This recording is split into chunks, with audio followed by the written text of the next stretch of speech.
Introduction.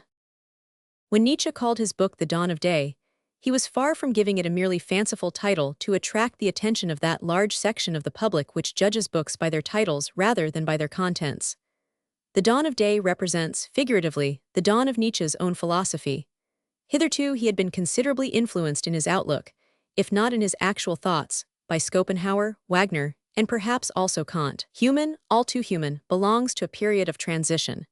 After his rupture with Bayreuth, Nietzsche is, in both parts of that work, trying to stand on his own legs and to regain his spiritual freedom. He is feeling his way to his own philosophy. The Dawn of Day, written in 1881 under the invigorating influence of a Genoese spring, is the dawn of this new Nietzsche. With this book I open my campaign against morality, he himself said later in his autobiography, The Ex Homo.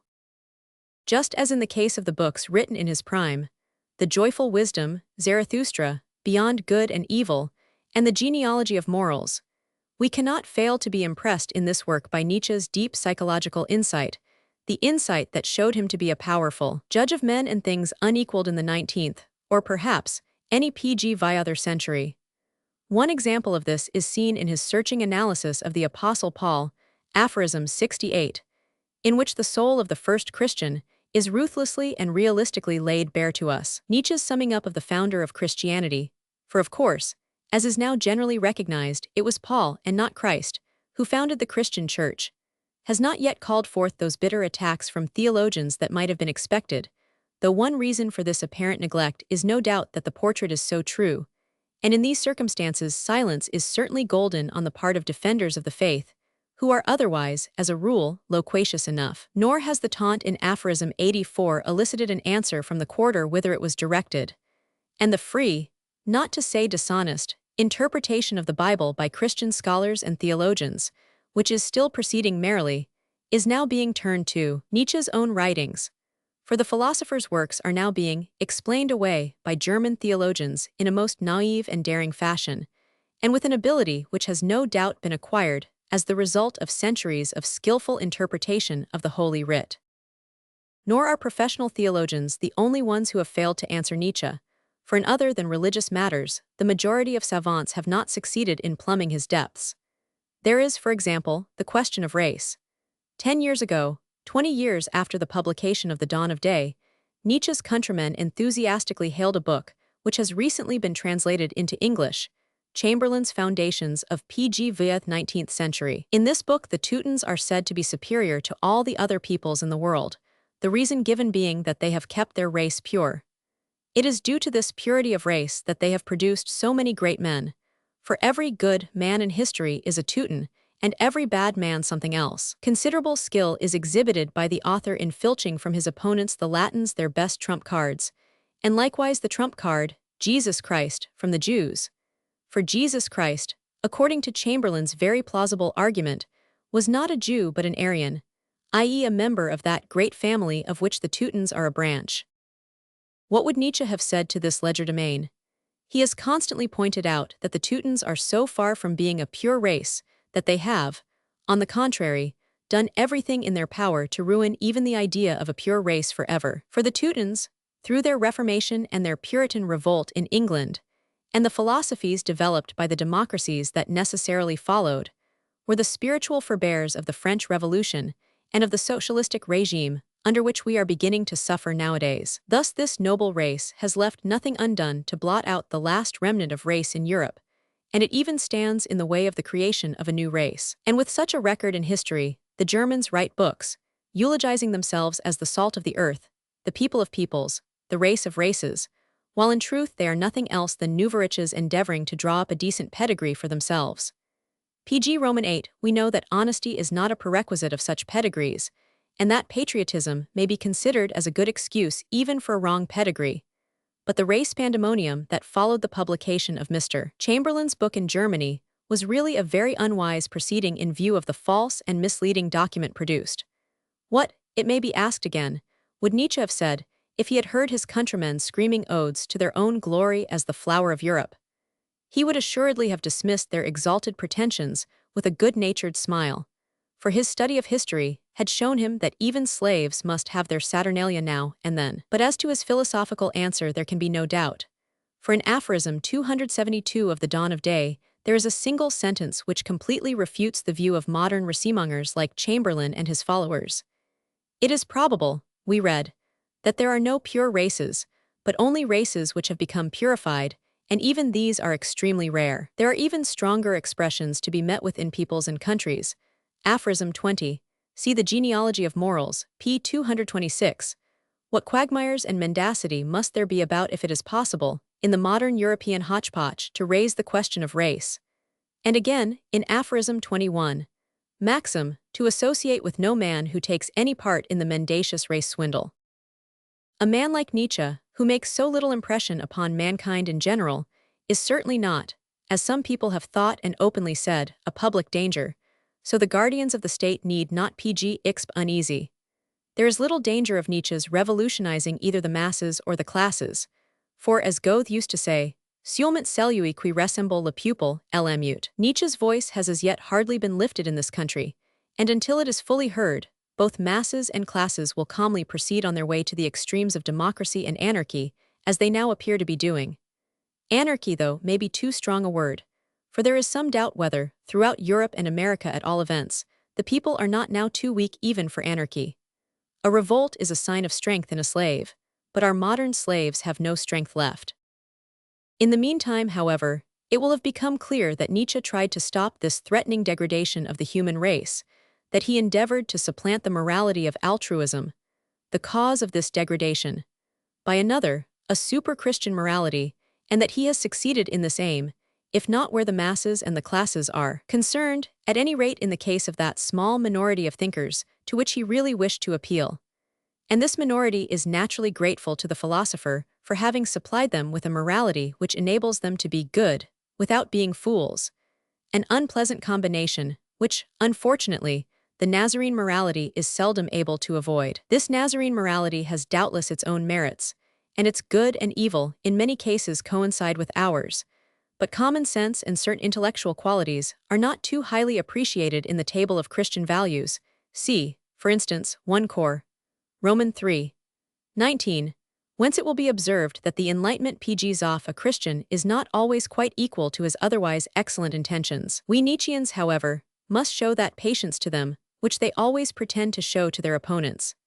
Nietzsche himself, indeed, recommends this in Aphorism 103 of this book, an aphorism which is almost too well known to need repetition, for it likewise disproves the grotesque though widely circulated supposition that all kinds of immorality would be indulged in under the sway of the immoralistic philosopher. I should not, of course, deny, unless I were a fool, that many actions which are called immoral should be avoided and resisted, and in the same way that many which are called moral should be performed and encouraged. But I hold that in both cases these actions should be performed from motives other than those which have prevailed up to the present time. We must learn anew in order that at last, perhaps very late in the day, we may be able to do something more, feel anew. In regard to the translation itself, which owes a good deal to many excellent suggestions made by Mr. Thomas Common, it adheres, as a rule, closely to the German text, and in only 2 or 3 instances has a slightly freer rendering been adopted in order to make the sense quite clear.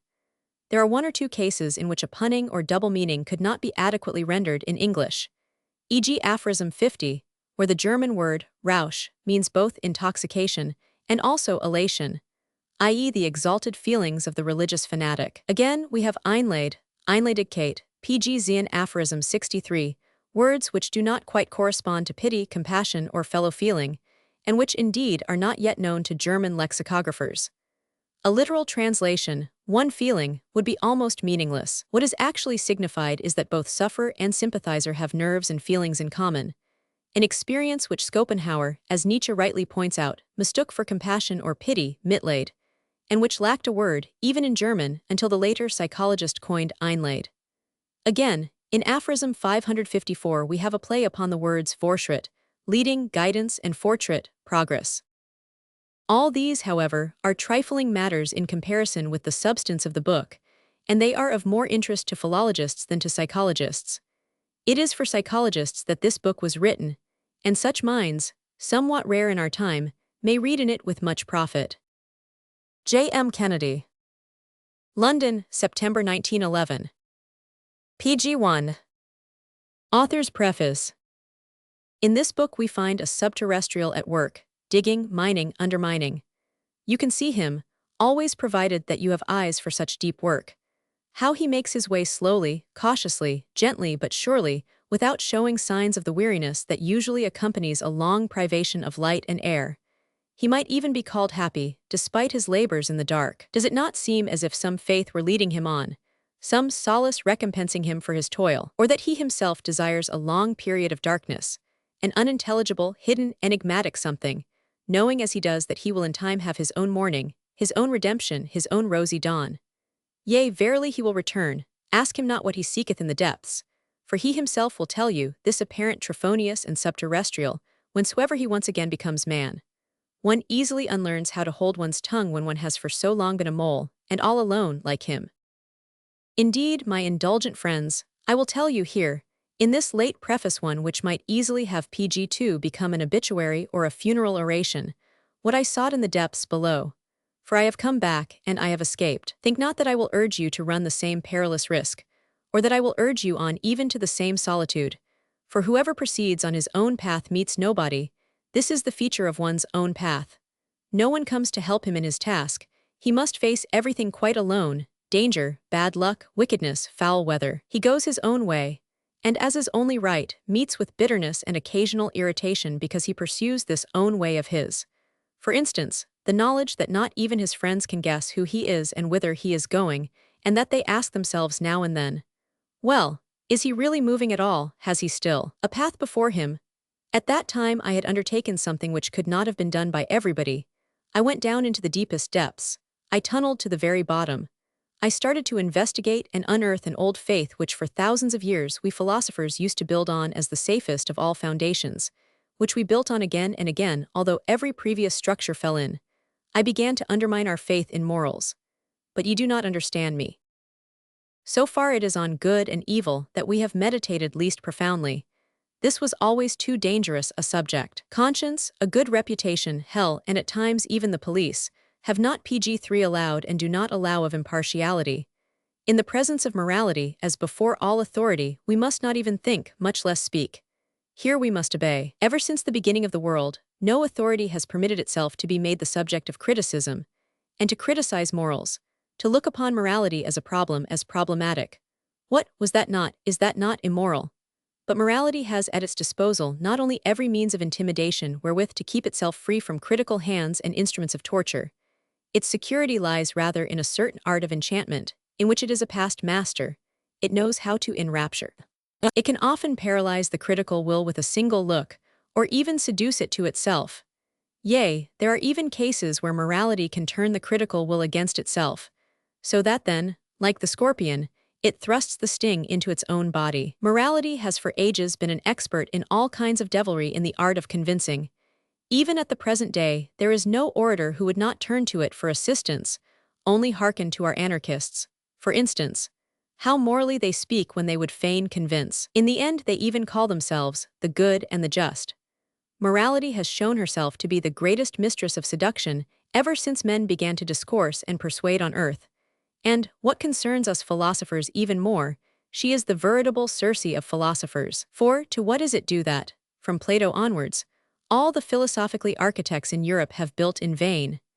That everything which they themselves honestly believe to be ere perennius PG4 threatens to subside, or is already laid in ruins. Oh, how wrong is the answer which, even in our own day, rolls glibly off the tongue when this question is asked. Because they have all neglected the prerequisite, the examination of the foundation, a critique of all reason. That fatal answer made by Kant, who has certainly not thereby attracted us modern philosophers to firmer and less treacherous ground. And, one may ask apropos of this, was it not rather strange to demand that an instrument should criticize its own value and effectiveness?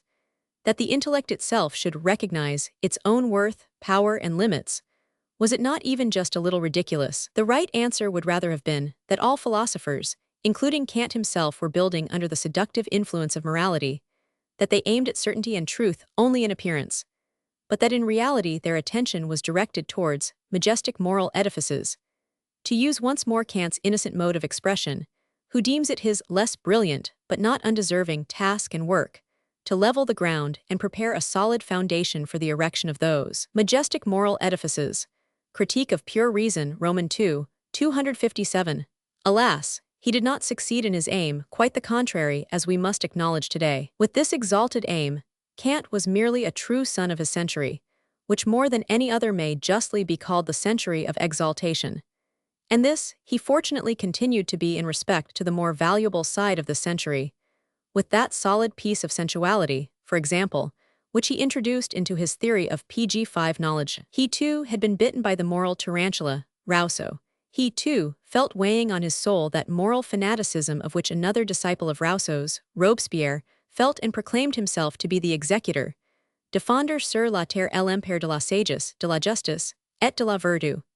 Speech of June 4, 1794. On the other hand, with such a French fanaticism in his heart, no one could have cultivated it in a less French, more deep, more thorough and more German manner.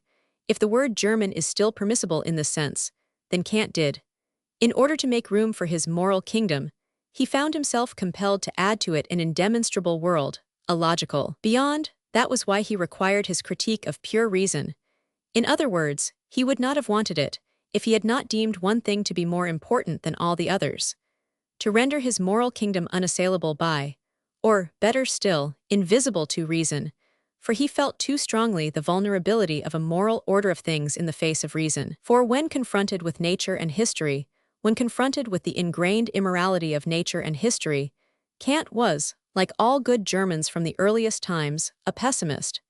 He believed in morality, not because it is demonstrated through nature and history, but despite its being steadily contradicted by them. To understand this despite, we should perhaps recall a somewhat similar trait in Luther, that other great pessimist, who once urged it upon his friends with true Lutheran audacity. If we could conceive by reason alone how that God who shows so much PG6 wrath and malignity could be merciful and just, what use should we have for faith? For, from the earliest times, nothing has ever made a deeper impression upon the German soul, nothing has ever tempted it more than that deduction, the most dangerous of all, which for every true Latin is a sin against the intellect. Credo quia absurdum est. With it German logic enters for the first time into the history of Christian dogma. But even today, 1,000 years later, we Germans of the present, late Germans in every way, catch the scent of truth, a possibility of truth, at the back of the famous fundamental principle of dialectics with which Hegel secured the victory of the German spirit over Europe. Contradiction moves the world. All things contradict themselves. We are pessimists even in logic. But logical judgments are not the deepest and most fundamental to which the daring of our suspicion descends. The confidence in reason which is inseparable from the validity of these judgments is, as confidence, a moral phenomenon. Perhaps German pessimism has yet to take its last step. Perhaps it has once more to draw up its credo opposite its absurdum in a terrible manner. And if this book is pessimistic even in regard to morals, even above the confidence in morals, should it not be a German book for that very reason?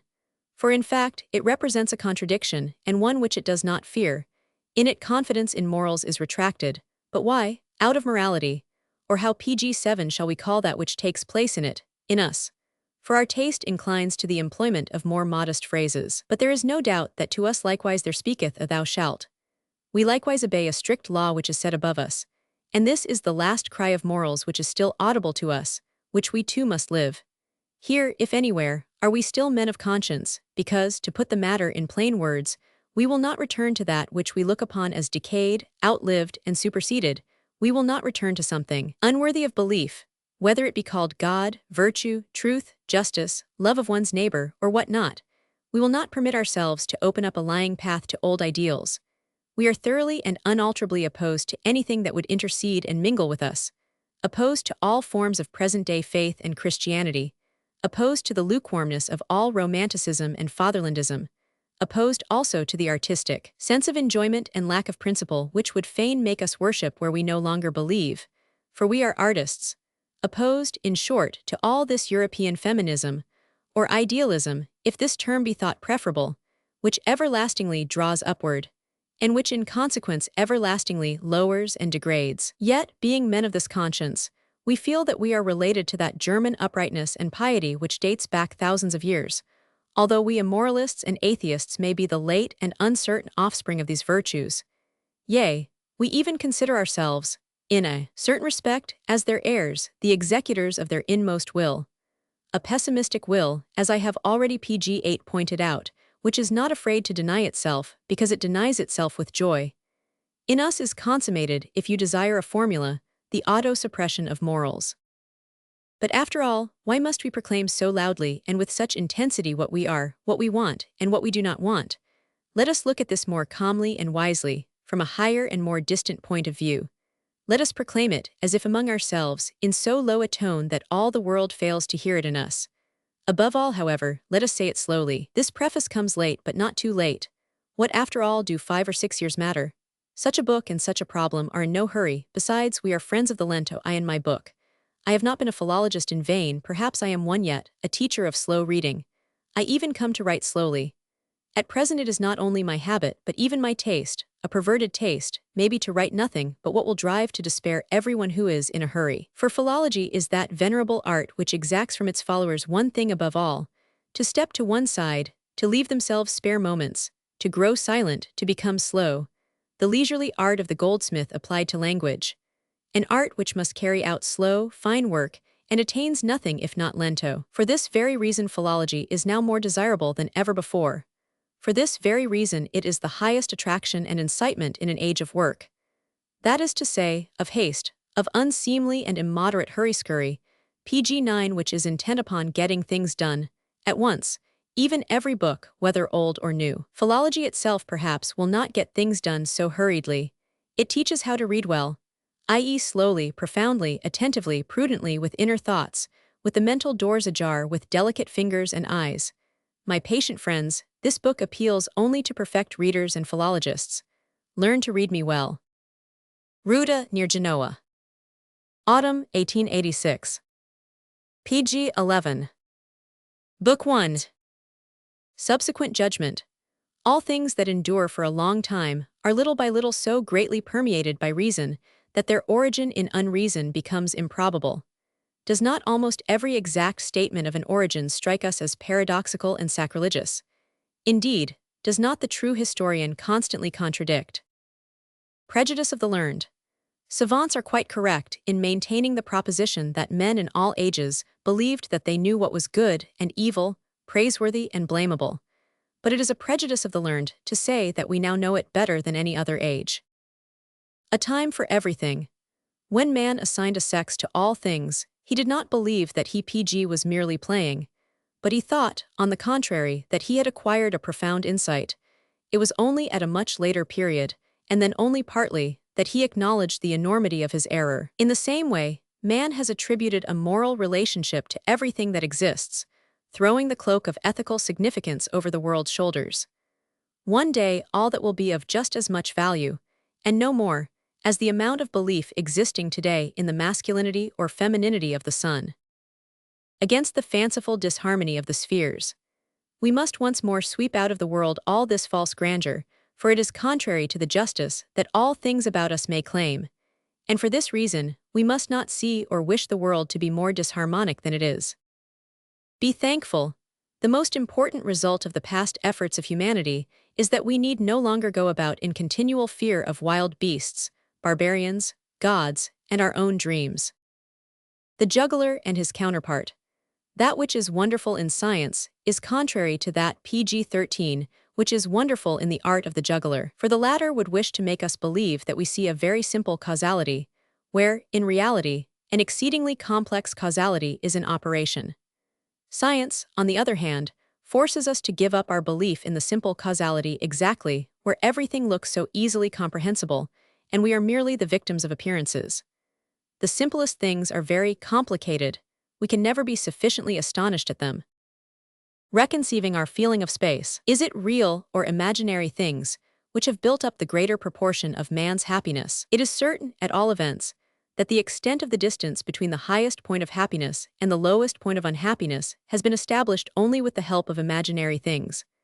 As a consequence, this kind of a conception of space is always, under the influence of science, becoming smaller and smaller, in the same way as science has taught us, and is still teaching us, to look upon the Earth as small, yea, to look upon the entire solar system as a mere point. Transfiguration. perplexed sufferers, confused dreamers, the hysterically ecstatic. Here we have the three classes into which Raphael divided mankind. We no longer consider the world in this PG-14 light, and Raphael himself dare not do so. His own eyes would show him a new transfiguration. Conception of the morality of custom. In comparison with the mode of life which prevailed among men for thousands of years, we men of the present day are living in a very immoral age. The power of custom has been weakened to a remarkable degree, and the sense of morality is so refined and elevated that we might almost describe it as volatilized. That is why we latecomers experience such difficulty in obtaining a fundamental conception of the origin of morality, and even if we do obtain it, our words of explanation stick in our throats, so coarse would they sound if we uttered them, or to so great an extent would they seem to be a slander upon morality. Thus, for example, the fundamental clause, morality is nothing else, and above all, nothing more than obedience to customs, of whatsoever nature they may be. But customs are simply the traditional way of acting and valuing. Where there is no tradition, there is no morality, and the less life is governed by tradition, the narrower the circle of morality. The free man is immoral, because it is his will to depend upon himself and not upon tradition. In all the primitive states of humanity, evil is equivalent to individual, free, arbitrary, unaccustomed, unforeseen, incalculable. In such primitive conditions, always measured by this standard, any action performed, not because tradition commands PG-15 it, but for other reasons, e.g. on account of its individual utility, even for the same reasons as had been formerly established by custom, is termed immoral, and is felt to be so even by the very man who performs it, for it has not been done out of obedience to the tradition. What is tradition? A higher authority which is obeyed, not because it commands what is useful to us, but merely because it commands. And in what way can this feeling for tradition be distinguished from a general feeling of fear? It is the fear of a higher intelligence which commands, the fear of an incomprehensible power, of something that is more than personal. There is superstition in this fear. In primitive times, the domain of morality included education and hygienics, marriage, medicine, agriculture, war, speech and silence, the relationship between man, and between man and the gods. Morality required that a man should observe her prescriptions without thinking of himself as individual. Everything, therefore, was originally custom, and whoever wished to raise himself above it had first of all to make himself a kind of lawgiver and medicine man, a sort of demigod. In other words, he had to create customs, a dangerous and fearful thing to do. Who is the most moral man? On the one hand, he who most frequently obeys the law, e.g., he who, like the Brahmins, carries a consciousness of the law about with him wherever he may go, and introduces it into the smallest divisions of time, continually exercising his mind in finding opportunities for obeying the law. On the other PG-16 hand, he who obeys the law in the most difficult cases. The most moral man is he who makes the greatest sacrifices to morality. But what are the greatest sacrifices? In answering this question, several different kinds of morality will be developed. But the distinction between the morality of the most frequent obedience and the morality of the most difficult obedience is of the greatest importance. Let us not be deceived as to the motives of that moral law which requires, as an indication of morality, obedience to custom in the most difficult cases. Self-conquest is required, not by reason of its useful consequences for the individual, but that custom and tradition may appear to be dominant, in spite of all individual counter-desires and advantages. The individual shall sacrifice himself, so demands the morality of custom. On the other hand, those moralists who, like the followers of Socrates, recommend self-control and sobriety to the individual as his greatest possible advantage and the key to his greatest personal happiness, are exceptions, and if we ourselves do not think so, this is simply due to our having been brought up under their influence. They all take a new path, and thereby bring down upon themselves the utmost disapproval of all the representatives of the morality of custom. They sever their connection with the community as immoralists, and are, in the fullest sense of the word, evil ones.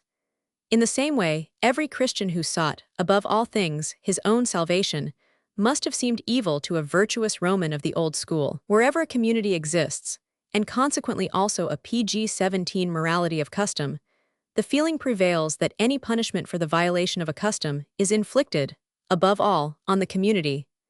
This punishment is a supernatural punishment, the manifestations and limits of which are so difficult to understand, and are investigated with such superstitious fear. The community can compel any one member of it to make good, either to an individual or to the community itself, any ill consequences which may have followed upon such a member's action. It can also call down a sort of vengeance upon the head of the individual by endeavoring to show that, as the result of his action, a storm of divine anger has burst over the community.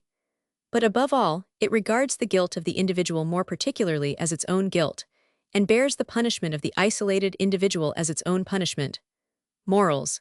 They bewail in their innermost heart, morals have grown lax, if such deeds as these are possible. And every individual action, every individual mode of thinking, causes dread. It is impossible to determine how much the more select, rare, and original minds must have suffered in the course of time by being considered as evil and dangerous, yea, because they even looked upon themselves as such.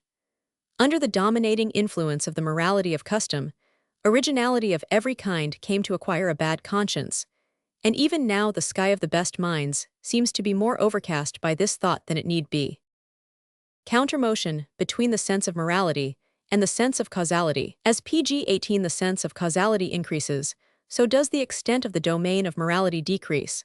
For every time one has been able to grasp the necessary effects, and to conceive them as distinct from all incidentals and chance possibilities, post hoc, one has, at the same time, destroyed an enormous number of imaginary causalities, which had hitherto been believed in as the basis of morals.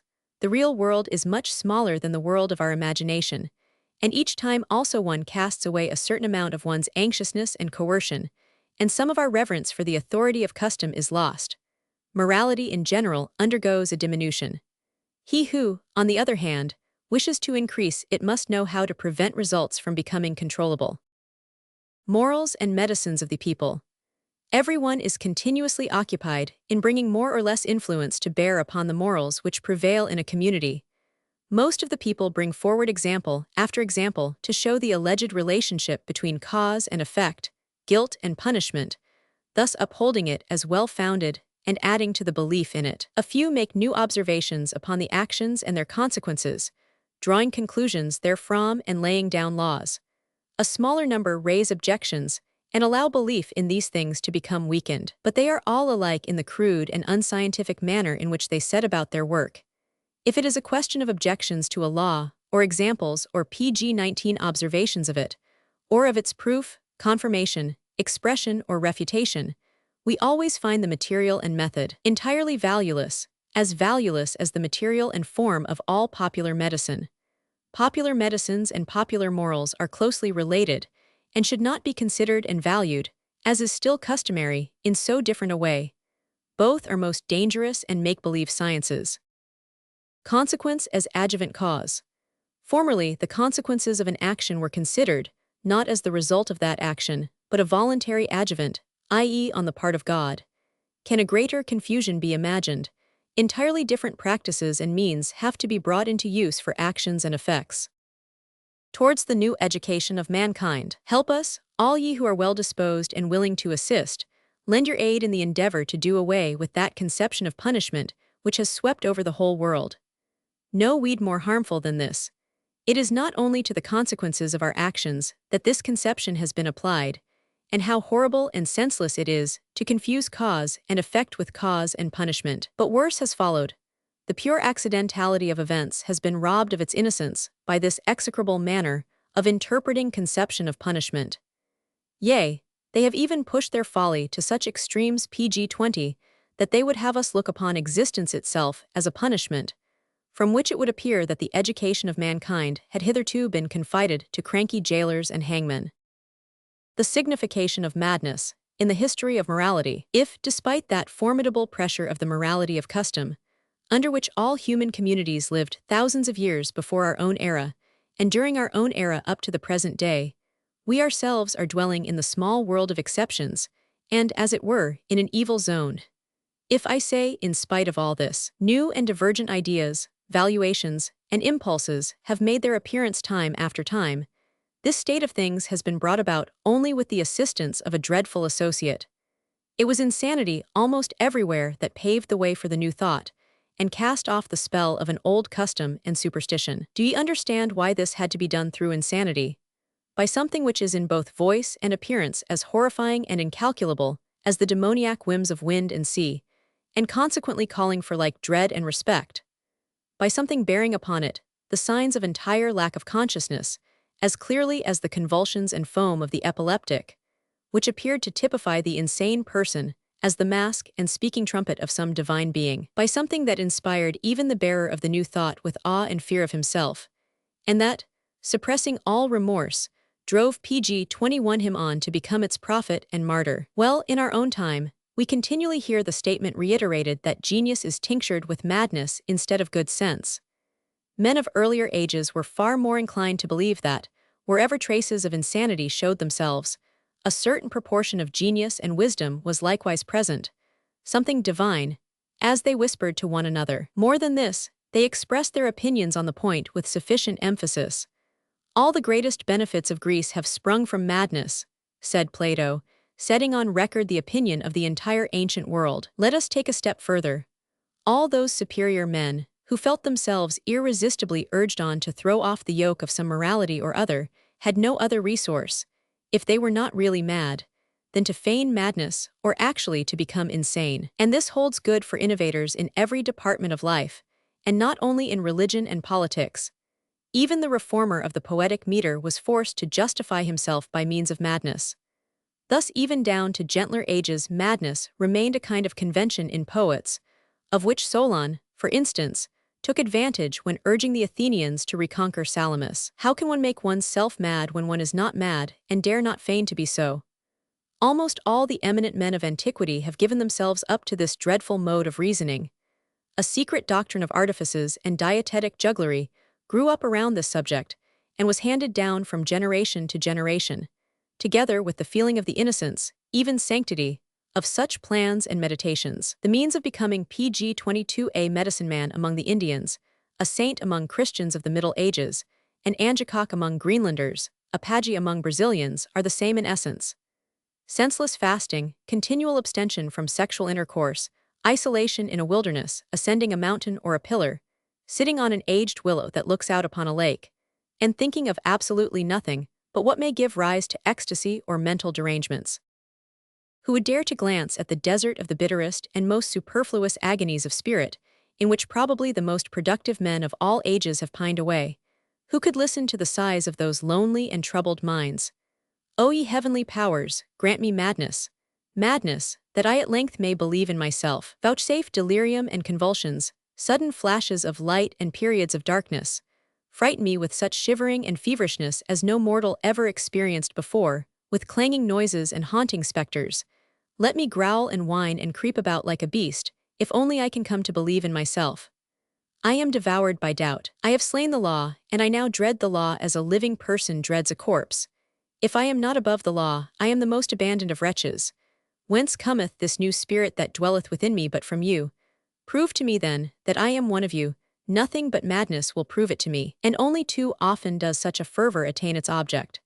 At the very time when Christianity was giving the greatest proof of its fertility in the production of saints and martyrs, believing that it was thus proving itself, Jerusalem PG-23 contained large lunatic asylums for shipwrecked saints, for those whose last spark of good sense had been quenched by the floods of insanity. The most ancient means of solace. First stage. In every misfortune or discomfort man sees something for which he must make somebody else suffer, no matter who. In this way he finds out the amount of power still remaining to him, and this consoles him. Second stage. In every misfortune or discomfort, man sees a punishment, i.e. an expiation of guilt, and the means by which he may get rid of the malicious enchantment of a real or apparent wrong. When he perceives the advantage which misfortune bring with it, he believes he need no longer make another person suffer for it.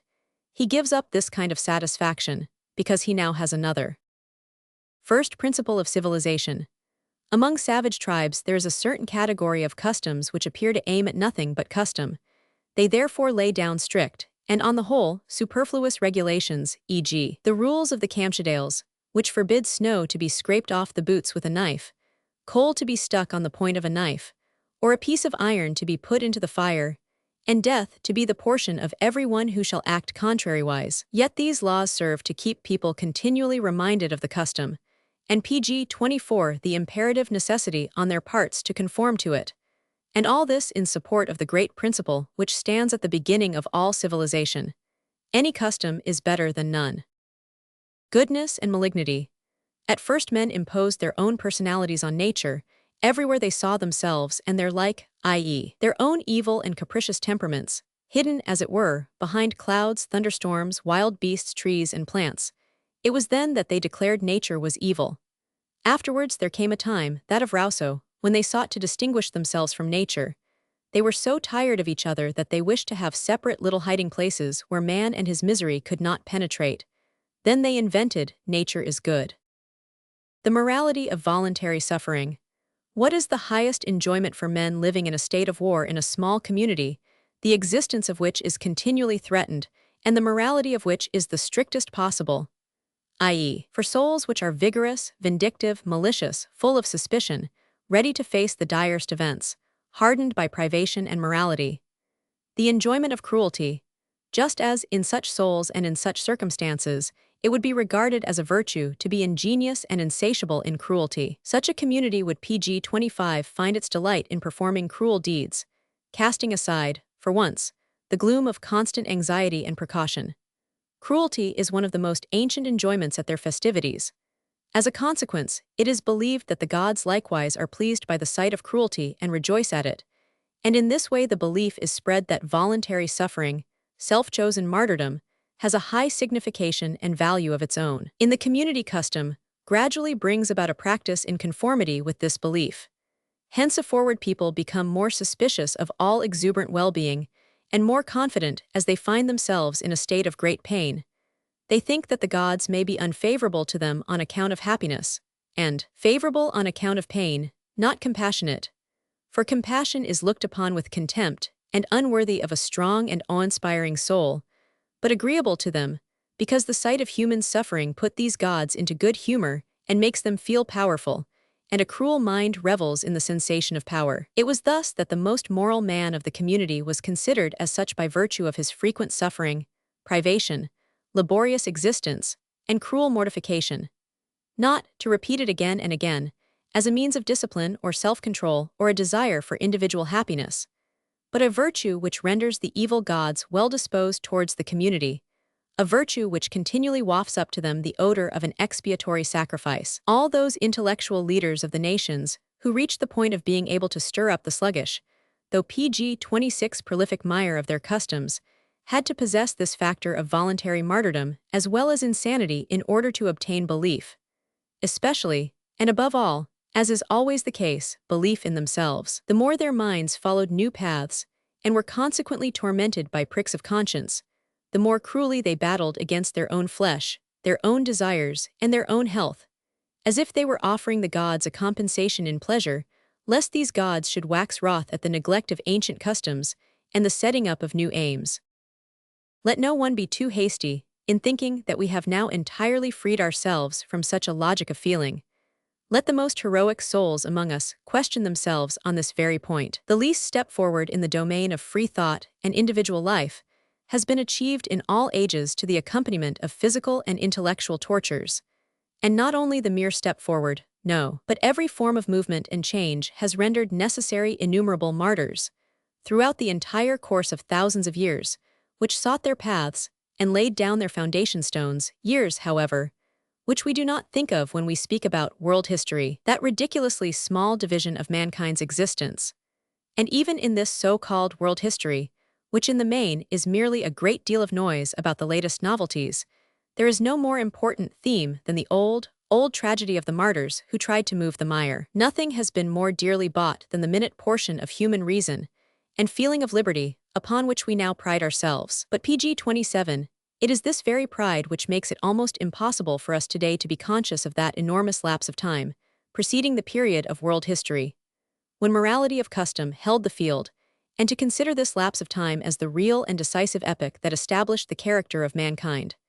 An epoch when suffering was considered as a virtue, cruelty as a virtue, hypocrisy as a virtue, revenge as a virtue, and the denial of the reason as a virtue, whereas, on the other hand, well-being was regarded as a danger, longing for knowledge as a danger, peace as a danger, compassion as a danger, An epoch when being pitied was looked upon as an insult, work as an insult, madness as a divine attribute, and every kind of change as immoral and pregnant with ruin. You imagine that all this has changed, and that humanity must likewise have changed its character. Oh, ye poor psychologists, learn to know yourselves better. Morality and stupefaction. Custom represents the experiences of men of earlier times in regard to what they considered as useful and harmful, but the feeling of custom, morality, does not relate to these feelings as such, but to the age, the sanctity, and the unquestioned authority of the custom. Hence this feeling hinders our acquiring new experiences and amending morals, i.e. morality is opposed to the formation of new and better morals. It stupefies. pg 28. Freedoers and freethinkers. Compared with freethinkers, freedoers are at a disadvantage, because it is evident that men suffer more from the consequences of actions than of thoughts. If we remember, however, that both seek their own satisfaction, and that freethinkers have already found their satisfaction in reflection upon and utterance of forbidden things, there is no difference in the motives. But in respect of the consequences, the issue will be decided against the freethinker, provided that it be not judged from the most superficial and vulgar external appearance, i.e., not as everyone would judge it. We must make up for a good deal of the calumny with which men have covered all those who have, by their actions, broken away from the authority of some custom. They are generally called criminals. Everyone who has hitherto overthrown a law of established morality has always at first been considered as a wicked man. But when it was afterwards found impossible to re-establish the law, and people gradually became accustomed to the change, the epithet was changed by slow degrees. History deals almost exclusively with these wicked men, who later on came to be recognized as good men. Fulfillment of the law. In cases where the observance of a moral precept has led to different consequence from that expected and pg 29 promised, and does not bestow upon the moral man the happiness he had hoped for, but leads rather to misfortune and misery, the conscientious and timid man has always his excuse ready.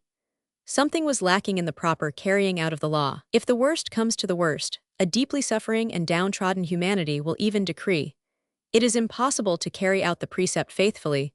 We are too weak and sinful, and in the depths of our soul, incapable of morality. Consequently, we have no claim to happiness and success. Moral precepts and promises have been given for better beings than ourselves." Works and faith. Protestant teachers are still spreading the fundamental error that faith only is of consequence, and that works must follow naturally upon faith. This doctrine is certainly not true, but it is so seductive in appearance that it has succeeded in fascinating quite other intellects than that of Luther, e.g., minds of Socrates and Plato, though the plain evidence and experience of our daily life prove the contrary. The most assured knowledge and faith cannot give us either the strength or the dexterity required for action, or the practice in that subtle and complicated mechanism which is a prerequisite for anything to be changed from an idea into action. Then, I say, let us first and foremost have works. And this means practice. Practice. Practice. The necessary faith will come later, be certain of that. pg 30. In what respect we are most subtle? By the fact that for thousands of years, things, nature, tools, property of all kinds, were thought to be alive and to possess souls, and able to hinder and interfere with the designs of man, the feeling of impotence among men has become greater and more frequent than it need have been. For one had to secure one's things like men and beasts, by means of force, compulsion, flattery, treaties, sacrifices, and it is here that we may find the origin of the greater number of superstitious customs, i.e., of an important, perhaps paramount, and nevertheless wasted and useless division of mankind's activity. But since the feeling of impotence and fear was so strong, and for such a length of time in a state of constant stimulation, the feeling of power in man has been developed in so subtle a manner that, in this respect, he can compare favorably with the most delicately adjusted balance. This feeling has become his strongest propensity, and the means he discovered for creating it form almost the entire history of culture. The proof of a precept. The worth or worthlessness of a recipe, that for baking bread, for example, is proved, generally speaking, by the result expected coming to pass or not, provided, of course, that the directions given have been carefully pg 31 followed. The case is different, however, when we come to deal with moral precepts, for here the results cannot be ascertained, interpreted, and divined. These precepts, indeed, are based upon hypotheses of but little scientific value, the proof or refutation of which by means of results is impossible. But in former ages, when all science was crude and primitive, and when a matter was taken for granted on the smallest evidence, then the worth or worthlessness of a moral recipe was determined, as we now determine any other precept, by reference to the results. If the natives of Alaska believe in a command which says, "Thou shalt not throw a bone into the fire or give it to a dog," this will be proved by the warning, "If thou dost, thou wilt have no luck when hunting." Yet, in one sense or another, it almost invariably happens that one has no luck when hunting. It is no easy matter to refute the worth of the precept in this way, the more so as it is the community, and not the individual, which is regarded as the bearer of the punishment. And again, some occurrence is almost certain to happen which seems to prove the rule. Customs and beauty. In justice to custom, it must not be overlooked that, in the case of all those who conform to it wholeheartedly from the very start, the organs of attack and defense, both physical and intellectual, begin to waste away, i.e., these individuals gradually become more beautiful, for it is the exercise of these organs, and their corresponding PG-32 feelings, that brings about ugliness and helps to preserve it. It is for this reason that the old baboon is uglier than the young one, and that the young female baboon most closely resembles man, and is hence the most handsome. Let us draw from this our own conclusions as to the origin of female beauty. Animals and morals. The rules insisted upon in polite society, such, for example, as the avoidance of everything ridiculous, fantastic, presumptuous, the suppression of one's virtues just as much as of one's most violent desires, the instant bringing of one's self down to the general level, submitting one's self to etiquette and self-depreciation. All this, generally speaking, is to be found, as a social morality, even in the lowest scale of the animal world. And it is only in this low scale that we see the innermost plan. Of all these amiable precautionary regulations, one wishes to escape from one's pursuers and to be aided in the search for plunder. Hence animals learn to control and to disguise themselves to such an extent that some of them can even adapt the color of their bodies to that of their surroundings, by means of what is known as the chromatic function. Others can simulate death, or adopt the forms and colors of other animals, or of sand, leaves, moss, or fungi, known to English naturalists as mimicry.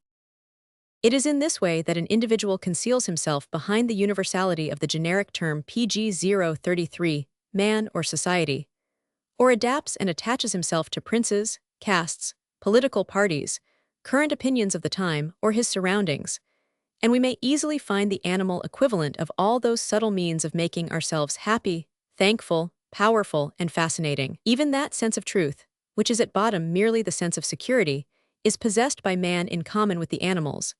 We do not wish to be deceived by others or by ourselves. We hear with some suspicion the promptings of our own passions. We control ourselves and remain on the watch against ourselves. Now, the animal does all this as well as man, and in the animal likewise self-control originates in the sense of reality, prudence. In the same way, the animal observes the effects it exercises on the imagination of other beasts. It thus learns to view itself from their position, to consider itself, objectively. It has its own degree of self-knowledge. The animal judges the movements of its friends and foes. It learns their peculiarities by heart and acts accordingly. It gives up, once and for all, the struggle against individual animals of certain species, and it likewise recognizes, in the approach of certain varieties, whether their intentions are agreeable and peaceful. The beginnings of justice, like those of wisdom, in short, everything which we know as the Socratic virtues, are of an animal nature, a consequence of those instincts which teach us to search for food and to avoid our enemies. If we remember that the higher man has merely raised and refined himself in the quality of his food, and in the conception of what is contrary to his nature, it PG-34 may not be going too far to describe the entire moral phenomenon as of an animal origin. The value of the belief in superhuman passions. The institution of marriage stubbornly upholds the belief that love, although a passion, is nevertheless capable of duration as such, yea, that lasting, lifelong love may be taken as a general rule. By means of the tenacity of a noble belief, in spite of such frequent and almost customary refutations, thereby becoming a pia fraus, marriage has elevated love to a higher rank. Every institution which has conceded to a passion the belief in the duration of the latter, and responsibility for this duration, in spite of the nature of the passion itself, has raised the passion to a higher level, and he who is thenceforth seized with such a passion does not, as formerly, think himself lowered in the estimation of others or brought into danger on that account, but on the contrary believes himself to be raised, both in the opinion of himself and of his equals. Let us recall institutions and customs which, out of the fiery devotion of a moment, have created eternal fidelity, out of the pleasure of anger, eternal vengeance, out of despair, eternal mourning, out of a single hasty word, eternal obligation. A great deal of hypocrisy and falsehood came into the world as the result of such transformations, but each time, too, at the cost of such disadvantages, a new and superhuman conception which elevates mankind. pg 35. State of mind as argument. Whence arises within us a cheerful readiness for action? Such is the question which has greatly occupied the attention of men. The most ancient answer, and one which we still hear, is, God is the cause. In this way he gives us to understand that he approves of our actions. When in former ages people consulted the oracles, they did so that they might return home strengthened by this cheerful readiness. And every one answered the doubts which came to him, if alternative actions suggested themselves, by saying, I shall do whatever brings about that feeling. They did not decide, in other words, for what was most reasonable, but upon some plan, the conception of which imbued the soul with courage and hope. A cheerful outlook was placed in the scales as an argument, and proved to be heavier than reasonableness. For the state of mind was interpreted in a superstitious manner as the action of a God who promises success, and who, by this argument, lets his reason speak as the highest reasonableness. Now, let the consequences of such a prejudice be considered when shrewd men, thirsting for power, availed themselves of it, and still do so. Bring about the right state of mind. In this way you can do without all arguments and overcome every objection. Actors of virtue and sin. Among the ancients who became celebrated for their virtue pg 36 there were many, it would seem, who acted to themselves, especially the Greeks, who, being actors by nature, must have acted quite unconsciously, seeing no reason why they should not do so. In addition, everyone was striving to outdo someone else's virtue with his own. So why should they not have made use of every artifice to show off their virtues, especially among themselves, if only for the sake of practice? Of what use was a virtue which one could not display, and which did not know how to display itself? Christianity put an end to the career of these actors of virtue. Instead it devised the disgusting ostentation and parading of sins. It brought into the world a state of mendacious sinfulness. Even at the present day, this is considered as bon ton among Orthodox Christians. Refined cruelty as virtue. Here we have a morality which is based entirely upon our thirst for distinction. Do not therefore entertain too high an opinion of it. Indeed, we may well ask what kind of an impulse it is, and what is its fundamental signification. It is sought, by our appearance, to grieve our neighbor, to arouse his envy, and to awaken his feelings of impotence and degradation. We endeavor to make him taste the bitterness of his fate by dropping a little of our honey on his tongue, and while conferring this supposed benefit on him, looking sharply and triumphantly into his eyes. Behold such a man, now become humble and perfect in his humility, and seek those for whom, through his humility, he has for a long time been pg 37 preparing a torture, for you are sure to find them. Here is another man who shows mercy towards animals, and is admired for doing so, but there are certain people on whom he wishes to vent his cruelty by this very means. Look at that great artist. The pleasure he enjoyed beforehand in conceiving the envy of the rivals he had outstripped, refused to let his powers lie dormant until he became a great man. How many bitter moments in the souls of other men has he asked for as payment for his own greatness? The nun's chastity. With what threatening eyes she looks into the faces of other women who live differently from her. What a vindictive joy shines in those eyes. The theme is short, and its variations, though they might well be innumerable, could not easily become tiresome, for it is still too paradoxical a novelty, and almost a painful one, to affirm that the morality of distinction is nothing, at bottom, but joy in refined cruelty. When I say at bottom, I mean here, every time in the first generation. For when the habit of some distinguished action becomes hereditary, its root, so to speak, is not transmitted, but only its fruits, for only feelings and not thoughts can become hereditary. And if we presuppose that this root is not reintroduced by education, in the second generation the joy in the cruelty is no longer felt, but only pleasure in the habit as such. This joy, however, is the first degree of the good. Pride in spirit. The pride of man, which strives to oppose the theory of our own descent, pg 38 from animals, and establishes a wide gulf between nature and man himself, This pride is founded upon a prejudice as to what the mind is, and this prejudice is relatively recent. In the long prehistorical period of humanity, it was supposed that the mind was everywhere, and men did not look upon it as a particular characteristic of their own. Since, on the contrary, everything spiritual, including all impulses, maliciousness, and inclinations, was regarded as common property, and consequently accessible to everybody, primitive mankind was not ashamed of being descended from animals or trees. The noble races thought themselves honored by such legends, and saw in the spiritual that which unites us with nature, and not that which severs us from her. Thus man was brought up in modesty, and this likewise was the result of a prejudice. The break, to suffer morally, and then to learn afterwards that this kind of suffering was founded upon an error, shocks us. For there is a unique consolation in acknowledging, by our suffering, a deeper world of truth than any other world, and we would much rather suffer and feel ourselves above reality by doing so, through the feeling that, in this way, we approach nearer to that deeper world of truth, than live without suffering and hence without this feeling of the sublime. Thus it is pride, and the habitual fashion of satisfying it, which opposes this new interpretation of morality.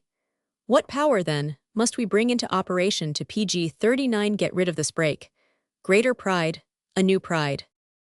The contempt of causes, consequences, and reality. Those unfortunate occurrences which take place at times in the community, such as sudden storms, bad harvests, or plagues, lead members of the community to suspect that offenses against custom have been committed, or that new customs must be invented to appease a new demoniac power and caprice. Suspicion and reasoning of this kind, however, evade an inquiry into the real and natural causes, and take the demoniac cause for granted. This is one source of the hereditary perversion of the human intellect, and the other one follows in its train, for, proceeding on the same principle, people paid much less attention to the real and natural consequences of an action than to the supernatural consequences, the so-called punishments and mercies of the divinity. It is commanded, for instance, that certain baths are to be taken at certain times, and the baths are taken, not for the sake of cleanliness, but because the command has been made.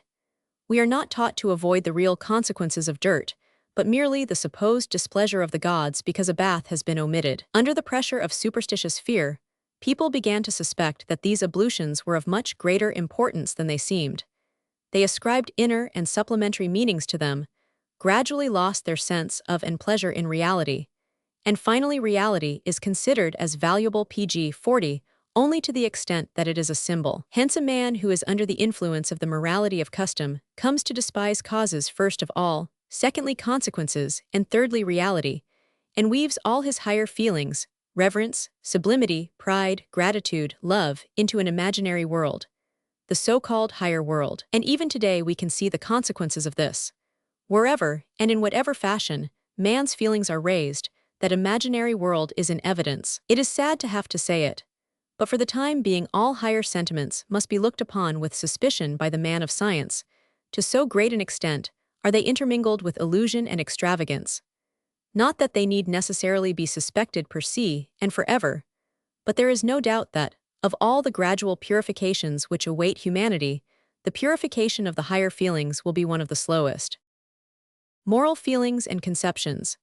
It is clear that moral feelings are transmitted in such a way that children perceive in adults violent predilections and aversions for certain actions, and then, like born apes, imitate such likes and dislikes. Later on in life, when they are thoroughly permeated by these acquired and well-practiced feelings, they think it a matter of propriety and decorum to provide a kind of justification for these predilections and aversions. These justifications, however, are in no way connected with the origin or the degree of the feeling. People simply pg 41 accommodate themselves to the rule that, as rational beings, they must give reasons for their pros and cons, reasons which must be assignable and acceptable into the bargain. Up to this extent, the history of the moral feelings is entirely different from the history of moral conceptions. The first mentioned are powerful before the action, and the latter especially after it, in view of the necessity for making one's self clear in regard to them. Feelings and their descent from judgments. Trust in your feelings, but feelings comprise nothing final, original. Feelings are based upon the judgments and valuations which are transmitted to us in the shape of feelings, inclinations, dislikes. The inspiration which springs from a feeling is the grandchild of a judgment, often an erroneous judgment. and certainly not one's own judgment. Trusting in our feelings simply means obeying our grandfather and grandmother more than the gods within ourselves, our reason and experience. A foolish piety with a reepenses. What? The inventors of ancient civilizations, the first makers of tools and tape lines, the first builders of vehicles, ships, and houses, the first observers of the laws of the heavens and the multiplication tables.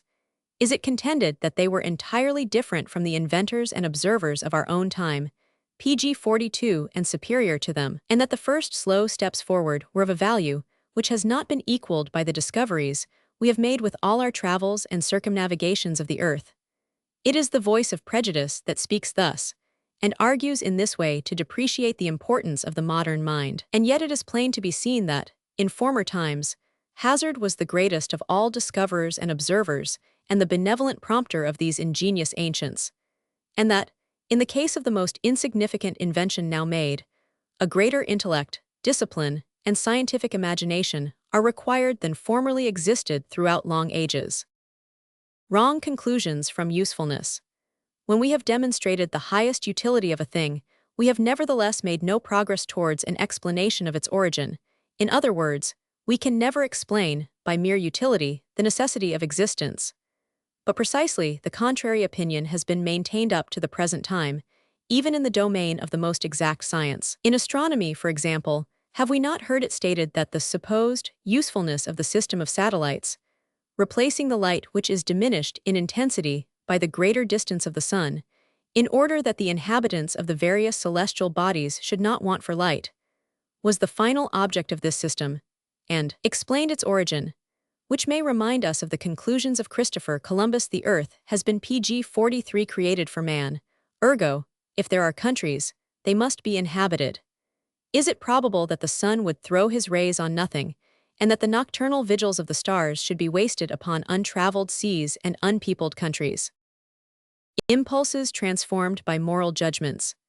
The same impulse, under the impression of the blame cast upon it by custom, develops into the painful feeling of cowardice, or else the pleasurable feeling of humility, in case a morality, like that of Christianity, has taken it to its heart and called it good. In other words, this instinct will fall under the influence of either a good conscience or a bad one. In itself, like every instinct, it does not possess either this or indeed any other moral character and name, or even a definite accompanying feeling of pleasure or displeasure.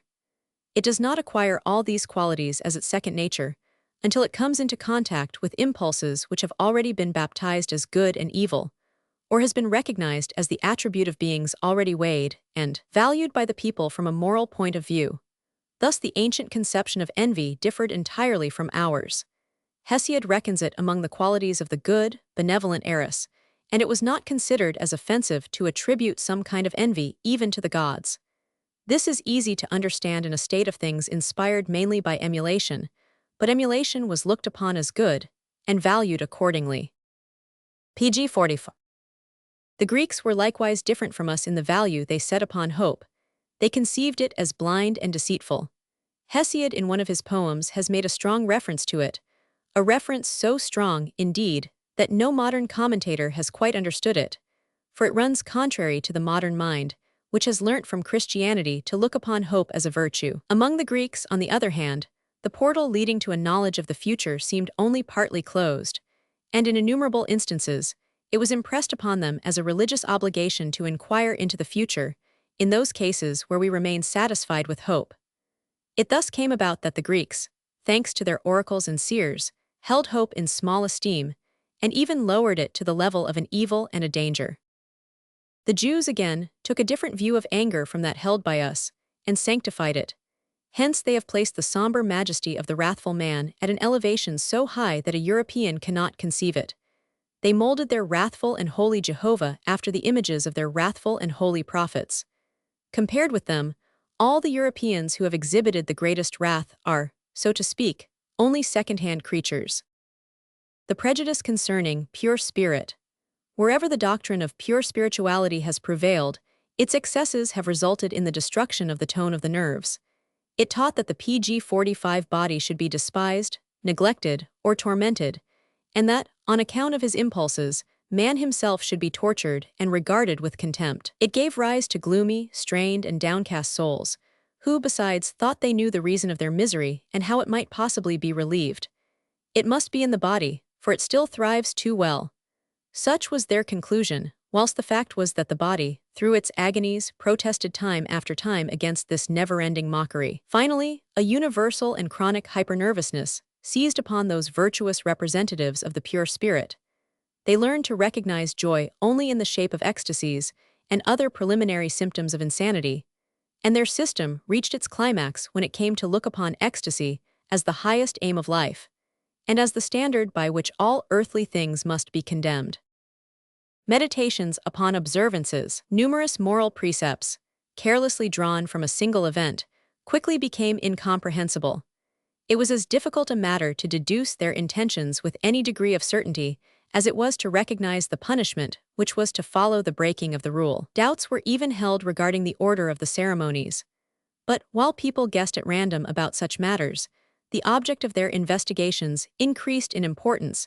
It was precisely the greatest absurdity pg 46 of an observance that developed into a holy of holies. Let us not think too little of the energy wasted by man in this regard throughout thousands of years, and least of all of the effects of such meditations upon observances. Here we find ourselves on the wide training ground of the intellect.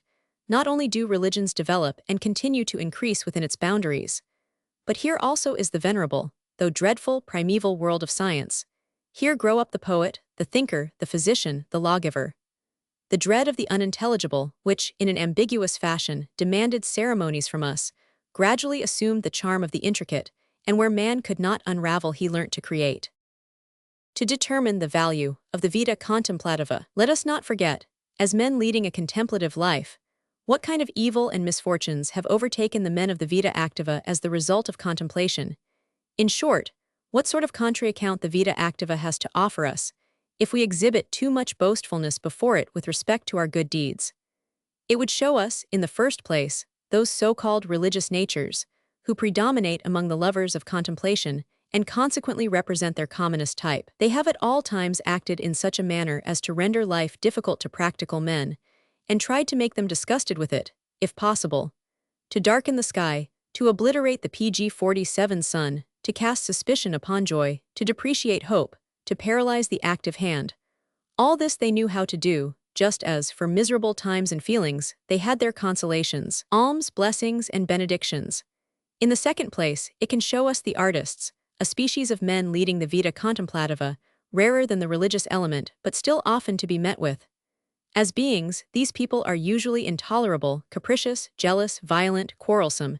This, however, must be deduced from the joyous and exalting effects of their works. Thirdly, we have the philosophers, men who unite religious and artistic qualities, combined, however, with a third element, namely, dialectics and the love of controversy. They are the authors of evil in the same sense as the religious men and artists, in addition to which they have wearied many of their fellow men with their passion for dialectics, though their number has always been very small. Fourthly, the thinkers and scientific workers. They but rarely strove after effects, and contented themselves with silently sticking to their own groove. Thus they brought about little envy and discomfort, and often, as objects of mockery and derision, they served, without wishing to do so, to make life easier for the men of the vita activa. Lastly, science ended by becoming of much advantage to all, and if, on account of this utility, many of the men who were destined for the vita activa are now slowly making their way along the road to science in the sweat of their brow, and not without brain-racking and maledictions, this is not the pg 48 fault of the crowd of thinkers and scientific workers. It is self-wrought pain. 3. Origin of the vita contemplativa.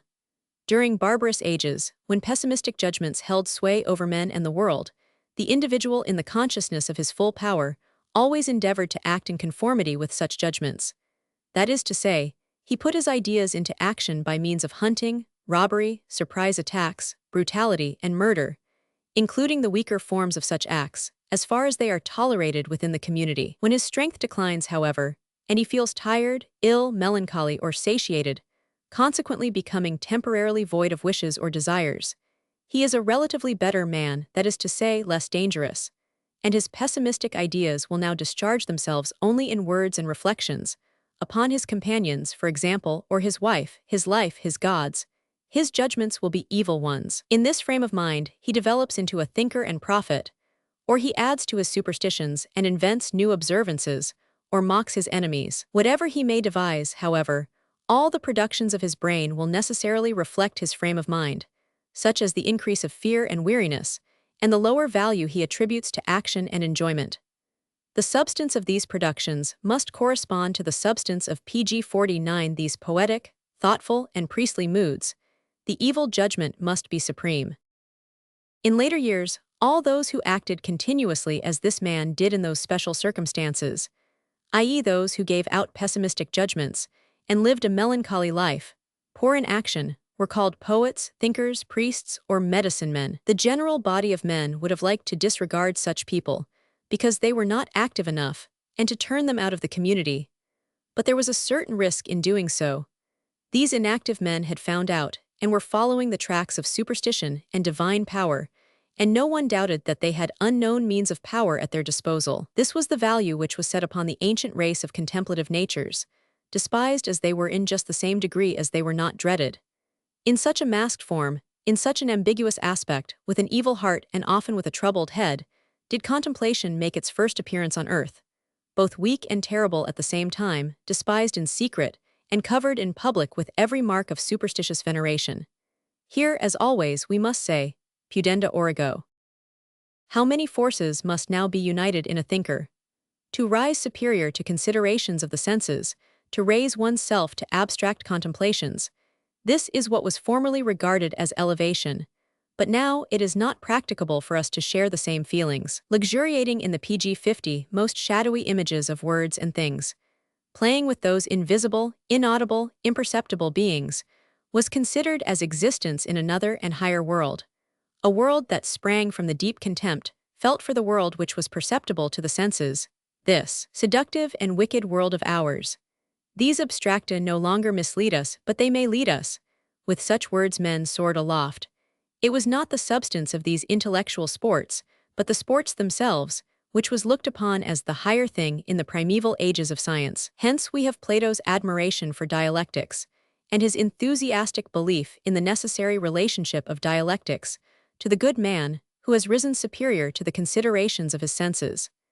It was not only knowledge that was discovered little by little, but also the different means of acquiring it, the conditions and operations which precede knowledge in man. And it always seemed as if the newly discovered operation, or the newly experienced condition, were not a means of acquiring knowledge, but was even the substance, goal, and sum total of everything that was worth knowing. What does the thinker require? Imagination, inspiration, abstraction, spirituality, invention, presentiment, induction, dialectics, deduction, criticism, ability to collect materials, an impersonal mode of thinking, contemplation, comprehensiveness, and lastly, but not least, justice and love for everything that exists. But each one of these means was at one time considered, in the history of the Vita Contemplativa, as a goal and final purpose, and they all secured for pg 51 their inventors that perfect happiness which fills the human soul when its final purpose dawns upon it. Origin and meaning. Why does this thought come into my mind again and again, always in more and more vivid colors? That in former times, investigators, in the course of their search for the origin of things, always thought that they found something which would be of the highest importance for all kinds of action and judgment. Yea, that they even invariably postulated that the salvation of mankind depended upon insight into the origin of things, whereas now, on the other hand, the more we examine into origins, the less do they concern our interests. On the contrary, all the valuations and interestedness which we have placed upon things begin to lose their meaning, the more we retrogress where knowledge is concerned and approach the things themselves. The origin becomes of less significance in proportion as we acquire insight into it, whilst things nearest to ourselves, around and within us, gradually begin to manifest their wealth of colors, beauties, enigmas, and diversity of meaning, of which earlier humanity never dreamed. In former ages thinkers used to move furiously about, like wild animals in cages, steadily glaring at the bars which hemmed them in, and at times springing up against them in a vain endeavor to break through them. And happy indeed was he who could look through a gap to the outer world, and could fancy that pg 52 he saw something of what lay beyond and afar off. A tragic termination to knowledge. Of all the means of exaltation, human sacrifices have at times done most to elevate man. And perhaps the one powerful thought, the idea of self-sacrificing humanity, might be made to prevail over every other aspiration, and thus to prove the victor over even the most victorious. But to whom should the sacrifice be made? We may already swear that, if ever the constellation of such an idea appeared on the horizon, the knowledge of truth would remain the single but enormous object with which a sacrifice of such a nature would be commensurate, because no sacrifice is too great for it. In the meantime, the problem has never been expounded as to how far humanity, considered as a whole, could take steps to encourage the advancement of knowledge, and even less as to what thirst for knowledge could impel humanity to the point of sacrificing itself with the light of an anticipated wisdom in its eyes. When, perhaps, with a view to the advancement of knowledge, we are able to enter into communication with the inhabitants of other stars, and when, during thousands of years, wisdom will have been carried from star to star, the enthusiasm of knowledge may rise to such a dizzy height. Doubt in doubt. What a good pillow doubt is for a well-balanced head. This saying of PG 053 Montaigne always made Pascal angry, for nobody ever wanted a good pillow so much as he did. Whatever was the matter with him? Words block up our path. Wherever primitive men put down a word, they thought they had made a discovery. How different the case really was. They had come upon a problem, and while they thought they had solved it, they had in reality placed an obstacle in the way of its solution. Now, with every new piece of knowledge, we stumble over petrified words and mummified conceptions, and would rather break a leg than a word in doing so. Know thyself is the whole of science. Only when man shall have acquired a knowledge of all things will he be able to know himself, for things are but the boundaries of man. The new fundamental feeling, our final corruptibility. In former times, people sought to show the feeling of man's greatness by pointing to his divine descent. This, however, has now become a forbidden path, for the ape stands at its entrance, and likewise other fearsome animals, showing their teeth in a knowing fashion, as if to say, no further this way. Hence people now try the opposite direction. The road along which humanity is proceeding shall stand as an indication of their PG 54 greatness and their relationship to God. But alas, this too is useless. At the far end of this path stands the funeral urn of the last man and grave digger, with the inscription, Nihil humani a me alienum puto, to whatever height mankind may have developed, and perhaps in the end it will not be so high as when they began. There is as little prospect of their attaining to a higher order as there is for the ant and the earwig to enter into kinship with God and eternity at the end of their career on earth. What is to come will drag behind it that which has passed. Why should any little star, or even any little species on that star, form an exception to that eternal drama? Away with such sentimentalities. Belief in inebriation. Those men who have moments of sublime ecstasy, and who, on ordinary occasions, on account of the contrast and the excessive wearing away of their nervous forces, usually feel miserable and desolate, come to consider such moments as the true manifestation of their real selves, of their ego, and their misery and dejection, on the other hand, as the effect of the non-ego. This is why they think of their environment, the age in which they live, and the whole world in which they have their being, with feelings of vindictiveness. This intoxication appears to them as their true life, their actual ego, and everywhere else they see only those who strive to oppose and prevent this intoxication, whether of an intellectual, moral, religious, or artistic nature. PG 55. Humanity owes no small part of its evils to these fantastic enthusiasts, for they are the insatiable sowers of the weed of discontent with one's self and one's neighbor, of contempt for the world and the age, and above all, of world lassitude. An entire hell of criminals could not, perhaps, bring about such unfortunate and far-reaching consequences, such heavy and disquieting effects that corrupt earth and sky, as are brought about by that noble little community of unbridled, fantastic, half-mad people, of geniuses, too, who cannot control themselves, or experience any inward joy, until they have lost themselves completely. While, on the other hand, the criminal often gives a proof of his admirable self-control, sacrifice, and wisdom, and thus maintains these qualities in those who fear him. Through him life's sky may at times seem overcast and threatening, but the atmosphere ever remains brisk and vigorous. Furthermore, these enthusiasts bring their entire strength to bear on the task of imbuing mankind with belief in inebriation as in life itself. A dreadful belief. As savages are now quickly corrupted and ruined by fire water, so likewise has mankind in general been slowly though thoroughly corrupted by these spiritual fire waters of intoxicating feelings, and by those who keep alive the craving for them. It may yet be ruined thereby. Such as we still are, let us be indulgent to the great one-eyed, said Stuart Mill, as if at PG 56 were necessary to ask for indulgence when we are willing to believe and almost to worship them. I say, let us be indulgent towards the two-eyed, both great and small, for such as we are now, we shall never rise beyond indulgence. Where are the new physicians of the soul? It is the means of consolation which have stamped life with that fundamental melancholy character in which we now believe.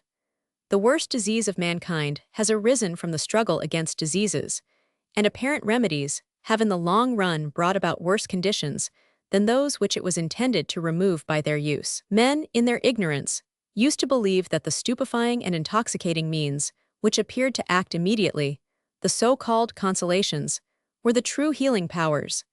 They even failed to observe that they had often to pay for their immediate relief by a general and profound deterioration in health, that the sick ones had to suffer from the after-effects of the intoxication, then from the absence of the intoxication, and later on, from a feeling of disquietude, depression, nervous starts, and ill health. Again, men whose illness had advanced to a certain extent never recovered from it. Those physicians of the soul, universally believed in and worshipped as they were, took care of that. It has been justly said of Schopenhauer that he was one who again took the sufferings of humanity seriously. Where is the man who will at length take PG 57 the antidotes against these sufferings seriously, and who will pillory the unheard-of quackery with which men, even up to our own age, and in the most sublime nomenclature, have been wont to treat the illnesses of their souls? Abuse of the conscientious ones. It is the conscientious, and not the unscrupulous, who have suffered so greatly from exhortations to penitence and the fear of hell, especially if they happen to be men of imagination. In other words, a gloom has been cast over the lives of those who had the greatest need of cheerfulness and agreeable images, not only for the sake of their own consolation and recovery from themselves, but that humanity itself might take delight in them and absorb a ray of their beauty. Alas, how much superfluous cruelty and torment have been brought about by those religions which invented sin, and by those men who, by means of such religions, desired to reach the highest enjoyment of their power. Thoughts on disease. To soothe the imagination of the patient, in order that he may at least no longer keep on thinking about his illness, and thus suffer more from such thoughts than from the complaint itself, which has been the case hitherto, that, it seems to me, is something, and it is by no means a trifle. And now do ye understand our task? PG 58. The ways, so-called shortcuts, have always led humanity to run great risks. On hearing the glad tidings that a shortcut had been found, they always left the straight path and lost their way. The apostate of the free spirit. Is there anyone, then, who seriously dislikes pious people who hold formally to their belief? Do we not, on the contrary, regard them with silent esteem and pleasure, deeply regretting at the same time that these excellent people do not share our own feelings? But whence arises that sudden, profound, and unreasonable dislike for the man who, having at one time possessed freedom of spirit, finally becomes a believer? In thinking of him, we involuntarily experience the sensation of having beheld some loathsome spectacle, which we must quickly efface from our recollection. Should we not turn our backs upon even the most venerated man if we entertain the least suspicion of him in this regard? Not, indeed, from a moral point of view, but because of sudden disgust and horror. Whence comes this sharpness of feeling? Perhaps we shall be given to understand that, at bottom, we are not quite certain of our own selves, or that, early in life, we build round ourselves hedges of the most pointed contempt, in order that, when old age makes us weak and forgetful, we may not feel inclined to brush our own contempt away from us. PG 59. Now, speaking frankly, this suspicion is quite erroneous, and whoever forms it knows nothing of what agitates and determines the free spirit. How little, to him, does the changing of an opinion seem contemptible per se. On the contrary, how highly he prizes the ability to change an opinion as a rare and valuable distinction, especially if he can retain it far into old age. And his pride, not his pusillanimity, even reaches so high as to be able to pluck the fruits of the spurner si spurni and the spurner si ipsum, without his being troubled by the sensation of fear of vain and easygoing men. Furthermore, the doctrine of the innocence of all opinions appears to him to be as certain as the doctrine of the innocence of all actions. How could he act as judge and hangman before the apostate of intellectual liberty? On the contrary, the sight of such a person would disgust him as much as the sight of a nauseous illness disgusts the physician. The physical repulsion caused by everything spongy, soft, and suppurating momentarily overcomes reason and the desire to help. Hence our goodwill is overcome by the conception of the monstrous dishonesty which must have gained the upper hand in the apostate from the free spirit, by the conception of a general knowing which is eating its way down even to the framework of the character. Other fears, other safeties. Christianity overspread life with a new and unlimited insecurity, thereby creating new safeties, enjoyments PG and recreations, and new valuations of all things. Our own century denies the existence of this insecurity, and does so with a good conscience, yet it clings to the old habit of Christian certainties, enjoyments, recreations, and valuations, even in its noblest arts and philosophies. How feeble and worn out must all this now seem, how imperfect and clumsy, how arbitrarily fanatical, and above all, how uncertain. Now that its horrible contrast has been taken away, the ever-present fear of the Christian for his eternal salvation. Christianity and the emotions. In Christianity, we may see a great popular protest against philosophy. The reasoning of the sages of antiquity had withdrawn men from the influence of the emotions, but Christianity would fain give men their emotions back again. With this aim in view, it denies any moral value to virtue such as philosophers understood it, as a victory of the reason over the passions, generally condemns every kind of goodness, and calls upon the passions to manifest themselves in their full power and glory, as love of God, fear of God, fanatic belief in God, blind hope in God. Error as a cordial. Let people say what they will, it is nevertheless certain that it was the aim of Christianity to deliver mankind from the yoke of moral engagements, by indicating what it pg 61 believed to be the shortest way to perfection, exactly in the same manner as a few philosophers thought they could dispense with tedious and laborious dialectics and the collection of strictly proved facts, and point out a royal road to truth. It was an error in both cases, but nevertheless a great cordial for those who were worn out and despairing in the wilderness. All spirit finally becomes visible. Christianity has assimilated the entire spirituality of an incalculable number of men who were by nature submissive, all those enthusiasts of humiliation and reverence, both refined and coarse. It has in this way freed itself from its own original rustic coarseness, of which we are vividly reminded when we look at the oldest image of St. Peter the Apostle, and has become a very intellectual religion, with thousands of wrinkles, arrière-pensées, and masks on its face. It has made European humanity more clever, and not only cunning from a theological standpoint, by the spirit which it has thus given to European humanity, in conjunction with the power of abnegation, and very often in conjunction with the profound conviction and loyalty of that abnegation, it has perhaps chiseled and shaped the most subtle individualities which have ever existed in human society. The individualities of the higher ranks of the Catholic clergy, especially when these priests have sprung from a noble family, and have brought to their work, from the very beginning, the innate grace of gesture, the dominating glance pg 62 of the eye, and beautiful hands and feet. Here the human face acquires that spiritualization brought about by the continual ebb and flow of two kinds of happiness, the feeling of power and the feeling of submission, after a carefully planned manner of living, has conquered the beast in man. Here an activity, which consists in blessing, forgiving sins, and representing the Almighty, ever keeps alive in the soul, and even in the body, the consciousness of a supreme mission. Here we find that noble contempt concerning the perishable nature of the body, of well-being, and of happiness, peculiar to born soldiers. Their pride lies in obedience, a distinctly aristocratic trait. Their excuse and their idealism arise from the enormous impossibility of their task. The surpassing beauty and subtleties of these princes of the Church have always proved to the people the truth of the Church. A momentary brutalization of the clergy, such as came about in Luther's time, always tended to encourage the contrary belief. And would it be maintained that this result of beauty and human subtlety, shown in harmony of figure, intellect, and task, would come to an end with religions, and that nothing higher could be obtained, or even conceived? The needful sacrifice.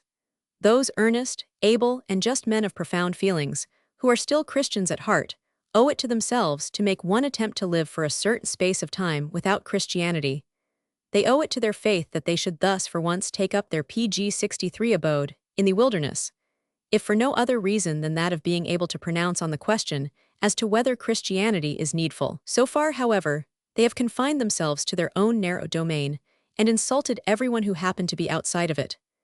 Yea, they even become highly irritated when it is suggested to them that beyond this little domain of theirs lies the great world, and that Christianity is, after all, only a corner of it. No, your evidence on the question will be valueless until you have lived year after year without Christianity, and with the inmost desire to continue to exist without it.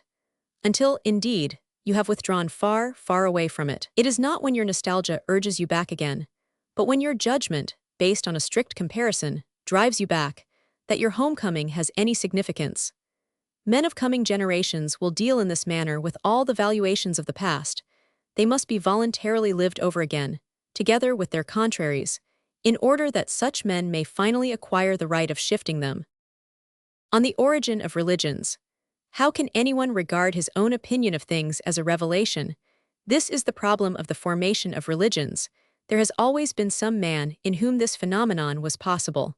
A postulate is that such a man already believed in revelations. Suddenly, however, a new idea occurs to him one day, his idea, and the entire blessedness of a great PG-64 personal hypothesis, which embraces all existence and the whole world, penetrates with such force into his conscience that he dare not think himself the creator of such blessedness, and he therefore attributes to his God the cause of this new idea, and likewise the cause of the cause, believing it to be the revelation of his God. How could a man be the author of so great a happiness? Ask his pessimistic doubts. But other levers are secretly at work. An opinion may be strengthened by oneself if it be considered as a revelation, and in this way all its hypothetic nature is removed. The matter is set beyond criticism and even beyond doubt. It is sanctified. It is true that, in this way, a man lowers himself to playing the role of mouthpiece, but his thought will end by being victorious as a divine thought. The feeling of finally gaining the victory conquers the feeling of degradation. There is also another feeling in the background. If a man raises his products above himself and thus apparently detracts from his own worth, there nevertheless remains a kind of joyfulness, paternal love, and paternal pride, which compensates man, more than compensates man for everything. Hatred of one's neighbor. Supposing that we felt towards our neighbor as he does himself, Schopenhauer calls this compassion, though it would be more correct to call it auto-passion, fellow feeling. We should be compelled to hate him if, like Pascal, he thought himself hateful. And this was PG-65 probably the general feeling of Pascal regarding mankind, and also that of ancient Christianity, which under Nero was convicted of odium generis humani, as Tacitus has recorded. The broken-hearted ones. Christianity has the instinct of a hunter for finding out all those who may by hook or by crook be driven to despair. Only a very small number of men can be brought to this despair. Christianity lies in wait for such as those, and pursues them. Pascal made an attempt to find out whether it was not possible, with the help of the very subtlest knowledge, to drive everybody into despair. He failed, to his second despair. Brahmanism and Christianity. There are certain precepts for obtaining a consciousness of power. On the one hand, for those who already know how to control themselves, and who are therefore already quite used to the feeling of power, and, on the other hand, for those who cannot control themselves. Brahmanism has given its care to the former type of man, Christianity to the latter. The faculty of vision. During the whole of the Middle Ages, it was believed that the real distinguishing trait of higher men was the faculty of PG-66 having visions, that is to say, of having a grave mental trouble. And in fact, the rules of life of all the higher natures of the Middle Ages, the religiosi, were drawn up with the object of making man capable of vision. Little wonder, then, that the exaggerated esteem for these half-mad fanatics, so-called men of genius, has continued even to our own days. They have seen things that others do not see, no doubt, and this fact should inspire us with caution where they are concerned, and not with belief. The price of believers. He who sets such a value on being believed in has to promise heaven in recompense for this belief. And everyone, even a thief on the cross, must have suffered from a terrible doubt and experienced crucifixion in every form, otherwise he would not buy his followers so dearly. The first Christian. The whole world still believes in the literary career of the Holy Ghost, or is still influenced by the effects of this belief. When we look into our Bibles, we do so for the purpose of edifying ourselves, to find a few words of comfort for our misery, be it great or small. In short, we read ourselves into it and out of it, who, apart from a few learned men, know that it likewise records the history of one of the most ambitious and importunate souls that ever PG-67 existed, of a mind full of superstition and cunning, the history of the Apostle Paul. Nevertheless, without this singular history, without the tribulations and passions of such a mind, and of such a soul, there would have been no Christian kingdom. We should have scarcely have even heard of a little Jewish sect, the founder of which died on the cross. It is true that, if this history had been understood in time, if we had read, really read, the writings of St. Paul not as the revelations of the Holy Ghost, but with honest and independent minds, oblivious of all our personal troubles, there were no such readers for 15 centuries, it would have been all up with Christianity long ago. So searchingly do these writings of the Jewish Paschal lay bare the origins of Christianity, just as the French Paschal let us see its destiny and how it will ultimately perish. That the ship of Christianity threw overboard no inconsiderable part of its Jewish ballast, that it was able to sail into the waters of the heathen, and actually did do so. This is due to the history of one single man, this apostle who was so greatly troubled in mind and so worthy of pity, but who was also very disagreeable to himself and to others. This man suffered from a fixed idea, or rather a fixed question, an ever-present and ever-burning question. What was the meaning of the Jewish law? And more especially, the fulfillment of this law. In his youth, he had done his best to satisfy it, thirsting as he did for that highest distinction which the Jews could imagine. This people, which raised the imagination of moral loftiness to a greater elevation than any other people, and which alone succeeded PG-68 in uniting the conception of a holy God with the idea of sin, considered as an offense. Against this holiness, St. Paul became at once the fanatic defender and guard of honor of this God and his law, ceaselessly battling against and lying in wait for all transgressors of this law and those who presumed to doubt it. He was pitiless and cruel towards all evildoers, whom he would fain have punished in the most rigorous fashion possible. Now, however, he was aware in his own person of the fact that such a man as himself, violent, sensual, melancholy, and malicious in his hatred, could not fulfill the law, and furthermore, what seemed strangest of all to him, he saw that his boundless craving for power was continually provoked to break it, and that he could not help yielding to this impulse. Was it really the flesh which made him a trespasser time and again?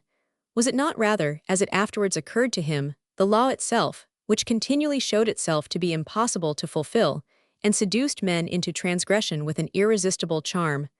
But at that time he had not thought of this means of escape. As he suggests here and there, he had many things on his conscience: hatred, murder, sorcery, idolatry, debauchery, drunkenness, and orgiastic revelry. And to however great an extent he tried to soothe his conscience, and even more his desire for power, by the extreme fanaticism of his worship for and defense of the law, there were times when the thought struck him, it is all in vain. The anguish of the unfulfilled law cannot be overcome. Luther must have experienced similar PG-69 feelings, when, in his cloister, he endeavored to become the ideal man of his imagination. And as Luther one day began to hate the ecclesiastical ideal, and the Pope, and the saints, and the whole clergy, with a hatred which was all the more deadly as he could not avow it even to himself, an analogous feeling took possession of St. Paul. The law was the cross on which he felt himself crucified. How he hated it! What a grudge he owed it! How he began to look round on all sides to find a means for its total annihilation, that he might no longer be obliged to fulfill it himself. And at last a liberating thought, together with a vision, which was only to be expected in the case of an epileptic like himself, flashed into his mind. To him, the stern upholder of the law, who, in his innermost heart, was tired to death of it, there appeared on the lonely path that Christ, with the divine effulgence on his countenance, and Paul heard the words, "Why persecutest thou me?" What actually took place then was this: his mind was suddenly enlightened, and he said to himself, "It is unreasonable to persecute this Jesus Christ. Here is my means of escape, here is my complete vengeance, here and nowhere else have I the destroyer of the law in my hands." The sufferer from anguished pride felt himself restored to health all at once. His moral despair disappeared in the air, for morality itself was blown away, annihilated. that is to say, fulfilled there on the cross. Up to that time, that ignominious death had seemed to him to be the principal argument against the messiahship, pg 70, proclaimed by the followers of the new doctrine. But what if it were necessary for doing away with the law? The enormous consequences of this thought, of this solution of the enigma, danced before his eyes, and he at once became the happiest of men. The destiny of the Jews, yea, of all mankind, seemed to him to be intertwined with this instantaneous flash of enlightenment. He held the thought of thoughts, the key of keys, the light of lights. History would henceforth revolve round him, for from that time forward he would be the apostle of the annihilation of the law. To be dead to sin, that meant to be dead to the law also, to be in the flesh, that meant to be under the law. To be one with Christ, that meant to have become, like him, the destroyer of the law, to be dead with him, that meant likewise to be dead to the law. Even if it were still possible to sin, it would not at any rate be possible to sin against the law. I am above the law, thinks Paul, adding, if I were now to acknowledge the law again and to submit to it, I should make Christ an accomplice in the sin. For the law was there for the purpose of producing sin and setting it in the foreground, as an emetic produces sickness. God could not have decided upon the death of Christ had it been possible to fulfill the law without it. Henceforth, not only are all sins expiated, but sin itself is abolished. Henceforth the law is dead. Henceforth the flesh in which it dwelt is dead, or at all events dying, gradually wasting away, to live for a short time longer amid this decay. This is the Christian's fate, until the time when, having become pg 71 with Christ, he arises with him, sharing with Christ the divine glory and becoming, like Christ, a son of God. Then Paul's exaltation was at its height, and with it the importunity of his soul.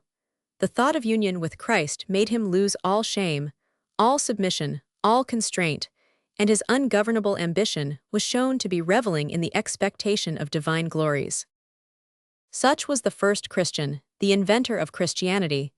Before him there were only a few Jewish sectaries. Inimitable, there is an enormous strain and distance between envy and friendship, between self-contempt and pride. The Greek lived in the former, the Christian in the latter.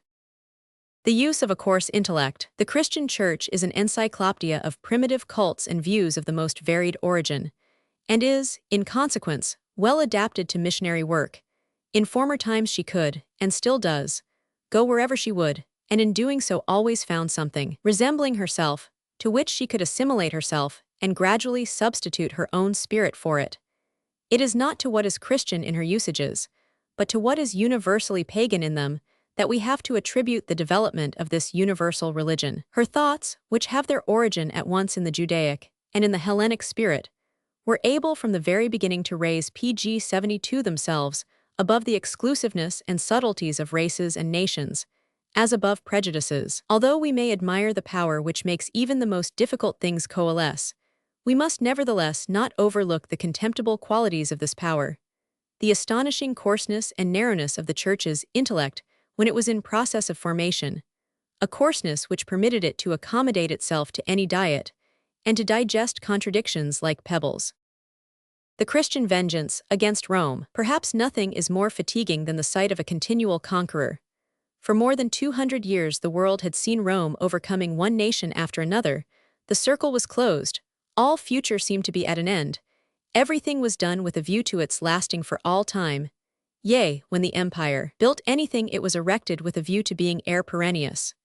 We, who know only the melancholy of ruins, can scarcely understand that totally different melancholy of eternal buildings, from which men endeavored to save themselves as best they could, with the light-hearted fancy of a Horace, for example. Others sought different consolations for the weariness which was closely akin to despair, against the deadening knowledge that from henceforth all progress of thought and heart would be hopeless, that the huge spider sat everywhere and mercilessly continued to drink all the blood within its reach, no matter where it might spring forth. pg 73, this mute, century-old hatred of the wearied spectators against Rome, wherever Rome's domination extended, was at length vented in Christianity, which united Rome, the world, and sin into a single conception. The Christians took their revenge on Rome by proclaiming the immediate and sudden destruction of the world, by once more introducing a future, for Rome had been able to transform everything into the history of its own past and present, a future in which Rome was no longer the most important factor,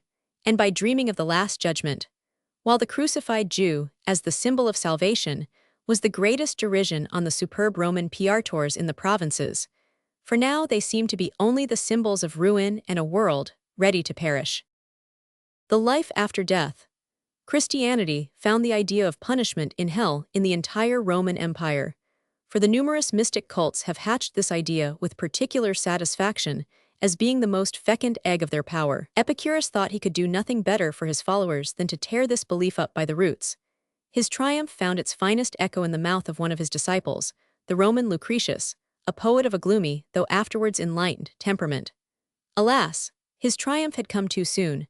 Christianity took under its special protection this belief in subterranean horrors, which was already beginning to die away in the minds of men. And that PG 74 was clever of it. For, without this audacious leap into the most complete paganism, how could it have proved itself victorious over the popularity of Mithras and Isis? In this way, it managed to bring timorous folk over to its side, the most enthusiastic adherents of a new faith. The Jews, being a people which, like the Greeks, and even in a greater degree than the Greeks, loved and still love life, had not cultivated that idea to any great extent. The thought of final death as the punishment of the sinner, death without resurrection as an extreme menace. This was sufficient to impress these peculiar men, who did not wish to get rid of their bodies, but hoped, with their refined Egypticism, to preserve them forever. A Jewish martyr, about whom we may read in the second book of the Maccabees, would not think of giving up his intestines, which had been torn out. He wanted to have them at the resurrection, quite a Jewish characteristic. Thoughts of eternal damnation were far from the minds of the early Christians. They thought they were delivered from death, and awaited a transformation from day to day, but not death. What a curious effect the first death must have produced on these expectant people. How many different feelings must have been mingled together: astonishment, exultation, doubt, shame, and passion. Verily, a subject worthy of a great artist. St. Paul could say nothing better in praise of his Savior than that he had opened the gates of immortality to everybody. He did not believe in the resurrection of those who had not been saved. More PG 75 than this, by reason of his doctrine of the impossibility of carrying out the law, and of death considered as a consequence of sin, he even suspected that, up to that time, no one had become immortal, or at all events only a very few, solely owing to special grace, and not to any merits of their own. It was only in his time that immortality had begun to open its gates, and only a few of the elect would finally gain admittance, as the pride of the elect cannot help saying.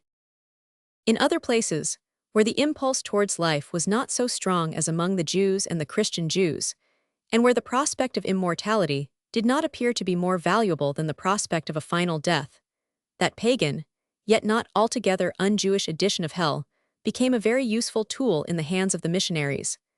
Then arose the new doctrine that even the sinners and the unsaved are immortal, the doctrine of eternal damnation, which was more powerful than the idea of a final death, which thereafter began to fade away. It was science alone which could overcome this idea, at the same time brushing aside all other ideas about death and an afterlife. We are poorer in one particular: the life after death has no further interest for us, an indescribable blessing, which is as yet too recent to be considered as such throughout the world. And Epicurus is once more triumphant. For the truth of Christianity was attested by the virtuous lives of the PG 76 Christians, their firmness in suffering, their unshakable belief, and above all by the spread and increase of the faith in spite of all calamities. That's how you talk even now. The more's the pity. Learn then that all this proves nothing either in favor of truth or against it. That truth must be demonstrated differently from conscientiousness, and that the latter is in no respect whatever an argument in favor of the former. A Christian arriere pensée. Would not this have been a general reservation among Christians of the first century? It is better to persuade ourselves into the belief that we are guilty rather than that we are innocent, for it is impossible to ascertain the disposition of so powerful a judge. But it is to be feared that he is looking out only for those who are conscious of guilt. Bearing in mind his great power, it is more likely that he will pardon a guilty person than admit that anyone is innocent in his presence. This was the feeling of poor provincial folk in the presence of the Roman praetor. He is too proud for us to dare to be innocent. And may not this very sentiment have made its influence felt when the Christians endeavored to picture to themselves the aspect of the supreme judge? neither European nor noble. There is something oriental and feminine in Christianity, and pg 77 this is shown in the thought, "Whom the Lord loveth, he chasteneth." For women in the Orient consider castigations and the strict seclusion of their persons from the world as a sign of their husband's love, and complain if these signs of love cease. If you think it evil, you make it evil. The passions become evil and malignant when regarded with evil and malignant eyes.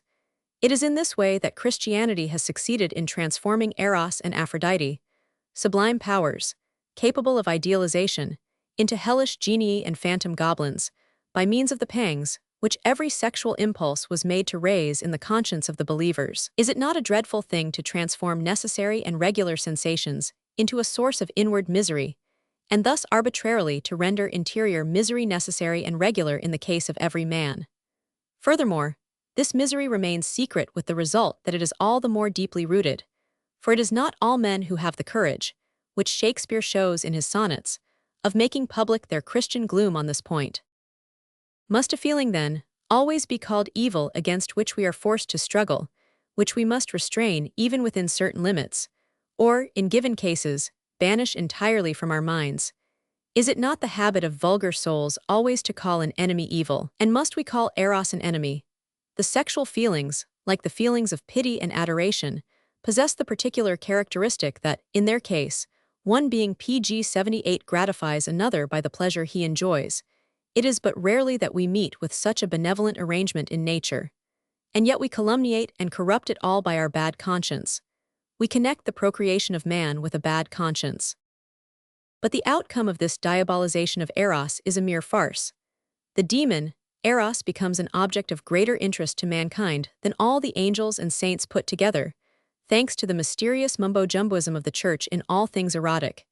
It is due to the Church that love stories, even in our own time, have become the one common interest which appeals to all classes of people, with an exaggeration which would be incomprehensible to antiquity, and which will not fail to provoke roars of laughter in coming generations.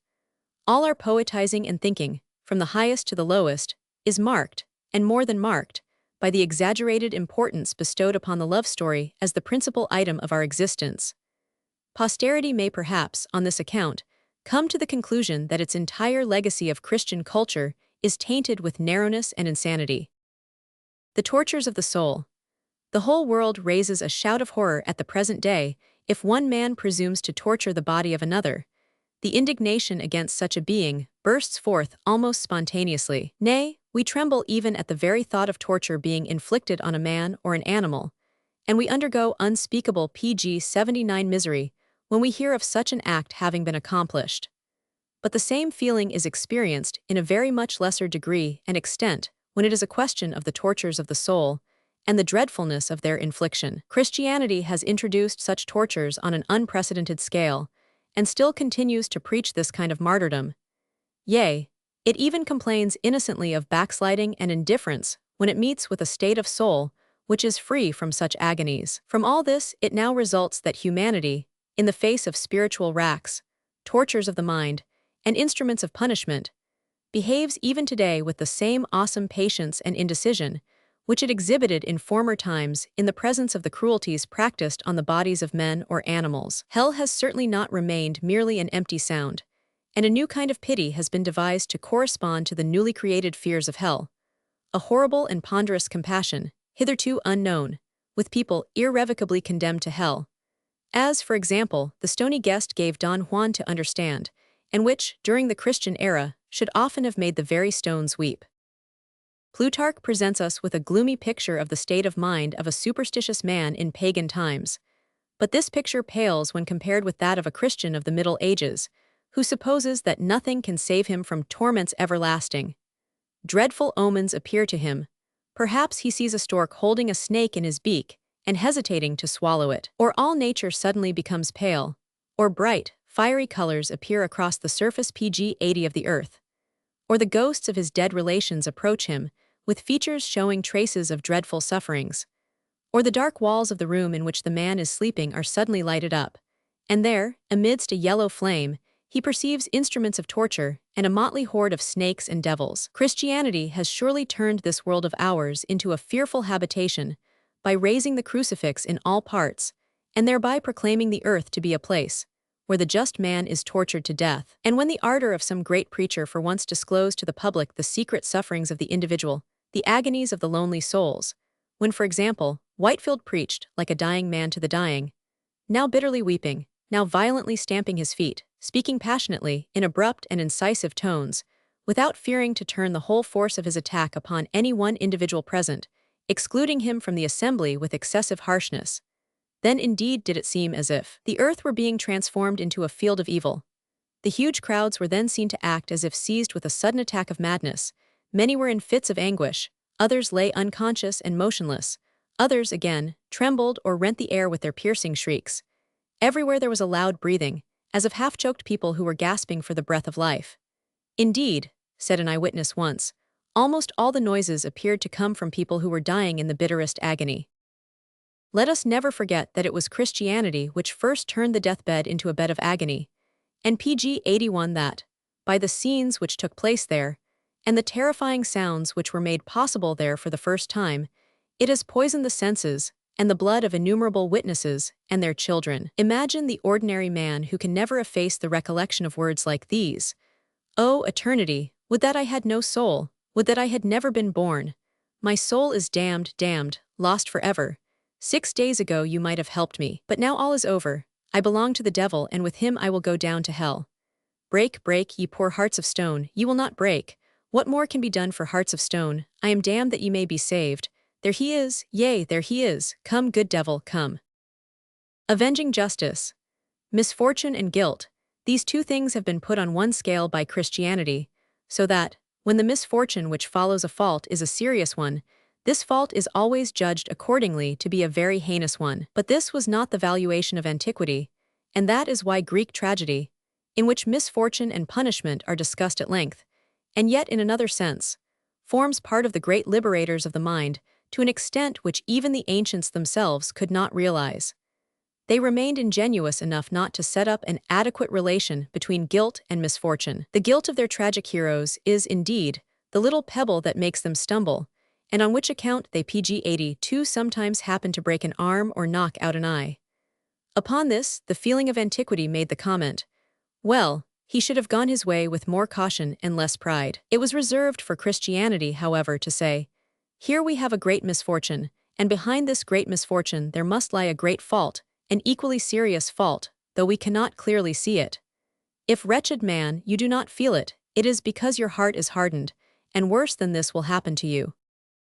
Besides this, antiquity could point to examples of real misfortunes, misfortunes that were pure and innocent. It was only with the advent of Christianity that all punishment became well-merited punishment. In addition to this, it renders the imagination of the sufferer still more suffering, so that the victim, in the midst of his distress, is seized with the feeling that he has been morally reproved and cast away. Poor humanity! The Greeks had a special word to stand for the feeling of indignation which was experienced at the misfortune of another. Among Christian peoples, this feeling was prohibited and was not permitted to develop, hence the reason why they have no name for this more virile brother of pity. A proposal. If, according to the arguments of Pascal and Christianity, our ego is always hateful, how can we permit and suppose other people, whether God or men, to love it? It would be contrary to all good principles to let ourselves be pg 83 loved, when we know very well that we deserve nothing but hatred, not to speak of other repugnant feelings. But this is the very kingdom of grace. Then you look upon your love for your neighbor as a grace, your pity as a grace. Well then, if you can do all this, there is no reason why you should not go a step further. Love yourselves through grace, and then you will no longer find your God necessary, and the entire drama of the fall and redemption of mankind will reach its last act in yourselves. The compassionate Christian. A Christian's compassion in the presence of his neighbor's suffering has another side to it, viz., his profound suspicion of all the joy of his neighbor's joy in everything that he wills and is able to do. The saint's humanity. A saint had fallen into the company of believers and could no longer stand their continually expressed hatred for sin. At last he said to them, God created all things, except sin, therefore it is no wonder that he does not like it. But man has created sin, And why then should he disown this only child of his merely because it is not regarded with a friendly eye by God, its grandfather? Is that human? Honor to whom honor is due, but one's heart and duty must speak, above all, in favor of the child, and only in the second place for the honor of the grandfather. pg 84. The theological attack. You must arrange that with yourself, for your life is at stake. Luther it is who suddenly springs upon us with these words and imagines that we feel the knife at our throats. But we throw him off with the words of one higher and more considerate than he. We need form no opinion in regard to this or that matter, and thus save our souls from trouble. For by their very nature, the things themselves cannot compel us to express an opinion. Poor humanity! A single drop of blood too much or too little in the brain may render our life unspeakably miserable and difficult, and we may suffer more from this single drop of blood than Prometheus from his vulture. But the worst is when we do not know that this drop is causing our sufferings, and we think it is the devil, or sin. The philology of Christianity. How little Christianity cultivates the sense of honesty can be inferred from the character of the writings of its learned men. They set out their conjectures as audaciously as if they were dogmas, and are but seldom at a disadvantage in regard to the interpretation of Scripture. Their continual cry is, "I am right, for it is written," and then follows an explanation so shameless and capricious that a pg 85 philologist, when he hears it, must stand stock-still between anger and laughter, asking himself again and again, is it possible? Is it honest? Is it even decent? It is only those who never, or always, attend church that underestimate the dishonesty with which this subject is still dealt in Protestant pulpits. In what a clumsy fashion the preacher takes advantage of his security from interruption, how the Bible is pinched and squeezed, and how the people are made acquainted with every form of the art of false reading. When all is said and done, however, what can be expected from the effects of a religion which, during the centuries when it was being firmly established, enacted that huge philological farce concerning the Old Testament? I refer to that attempt to tear the Old Testament from the hands of the Jews under the pretext that it contained only Christian doctrines and belonged to the Christians as the true people of Israel, while the Jews had merely arrogated it to themselves without authority. This was followed by a mania of would-be interpretation and falsification, which could not under any circumstances have been allied with a good conscience. However strongly Jewish savants protested, it was everywhere sedulously asserted that the Old Testament alluded everywhere to Christ, and nothing but Christ, more especially his cross, and thus, wherever reference was made to wood, a rod, a ladder, a twig, a tree, a willow, or a staff, such a reference could not but be a prophecy relating to the wood of the cross. Even the setting up pg 86 of the unicorn and the brazen serpent, even Moses stretching forth his hands in prayer, yea, the very spits on which the Easter lambs were roasted, all these were allusions to the cross, and as it were, preludes to it. Did anyone who kept on asserting these things ever believe in them? Let it not be forgotten that the Church did not shrink from putting interpolations in the text of the Septuagint, e.g. PS. XCVI 10, in order that she might later on make use of these interpolated passages as Christian prophecies. They were engaged in a struggle, and thought of their foes rather than of honesty. Subtlety and penury. Take care not to laugh at the mythology of the Greeks, merely because it so little resembles your own profound metaphysics. You should admire a people who checked their quick intellect at this point, and for a long time afterwards had tact enough to avoid the danger of scholasticism and hair-splitting superstition. The Christian interpreters of the body. Whatever originates in the stomach, the intestines, the beating of the heart, the nerves, the bile, the seed, all those indispositions, debilities, irritations, and the whole contingency of that machine about which we know so little, a Christian like Pascal considers it all as a moral and religious phenomenon, asking himself whether God or the pg 87 devil, good or evil, salvation or damnation, is the cause. Alas for the unfortunate interpreter! How he must distort and worry his system! How he must distort and worry himself in order to gain his point. The moral miracle. In the domain of morality, Christianity knows of nothing but the miracle, the sudden change in all valuations, the sudden renouncement of all habits, the sudden and irresistible predilection for new things and persons.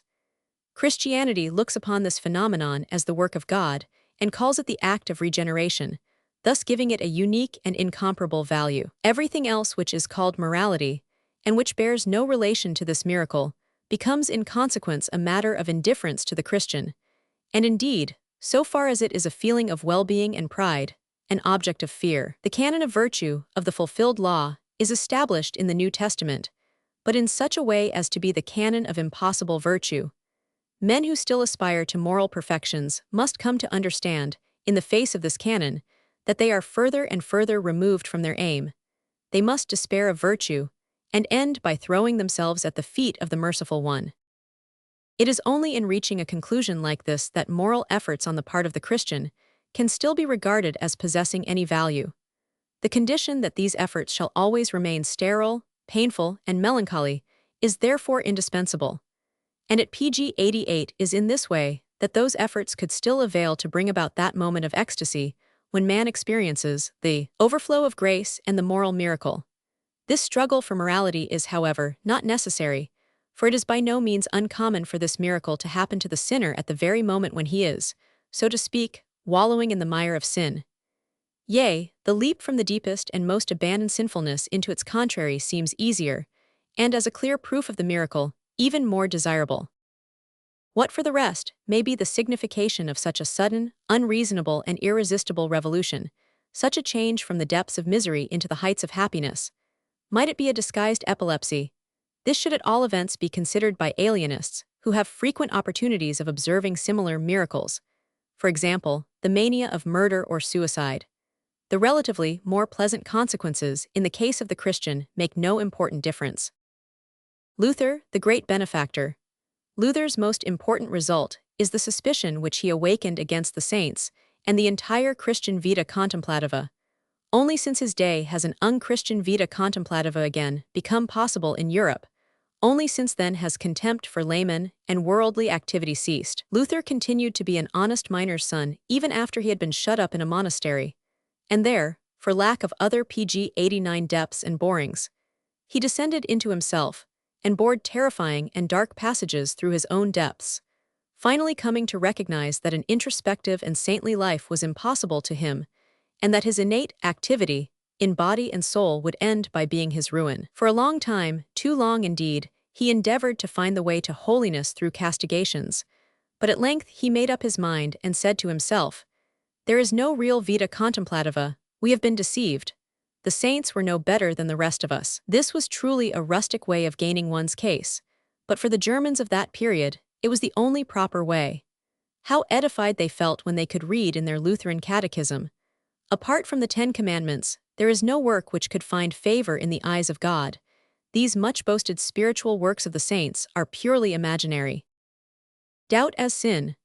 Christianity has done all it possibly could to draw a circle round itself, and has even gone so far as to declare doubt itself to be a sin. We are to be precipitated into faith by a miracle, without the help of reason, after which we are to float in it as the clearest and least equivocal of elements. A mere glance at some solid ground, the thought that we exist for some purpose other than floating, the least movement of our amphibious nature, all this is a sin. Let it be noted that, following this decision, the proofs and demonstration of the faith, and all meditations upon its origin, pg 90 are prohibited as sinful. Christianity wants blindness and frenzy and an eternal swansong above the waves under which reason has been drowned. Egoism versus egoism. How many are there who still come to the conclusion, life would be intolerable were there no God?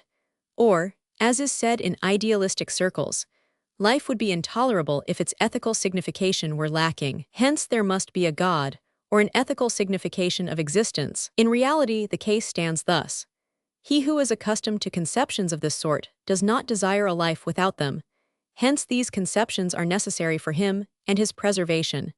But what a presumption it is to assert that everything necessary for my preservation must exist in reality, as if my preservation were really necessary. What if others held the contrary opinion?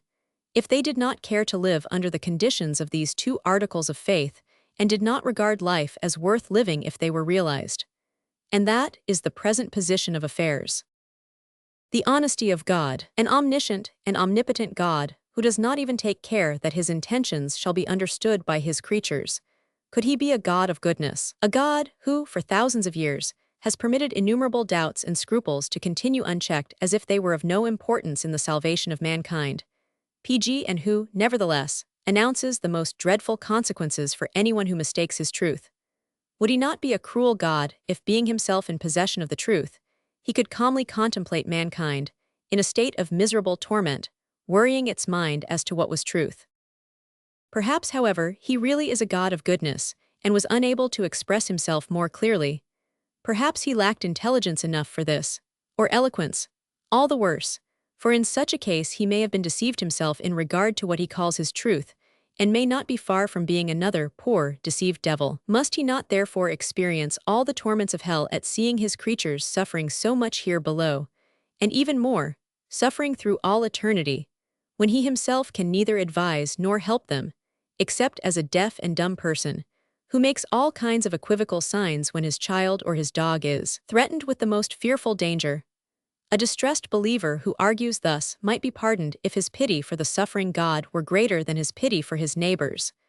For they are his neighbors no longer if that most solitary and primeval being is also the greatest sufferer, and stands most in need of consolation. Every religion shows some traits of the fact that it owes its origin to a state of human intellectuality which was as yet too young and immature. They all make light of the necessity for speaking the truth. As yet they know nothing of the duty of God, the duty of being clear and truthful in his communications with men. No one was more pg 92 eloquent than Pascal in speaking of the hidden God, and the reasons why he had to keep himself hidden, all of which indicates clearly enough that Pascal himself could never make his mind easy on this point. But he speaks with such confidence that one is led to imagine that he must have been led into the secret at some time or other. He seemed to have some idea that the Deus absconditus bore a few slight traces of immorality, and he felt too much ashamed and afraid of acknowledging this to himself. Consequently, like a man who is afraid, he spoke as loudly as he could. At the deathbed of Christianity, all truly active men now do without inward Christianity, and the most moderate and thoughtful men of the intellectual middle classes possess only a kind of modified Christianity, that is, a peculiarly simplified Christianity. A God who, in his love, ordains everything so that it may be best for us, a God who gives us our virtue and our happiness and then takes them away from us, so that everything at length goes on smoothly and there is no reason left why we should take life ill or grumble about it. In short, resignation and modesty raised to the rank of divinities. That is the best and most lifelike remnant of Christianity now left to us. It must be remembered, however, that in this way Christianity has developed into a soft moralism. Instead of God, freedom, and immortality, we have now a kind of benevolence and honest sentiments, and the belief that, in the entire universe, benevolence pg 93 and honest sentiments will finally prevail. This is the euthanasia of Christianity. What is truth? Who will not be pleased with the conclusions which the faithful take such delight in coming to? Science cannot be true, for it denies God. Hence it does not come from God, and consequently it cannot be true, for God is truth. It is not the deduction but the premise which is fallacious. What if God were not exactly truth, and if this were proved? And if he were instead the vanity, the desire for power, the ambitions, the fear, and the enraptured and terrified folly of mankind? Remedy for the displeased. Even Paul already believed that some sacrifice was necessary to take away the deep displeasure which God experienced concerning sin. And ever since then Christians have never ceased to vent the ill humor which they felt with themselves upon some victim or another, whether it was the world, or history, or reason, or joy, or the tranquility of other men. Something good, no matter what, had to die for their sins, even if only in effigy. The historical refutation, as the decisive one. Formerly it was sought to prove that there was no God. Now it is shown how the belief that a God existed could have originated, pg, and by what means this belief gained authority and importance.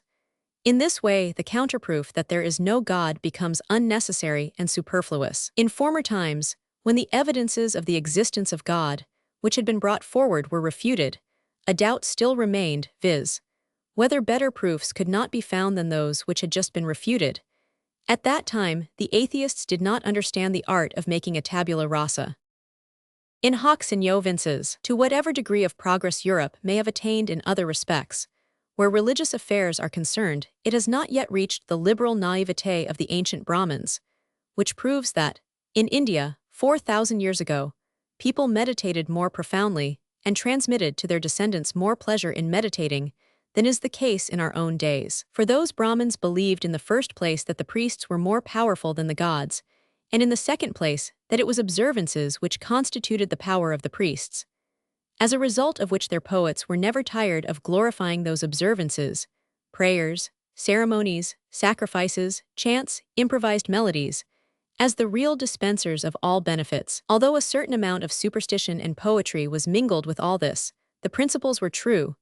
A step further, and the gods were cast aside, which Europe likewise will have to do before very long. One more step further, and priests and intermediaries pg 95 could also be dispensed with, and then Buddha, the teacher of the religion of self-redemption, appeared. How far Europe is still removed from this degree of culture. When at length all the customs and observances, upon which rests the power of gods, priests, and saviors shall have been destroyed, when as a consequence morality in the old sense will be dead, then there will come. Yea, what will come then? But let us refrain from speculating.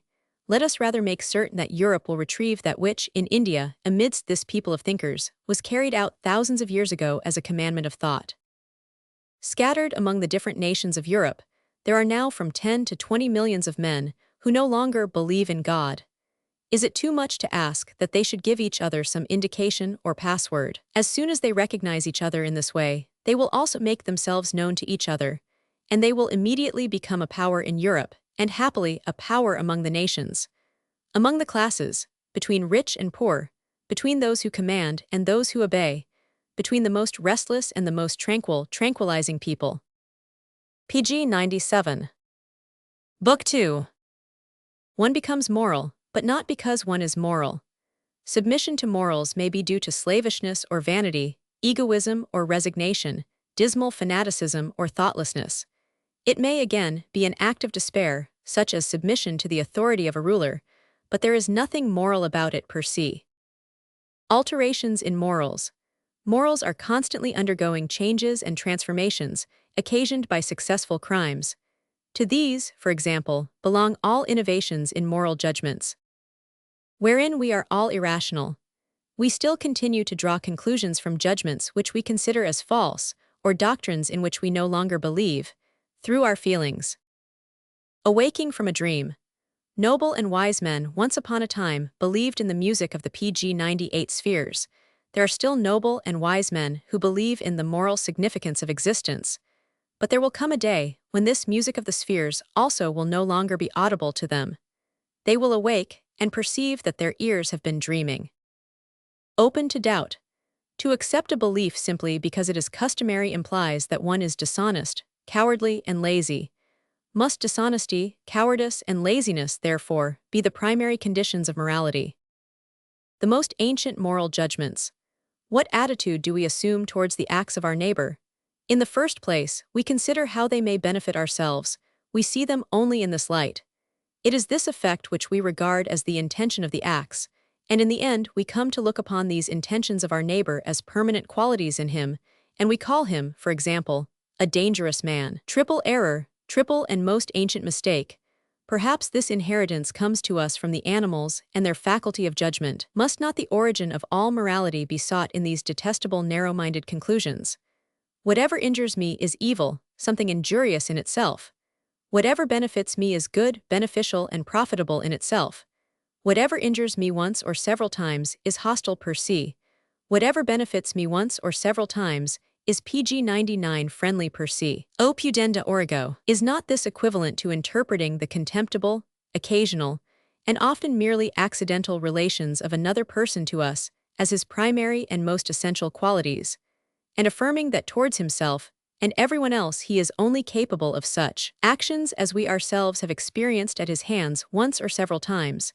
And is not this thorough folly based upon the most immodest of all mental reservations, namely, that we ourselves must be the standard of what is good, since we determine good and evil? There are two classes of people who deny morality. To deny morality may mean, in the first place, to deny the moral inducements which, men pretend, have urged them on to their actions, which is equivalent to saying that morality merely consists of words and forms, part of that coarse and subtle deceit, especially self-deceit, which is characteristic of mankind, and perhaps more especially of those men who are celebrated for their virtues. In the second place, it may mean our denying that moral judgments are founded on truths. It is admitted in such a case that these judgments are, in fact, the motives of the actions, but that in this way it is really errors as the basis of all moral judgments which urge men on to their moral actions. This is my point of view, but I should be far from denying that in very many cases a subtle suspicion, in accordance with the former point of view, i.e., in the spirit of La Rochefoucauld, is pg 100 also justifiable, and in any case of a high general utility. Therefore I deny morality in the same way as I deny alchemy, i.e. I deny its hypotheses. But I do not deny that there have been alchemists who believed in these hypotheses and based their actions upon them. I also deny immorality, not that innumerable people feel immoral, but that there is any true reason why they should feel so. I should not, of course, deny, unless I were a fool, that many actions which are called immoral should be avoided and resisted, and in the same way that many which are called moral should be performed and encouraged. But I hold that in both cases these actions should be performed from motives other than those which have prevailed up to the present time. We must learn anew in order that at last, perhaps very late in the day, we may be able to do something more, feel anew. Our valuations. All actions may be referred back to valuations, and all valuations are either one's own or adopted, the latter being by far the more numerous. Why do we adopt them?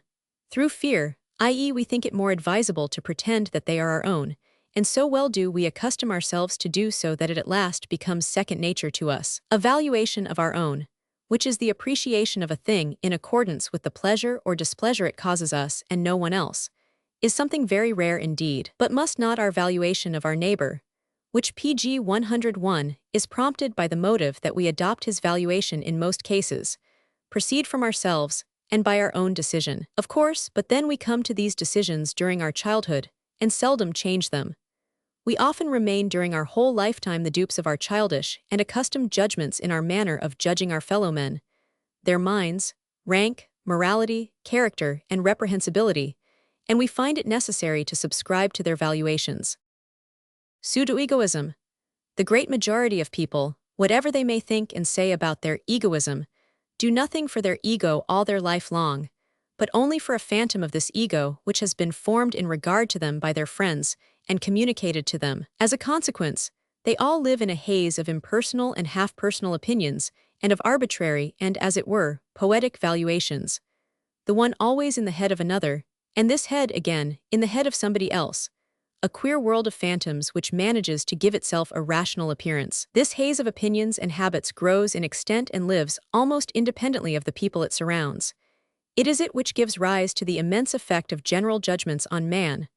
All those men, who do not know themselves, believe in a bloodless abstraction which they call man, i.e., in a fiction, and every change caused in this abstraction by the judgments of powerful individualities pg 102, such as princes and philosophers, produces an extraordinary and irrational effect on the great majority, for the simple reason that not a single individual in this haze can oppose a real ego, an ego which is accessible to and fathomed by himself, to the universal pale fiction, which he could thereby destroy. Against definitions of moral aims. On all sides, we now hear the aim of morals defined as the preservation and advancement of humanity, but this is merely the expression of a wish to have a formula and nothing more. Preservation wherein? Advancement whither? These are questions which must at once be asked. Is not the most essential point the answer to this wherein? And whither? Left out of the formula, what results therefrom so far as our own actions and duties are concerned, which is not already tacitly and instinctively understood? Can we sufficiently understand from this formula whether we must prolong as far as possible the existence of the human race, or bring about the greatest possible disanimalization of man? How different the means, i.e., the practical morals, would have to be in the two cases. Supposing that the greatest possible rationality were given to mankind, this certainly would not guarantee the longest possible existence for them, or supposing that their greatest happiness was thought to be the answer to the questions put, do we thereby mean the highest degree of happiness which a few individuals pg 103 might attain, or an incalculable, though finally attainable, average state of happiness for all? And why should morality be the way to it? Has not morality, considered as a whole, opened up so many sources of displeasure as to lead us to think that man up to the present, with every new refinement of morality, has become more and more discontented with himself, with his neighbor, and with his own lot? Has not the most moral of men hitherto believed that the only justifiable state of mankind in the face of morals is that of the deepest misery? Our right to our folly. How must we act? Why must we act? So far as the course and immediate needs of the individual are concerned, it is easy to answer these questions, but the more we enter upon the more important and more subtle domains of action, the more does the problem become uncertain, and the more arbitrary its solution. An arbitrary decision, however, is the very thing that must be excluded here. Thus commands the authority of morals. An obscure uneasiness, and awe must relentlessly guide man in those very actions, the objects and means of which he cannot at once perceive. This authority of morals undermines our thinking faculty in regard to those things concerning which it might be dangerous to think wrongly. It is in this way, at all events, that morality usually justifies itself to its accusers. Wrong in this place means dangerous, but dangerous to whom? It pg 104 is not, as a rule, the danger of the doer of the action, which the supporters of authoritative morals have in view, but their own danger, the loss which their power and influence might undergo if the right to act according to their own greater or lesser reason, however willfully and foolishly, were accorded to all men. They on their part make unhesitating use of their right to arbitrariness and folly. They even command in cases where it is hardly possible, or at all events very difficult, to answer the questions: how must they act? Why must they act? And if the reason of mankind grows with such extraordinary slowness that it was often possible to deny its growth during the whole course of humanity, what is more to blame for this than this solemn presence, even omnipresence, of moral commands, which do not even permit the individual question of how and why to be asked at all? Have we not been educated precisely in such a way as to make us feel pathetic, and thus to obscure our vision at the very time when our reason should be able to see as clearly and calmly as possible, i.e., in all higher and more important circumstances? Some theses: we should not give the individual, in so far as he desires his own happiness, any precepts or recommendations as to the road leading to happiness. For individual happiness arises from particular laws that are unknown to anybody, and such a man will only be hindered or obstructed by recommendations which come to him from outside pg 105 sources. Those precepts which are called moral are in reality directed against individuals, and do not by any means make for the happiness of such individuals. The relationship of these precepts to the happiness and well-being of mankind is equally slight, for it is quite impossible to assign a definite conception to these words, and still less can they be employed as guiding stars on the dark sea of moral aspirations. It is a prejudice to think that morality is more favorable to the development of the reason than immorality. It is erroneous to suppose that the unconscious aim in the development of every conscious being, namely, animal, man, humanity, etc., is its greatest happiness. On the contrary, there is a particular and incomparable happiness to be attained at every stage of our development, one that is neither high nor low, but quite an individual happiness. Evolution does not make happiness its goal. It aims merely at evolution and nothing else. It is only if humanity had a universally recognized goal that we could propose to do this or that. For the time being, there is no such goal. It follows that the pretensions of morality should not be brought into any relationship with mankind. This would be merely childish and irrational. It is quite another thing to recommend a goal to mankind. This goal would then be something that would depend upon our own will and pleasure. Provided that mankind in general agreed to adopt such a goal, it could then impose a moral law upon itself, a law which would, at all events, be imposed by their own free will. Up to now, however, the moral law has had to be placed pg 106 above our own free will. Strictly speaking, men did not wish to impose this law upon themselves. They wished to take it from somewhere, to discover it, or to let themselves be commanded by it from somewhere. Self-control and moderation, and their final motive. I find not more than 6 essentially different methods for combating the vehemence of an impulse.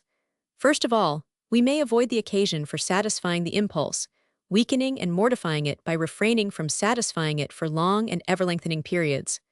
Secondly, we may impose a severe and regular order upon ourselves in regard to the satisfying of our appetites. By thus regulating the impulse and limiting its ebb and flow to fixed periods, we may obtain intervals in which it ceases to disturb us.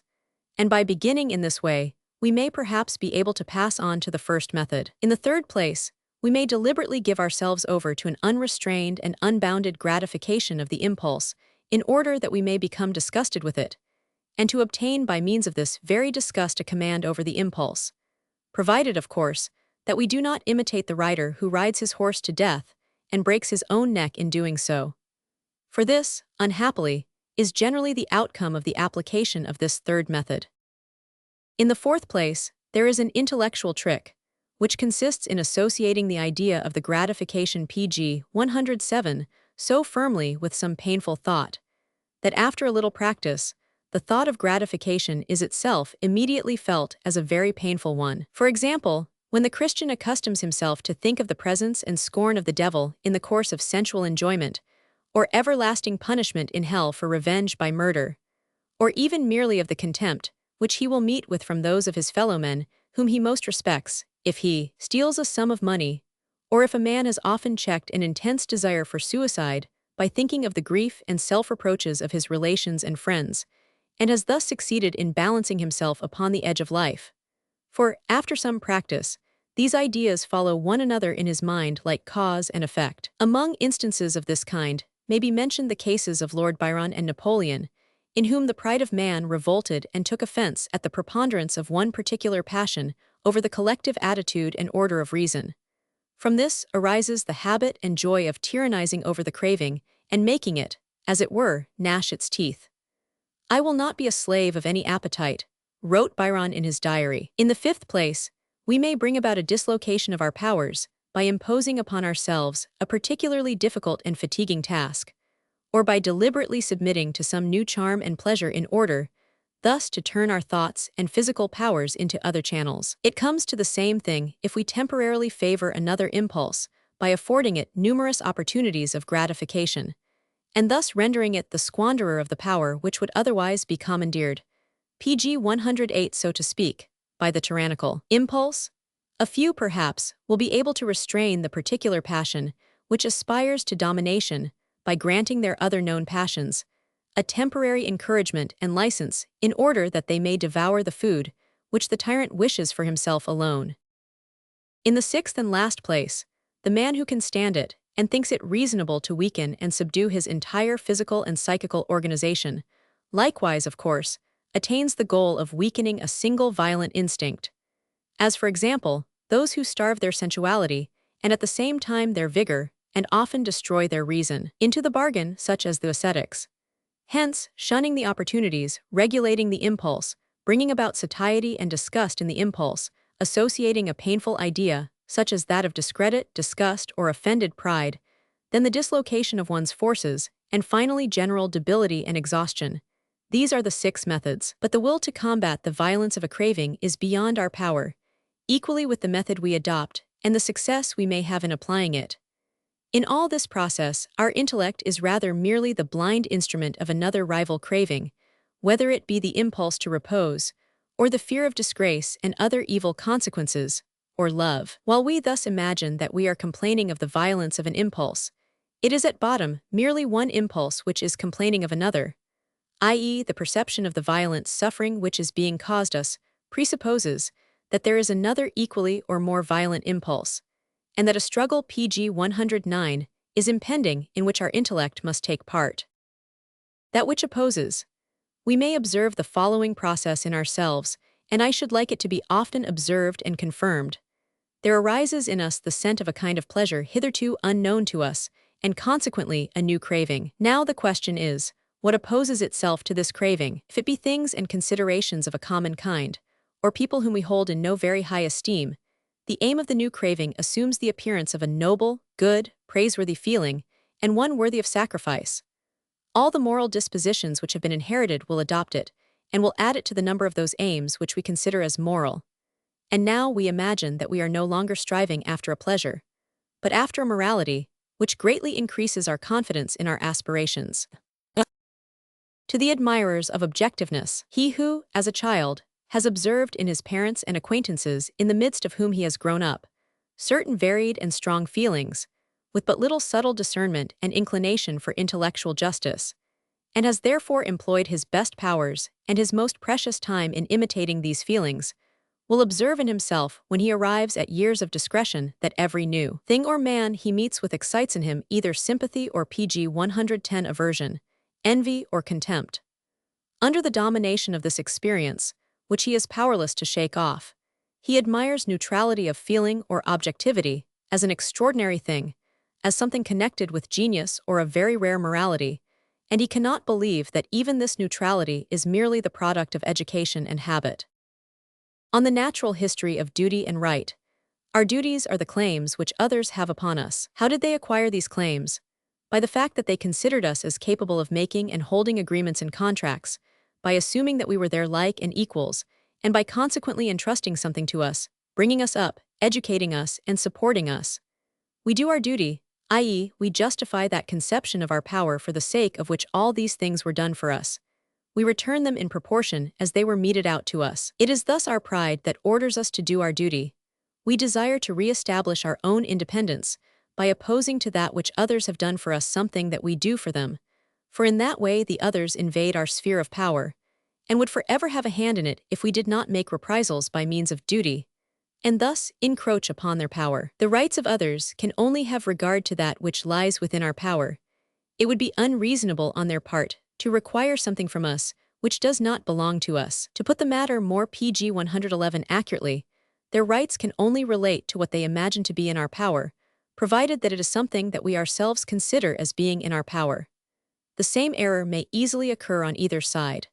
The feeling of duty depends upon our having the same belief in regard to the extent of our power as other people have, i.e., that we can promise certain things and undertake to do them freely. Free will. My rights consist of that part of my power which others have not only conceded to me, but which they wish to maintain for me. Why do they do it? On the one hand, they are actuated by wisdom, fear, and prudence. Whether they expect something similar from us, the protection of their rights, whether they consider a struggle with us as dangerous or inopportune, or whether they see a disadvantage to themselves in every diminution of our power, since in that case we should be ill-adapted for an alliance with them against a hostile third power. On the other hand, rights are granted by donations and cessions. In this latter case, the other people have not only enough power, but more than enough, so that they can give up a portion and guarantee it to the person to whom they give it, whereby they presuppose a certain restricted sense of power in the person upon whom they have bestowed the gift. In this way rights arise, recognized and guaranteed degrees of power. When the relations of powers to one another are materially changed, rights disappear and new ones are formed, as is demonstrated by the constant flux and reflux of the rights of nations. When our power diminishes pg 112 to any great extent, the feelings of those who hitherto guaranteed it undergo some change. They consider whether they shall once again restore us to our former possession, and if they do not see their way to do this, they deny our rights from that time forward. In the same way, if our power increases to a considerable extent, the feelings of those who previously recognized it, and whose recognition we no longer require, likewise change. They will then try to reduce our power to its former dimensions, and they will endeavor to interfere in our affairs, justifying their interference by an appeal to their duty. But this is merely useless word quibbling. Where right prevails, a certain state and degree of power is maintained, and all attempts at its augmentation and diminution are resisted. The right of others is the concession of our feeling of power to the feeling of power in these others. Whenever our power shows itself to be thoroughly shattered and broken, our rights cease. On the other hand, when we have become very much stronger, the rights of others cease in our minds to be what we have hitherto admitted them to be. The man who aims at being just, therefore, must keep a constant lookout for the changes in the indicator of the scales, in order that he may properly estimate the degrees of power and right which, with the customary transitoriness of human things, retain their equilibrium for only a short time, and in most cases continue to rise and fall. As a consequence, it is thus very difficult to be just, and requires much experience, good intentions, and an unusually large amount of good sense. pg 113.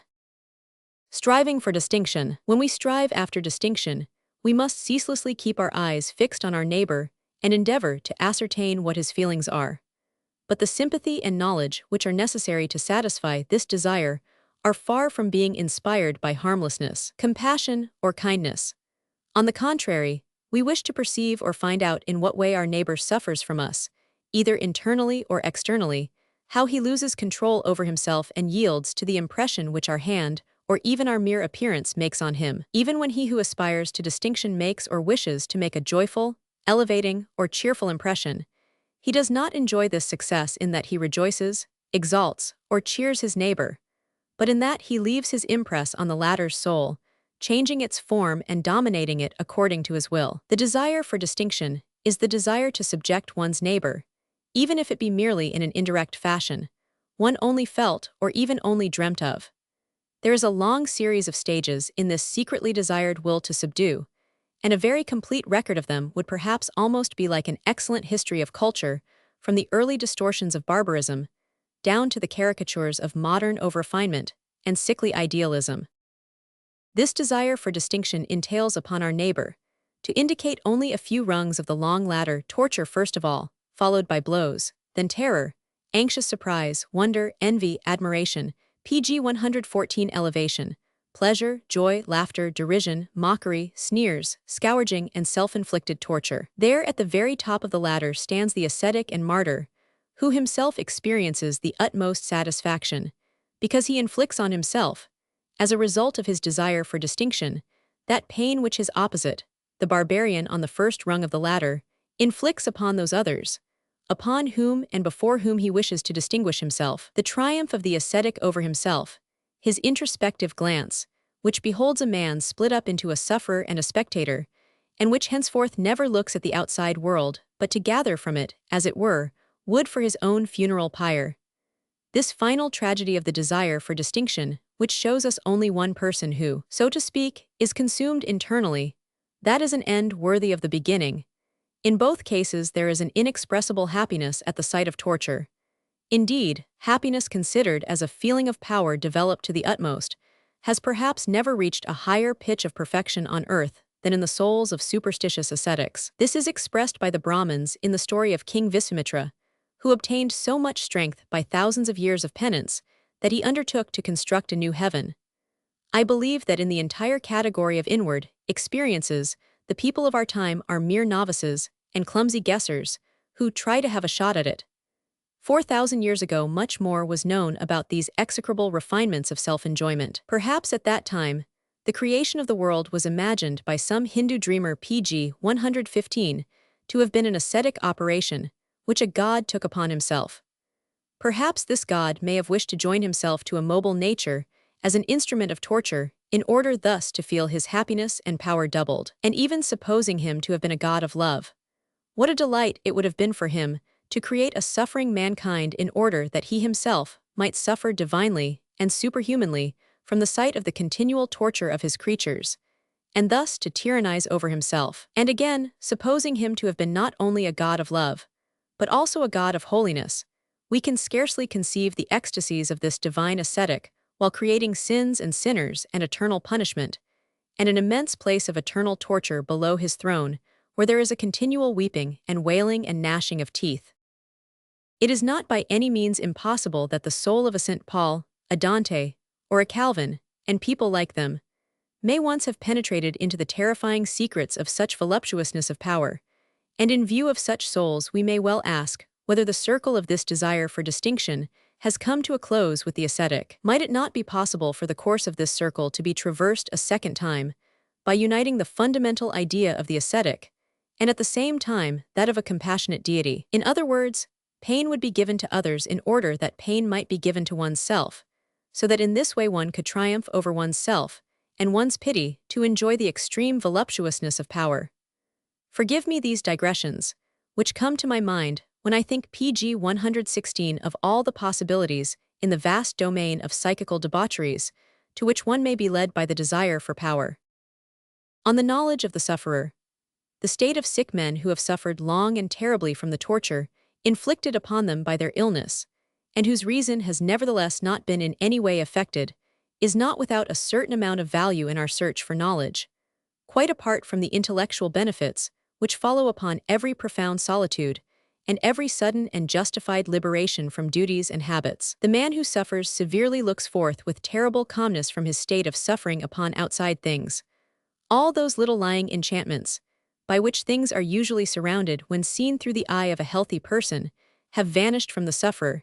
His own life even lies there before him, stripped of all bloom and color. If by chance it has happened that up to then he has lived in some kind of dangerous fantasy, This extreme disenchantment through pain is the means, and possibly the only means, of extricating him from it. It is possible that this is what happened to the founder of Christianity when suspended from the cross, for the bitterest words ever pronounced, my God, why hast thou forsaken me?" if understood in their deepest sense, as they ought to be understood, contain the evidence of a complete disillusionment and enlightenment, pg 117, in regard to the deceptions of life. In that moment of supreme suffering, Christ obtained a clear insight into himself, just as in the poet's narrative did the poor dying Don Quixote. The formidable tension of the intellect that wishes to hold its own against pain shows everything that one now looks upon in a new light, and the inexpressible charm of this new light is often powerful enough to withstand all the seductiveness of suicide, and to make the continuation of life seem very desirable to the sufferer. His mind scornfully turns to the warm and comfortable dream world in which the healthy man moves about thoughtlessly, and he thinks with contempt of the noblest and most cherished illusions in which he formerly indulged. He experiences delight in conjuring up this contempt as if from the depths of hell, and thus inflicting the bitterest sufferings upon his soul. It is by this counterpoise that he bears up against physical suffering. He feels that such a counterpoise is now essential. In one terrible moment of clear-sightedness, he says to himself, "Be for once thine own accuser and hangman, for once regard thy suffering as a punishment which thou hast inflicted on thyself. Enjoy thy superiority as a judge. Better still, enjoy thine own will and pleasure, thy tyrannical arbitrariness.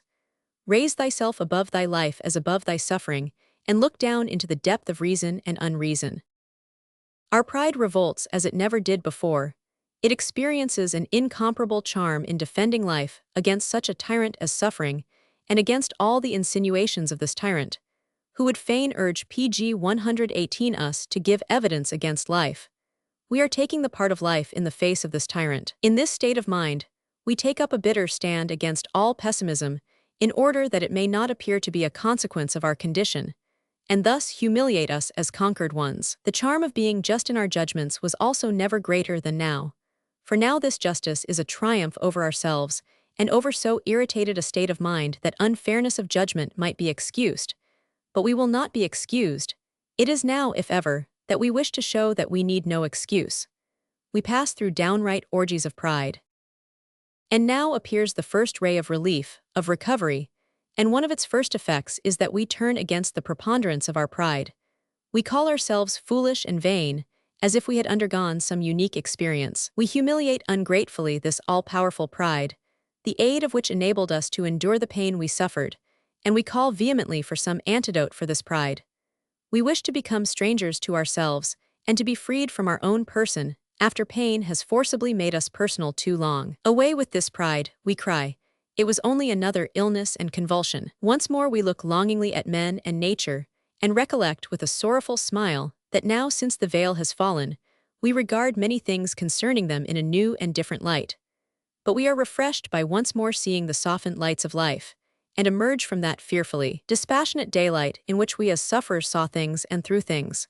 We pg 119 do not get angry when we see the charms of health resume their play, and we contemplate the sight as if transformed, gently and still fatigued.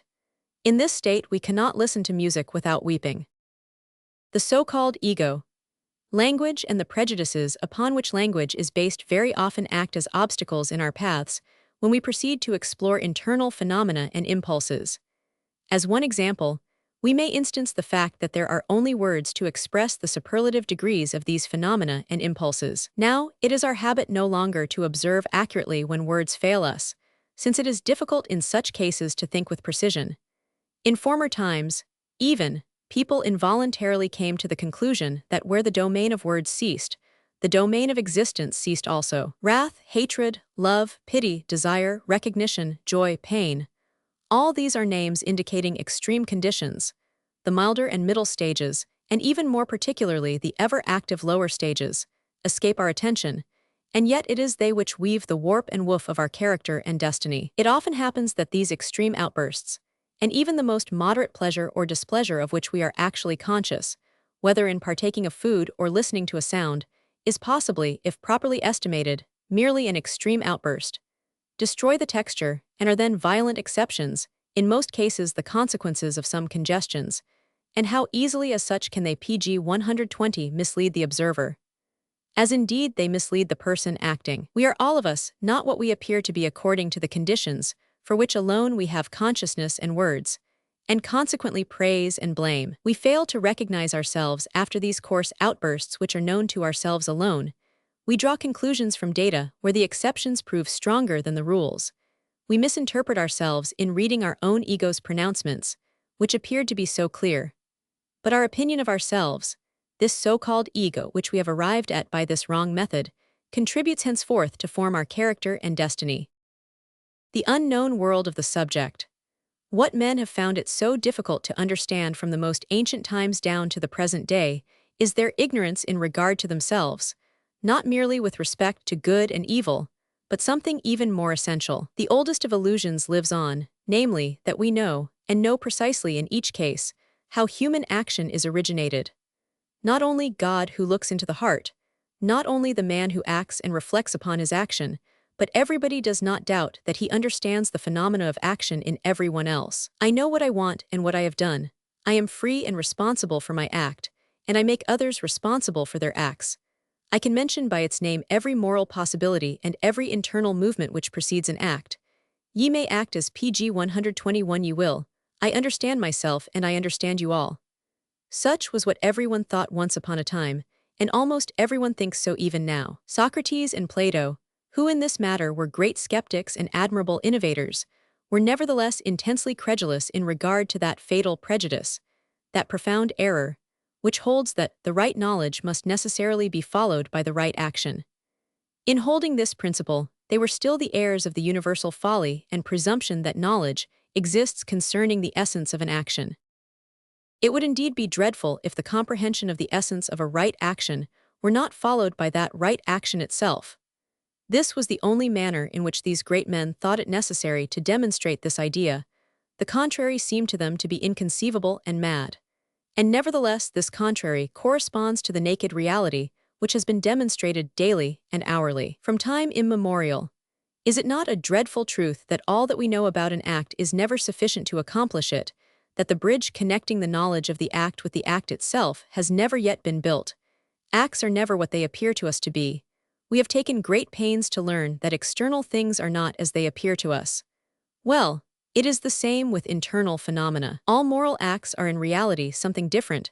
We cannot say anything more about them, and all acts are essentially unknown to us.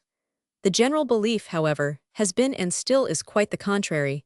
The most ancient realism pg 122 is against us. Up to the present humanity has thought, an action is what it appears to be. In rereading these words, a very expressive passage from Schopenhauer occurs to me, and I will quote it as a proof that he, too, without the slightest scruple, continued to adhere to this moral realism. Each one of us is in reality a competent and perfect moral judge, knowing exactly good and evil, made holy by loving good and despising evil. Such is every one of us in so far as the acts of others, and not his own, are under consideration, and when he has merely to approve or disapprove, whilst the burden of the performance of the acts is borne by other shoulders. Every one is therefore justified in occupying as confessor the place of God. Prison. My eye, whether it be keen or weak, can only see a certain distance, and it is within this space that I live and move. This horizon is my immediate fate, greater or lesser, from which I cannot escape. Thus, a concentric circle is drawn round every being, which has a center and is peculiar to himself. In the same way our ear encloses us in a small space, and so likewise does our touch. We measure the world by these horizons within which our senses confine each of us within prison walls. We say that this is near and that is far distant, that this is large and that is small, that one thing is hard and another soft, and this appreciation of things we call sensation. But it is all an error per se. According to the number pg 123 of events and emotions which it is on an average possible for us to experience in a given space of time, we measure our lives. We call them short or long, rich or poor, full or empty, and according to the average of human life we estimate that of other beings. And all this is an error per se. If we had eyes 100 times more piercing to examine the things that surround us, men would seem to us to be enormously tall. We can even imagine organs by means of which men would appear to us to be of immeasurable stature. On the other hand, Certain organs could be so formed as to permit us to view entire solar systems, as if they were contracted and brought close together like a single cell. And to beings of an inverse order, a single cell of the human body could be made to appear in its construction, movement, and harmony, as if it were a solar system in itself. The habits of our senses have wrapped us up in a tissue of lying sensations, which in their turn lie at the base of all our judgments and our knowledge. There are no means of exit or escape to the real world.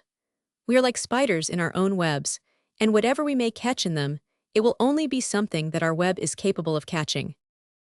What is our neighbor? What do we conceive of our neighbor except his limits?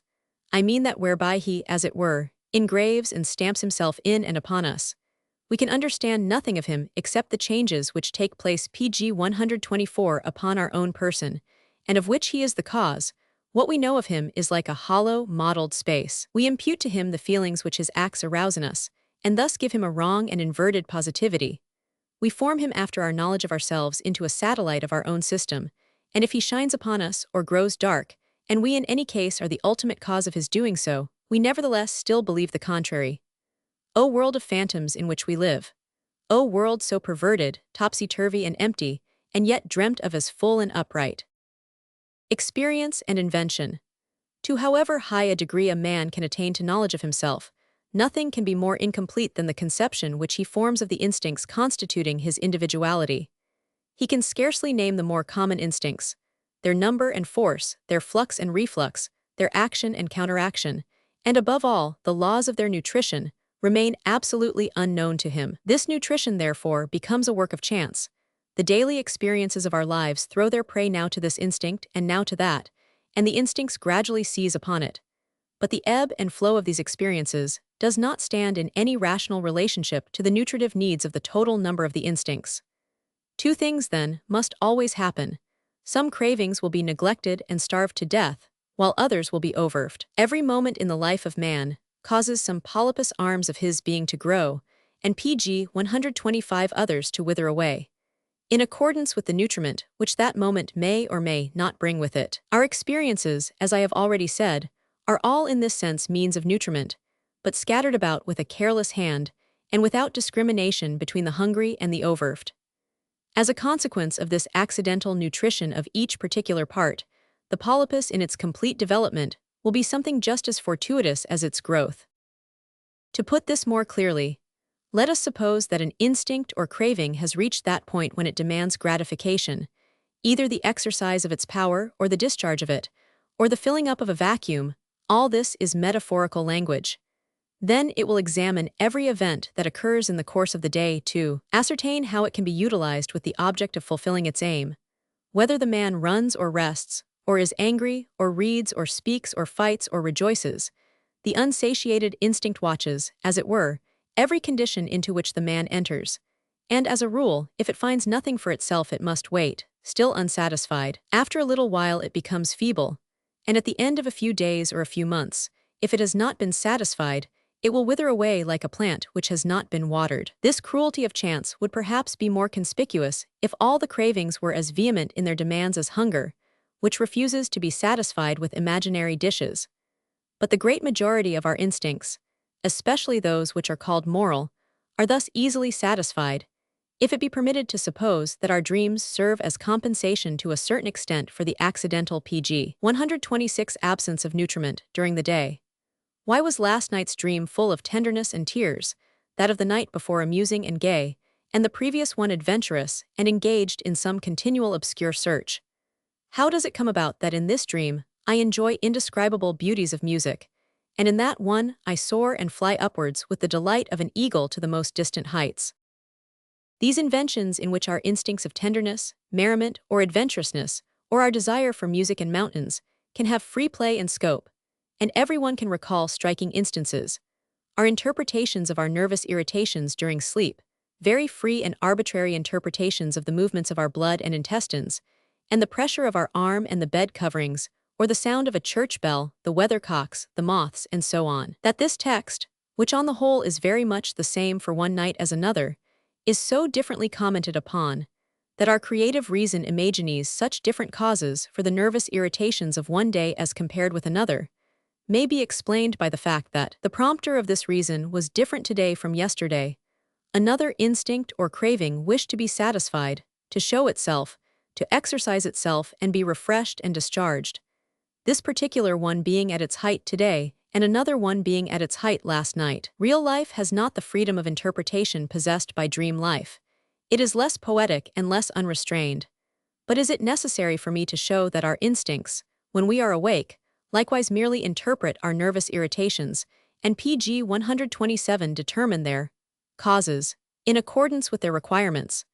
That there is no really essential difference between waking and dreaming, that even in comparing different degrees of culture, the freedom of the conscious interpretation of the one is not in any way inferior to the freedom in dreams of the other, that our moral judgments and valuations are only images and fantasies concerning physiological processes unknown to us, a kind of habitual language to describe certain nervous irritations, that all our so-called consciousness is a more or less fantastic commentary of an unknown text, one which is perhaps unknowable but yet felt. Consider some insignificant occurrence. Let us suppose that some day as we pass along a public street, we see someone laughing at us.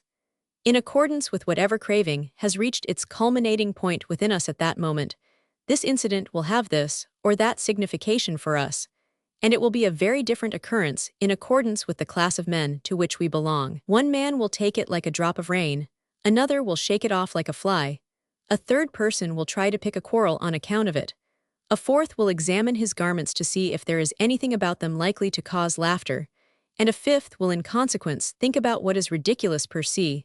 A sixth will be pleased at having involuntarily contributed to add a ray of sunshine and mirth to the world. In all these cases some craving is gratified, whether anger, combativeness, meditation, or benevolence. This instinct, whatever it may be, has seized upon that incident as its prey. Why that particular one? pg 128 Because, hungry and thirsty, it was lying in ambush. Not long ago at 11 o'clock in the morning, a man suddenly collapsed and fell down in front of me as if struck by lightning. All the women who were near at once gave utterance to cries of horror, while I set the man on his feet again and waited until he recovered his speech. During this time, no muscle of my face moved, and I experienced no sensation of fear or pity. I simply did what was most urgent and reasonable, and calmly proceeded on my way. Supposing someone had told me on the previous evening that at 11 o'clock on the following day, a man would fall down in front of me like this, I should have suffered all kinds of agonies in the interval, lying awake all night, and at the decisive moment should also perhaps have fallen down like the man instead of helping him. For, in the meantime, all the imaginable cravings within me would have had leisure to conceive and to comment upon this incident. What are our experiences, then? Much more what we attribute to them than what they really are. Or should we perhaps say that nothing is contained in them, that experiences in themselves are merely works of fancy? To tranquilize the skeptic, I don't know at all what I am doing. I don't know in the least what I ought to do. You are right, but be sure of this, you are being done at every moment. Mankind has at all times mistaken the pg 129 active for the passive. It is its eternal grammatical blunder. Cause and effect. On this mirror, and our intellect is a mirror, something is going on that indicates regularity. A certain thing is each time followed by another certain thing. When we perceive this and wish to give it a name, we call it cause and effect. Fools that we are. As if in this we had understood or could understand anything. For of course, we have seen nothing but the images of causes and effects, and it is just this figurativeness which renders it impossible for us to see a more substantial relation than that of sequence. The purposes in nature. Any impartial investigator who examines the history of the eye and its form in the lower creatures, and sees how the visual organ was slowly developed, cannot help recognizing that sight was not the first purpose of the eye, but probably only asserted itself when pure hazard had contributed to bring together the apparatus. One single example of this kind, and the final purposes fall from our eyes like scales. Reason. How did reason come into the world? As is only proper in an irrational manner, by accident, we shall have to guess at this accident as a riddle. pg 130. What is volition? We laugh at a man who, stepping out of his room at the very minute when the sun is rising, says, "It is my will that the sun shall rise," or at him who, unable to stop a wheel, says, "I wish it to roll," Or again, at him who, thrown in a wrestling match, says, "Here I lie, but here I wish to lie." But, joking apart, do we not act like one of these three persons whenever we use the expression "I wish"?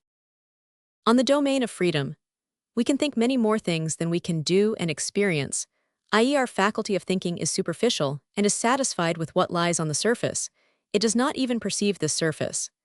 If our intellect were strictly developed in proportion to our power, and our exercise of this power, the primary principle of our thinking would be that we can understand only that which we are able to do, if, indeed, there is any understanding at all. The thirsty man is without water, but the creations of his imagination continually bring the image of water to his sight, as if nothing could be more easily procured. The superficial and easily satisfied character of the intellect cannot understand real need, and thus feels itself superior. It is proud of being able to do more, to run faster, and to reach the goal almost within the twinkling of an eye. And in this way the domain of thought, when contrasted with the domain of pg 131 action, volition, and experience, appears to be the domain of liberty, while, as I have already stated, it is nothing but the domain of superficiality and self-sufficiency. Forgetfulness. It has never yet been proved that there is such a thing as forgetfulness. All that we know is that we have no power over recollection. In the meantime, we have filled up this gap in our power with the word forgetfulness, exactly as if it were another faculty added to our list. But after all, what is within our power? If that word fills up a gap in our power, might not the other words be found capable of filling up a gap in the knowledge which we possess of our power? For a definite purpose. Of all human actions, probably the least understood are those which are carried out for a definite purpose, because they have always been regarded as the most intelligible and commonplace to our intellect. The great problems can be picked up in the highways and byways. Dreaming and responsibility. You would wish to be responsible for everything except your dreams. What miserable weakness, what lack of logical courage. Nothing contains more of your pg 132 own work than your dreams. Nothing belongs to you so much. Substance, form, duration, actor, spectator. In these comedies you act as your complete selves. And yet it is just here that you are afraid and ashamed of yourselves, and even Oedipus, the wise Oedipus, derived consolation from the thought that we cannot be blamed for what we dream. From this, I must conclude that the great majority of men must have some dreadful dreams to reproach themselves with. If it were otherwise, to how great an extent would these nocturnal fictions have been exploited in the interests of man's pride? Need I add that the wise Oedipus was right, that we are really not responsible for our dreams any more than for our waking hours, and that the doctrine of free will has as its parents man's pride and sense of power? Perhaps I say this too often, but that does not prove that it is not true. The alleged combat of motives. People speak of the combat of motives, but they designate by this expression that which is not a combat of motives at all. What I mean is that, in our meditative consciousness, the consequences of different actions, which we think we are able to carry out, present themselves successively, one after the other, and we compare these consequences in our mind. We think we have come to a decision concerning an action after we have established to our own satisfaction that the consequences of this pg 133 action will be favorable. Before we arrive at this conclusion, however, we often seriously worry because of the great difficulties we experience in guessing what the consequences are likely to be, and in seeing them in their full importance, without exception. And, after all this, we must reckon up any fortuitous elements that are likely to arise. Then comes the chief difficulty. All the consequences which we have with such difficulty determined one by one must be weighed on some scales against each other. And it only too often comes about that, owing to the difference in the quality of all the conceivable consequences, both scales and weights are lacking for this casuistry of advantage. Even supposing, however, that in this case we are able to overcome the difficulty, and that mere hazard has placed in our scales results which permit of a mutual balance, we have now, in the idea of the consequences of a particular action, a motive for performing this very action, but only one motive.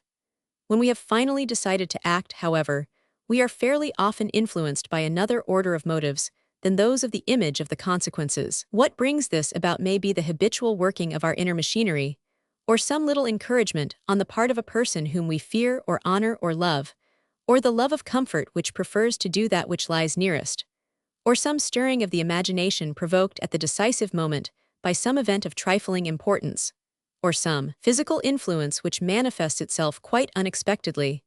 A mere whim brings it about, or the outburst of a passion which, as it accidentally pg 134 happens, is ready to burst forth.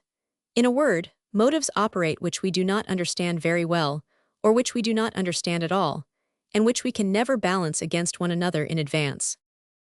It is probable that a contest is going on among these motives too, a driving backwards and forwards, a rising and lowering of the parts, and it is this which would be the real contest of motives, something quite invisible and unknown to us. I have calculated the consequences and the successes, and in doing so have set a very necessary motive in the line of combat with the other motives, but I am as little able to draw up this battle line as to see it.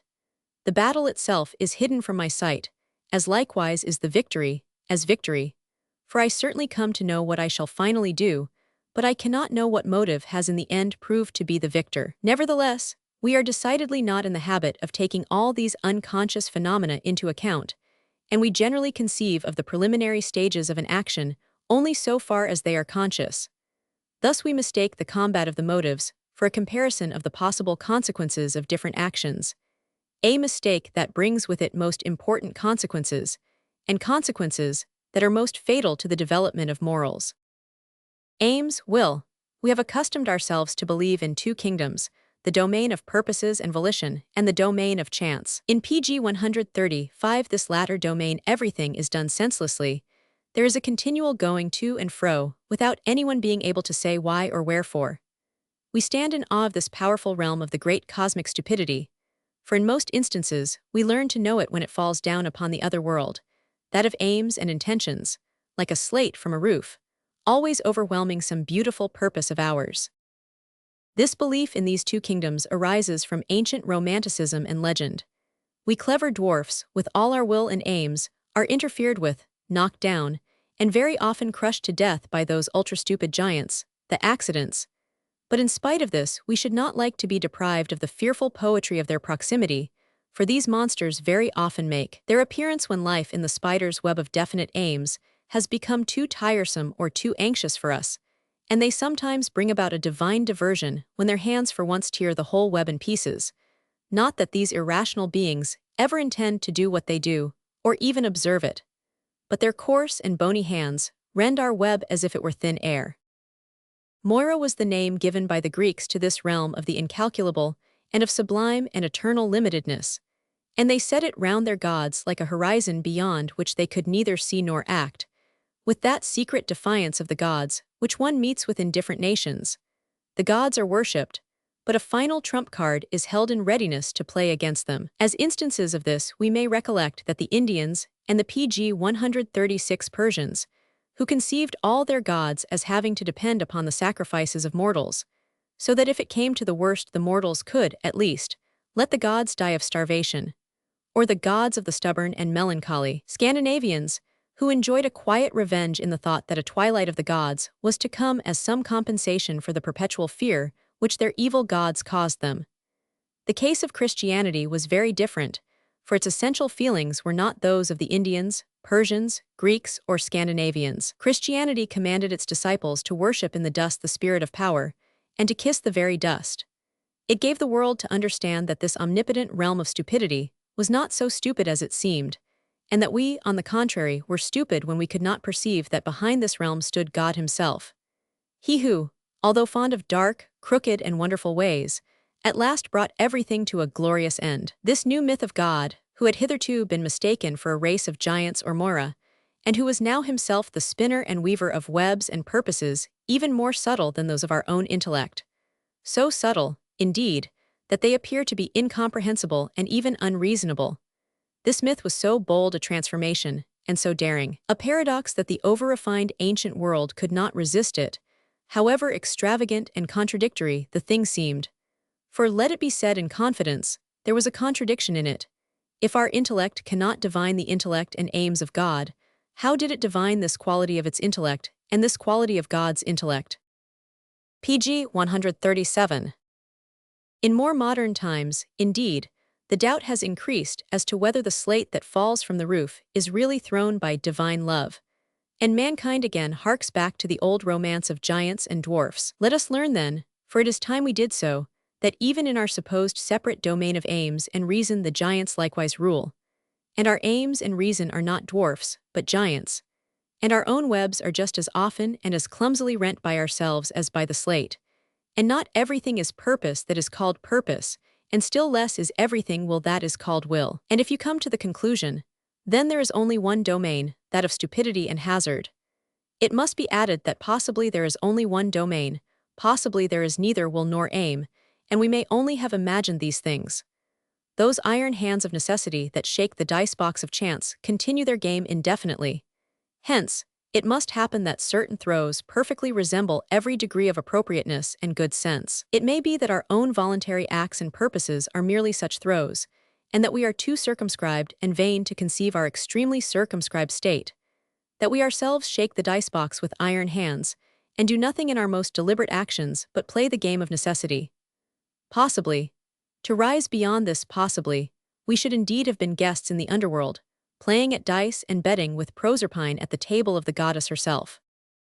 pg 138. Moral fashions. How moral judgments as a whole have changed. The greatest marvels of the morality of antiquity, such as Epictetus, knew nothing of the glorification, now so common, of the spirit of sacrifice, of living for others.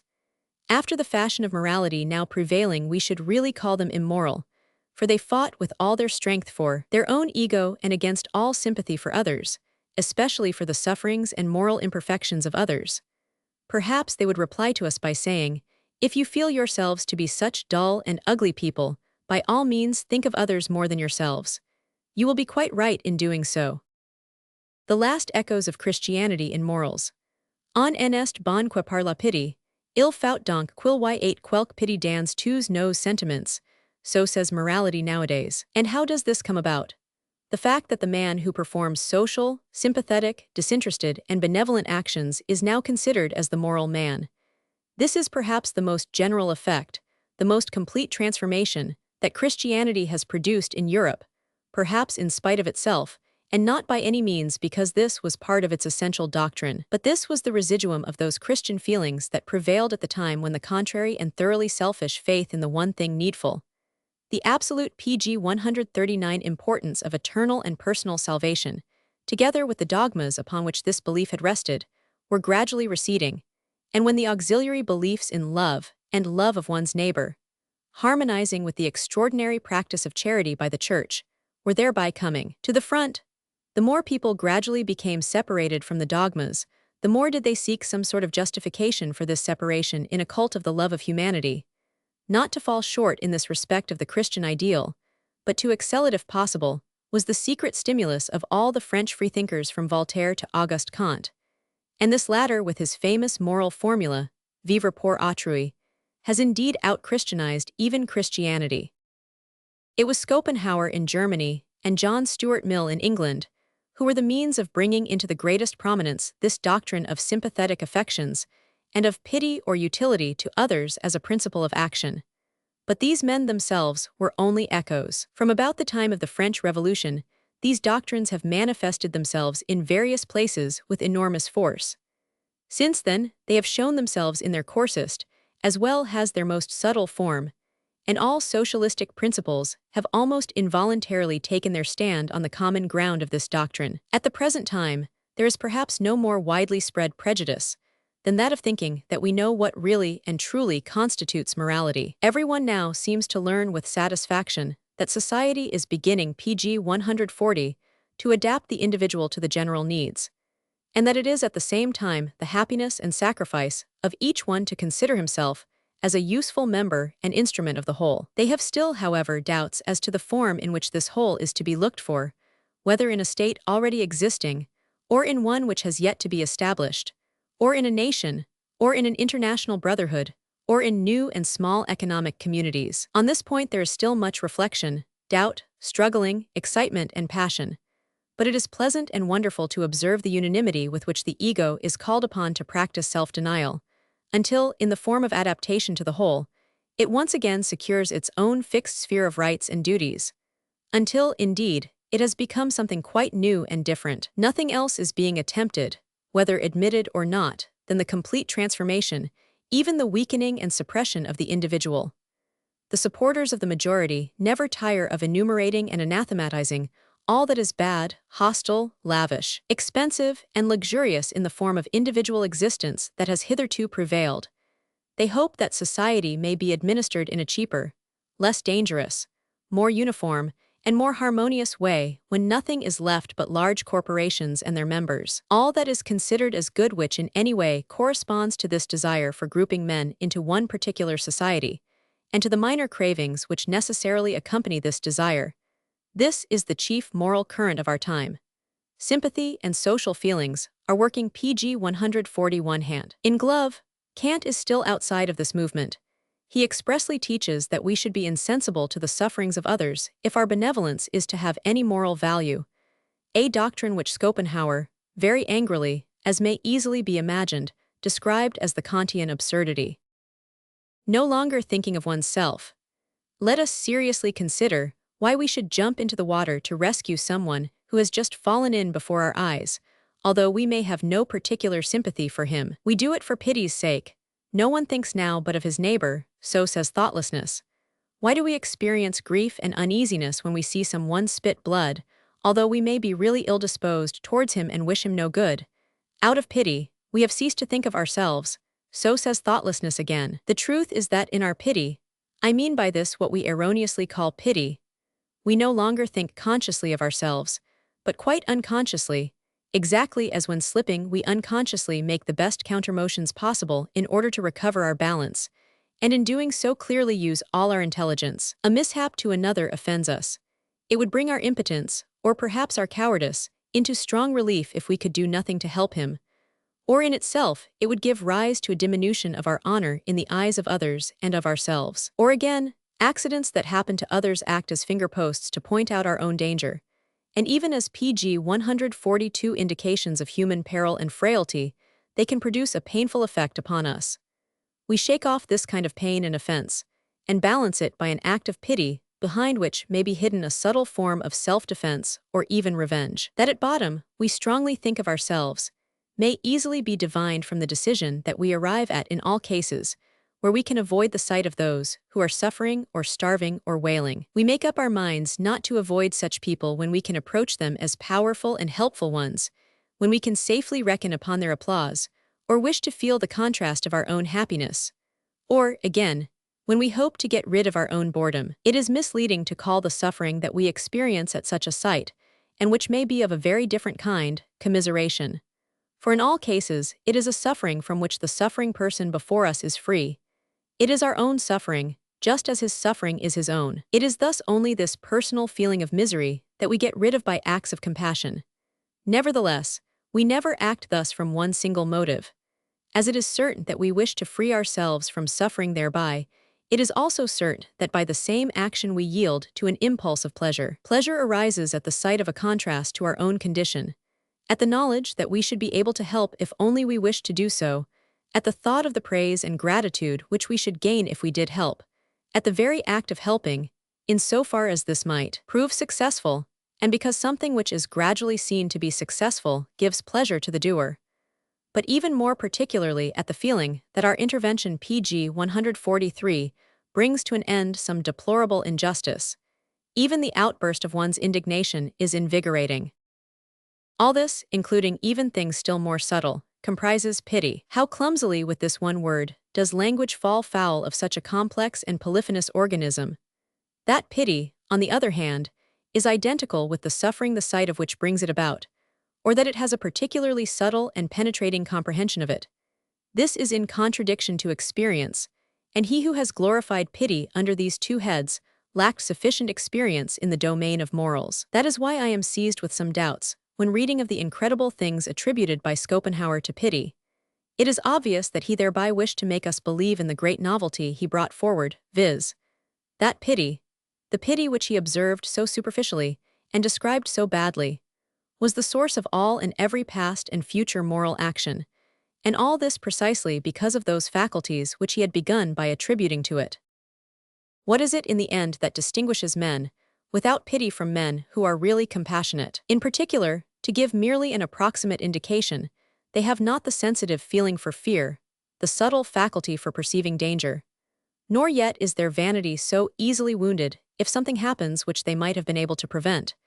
The caution of their pride commands them not to interfere uselessly with the affairs of others. They even act on the belief that everyone should help himself and play his own cards. Again, in pg 144, most cases, they are more habituated to bearing pain than compassionate men, and it does not seem at all unjust to them that others should suffer, since they themselves have suffered. Lastly, the state of soft-heartedness is as painful to them as is the state of stoical impassibility to compassionate men. They have only disdainful words for sensitive hearts, as they think that such a state of feeling is dangerous to their own manliness and calm bravery. They conceal their tears from others and wipe them off, angry with themselves. They belong to a different type of egoists from the compassionate men, but to call them, in a distinct sense, evil and the compassionate ones good, is merely a moral fashion which has had its innings, just as the reverse fashion had also its innings, and a long innings too. To what extent we must beware of pity. Pity, in so far as it actually gives rise to suffering, and this must be our only point of view here, is a weakness. Like every other indulgence in an injurious emotion, it increases suffering throughout the world, and although here and there a certain amount of suffering may be indirectly diminished or removed altogether as a consequence of pity, we must not bring forward these occasional consequences, which are on the whole insignificant, to justify the nature of pity which, as has already been stated, is prejudicial. Supposing that it prevailed, even if only for one day, it would bring humanity to utter ruin. In itself, the nature of pity is no better than pg 145 that of any other craving. It is only where it is called for and praised, and this happens when people do not understand what is injurious in it, but find in it a sort of joy, that a good conscience becomes attached to it. It is only then that we willingly yield to it, and do not shrink from acknowledging it. In other circumstances where it is understood to be dangerous, it is looked upon as a weakness, or, as in the case of the Greeks, as an unhealthy periodical emotion, the danger of which might be removed by temporary and voluntary discharges. If a man were to undertake the experiment of deliberately devoting his attention to the opportunities afforded by practical life for the exercise of pity, and were over and over again to picture in his own mind the misery he might meet with in his immediate surroundings, he would inevitably become melancholy and ill. If, however, he wished in any sense of the word to serve humanity as a physician, he would have to take many precautions with respect to this feeling, as otherwise it would paralyze him at all critical moments, undermine the foundations of his knowledge, and unnerve his helpful and delicate hand. Arousing pity. Among savages, men think with a moral shudder of the possibility of becoming an object of pity, for such a state they regard as deprived of all virtue. Pitying is equivalent to despising. They do not want to see a contemptible being suffer, for this would afford them no enjoyment. pg 146, on the other hand, to behold one of their enemies suffering, someone whom they look upon as their equal in pride, but whom torture cannot induce to give up his pride, and in general to see someone suffer who refuses to lower himself by appealing for pity, which would in their eyes be the most profound and shameful humiliation. This is the very joy of joys. Such a spectacle excites the deepest admiration in the soul of the savage, and he ends by killing such a brave man when it is in his power, afterwards according funeral honors to the unbending one. If he had groaned, however, if his countenance had lost its expression of calm disdain, if he had shown himself to be contemptible, well, in such a case he might have been allowed to live like a dog.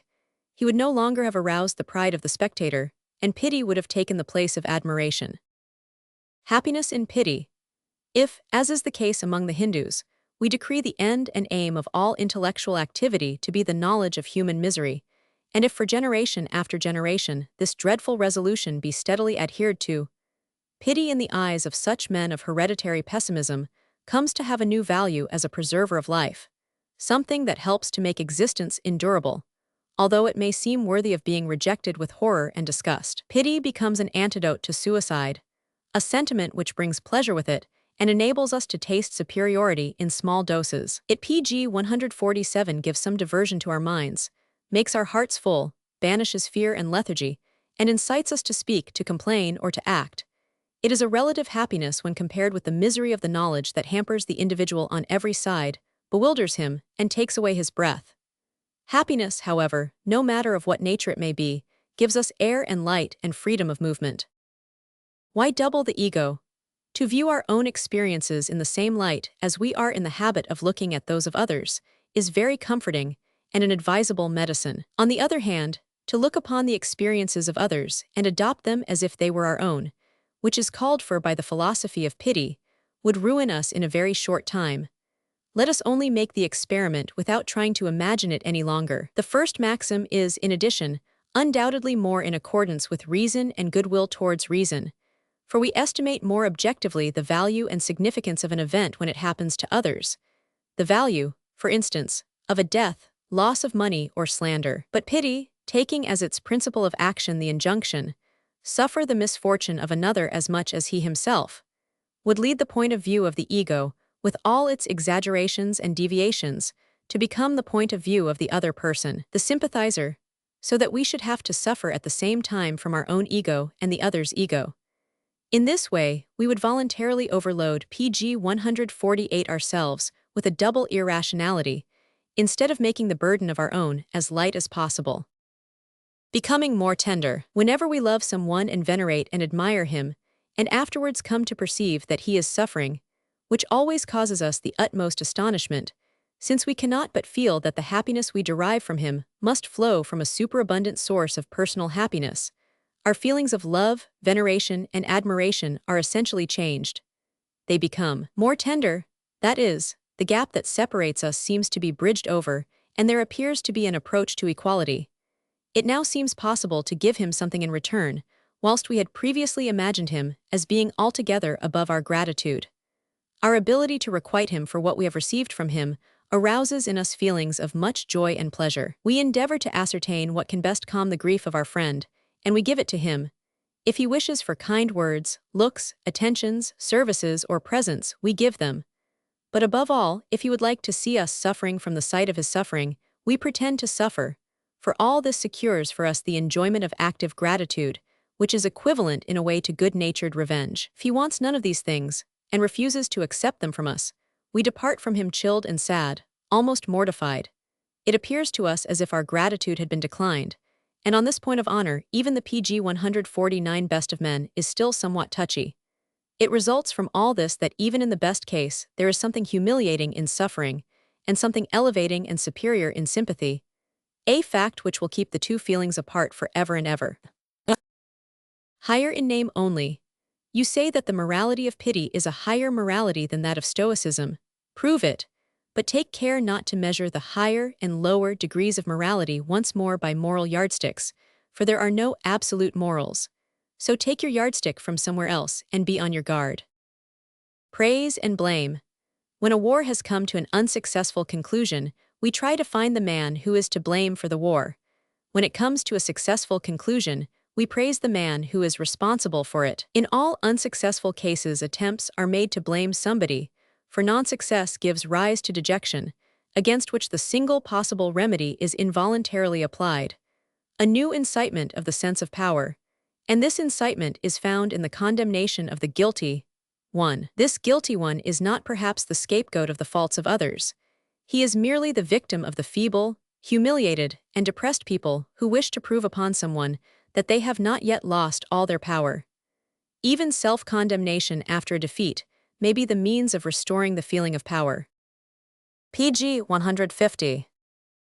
On the other hand, glorification of the originator is often but an equally blind result of another instinct that demands its victim, and in this case, the sacrifice appears to be sweet and attractive even for the victim. This happens when the feeling of power is satiated in a nation or a society by so great and fascinating a success that a weariness of victory supervenes and pride wishes to be discharged.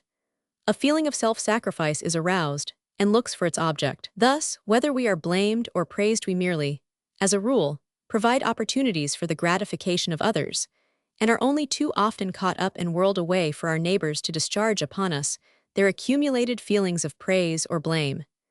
In both cases, we confer a benefit upon them for which we deserve no credit and they no thanks. More beautiful but less valuable. Picturesque morality.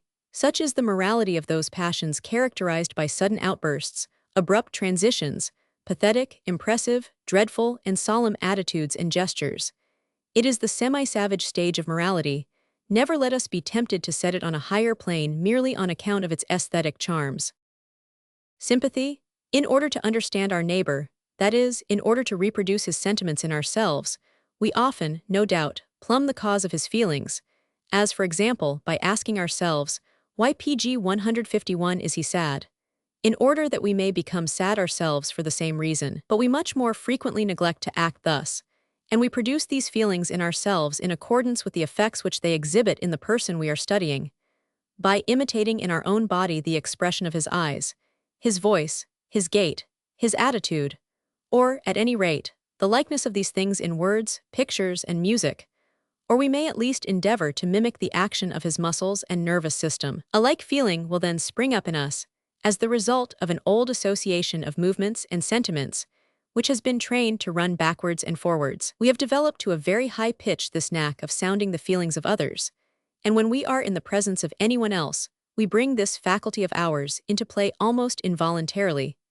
Let the inquirer observe the animation of a woman's countenance, and notice how it vibrates and quivers with animation, as the result of the continual imitation and reflection of what is going on around her.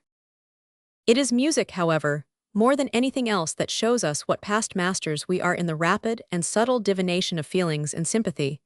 For even if music is only the imitation of an imitation of feelings, nevertheless, despite its distance and vagueness, it often enables us to participate in those feelings, so that we become sad without any reason for feeling so, like the fools that we are, merely because we hear certain sounds and rhythms that somehow or other remind us of the intonation and the movements, or perhaps even only of the behavior, of sorrowful people. It is related of a pg 152 certain Danish king, that he was wrought up to such a pitch of warlike enthusiasm by the song of a minstrel that he sprang to his feet and killed 5 persons of his assembled court.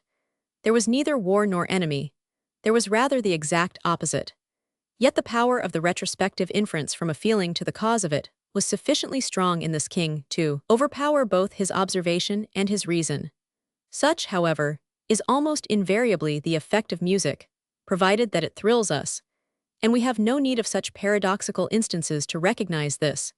The state of feeling into which music transports us is almost always in contradiction to the appearance of our actual state, and of our reasoning power which recognizes this actual state and its causes. If we inquire how it happened that this imitation of the feelings of others has become so common, there will be no doubt as to the answer. Man, being the most timid of all beings, because of his subtle and delicate nature, has been made familiar through his timidity with this sympathy for, and rapid comprehension of, the feelings of others, even of animals. For century after century, he saw danger in everything that was unfamiliar to him, in anything that happened to be alive, and whenever the spectacle of such things and creatures came before his eyes, he imitated their features and attitude, drawing at the same time his own conclusion as to the nature of the evil intentions they concealed. This interpretation of all movements and all facial characteristics in the sense of intentions, man has even brought to bear on things inanimate, urged on, as he was by the illusion that there was nothing inanimate. IPG 153 believe that this is the origin of everything that we now call a feeling for nature, that sensation of joy which men experience at the sight of the sky, the fields, the rocks, the forests, the storms, the stars, the landscapes, and spring.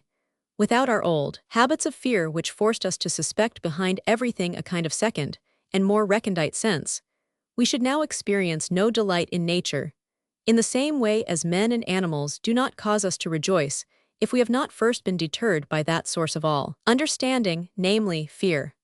For joy and agreeable surprise, and finally the feeling of ridicule, are the younger children of sympathy, and the much younger brothers and sisters of fear. The faculty of rapid perception, which is based on the faculty of rapid dissimulation, decreases in proud and autocratic men and nations, as they are less timid.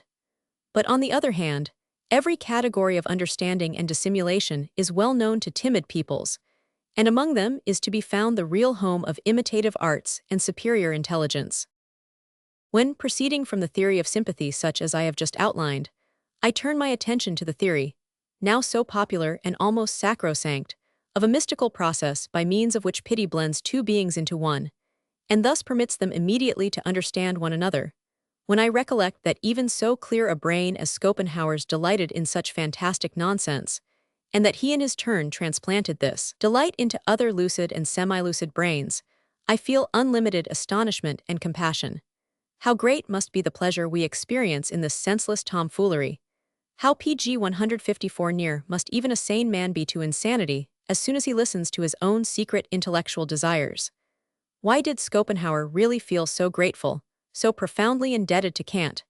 He revealed on one occasion the undoubted answer to this question. Someone had spoken of the way in which the qualities occulta of Kant's categorical imperative might be got rid of, so that the theory itself might be rendered intelligible. Whereupon Schopenhauer gave utterance to the following outburst: an intelligible categorical imperative, preposterous idea, Stygian darkness. God forbid that it should ever become intelligible. The fact that there is actually something unintelligible, that this misery of the understanding and its conceptions is limited, conditional, final, and deceptive, this is beyond question Kant's great gift. Let anyone consider whether a man can be in possession of a desire to gain an insight into moral things when he feels himself comforted from the start by a belief in the inconceivableness of these things. One who still honestly believes in illuminations from above, in magic, in ghostly appearances, and in the metaphysical ugliness of the toad. Woe to us if this impulse should rage. Supposing that the impulse towards devotion and care for others, sympathetic affection, were doubly as strong as it now is, life on earth could not be endured. Let it only be considered how many foolish things every one of us does day by day and hour by hour, merely out of solicitude and PG 155 devotion for himself, and how unbearable he seems in doing so. And what then would it be like if we were to become for other people the object of the stupidities and importunities with which up to the present they have only tormented themselves? Should we not then take precipitately to our heels as soon as one of our neighbors came towards us? And would it not be necessary to overwhelm this sympathetic affection with the abuse that we now reserve for egoism? Closing our ears to the complaints of others, when we let our sky be clouded by the complaints and suffering of other mortals, who must bear the consequences of such gloom, no doubt those other mortals, in addition to all their other burdens, if we are merely to be the echoes of their complaints, we cannot accord them either help or comfort, nor can we do so if we were continually keeping our ears open to listen to them, unless we have learnt the art of the Olympians, who, instead of trying to make themselves unhappy, endeavored to feel edified by the misfortunes of mankind. But this is something too Olympian for us, although, in our enjoyment of tragedy, we have already taken a step towards this ideal divine cannibalism. Unegoistic. This man is empty and wishes to be filled, that one is overfull and wishes to be emptied. Both of them feel themselves urged on PG 156 to look for an individual who can help them, and this phenomenon, interpreted in a higher sense, is in both cases known by the same name, love. Well, and could this love be something unegoistic? Looking beyond our neighbor, what ought the nature of true morality to consist for us in fixing our eyes upon the most direct and immediate consequences of our action for other people, and in our coming to a decision accordingly? This is only a narrow and bourgeois morality, even though it may be a morality. But it seems to me that it would be more superior and liberal to look beyond these immediate consequences for our neighbor in order to encourage more distant purposes, even at the risk of making others suffer. As, for example, by encouraging the spirit of knowledge, in spite of the certainty that our free thought will have the instant effect of plunging others into doubt, grief, and even worse afflictions. Have we not at least the right to treat our neighbor as we treat ourselves? And if, where we are concerned, we do not think in such a narrow and bourgeois fashion of immediate consequences and sufferings, why should we be compelled to act thus in regard to our neighbor? Supposing that we felt ready to sacrifice ourselves, what is there to prevent us from sacrificing our neighbor together with ourselves? Just as states and sovereigns have hitherto sacrificed one citizen to the others, for the sake of the general interest, as they say. PG 157. We too, however, have general interests, perhaps even more general than theirs. So why may we not sacrifice a few individuals of this generation for the benefit of generations to come, so that their affliction, anxiety, despair, blunders, and misery may be deemed essential because a new plow is to break up the ground and render it fertile for all? Finally, We communicate the disposition to our neighbor by which he is enabled to feel himself a victim. We persuade him to carry out the task for which we employ him. Are we then devoid of all pity? If, however, we wish to achieve a victory over ourselves beyond our pity, is not this a higher and more liberal attitude and disposition than that in which we only feel safe after having ascertained whether an action benefits or harms our neighbor? On the contrary, it is by means of such sacrifice, including the sacrifice of ourselves as well as of our neighbors, that we should strengthen and elevate the general sense of human power, even supposing that we attain nothing more than this. But even this itself would be a positive increase of happiness. Then, if even this, but not a word more, you have understood me at a glance. The cause of altruism. Men have on the whole spoken of love with so much emphasis and adoration because they have hitherto always had so little of it, and have never yet been satiated with this food. In this way it became their ambrosia. If a poet wished to show universal benevolence in the image of a utopia, he would certainly have to pg 158 describe an agonizing and ridiculous state of things, the like of which was never seen on earth. Every one would be surrounded, importuned, and sighed for, not as at present, by one lover, but by thousands, by everybody indeed, as the result of an irresistible craving which would then be as vehemently insulted and cursed as selfishness has been by men of past ages. The poets of this new condition of things, if they had sufficient leisure to write, would be dreaming of nothing but the blissful and loveless past, the divine selfishness of yore, and the wonderful possibilities in former times of remaining alone, not being run after by one's friends, and of even being hated and despised, or any other odious expressions which the beautiful animal world in which we live chooses to coin. Looking far ahead, if, in accordance with the present definition, only those actions are moral which are done for the sake of others, and for their sake only, then there are no moral actions at all. If, in accordance with another definition, only those actions are moral which spring from our own free will, then there are no moral actions in this case either. What is it, then, that we designate thus, which certainly exists and wishes as a consequence to be explained? It is the result of a few intellectual blunders, and supposing that we were able to free ourselves from these errors, what would then become of moral actions? It is due to these errors that we have up to the present attributed to certain actions a value superior to what was theirs in reality. pg 159, we separated them from egoistic and non-free actions. When we now set them once more in the latter categories, as we must do, we certainly reduce their value, their own estimate of value, even below its reasonable level, because egoistic and non-free actions have up to the present been undervalued owing to that alleged profound and essential difference.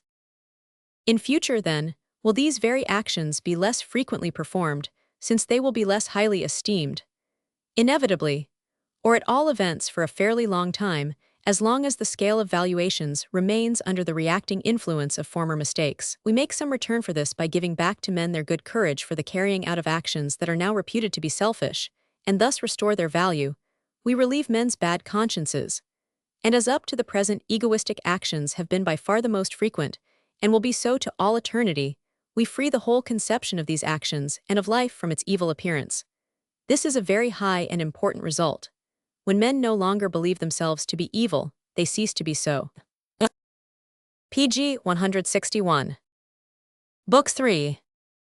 Little unconventional actions are necessary to act occasionally in matters of custom against our own better judgments, to yield in practice while reserving our own intellectual liberty, to behave like everybody else and thus to show ourselves amiable and considerate to all, to compensate them, as it were, even if only to some extent for our unconventional opinions.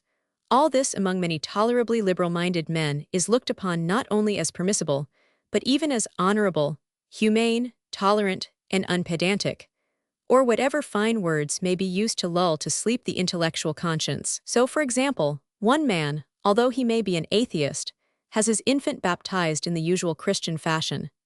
Another goes through his period of military service, though he may severely condemn all hatred between nations.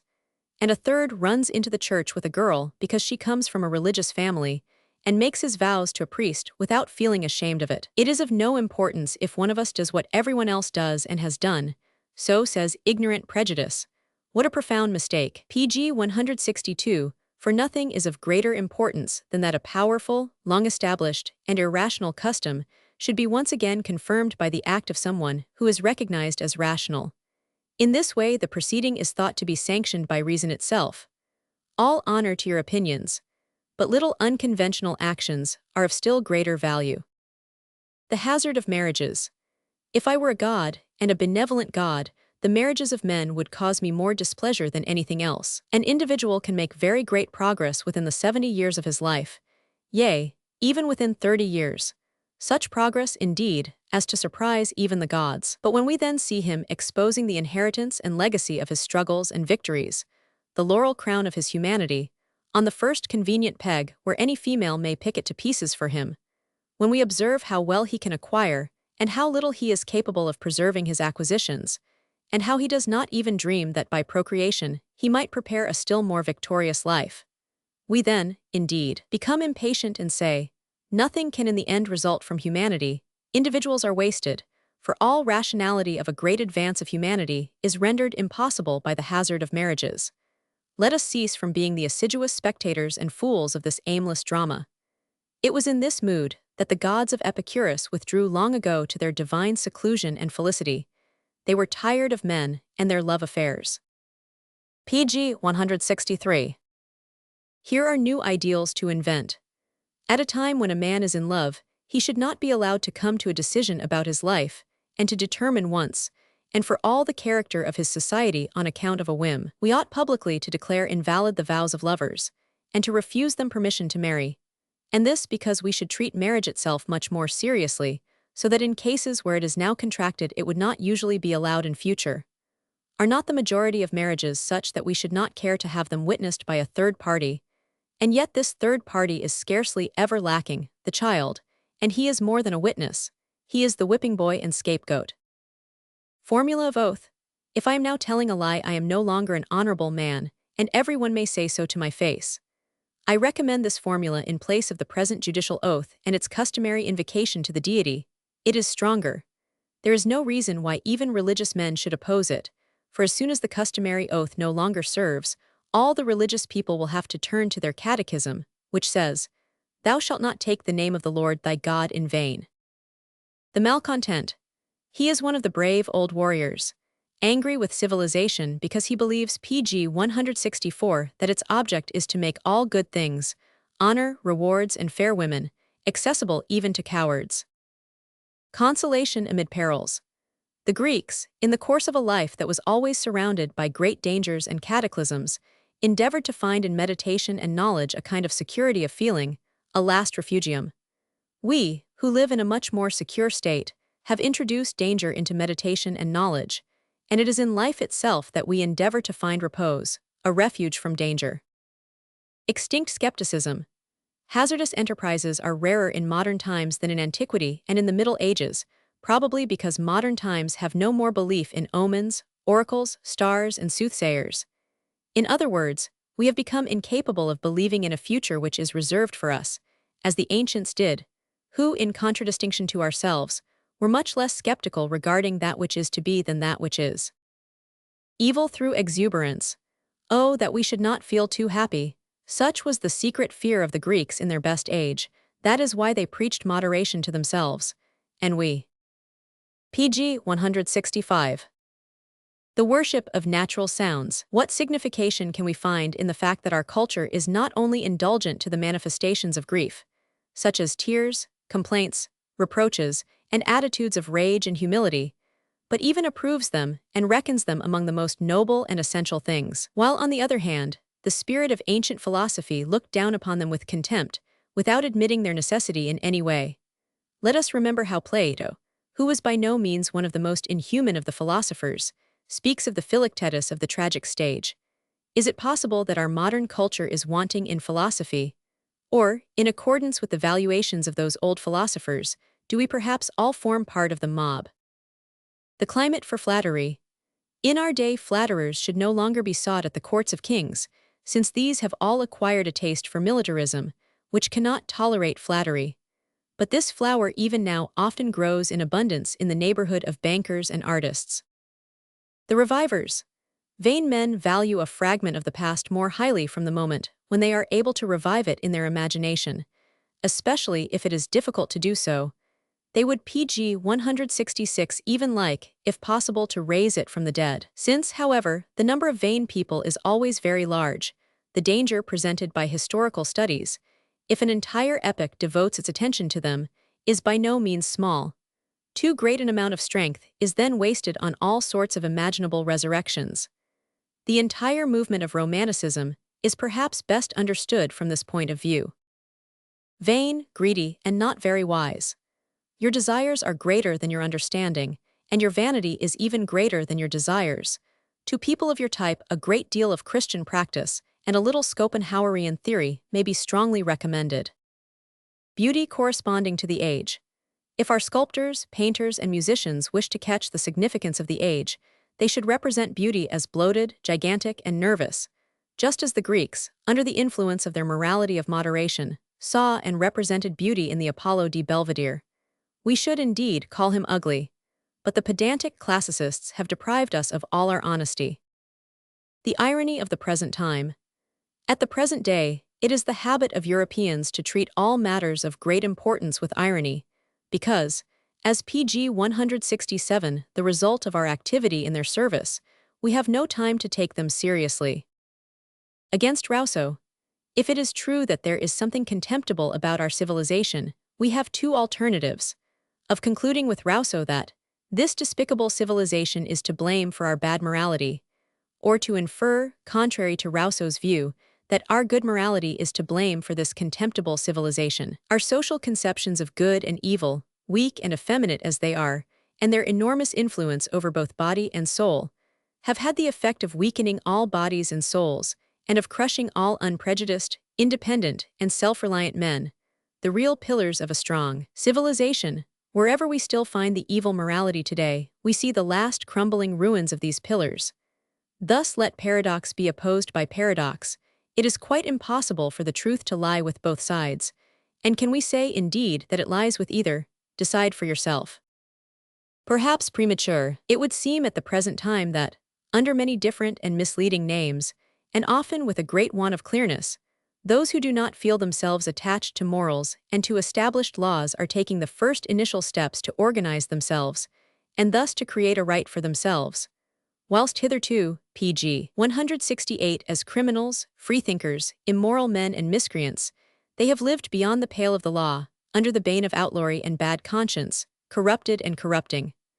On the whole, we should consider this as right and proper, although it may result in insecurity for the coming century and compel everyone to bear arms. There is thereby a counterforce which continually reminds us that there is no exclusively moral-making morality, and that a morality which asserts itself to the exclusion of all other morality destroys too much sound strength and is too dearly bought by mankind. The non-conventional and deviating people, who are so often productive and inventive, must no longer be sacrificed. It must never again be considered as a disgrace to depart from morality either in actions or thought. Many new experiments must be made upon life and society, and the world must be relieved from a huge weight of bad conscience. These general aims must be recognized and encouraged by all those upright people who are seeking truth. A morality which does not bore one. The principal moral commandments which a nation permits its teachers to emphasize again and again stand in relation to its chief defects, and that is why it does not find them tiresome. The Greeks, who so often failed to employ moderation, coolness, fair-mindedness, and rationality in general, turned a willing ear to the four Socratic virtues. They stood pg 169 in such need of them, and yet had so little talent for them. At the parting of the ways, shame, you wish to form part of a system in which you must be a wheel, fully and completely, or risk being crushed by wheels, where it is understood that each one will be that which his superiors make of him, where the seeking for connections will form part of one's natural duties, where no one feels himself offended when he has his attention drawn to someone with the remark, "He may be useful to you some time," where people do not feel ashamed of paying a visit to ask for somebody's intercession, and where they do not even suspect that, by such a voluntary submission to these morals, they are once and for all stamped as the common pottery of nature, which others can employ or break up of their free will without feeling in any way responsible for doing so, just as if one were to say, "People of my type will never be lacking, therefore, do what you will with me." Do not stand on ceremony.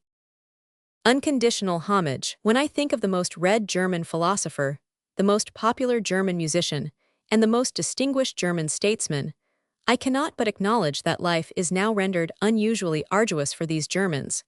This nation of unconditional PG, 170 sentiments, and that too, by their own great men. We see three magnificent spectacles spread out before us. On each occasion there is a river rushing along in the bed which it has made for itself, and even so agitated that one thinks at times it intends to flow uphill. And yet, however we might admire Schopenhauer, who would not, all things considered, like to have other opinions than his? Who in all greater and smaller things would now share the opinions of Richard Wagner, although there may be truth in the view expressed by someone, viz., that wherever Wagner gave or took offense some problem lay hidden, which, however, he did not unearth for us. And finally, how many are there who would be willing and eager to agree with Bismarck, if only he could always agree with himself, or were even to show some signs of doing so for the future? It is true that it is by no means astonishing to find statesmen without principles, but with dominant instincts, a versatile mind, actuated by these dominant and violent instincts, and hence without principles.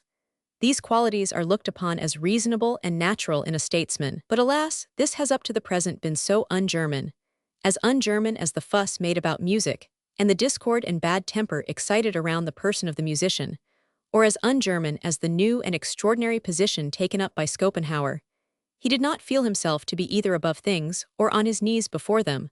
One or other of these alternatives might still have been German, but he assumed an attitude against things. How incredible and disagreeable to range one's self PG 171 with things and nevertheless be their adversary, and finally the adversary of one's self. What can the unconditional admirer do with such an example? And what, again, can he do with three such examples who cannot keep the peace towards one another?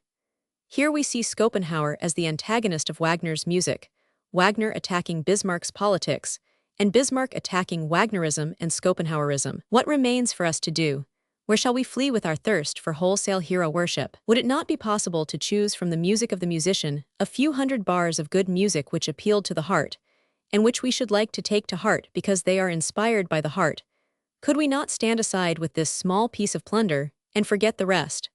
And could we not make a similar compromise as regards the philosopher and the statesman? Select, take to heart, and in particular forget the rest. Yes, if only forgetfulness were not so difficult. There was once a very proud man who would never on any account accept anything, good or evil, from others, from anyone, indeed, but himself. When he wanted to forget, however, he could not bestow this gift upon himself, and was 3 times compelled to conjure up the spirits. They came, listened to his desire, and said at last, "This is the only thing it is not in our power to give." Could not the Germans take warning by this experience of Manfred?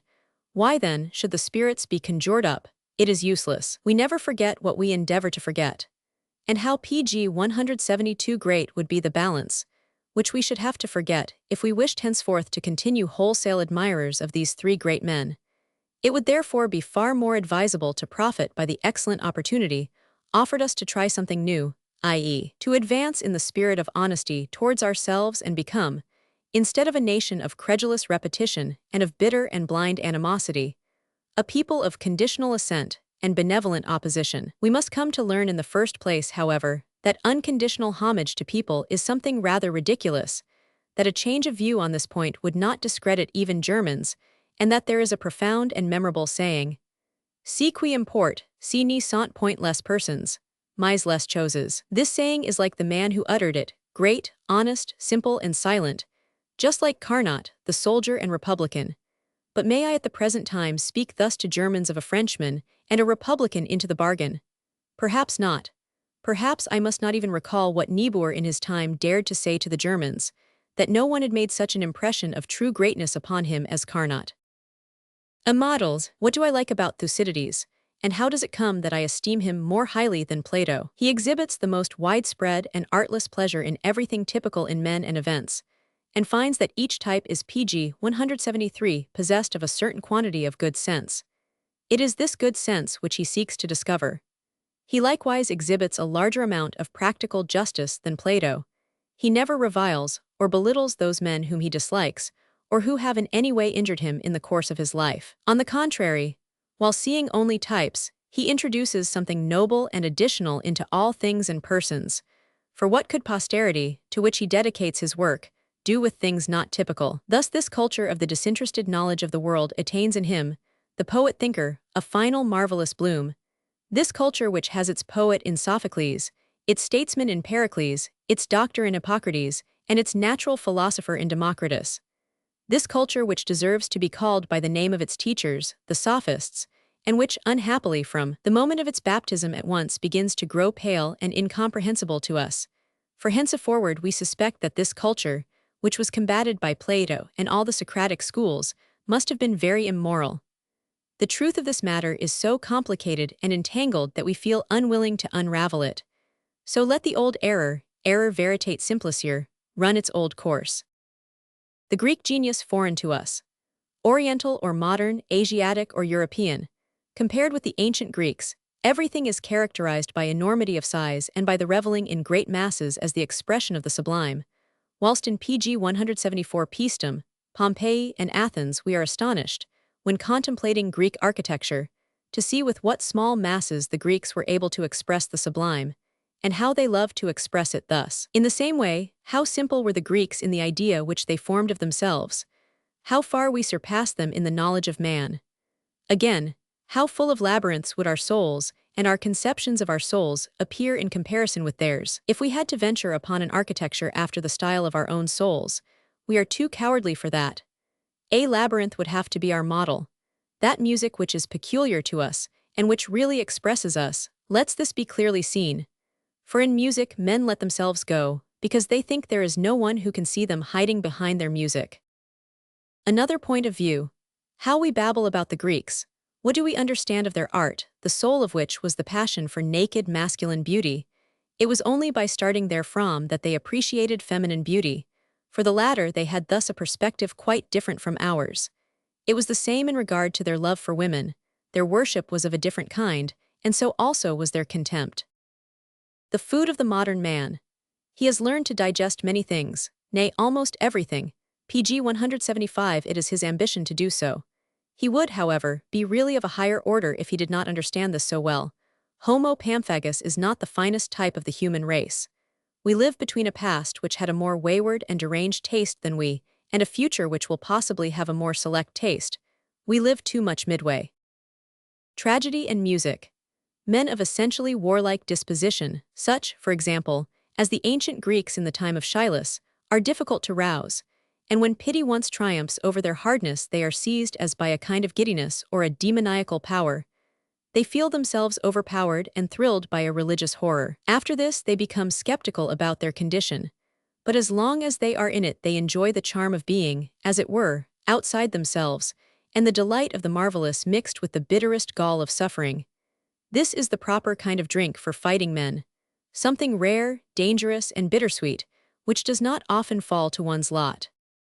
Tragedy appeals to souls who feel pity in this way, to those fierce and warlike souls which are difficult to overcome, whether by fear or pity, but which lose nothing by being softened from time to time. Of what use, however, is tragedy to those who are as open to the sympathetic affections as the sails of a ship to the wind? When at the time of Plato the Athenians had become more pg 176 softened and sensitive, oh, how far they were still removed from the gushing emotions of the inhabitants of our modern towns and villages. And yet even then the philosophers were beginning to complain of the injurious nature of tragedy. An epoch full of danger, such as that now beginning, in which bravery and manliness are rising in value, will perhaps again harden souls to such an extent that they will once more stand in need of tragic poets. But in the meantime these are somewhat superfluous, to put it mildly. For music, too, a better age may be approaching. It will certainly be a more evil age, when artists will have to make their music appeal to strongly individual beings which will have become hard and which will be dominated by the gloomy earnestness of their own passion. But of what use is music to the little souls of the present age which is fast passing away? Souls that are too unsteady, ill-developed, half-personal, inquisitive, and covetous of everything. The flatterers of work.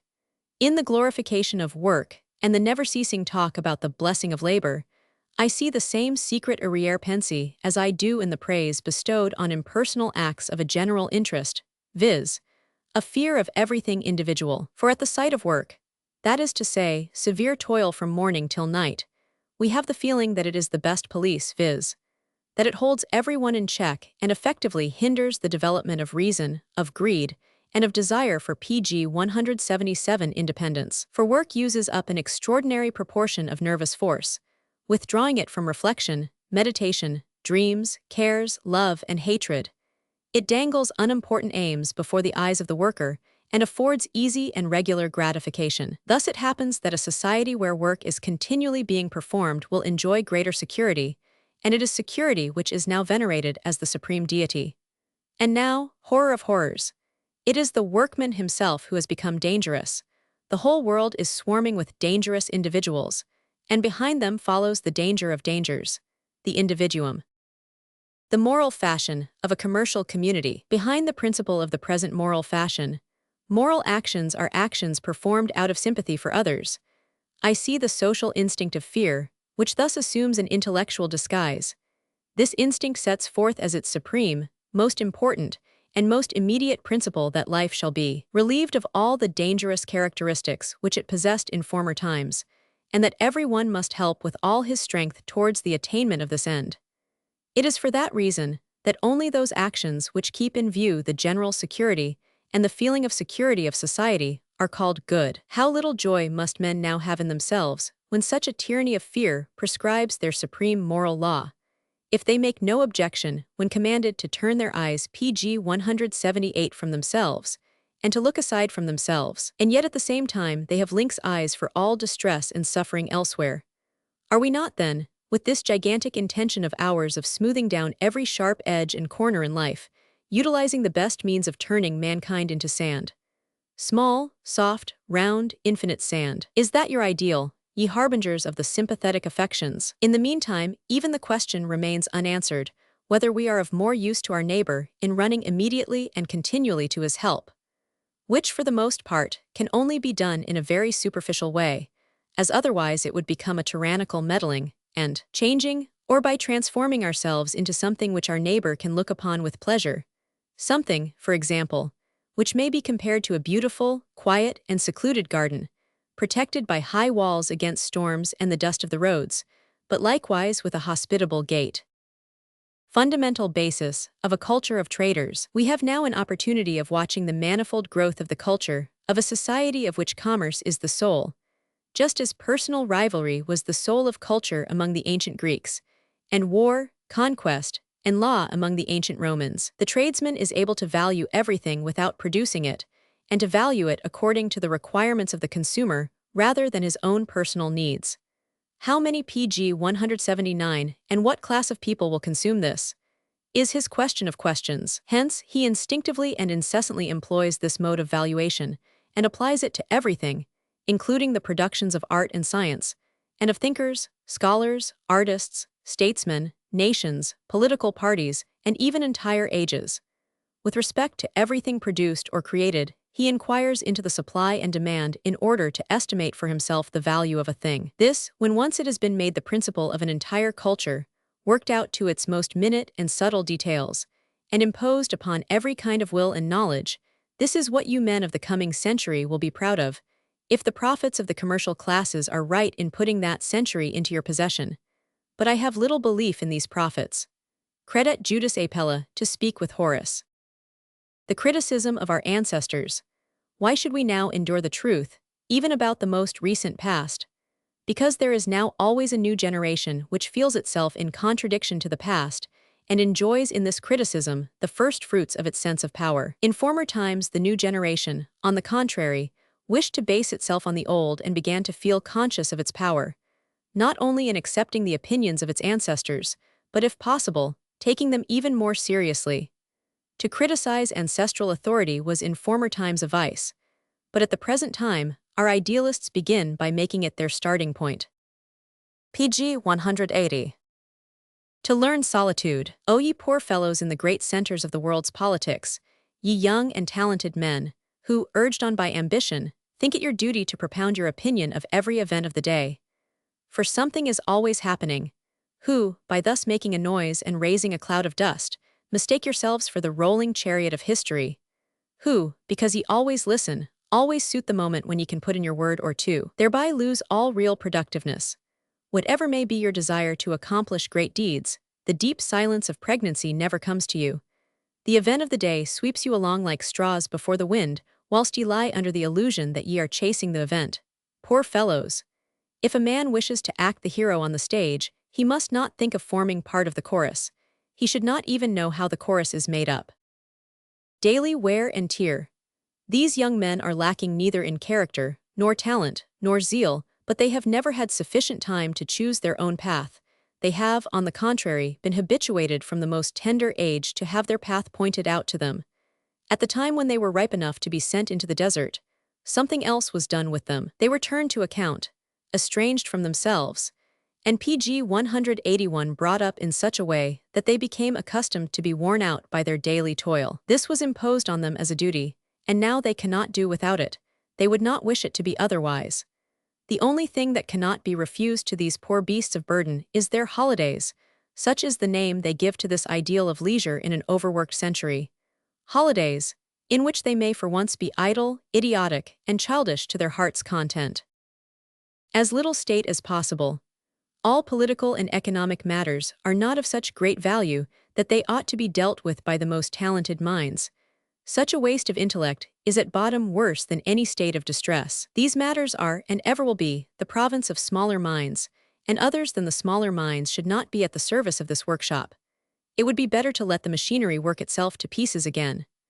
But as matters stand at the present time, when not only do all people believe that they must know all about it day by day, but wish likewise to be always busy about it, and in so doing neglect their own work, it is a great and ridiculous mistake. The price that has to be paid for the public safety is far too high, and what is maddest of all, we effect the very opposite of public safety, a fact which our own dear century has undertaken to prove, as if this had never been proved before, to make society secure against thieves and fire, and to render it thoroughly fit for all kinds of trade and pg 182 traffic, and to transform the state in a good and evil sense into a kind of providence. These aims are low, mediocre, and not by any means indispensable, and we should not seek to attain them by the aid of the highest means and instruments which exist, means which we should reserve precisely for our highest and rarest aims. Our epoch, however much it may babble about economy, is a spendthrift. It wastes intellect, the most precious thing of all. Wars, the great wars of our own day, are the outcome of historical study. Governing, some people govern because of their passion for governing, others in order that they may not be governed. The latter choose it as the lesser of two evils. Rough and ready consistency. People say of a man with great respect, he is a character, that is, when he exhibits a rough and ready consistency, when it is evident even to the dullest eye. But whenever a more subtle and profound intellect sets itself up and shows consistency in a higher manner, the spectators deny the existence of any character. That is why cunning statesmen usually act their comedy under the cloak of a kind of rough and ready consistency. pg 183. The old and the young. There is something immoral about parliaments, so many people still think, for in them views even against the government may be expressed. We should always adopt that view of a subject which our gracious Lord commands. This is the 11th commandment in many an honest old head, especially in northern Germany. We laugh at it as an out-of-date fashion, but in former times it was the moral law itself. Perhaps we shall again some day laugh at that which is now considered as moral by a generation brought up under a parliamentary regime, namely, the policy of placing one's party before one's own wisdom, and of answering every question concerning the public welfare in such a way as to fill the sails of the party with a favorable gust of wind. We must take that view of a subject which the position of our party calls for. Such would be the canon. In the service of such morals, we may now behold every kind of sacrifice, even martyrdom and conquest over one's self. The state as a production of anarchists. In countries inhabited by tractable men, there are always a few backsliders and intractable people. For the present the latter have joined the socialists more than any other party. If it should happen that these people once come to have the making of the laws, they may be relied upon to pg 184 impose iron chains upon themselves, and to practice a dreadful discipline. They know themselves, and they will endure these harsh laws with the knowledge that they themselves have imposed them. the feeling of power and of this particular power will be too recent among them and too attractive for them not to suffer anything for its sake. Beggars ought to be suppressed, because we get angry both when we help them and when we do not. Businessmen, your business is your greatest prejudice. It binds you to your locality, your society, and your tastes. Diligent in business but lazy in thought, satisfied with your paltriness and with the cloak of duty concealing this contentment. Thus you live, and thus you like your children to be. A possible future. Is it impossible for us to imagine a social state in which the criminal will publicly denounce himself and dictate his own punishment, in the proud feeling that he is thus honoring the law which he himself has made, that he is exercising his power, the power of a lawmaker, in thus punishing himself? He may offend for once, but by his own voluntary punishment he raises himself above his offense, and not only expiates it by his frankness, greatness, and calmness, pg 185, but adds to it a public benefit. Such would be the criminal of a possible future, a criminal who would, it is true, presuppose a future legislation based upon this fundamental idea: I yield in great things as well as in small only to the law which I myself have made. How many experiments must yet be made? How many futures have yet to dawn upon mankind? Stimulants and food.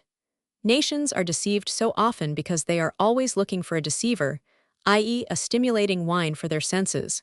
When they can only have this wine, they are glad to put up even with inferior bread. Intoxication is to them more than nutriment. This is the bait with which they always let themselves be caught. What to them are men chosen from among themselves, although they may be the most expert specialists, as compared with the brilliant conquerors, or ancient and magnificent princely houses? In order that he may inspire them with faith, the demagogue must at least exhibit to them a prospect of conquest and splendor. People will always obey, and even do more than obey, provided that they can become intoxicated in doing so. We may not even offer them repose and pleasure without this laurel crown and its maddening influence. This vulgar taste, which ascribes greater importance to intoxication than nutrition, did not by any means originate in the lower ranks of the pg 186 population. It was, on the contrary, transplanted there, and on this backward soil it grows in great abundance, whilst its real origin must be sought amongst the highest intellects, where it flourished for thousands of years. The people is the last virgin soil upon which this brilliant weed can grow. Well then, is it really to the people that we should entrust politics in order that they may thereby have their daily intoxication? High politics. Whatever may be the influence in high politics of utilitarianism and the vanity of individuals and nations, the sharpest spur which urges them onwards is their need for the feeling of power, a need which rises not only in the souls of princes and rulers, but also gushes forth from time to time from inexhaustible sources in the people. The time comes again and again when the masses are ready to stake their lives and their fortunes, their consciences and their virtue, in order that they may secure that highest of all enjoyments and rule as a victorious, tyrannical, and arbitrary nation over other nations, or at all events think that they do. On occasions such as these, feelings of prodigality, sacrifice, hope, confidence, extraordinary audacity, and enthusiasm will burst forth so abundantly that a sovereign who is ambitious or far-sighted will be able to seize the opportunity for making war, counting upon the good conscience of his people to hide his injustice. Great conquerors pg 187 have always given utterance to the pathetic language of virtue. They have always been surrounded by crowds of people who felt themselves, as it were, in a state of exaltation, and would listen to none but the most elevated oratory. The strange madness of moral judgments. When man experiences the sensation of power he feels and calls himself good, and at exactly the same time, the others who have to endure his power call him evil. Hesiod, in his fable of the epics of man, has twice in succession depicted the same epic, that of the heroes of Homer, and has thus made two epics out of one. To those who lived under the terrible iron heel of those adventurous despots, or had heard their ancestors speak of them, the epic appeared to be evil, but the descendants of those chivalric races worshipped it as the good old times, and as an almost ideally blissful age. The poet could thus not help doing what he did. His audience probably included the descendants of both races. Former German culture. When the Germans began to interest other European nations, which is not so very long ago, It was owing to a culture which they no longer possess today, and which they have indeed shaken off with a blind ardor, as if it had been some disease.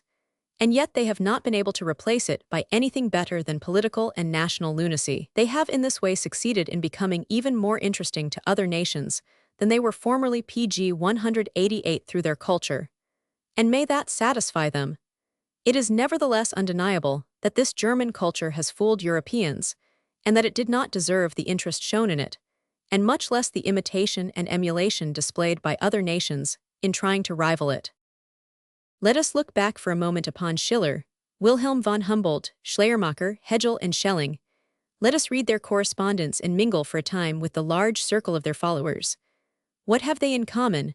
What characteristics have they that fill us, as we are now, partly with a feeling of nausea and partly with pitiful and touching emotions? First and foremost, the passion for appearing at all costs to be morally exalted, and then the desire for giving utterance to brilliant, feeble, and inconsequential remarks, together with their fixed purpose of looking upon everything, characters, passions, times, customs, as beautiful, beautiful.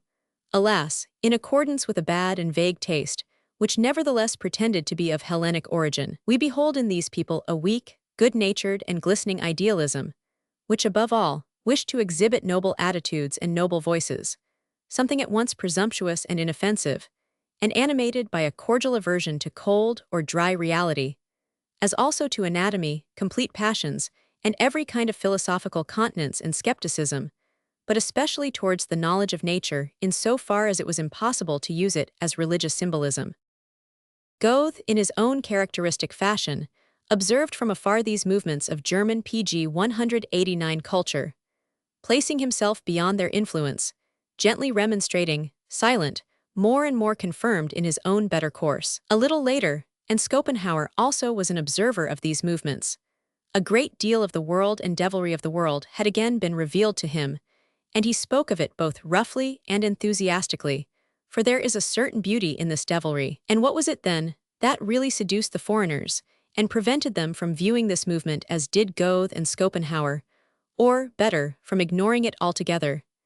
It was that faint luster, that inexplicable starlight which formed a mysterious halo around this culture. The foreigners said to themselves, "This is all very, very remote from us.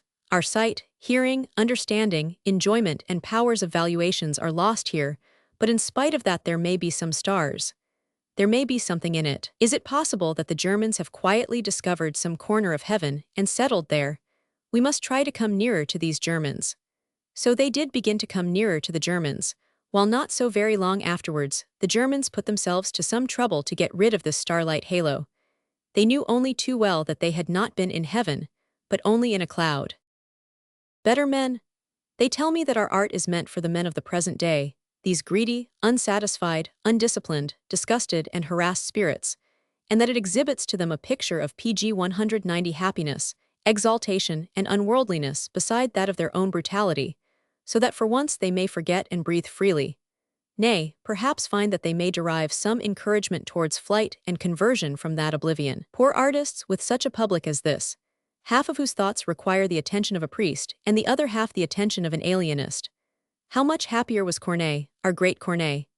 As Madame de Sévigné exclaimed with the accent of a woman in the presence of a whole man, how far superior was his audience, which he could please with pictures of chivalric virtues, strict duty, generous devotion, and heroic self-denial. How differently did he and they love existence, not as coming from blind and confused will, which we curse because we cannot destroy it, but loving existence as a place, so to speak, where greatness joined with humanity is possible, and where even the greatest restraint of form, such as submission to the caprice of priests and princes, could not suppress either the pride, chivalric feeling, the grace, or the intellect of individuals, but could, on the contrary, be felt as a charm and incentive, as a welcome contrast to innate self-glorification and distinction and the inherited power of volition and passion. The desire for perfect opponents. It cannot be denied that the French have been the most Christian nation in the world, not because the devotion of masses in France has been greater than PG 191 elsewhere, but because those Christian ideals which are most difficult to realize have become incarnated here instead of merely remaining fancies, intentions, or imperfect beginnings. Take Pascal, for example, the greatest of all Christians in his combination of ardor, intellect, and honesty, and consider what elements had to be combined in his case.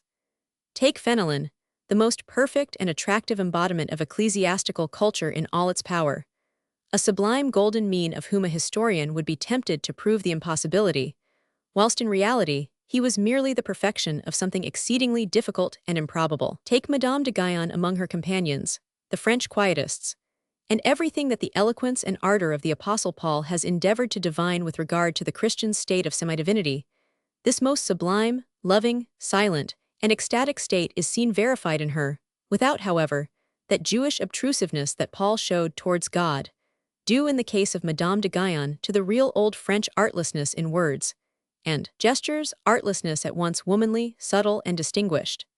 Consider, again, the founder of the Trappists, the last person who really took seriously the ascetic ideal of Christianity, not because he was an exception among Frenchmen, but because he was a true Frenchman. For up to our own day, his gloomy organization has not been able to acclimatize itself and to prosper except among Frenchmen, and it has followed them into Alsace and Algeria. Let us not forget the Huguenots, either. That PG 192 combination of a martial and industrial spirit, refined manners and Christian severity, has never been more beautifully exhibited. And it was at Port Royal that the great Christian erudition beheld its last era of prosperity, and in France more than anywhere else great men know how to prosper. Though not at all superficial, a great Frenchman has always his apparent superficiality. He has, so to speak, a natural skin for his real contents and depth, while, on the other hand, the depth of a great German is generally, as it were, closed up in an ugly-shaped box, like an elixir, which, by means of a hard and curious covering, endeavors to preserve itself from the light of day and the touch of thoughtless hands. And now let us endeavor to find out why a people like the French, so prolific in perfect types of Christians, likewise necessarily brought forth the perfect contrary types, those of unchristian free thought.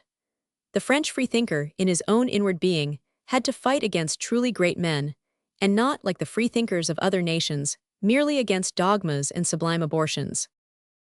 Esprit and morals. The German, who possesses the secret of knowing how to be tedious in spite of wit, knowledge, and feeling, and who has habituated himself to consider tediousness as moral, is in dread in the presence of French esprit, lest it should tear out the eyes of morality. But a dread, mingled with fascination, like that experienced by the little bird in the presence of the rattlesnake. PG 193, amongst all the celebrated Germans, none possessed more esprit than Hegel, but he also had that great German dread of it, which brought about his peculiar and defective style. For the nature of this style resembles a kernel, which is wrapped up so many times in an outer covering that it can scarcely peep through, now and then glancing forth bashfully and inquisitively, like young women peeping through their veils. To use the words of that old woman-hater, Schilus, this kernel, however, is a witty though often impertinent joke on intellectual subjects, a subtle and daring combination of words, such as is necessary in a society of thinkers as gilding for a scientific pill. But, enveloped as it is in an almost impenetrable cover, it exhibits itself as the most abstruse science, and likewise as the worst possible moral tediousness. Here the Germans had a permissible form of esprit, and they reveled in it with such boundless delight that even Schopenhauer's unusually fine understanding could not grasp it. During the whole of his life, he thundered against the spectacle that the Germans offered to him, but he could never explain it. Vanity of the teachers of morals. The relatively small success which teachers of morals have met with may be explained by the fact that they wanted too much at once, i.e., they were too ambitious and too fond of laying down precepts for everybody. In other words, they were beating the air and making speeches to animals in order to PG 194 turn them into men. What wonder, then, that the animals thought this tedious? We should rather choose limited circles and endeavor to find and promote morals for them. For instance, we should make speeches to wolves with the object of turning them into dogs. But above all, the greatest success will remain for the man who does not seek to educate either everybody or certain limited circles, but only one single individual, and who cannot be turned to the right or left from his straight purpose. The last century was superior to ours precisely because it possessed so many individually educated men, as well as educators in the same proportion, who had made this their life's task, and who with this task were dignified not only in their own eyes, but in those of all the remaining good society. The so-called classical education. Alas, we discover that our life is consecrated to knowledge, and that we should throw it away, nay, that we should even have to throw it away if this consecration did not protect us from ourselves. We repeat this couplet, and not without deep emotion. Thee fate I follow, though I fain would not. And yet I must, with many a sigh and groan. And then, in looking backwards over the course of our lives, we discover that there is one thing that cannot be restored to us: the wasted period of our youth, when our teachers did not utilize these ardent and eager years to lead us to the knowledge of things, but merely to this so-called classical education.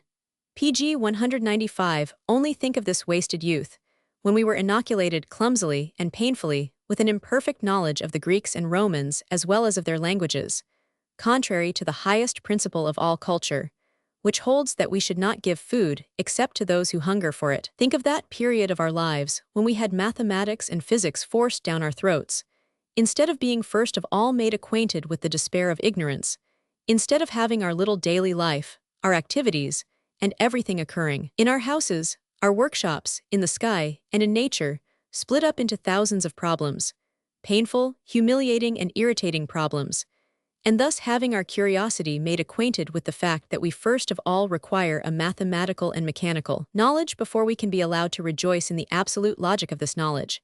If we had only been imbued with reverence for those branches of science, if we had only been made to tremble with emotion, were it only for once, at the struggles, the defeats, and the renewed combats of those great men, of the martyrdom which is the history of pure science. But on the contrary, we were allowed to develop a certain contempt for those sciences in favor of historical training, formal education for, and classicism. And we allowed ourselves to be so easily deceived. PG 196. Formal education. Might we not have pointed to the best teachers at our high schools and asked laughingly, where then do they keep their formal education? And, if it is wanting in them, how can they teach it? And classicism. Did we get any of that instruction which the ancients used to impart to their youth? Did we learn to speak or to write like them? Did we ceaselessly exercise ourselves in that duel of speech, dialectic? Did we learn to move as beautifully and proudly as they did, and to excel as they did in wrestling, throwing, and boxing? Did we learn anything of that practical asceticism of all the Greek philosophers? Did we receive any training in a single ancient virtue, and in the way in which the ancients were trained in it? Was not all meditation upon morals wanting in our education? And how much more the only possible criticism on the subject of morality, those courageous and earnest attempts to live according to this or that morality? Did our teachers ever stir up a feeling in us which the ancients valued more highly than moderns? Did they, in the spirit of the ancients, indicate to us the divisions of the day and of life, and those aims by which the lives of the ancients were guided? Did we learn the ancient languages as we now learn the modern ones, viz., that we might speak them fluently and well? Nowhere can we find a real proficiency or any new faculty as the result of those toilsome years. Only the knowledge of what men had learnt and were able to do in past ages. And what knowledge? Nothing becomes clearer to me year by year than the fact that the entire PG 197 Greek and ancient mode of life, however simple and evident it must seem to our eyes, is in truth very difficult to understand and even scarcely accessible, and that the customary ease with which we babble about the ancients is either giddy levity or the old hereditary conceit of our thoughtlessness. We are deceived by words and ideas which appear to resemble our own, but behind them there is always concealed a feeling which must be strange, incomprehensible, or painful to our modern conceptions. And these are realms in which boys are allowed to roam about. Enough, we roamed about them in our childhood, and there we became seized with an almost ineradicable antipathy for all antiquity, the antipathy arising from an intimacy which was apparently too great. For so great is the conceit of our classical teachers, who would almost make it appear that they had gained full control over the ancients, that they pass on this conceit to their pupils, together with the suspicion that such a possession is of little use for making people happy, but is good enough for honest, foolish old bookworms. Let them brood over their treasure, it is well worthy of them. It is with this unexpressed thought that we completed our classical education. It can't be changed now for us, at all events, but let us not think of ourselves alone. The most personal questions of truth. What am I really doing, and what do I mean by doing it? That is the question of truth which is not taught under our present system of education. pg 198, and consequently not asked, because there is no time for it. On the other hand, we have always time and inclination for talking nonsense with children, rather than telling them the truth, for flattering women who will later on be mothers, rather than telling them the truth, and for speaking with young men about their future and their pleasures, rather than about the truth. But what, after all, are 70 years? Time passes, and they soon come to an end. It matters as little to us as it does to the wave to know how and whither it is rolling. No, it might even be wisdom not to know it. Agreed, but it shows a want of pride not even to inquire into the matter. Our culture does not tend to make people proud. So much the better. Is it really? Enmity of the Germans towards enlightenment. Let us consider the contributions which in the first half of this century the Germans made to general culture by their intellectual work. In the first place, let us take the German philosophers. They went back to the first and oldest stage of speculation, for they were content with conceptions instead of explanations, like the thinkers of dreamy epochs. A pre-scientific type of philosophy was thus revived by them. Secondly, we have the German historians and romanticists. Their efforts on the whole aimed at restoring to the place of honor certain old and primitive sentiments. pg 199, especially Christianity, the soul of the people, folklore, folk speech, medievalism, Oriental asceticism, and Hinduism. In the third place, there are the natural philosophers who fought against the spirit of Newton and Voltaire, and, like Goethe and Schopenhauer, endeavored to re-establish the idea of a deified or diabolized nature, and of its absolute ethical and symbolical meaning. The main general tendency of the Germans was directed against enlightenment and against those social revolutions which were stupidly mistaken for the consequences of enlightenment. The piety towards everything that existed tried to become piety towards everything that had ever existed, only in order that heart and mind might be permitted to fill themselves and gush forth again, thus leaving no space for future and novel aims. The cult of feeling took the place of the cult of reason, and the German musicians, as the best exponents of all that is invisible, enthusiastic, legendary, and passionate, showed themselves more successful in building up the new temple than all the other artists in words and thoughts. If, in considering these details, we have taken into account the fact that many good things were said and investigated, and that many things have since then been more fairly judged than on any previous occasion, there yet remains to be said of the whole that it was a general danger, and one by no means small, to set knowledge altogether below feeling under the appearance of an entire and definitive acquaintance with the past, and to use that expression of Kant, who thus defined his own particular task, to make way again for belief by fixing the pg 200 limits of knowledge. Let us once more breathe freely. The hour of this danger is past. And yet, strange to say, the very spirits which these Germans conjured up with such eloquence have at length become the most dangerous for the intentions of those who did conjure them up. History, the comprehension of origin and development, sympathy with the past, the new passion for feeling and knowledge, after they had been for a long time at the service of this obscure exalted and retrograde spirit, have once more assumed another nature, and are now soaring with outstretched wings above the heads of those who once upon a time conjured them forth, as new and stronger genii of that very enlightenment, to combat which they had been resuscitated. It is this enlightenment which we have now to carry forward, caring nothing for the fact that there has been and still is a great revolution, and again a great reaction against it. These are but playful crests of foam when compared with the truly great current on which we float, and want to float. Assigning prestige to one's country. It is the men of culture who determine the rank of their country, and they are characterized by an innumerable number of great inward experiences, which they have digested and can now value justly. In France and Italy, this fell to the lot of the nobility.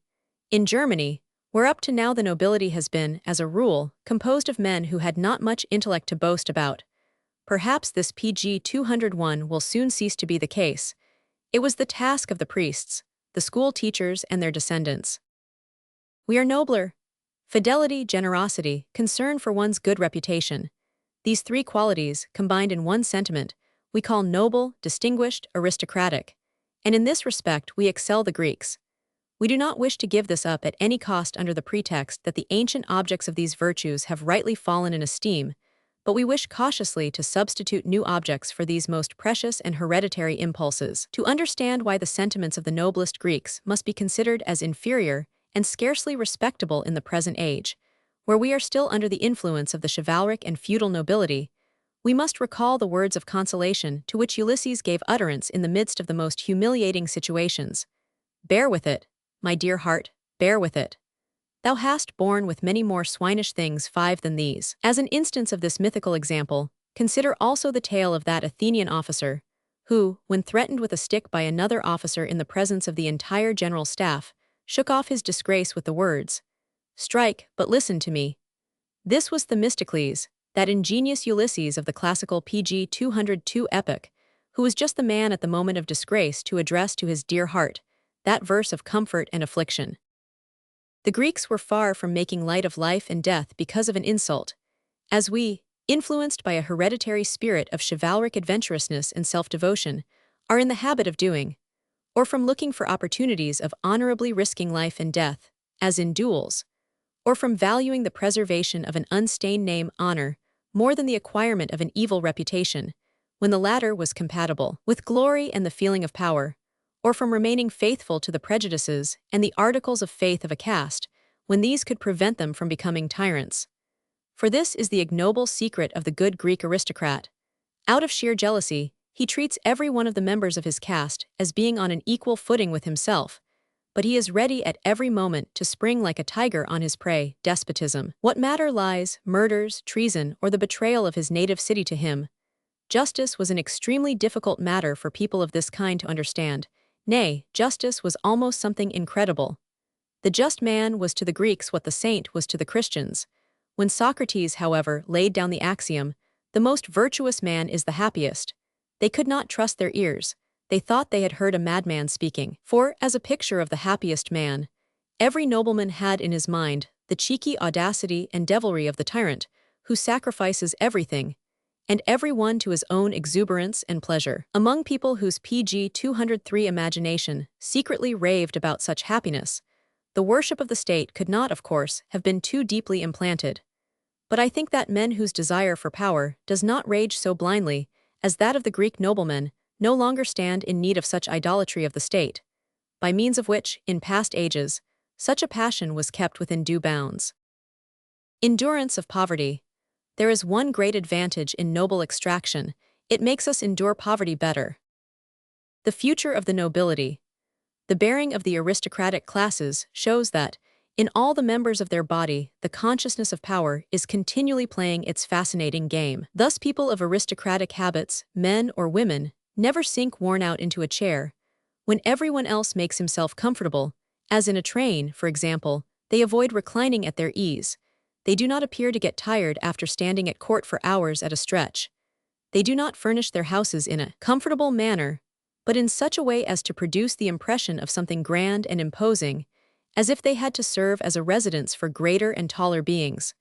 They reply to a provoking speech with dignity and clearness of mind, and not as if scandalized, crushed, shamed, or out of breath in the plebeian fashion. As the aristocrat is able to preserve the appearance of being possessed of a PG 204 superior physical force, which never leaves him, he likewise wishes, by his aspect of constant serenity and civility of disposition, even in the most trying circumstances, to convey the impression that his mind and soul are equal to all dangers and surprises. A noble culture may resemble, so far as passions are concerned, either a horseman who takes pleasure in making his proud and fiery animal trot in the Spanish fashion.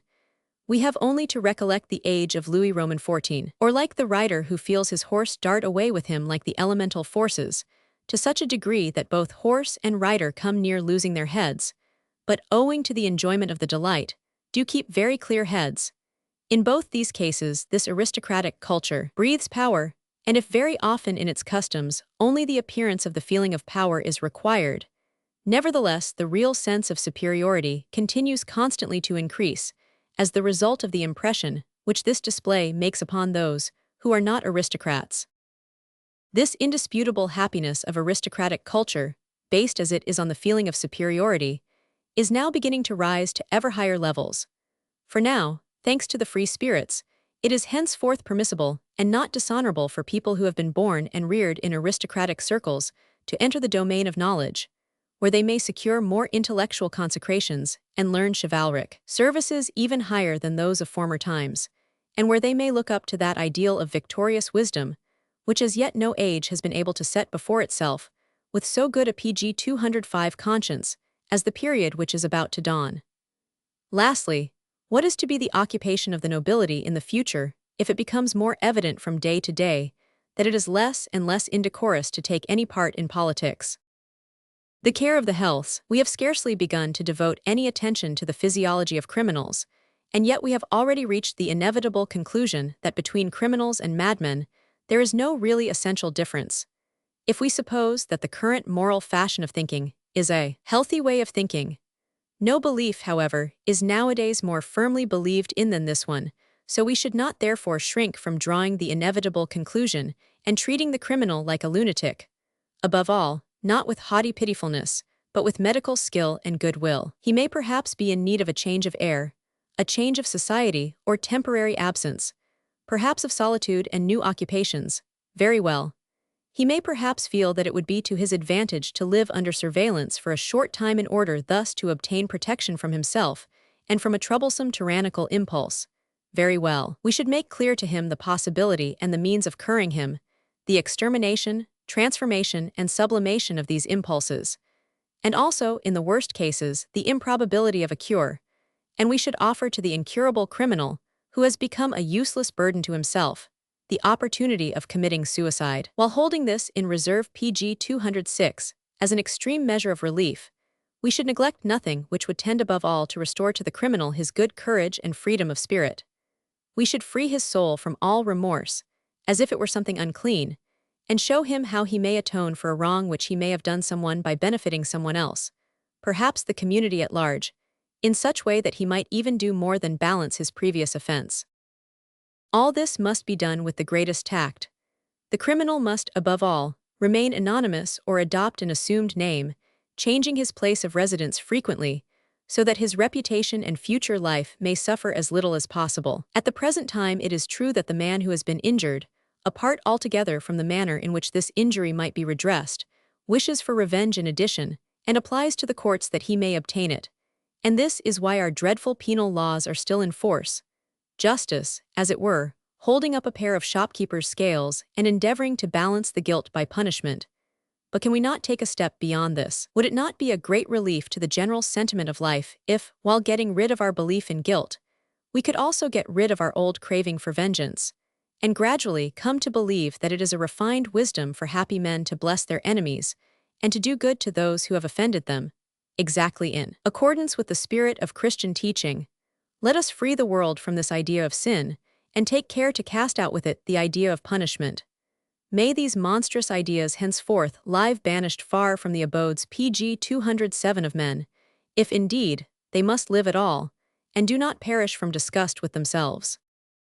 Let us not forget also, however, that the injury caused to society and to the individual by the criminal is of the same species as that caused by the sick. For the sick spread cares and ill humor.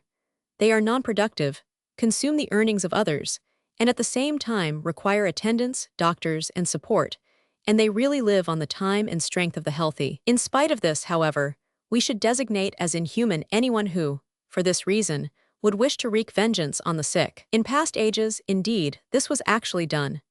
In primitive conditions of society, and even now among certain savage peoples, the sick man is treated as a criminal and as a danger to the community, and it is believed that he is the resting place of certain demoniacal beings who have entered into his body as the result of some offense he has committed. Those ages and peoples hold that the sick are the guilty. And what of ourselves? Are we not yet ripe for the contrary conception? Shall we not be allowed to say, the guilty are the sick? No, the hour for that has not yet come. We still lack, above all, those physicians who have learnt something from what we have hitherto called practical morals and have transformed it into the art and science of healing. We still lack that intense interest in those things which someday perhaps may seem not unlike the storm and stress of those old religious ecstasies. The churches have not yet come into the possession of those who look PG 208 after our health. The study of the body and of dietary are not yet amongst the obligatory subjects taught in our primary and secondary schools. There are as yet no quiet associations of those people who are pledged to one another to do without the help of law courts, and who renounce the punishment and vengeance now meted out to those who have offended against society. No thinker has as yet been daring enough to determine the health of society, and of the individuals who compose it, by the number of parasites which it can support.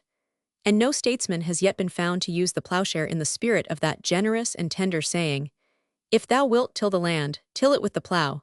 Then the bird and the wolf, walking behind thy plow, will rejoice in thee, all creatures will rejoice in thee." Against bad diet, fie upon the meals, which people nowadays eat in hotels, and everywhere else where the well-off classes of society live. Even when eminent men of science meet together, their tables groan under the weight of the dishes, in accordance with the principle of the bankers, the principle of too many dishes and too much to eat. The result of this is that dinners are prepared with a view to their mere appearance, rather than the consequences that may follow from eating them, and that stimulating drinks are required to help in driving away the heaviness in the stomach and in the brain. Fie on the dissoluteness and extreme nervousness pg 209, which must follow upon all this. Fie upon the dreams that such repasts bring. Fie upon the arts and books which must be the desert of such meals. Despite all the efforts of such people, their acts will taste of pepper and ill temper, or general weariness. The wealthy classes in England stand in great need of their Christianity in order to be able to endure their bad digestions and their headaches. Finally, to mention not only the disgusting, but also the more pleasant side of the matter, these people are by no means mere gluttons. Our century and its spirit of activity has more power over the limbs than the belly. What then is the meaning of these banquets? They represent, what in heaven's name do they represent? Rank. No money, there is no rank now, we are all individuals. But money now stands for power, glory, preeminence, dignity, and influence. Money at the present time acts as a greater or lesser moral prejudice for a man in proportion to the amount he may possess. Nobody wishes to hide it under a bushel, or display it in heaps on a table. Hence money must have some representative which can be put on the table, so behold our banquets. Dan and the god of gold. Whence arises this excessive impatience in our day, which turns men into criminals, even in circumstances which would be more likely to bring about the contrary tendency? What induces one man to use false weights, another to set his house on fire after pg 210 having insured it for more than its value, a third to take part in counterfeiting, while 3/4 of our upper classes indulge in legalized fraud, and suffer from the pangs of conscience that follow speculation and dealings on the stock exchange? What gives rise to all this? It is not real want, for their existence is by no means precarious. Perhaps they have even enough to eat and drink without worrying, but they are urged on day and night by a terrible impatience at seeing their wealth pile up so slowly, and by an equally terrible longing and love for these heaps of gold. In this impatience and love, however, we see reappear once more that fanaticism of the desire for power, which was stimulated in former times by the belief that we were in the possession of truth. A fanaticism which bore such beautiful names that we could dare to be inhuman with a good conscience, burning Jews, heretics, and good books, and exterminating entire cultures superior to ours, such as those of Peru and Mexico. The means of this desire for power are changed in our day, but the same volcano is still smoldering. Impatience and intemperate love call for their victims, and what was once done for the love of God is now done for the love of money, i.e., for the love of that which at present affords us the highest feeling of power and a good conscience. The people of Israel. One of the spectacles which the next century will invite us to witness is pg 211, the decision regarding the fate of the European Jews. It is quite obvious now that they have cast their die and crossed their Rubicon. The only thing that remains for them is either to become masters of Europe or to lose Europe, as they once centuries ago lost Egypt, where they were confronted with similar alternatives. In Europe, however, they have gone through a schooling of 18 centuries, such as no other nation has ever undergone, and the experiences of this dreadful time of probation have benefited not only the Jewish community, but, even to a greater extent, the individual. As a consequence of this, the resourcefulness of the modern Jews, both in mind and soul, is extraordinary. Amongst all the inhabitants of Europe, it is the Jews least of all who try to escape from any deep distress by recourse to drink or to suicide, as other less gifted people are so prone to do. Every Jew can find in the history of his own family and of his ancestors a long record of instances of the greatest coolness and perseverance amid difficulties and dreadful situations, an artful cunning in fighting with misfortune and hazard. And above all, it is their bravery under the cloak of wretched submission, their heroic spurner see spurny that surpasses the virtues of all the saints. People wish to make them contemptible by treating them contemptibly for nearly 20 centuries, and refusing them access to all honorable positions and dignities, and by pushing them further down into the meaner trades. And under this process, indeed, they have not become any cleaner, but contemptible. They have never ceased for a PG 212 moment from believing themselves qualified for the very highest functions, nor have the virtues of the suffering ever ceased to adorn them. Their manner of honoring their parents and children, the rationality of their marriages and marriage customs, distinguishes them amongst all Europeans. Besides this, they have been able to create for themselves a sense of power and eternal vengeance from the very trades that were left to them, or to which they were abandoned. Even in palliation of their usury, we cannot help saying that, without this occasional pleasant and useful torture inflicted on their scorners, they would have experienced difficulty in preserving their self-respect for so long. For our self-respect depends upon our ability to make reprisals in both good and evil things. Nevertheless, their revenge never urges them on too far, for they all have that liberty of mind, and even of soul, produced in men by frequent changes of place, climate, and customs of neighbors and oppressors. They possess by far the greatest experience in all human intercourse, and even in their passions, they exercise the caution which this experience has developed in them. They are so certain of their intellectual versatility and shrewdness that they never, even when reduced to the direst straits, have to earn their bread by manual labor as common workmen, porters, or farm hands. In their manners, we can still see that they have never been inspired by chivalric and noble feelings, or that their bodies have ever been girt with fine weapons. A certain obtrusiveness alternates with a submissiveness which is often tender and almost always painful. PG 213. Now, however, that they unavoidably intermarry more and more year after year with the noblest blood of Europe, they will soon have a considerable heritage of good intellectual and physical manners, so that in another 100 years they will have a sufficiently noble aspect not to render themselves, as masters, ridiculous to those whom they will have subdued.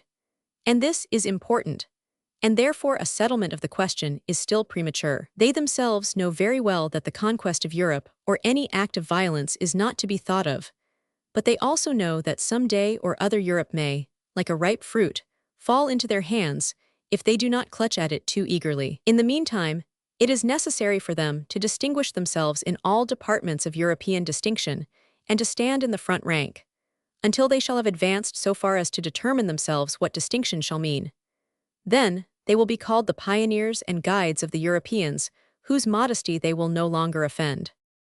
And then, where shall an outlet be found for this abundant wealth of great impressions accumulated during such an extended period, and representing Jewish history for every Jewish family? This wealth of passions, virtues, resolutions, resignations, struggles, and conquests of all kinds, where can it find an outlet but in great intellectual men and works? On the day when the Jews will be able to exhibit to us as their own work such jewels and golden vessels as no European nation, with its shorter and less profound experience, can or could produce, when Israel shall have changed its eternal vengeance into PG 214 an eternal benediction for Europe. Then that seventh day will once more appear when old Jehovah may rejoice in himself, in his creation, in his chosen people, and all of us will rejoice with him. The impossible class, poverty, cheerfulness, and independence. It is possible to find these three qualities combined in one individual: poverty, cheerfulness, and slavery. This is likewise a possible combination, and I can say nothing better to the workmen who serve as factory slaves, presuming that it does not appear to them altogether to be a shameful thing to be utilized as they are, as the screws of a machine and the stopgaps, as it were, of the human spirit of invention. Fie on the thought that merely by means of hire wages the essential part of their misery, i.e., their impersonal enslavement, might be removed.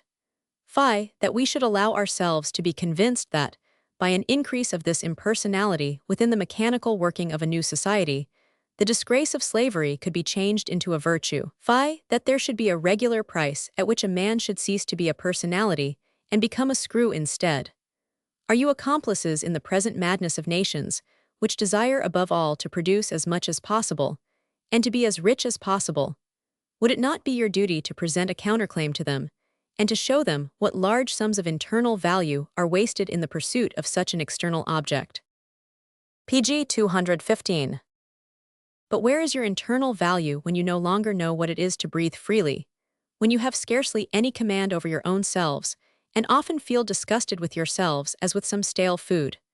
When you zealously study the newspapers and look enviously at your wealthy neighbor, made covetous by the rapid rise and fall of power, money, and opinions, when you no longer believe in a philosophy in rags, or in the freedom of spirit of a man who has few needs, when a voluntary and idyllic poverty without profession or marriage, such as should suit the more intellectual ones among you, has become for you an object of derision. On the other hand, the piping of the socialistic rat-catchers who wish to inspire you with foolish hopes is continually sounding in your ears. They tell you to be ready and nothing further, ready from this day to the next, so that you wait and wait for something to come from outside, though living in all other respects as you lived before, until this waiting is at length changed into hunger and thirst and fever and madness, and the clay of the bestia triumphans at last dawns in all its glory. Every one of you should on the contrary say to himself, it would be better to emigrate and endeavor to become a master in new and savage countries, and especially to become master over myself, changing my place of abode whenever the least sign of slavery threatens me, endeavoring to avoid neither adventure nor war, and if things come to the worst, holding myself ready to die. Anything rather than continuing in this state of disgraceful thraldom, this bitterness, malice, and rebelliousness. This would pg 216 be the proper spirit. The workmen in Europe ought to make it clear that their position as a class has become a human impossibility, and not merely, as they at present maintain, the result of some hard and aimless arrangement of society. They should bring about an age of great swarming forth from the European beehive such as has never yet been seen, protesting by this voluntary and huge migration against machines and capital, and the alternatives that now threaten them either of becoming slaves of the state or slaves of some revolutionary party. May Europe be freed from 1/4 of her inhabitants. Both she and they will experience a sensation of relief. It is only far in the distance, in the undertaking of vast colonizations, that we shall be able to observe how much rationality, fairness, and healthy suspicion Mother Europe has incorporated in her sons. These sons who could no longer endure life in the home of the dull old woman, always running the danger of becoming as bad-tempered, irritable, and pleasure-seeking as she herself. The European virtues will travel along with these workmen far beyond the boundaries of Europe, and those very qualities which on their native soil had begun to degenerate into a dangerous discontent and criminal inclinations will, when abroad, be transformed into a beautiful, savage naturalness, and will be called heroism, so that at last a purer air would again be wafted over this old, overpopulated, and brooding Europe of ours. What would it matter if there was a scarcity of hands? Perhaps people would then recollect pg 217 that they had accustomed themselves to many wants, merely because it was easy to gratify them. It would be sufficient to unlearn some of these wants. Perhaps also Chinamen would be called in, and these would bring with them their modes of living and thinking, which would be found very suitable for industrious ants. They would also perhaps help to imbue this fretful and restless Europe with some of their Asiatic calmness and contemplation, and what is perhaps most needful of all, their Asiatic stability. The attitude of the Germans to morality. A German is capable of great things, but he is unlikely to accomplish them, for he obeys whenever he can, as suits a naturally lazy intellect. If he is ever in the dangerous situation of having to stand alone and cast aside his sloth, when he finds it no longer possible to disappear like a cipher in a number, in which respect he is far inferior to a Frenchman or an Englishman, he shows his true strength.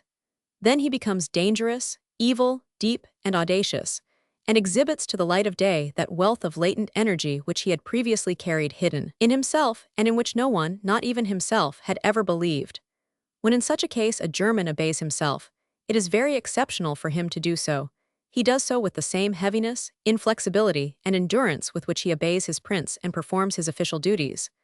So that, as I have said, he is then capable of great pg 218 things which bear no relation to the weak disposition he attributes to himself. As a rule, however, he is afraid of depending upon himself alone. He is afraid of taking the initiative. That is why Germany uses up so many officials and so much ink. Lightheartedness is a stranger to the German. He is too timid for it. But in entirely new situations which rouse him from his torpor, he exhibits an almost frivolous spirit. He then delights in the novelty of his new position as if it were some intoxicating drink, and he is, as we know, quite a connoisseur in intoxication. It thus happens that the German of the present day is almost always frivolous in politics, though even here he has the advantage and prejudice of thoroughness and seriousness. And, although he may take full advantage of these qualities in negotiations with other political powers, he nevertheless rejoices inwardly at being able for once in his life to feel enthusiastic and capricious, to show his fondness for innovations, and to change persons, parties, and hopes as if they were masks. Those learned German scholars, who hitherto have been considered as the most German of Germans, were and perhaps still are as good as the German soldiers on account of their profound and almost childish inclination to obey in all external things, and on account of being often compelled to stand alone in science and to answer for many things. If they can only preserve their proud, simple, and patient disposition, and their freedom from political madness at those times when the wind changes, we may yet expect great things from them, such as they pg 219 are or such as they were. They are the embryonic stage of something higher. So far the advantages and disadvantages of the Germans, including even their learned men, have been that they were more given to superstition and showed greater eagerness to believe than any of the other nations. Their vices are, and always have been, their drunkenness and suicidal inclinations, the latter a proof of the clumsiness of their intellect, which is easily tempted to throw away the reins. Their danger is to be sought in everything that binds down the faculties of reason and unchains the passions, as, for example, the excessive use of music and spirits, for the German passion acts contrarily to its own advantage, and is as self-destructive as the passions of the drunkard. Indeed, German enthusiasm is worth less than that of other nations, for it is barren. When a German ever did anything great, it was done at a time of danger, or when his courage was high, with his teeth firmly set and his prudence on the alert, and often enough in a fit of generosity. Intercourse with these Germans is indeed advisable, for almost every one of them has something to give, if we can only understand how to make him find it, or rather recover it, for he is very untidy in storing away his knowledge. Well, when people of this type occupy themselves with morals, what precisely will be the morality that will satisfy them? In the first place, they will wish to see idealized in their morals their sincere instinct for obedience. Man must have something which he can implicitly obey. This is a German pg 220 sentiment, a German deduction. It is the basis of all German moral teaching. How different is the impression, however, when we compare this with the entire morality of the ancient world. All those Greek thinkers, however varied they may appear to us, seem to resemble, as moralists, the gymnastic teacher who encourages his pupils by saying, "Come, follow me, submit to my discipline, then perhaps you may carry off the prize from all the other Greeks." Personal distinction, such was the virtue of antiquity. Submission, obedience, whether public or private, such is German virtue. Long before Kant set forth his doctrine of the categorical imperative, Luther, actuated by the same impulse, said that there surely must be a being in whom man could trust implicitly. It was his proof of the existence of God. It was his wish, coarser and more popular than that of Kant, that people should implicitly obey a person and not an idea, and Kant also finally took his roundabout route through morals merely that he might secure obedience for the person. This is indeed the worship of the German, the more so as there is now less worship left in his religion. The Greeks and Romans had other opinions on these matters, and would have laughed at such. There must be a being. It is part of the boldness of their southern nature to take up a stand against implicit belief, and to retain in their inmost heart a trace of skepticism against all and everyone, whether God, man, or idea. The thinker of antiquity went even further and said nil admirari. In this phrase he saw reflected all philosophy. A pg 221 German, Schopenhauer, goes so far in the contrary direction as to say, admirari id est philosopheri. But what if, as happens now and then, the German should attain to that state of mind which would enable him to perform great things? If the hour of exception comes, the hour of disobedience, I do not think Schopenhauer is right in saying that the single advantage the Germans have over other nations is that there are more atheists among them than elsewhere. But I do know this: whenever the German reaches the state in which he is capable of great things, he invariably raises himself above morals. And why should he not? Now he has something new to do, viz., to command either himself or others. But this German morality of his has not taught him how to command. Commanding has been forgotten in it. pg 223. Book 4. A Question of Conscience. Now, in summa, tell me what this new thing is that you want. We no longer wish causes to be sinners and effects to be executioners. The utility of the strictest theories. People are indulgent towards a man's moral weaknesses, and in this connection they use a coarse sieve, provided that he always professes to hold the most strict moral theories. On the other hand, the lives of free-thinking moralists have always been examined closely through a microscope, in the tacit belief that an error in their lives would be the best argument against their disagreeable knowledge. Pg 224. The thing in itself. We used to ask formerly, what is the ridiculous? As if there were something above and beyond ourselves that possessed the quality of provoking laughter, and we exhausted ourselves in trying to guess what it was. A theologian even held that it might be the naivete of sin. At the present time we ask, what is laughter, how does it arise? We have considered the point, and finally reached the conclusion that there is nothing which is good, beautiful, sublime, or evil in itself, but rather that there are conditions of soul which lead us to attribute such qualities to things outside ourselves and in us. We have taken back their predicates from things, or we have at all events recollected that we have merely lent the things these predicates. Let us be careful that this insight does not cause us to lose the faculty of lending, and that we do not become at the same time wealthier and more avaricious. To those who dream of immortality, so you desire the everlasting perpetuity of this beautiful consciousness of yourselves. Is it not Pg 225 shameful? Do you forget all those other things, which would in their turn have to support you for all eternity, just as they have borne with you up to the present with more than Christian patience?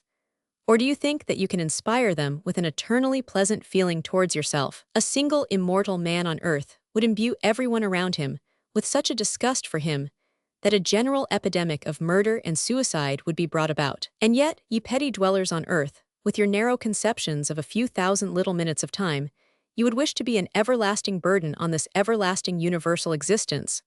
Could anything be more impertinent? After all, however, let us be indulgent towards a being of 70 years. He has not been able to exercise his imagination in conceiving his own eternal tediousness. He had not time enough for that. Wherein we know ourselves. As soon as one animal sees another, it mentally compares itself with it, and men of uncivilized ages did the same. The consequence is that almost all men come to know themselves only as regards their defensive and offensive faculties. Men whose lives have been failures. Some men are built of such stuff that society is at liberty to do what it likes with them. They will do well in any case, and will not have to complain of Pg 226 having failed in life. Other men are formed of such peculiar material, it need not be a particularly noble one, but simply rarer, that they are sure to fare ill except in one single instance, when they can live according to their own designs. In all other cases, the injury has to be borne by society. For everything that seems to the individual to be a wasted or blighted life, his entire burden of discouragement, powerlessness, sickness, irritation, covetousness, is attributed by him to society, and thus a heavy, vitiated atmosphere is gradually formed round society, or, in the most favorable cases, a thundercloud. What indulgence! You suffer, and call upon us to be indulgent towards you, even when in your suffering you are unjust towards things and men. But what does our indulgence matter? You, however, should take greater precautions for your own sake. That's a nice way of compensating yourself for your sufferings, by imposing still further suffering on your own judgment. Your own revenge recoils upon yourselves when you start reviling something. You dim your own eyes in this way, and not the eyes of others. You accustom yourself to looking at things in the wrong way, and with a squint. The morality of victims.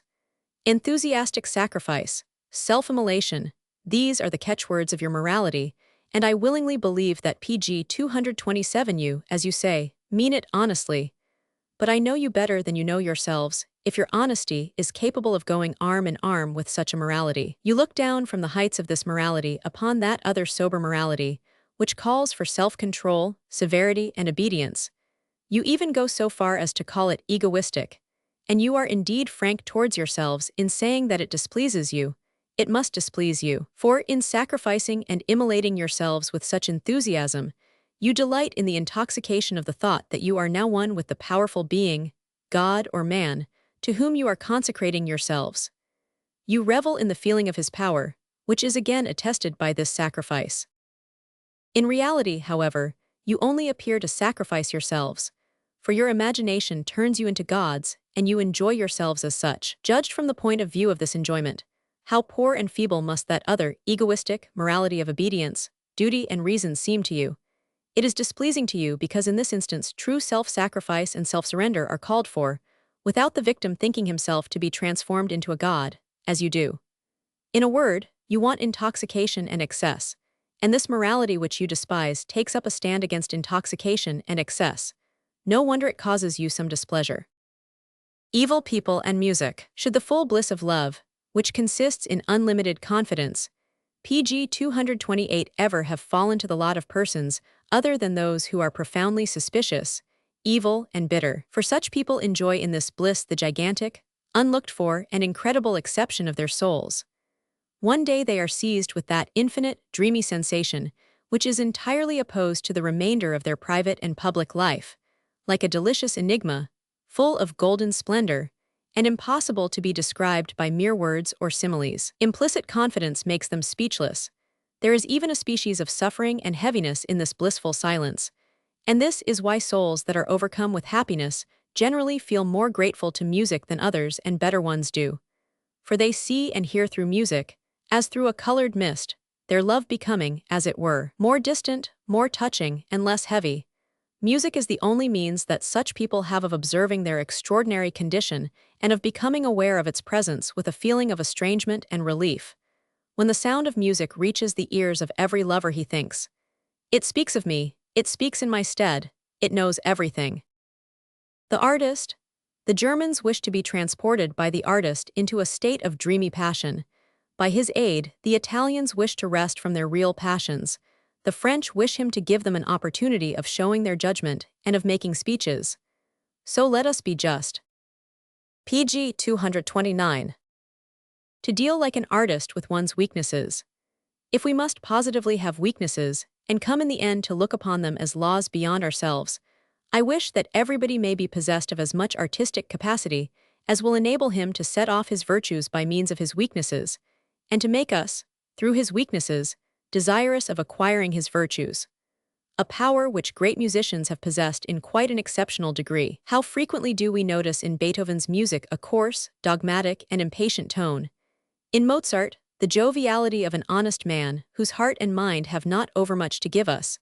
In Richard Wagner, an abrupt and aggressive restlessness, in the midst of which, just as the most patient listener is on the point of losing his temper, the composer regains his powers, and likewise the others.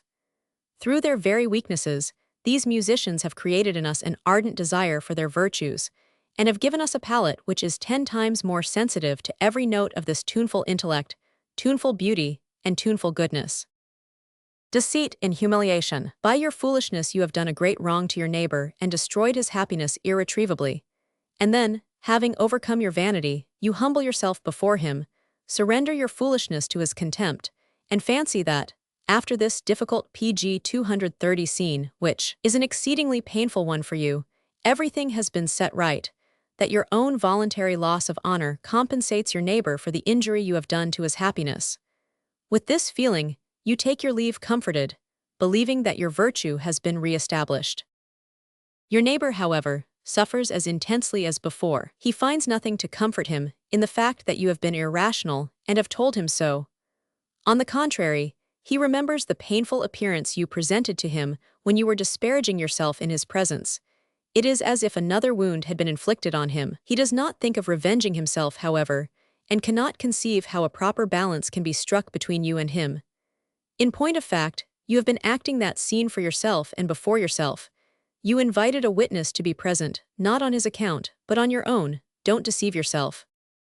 Dignity and timidity. Ceremonies, official robes and court dresses, grave countenances, solemn aspects, the slow pace, involved speech, everything, in short, known as dignity, are all pretenses adopted by those who are timid at heart.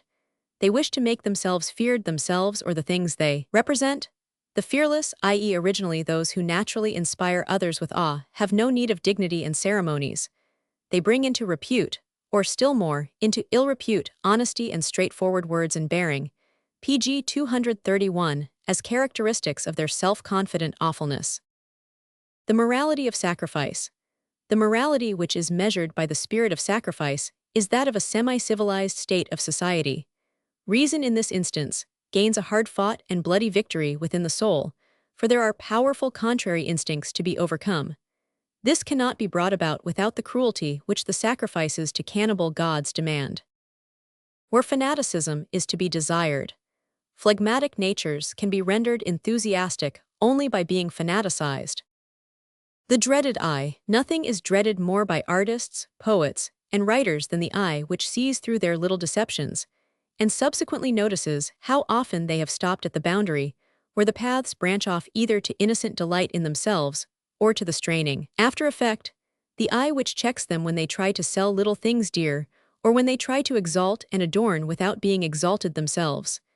The eye which, despite all the artifices of their art, sees the thought as it first presented itself to them, perhaps as a charming vision of light, perhaps also, however, as a theft from the whole world, or as an everyday conception which they had to expand, contract, pg 232 color, wrap up, and spice, in order to make something out of it, instead of the thought making something out of them. Oh, this eye, which sees in your work all your restlessness, inquisitiveness, and covetousness, your imitation and exaggeration, which is only envious imitation, which knows both your blush of shame and your skill in concealing it from others and interpreting it to yourselves. The edifying element in our neighbor's misfortune. He is in distress, and straightway the compassionate ones come to him and depict his misfortune to him. At last they go away again, satisfied and elevated, after having gloated over the unhappy man's misfortune and their own, and spent a pleasant Sunday afternoon. To be quickly despised. A man who speaks a great deal and speaks quickly soon sinks exceedingly low in our estimation, even when he speaks rationally, not only to the extent that he annoys us personally, but far lower. For we conjecture how great a burden he has already proved to many other people, and we thus add to the discomfort which he causes us all the contempt which we presume he has caused to others. Relations with celebrities. A. But why do you shun this great man? B. I should not like pg 233 to misunderstand him. Our defects are incompatible with one another. I am short-sighted and suspicious, and he wears his false diamonds as willingly as his real ones. The chain-wearers. Beware of all those intellects which are bound in chains. Clever women, for example, who have been banished by fate to narrow and dull surroundings, amid which they grow old. True, there they lie in the sun, apparently lazy and half-blind, but at every unknown step, at everything unexpected, they start up to bite. They revenge themselves on everything that has escaped their kennel. Revenge in praise. Here we have a written page which is covered with praise, and you call it flat. But when you find out that revenge is concealed in this praise, you will find it almost too subtle, and you will experience a great deal of pleasure in its numerous delicate and bold strokes and similes. It is not the man himself, but his revenge, which is so subtle, rich, and ingenious. He himself is scarcely aware of it. Pride. Ah, not one of you knows the feeling of the tortured man after he has been put to the torture, when he is being carried back to his cell, and his secret with him. He still holds it in a stubborn and tenacious grip. What know ye of the exultation of human pride? pg 234. Utilitarian. At the present time, men's sentiments on moral things run in such labyrinthic paths that, while we demonstrate morality to one man by virtue of its utility, we refute it to another on account of this utility. On German virtue. How degenerate in its taste, how servile to dignities, ranks, uniforms, pomp, and splendor must a nation have been, when it began to consider the simple as the bad, the simple man schlicht as the bad man schlecht. We should always oppose the moral bumptiousness of the Germans with this one little word bad, and nothing else. From a dispute. A. Friend, you have talked yourself hoarse.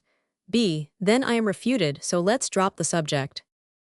The conscientious ones. Have you noticed the kind of men who attach the greatest value to the most scrupulous conscientiousness? Those who are conscious of many mean and petty sentiments, who are anxiously thinking of and about themselves, are afraid of others, and are desirous of concealing their inmost feelings as far as possible. They endeavor to impose upon themselves by means of the strict conscientiousness, pg 235, and rigorousness of duty, and by the stern and harsh impression which others, especially their inferiors, cannot fail to receive of them. Dread of fame. A. The endeavor to avoid one's renown, the intentional offending of one's panegyrists, the dislike of hearing opinions about oneself, and all through fear of renown. Instances like these are to be met with, they actually exist, believe it or not. B. They are found, no doubt, they exist. A little patience, sir arrogance. Refusing thanks. We are perfectly justified in refusing a request, but it is never right to refuse thanks, or, what comes to the same thing, to accept them coldly and conventionally. This gives deep offense, and why? Punishment. A strange thing, this punishment of ours. It does not purify the criminal, it is not a form of expiation, but on the contrary, it is even more defiling than the crime itself. Party grievances.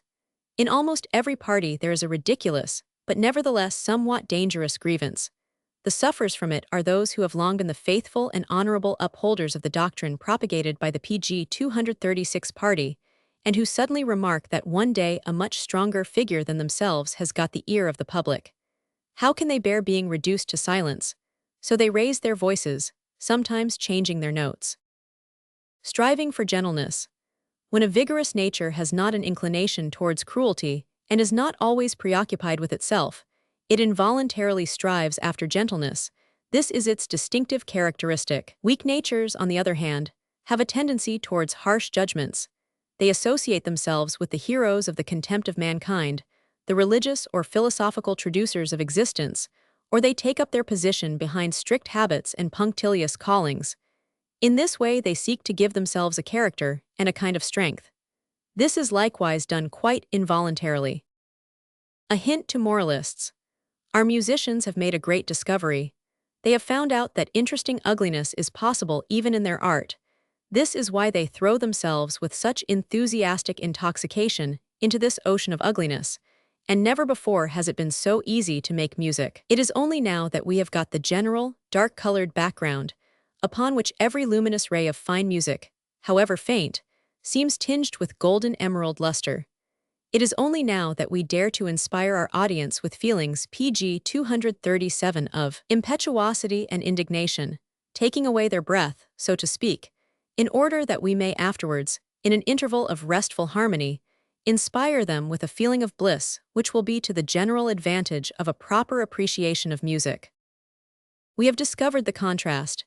It is only now that the strongest effects are possible and cheap. No one bothers any more about good music, but you must hurry up. When any art has once made this discovery, it has but a short space of time to live. Oh, if only our thinkers could probe into the depths of the souls of our musicians when listening to their music. How long we must wait, until we again have an opportunity of surprising the inward man in the very act of his evil doing, and his innocence of this act. For our musicians have not the slightest suspicion that it is their own history, the history of the disfigurement of the soul, which they are transposing into music. In former times, a good musician was almost forced by the exigencies of his art to become a good man. And now, the morality of the stage. The man who imagines that the effect of Shakespeare's plays is a moral one, and that the sight of Macbeth irresistibly induces us to shun the evil of ambition, is mistaken, and he is mistaken once more if he believes that Shakespeare himself thought so. He who is truly obsessed by an ardent ambition takes delight in beholding this picture of himself, and when the hero is driven to destruction by his passion, this is PG 238 the most pungent spice in the hot drink of this delight. Did the poet feel this in another way? How royally, and with how little of the knave in him, does his ambitious hero run his course from the moment of his great crime?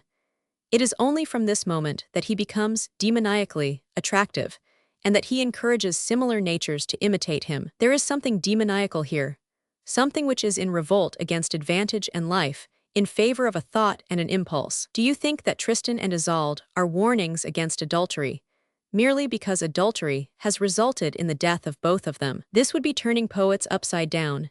These poets who, especially Shakespeare, are in love with the passions in themselves, and not less so with the readiness for death which they give rise to. This mood in which the heart no more clings to life than a drop of water does to the glass. It is not the guilt and its pernicious consequences which interests these poets, Shakespeare as little as Sophocles, in the Ajax, Philoctetes, Dippus. However easy it might have been in the cases just mentioned to make the guilt the lever of the play, it was carefully avoided by the poets. In the same way, the tragic poet by his images of life, does not wish to set us against life. On the contrary, he exclaims, "It is the charm of charms, this exciting, changing, and dangerous existence of ours, so often gloomy and so often bathed in sun. Life is an adventure. Whichever side you may take in life, it will always retain this character." Thus speaks the poet of a restless and vigorous age, an age which is almost intoxicated, and pg 239 stupefied by its superabundance of blood and energy, in an age more evil than our own.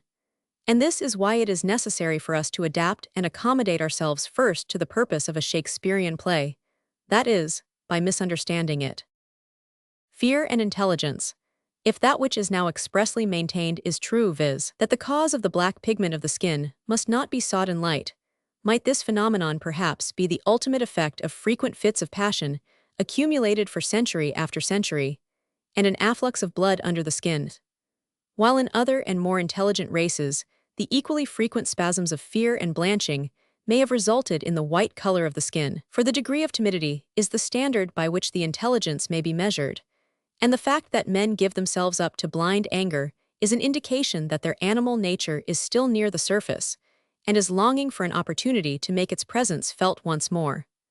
Thus a brownish gray would probably be the primitive color of man, something of the ape and the bear, as is only proper. Independence.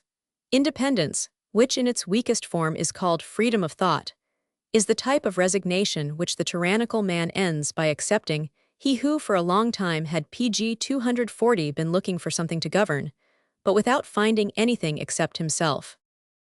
The two courses. When we endeavor to examine the mirror in itself, we discover in the end that we can detect nothing there but the things which it reflects. If we wish to grasp the things reflected, we touch nothing in the end but the mirror. This is the general history of knowledge. Delight in reality. Our present inclination to take delight in reality, for almost every one of us possesses it, can only be explained by the fact that we have taken delight in the unreal for such a long time that we have got tired of it. This inclination in its present form, without choice and without refinement, is not without danger. Its least danger is its want of taste. The subtlety of the feeling of power. Napoleon was greatly mortified at the fact that he could not speak well, and he did not deceive himself in this respect. But his thirst for power, which never despised the slightest opportunity of showing itself, and which was still more subtle than his subtle intellect, led him to speak even worse than he might have done. It was in this way that he revenged himself upon his own mortification. He was jealous pg 240, one of all his emotions, because they possessed power, in order to enjoy his autocratic pleasure.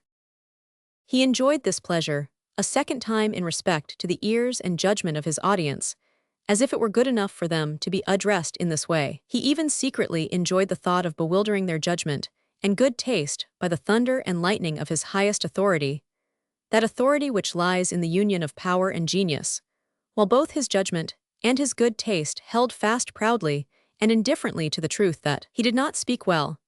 Napoleon, as the complete and fully developed type of a single instinct, belongs to ancient humanity, whose characteristic, the simple construction and ingenious development and realization of a single motive or a small number of motives, may be easily enough recognized. Aristotle and marriage. Insanity makes its appearance in the children of great geniuses, and stupidity in those of the most virtuous, so says Aristotle. Did he mean by this to invite exceptional men to marry? The origin of a bad temperament, injustice and instability in the minds of certain men, their disordered and immoderate manner, are the ultimate consequences of the innumerable logical inexactitudes, superficialities, and hasty conclusions of which their ancestors have been guilty. Men of a good temperament, on the other hand, are descended pg 242 from solid and meditative races, which have set a high value upon reason, whether for praiseworthy or evil purposes is of no great importance. Dissimulation as a duty. Kindness has been best developed by the long dissimulation which endeavored to appear as kindness. Wherever great power existed, the necessity for dissimulation of this nature was recognized. It inspires security and confidence, and multiplies the actual sum of our physical power. Falsehood, if not actually the mother, is at all events the nurse of kindness. In the same way, honesty has been brought to maturity by the need for a semblance of honesty and integrity in hereditary aristocracies. The persistent exercise of such a dissimulation ends by bringing about the actual nature of the thing itself. The dissimulation in the long run suppresses itself, and organs and instincts are the unexpected fruits in this garden of hypocrisy. Who, then, is ever alone? The faint-hearted wretch does not know what it means to be lonely. An enemy is always prowling in his tracks. Oh, for the man who could give us the history of that subtle feeling called loneliness. Night and music. It was only at night time, and in the semi-obscurity of dark forests and caverns, that the ear, the organ of fear, was able to pg 243 develop itself so well, in accordance with the mode of living of the timid, that is, the longest human epoch which has ever yet existed. When it is clear daylight, the ear is less necessary. Hence the character of music, which is an art of night and twilight. Stoical. The Stoic experiences a certain sense of cheerfulness when he feels oppressed by the ceremonial which he has prescribed for himself. He enjoys himself then as a ruler. Consider, the man who is being punished is no longer he who has done the deed. He is always the scapegoat. Appearance. Alas, what must be best and most resolutely proved is appearance itself, for only too many people lack eyes to observe it. But it is so tiresome. Those who anticipate. What distinguishes poetic natures, but is also a danger for them, is their imagination, which exhausts itself in advance, which anticipates what will happen or what may happen, which enjoys and suffers in advance, and which at the final moment of the event or the action is already fatigued. Lord Byron, who was only too familiar with this, wrote in his diary, "If ever pg 244 I have a son, he shall choose a very prosaic profession, that of a lawyer or a pirate."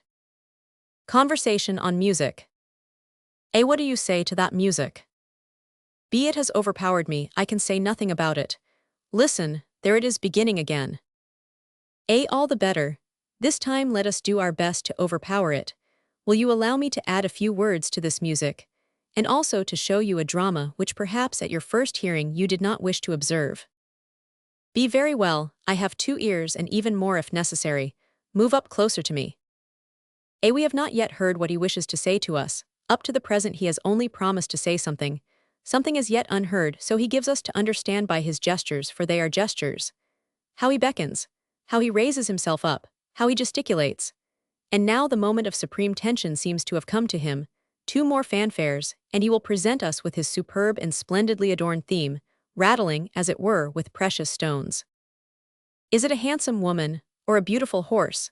Enough, he looks about him as if enraptured, for he must assemble looks of rapture. It is only now that his theme quite pleases him. It is only now that he becomes inventive and risks new and audacious features. How he forces out his theme. Ah, take care. He not only understands how to pg 245 adorn, but also how to gloss it over. Yes, he knows what the color of health is, and he knows how to make it up. He is more subtle in his self-consciousness than I thought. And now he is convinced that he has convinced his hearers. He sets off his impromptus as if they were the most important things under the sun. He points to his theme with an insolent finger as if it were too good for this world. Ah, how distrustful he is! He is afraid we may get tired. That is why he buries his melody in sweet notes. Now he even appeals to our coarser senses that he may excite us and thus get us once again into his power. Listen to him as he conjures up the elementary force of tempestuous and thundering rhythms.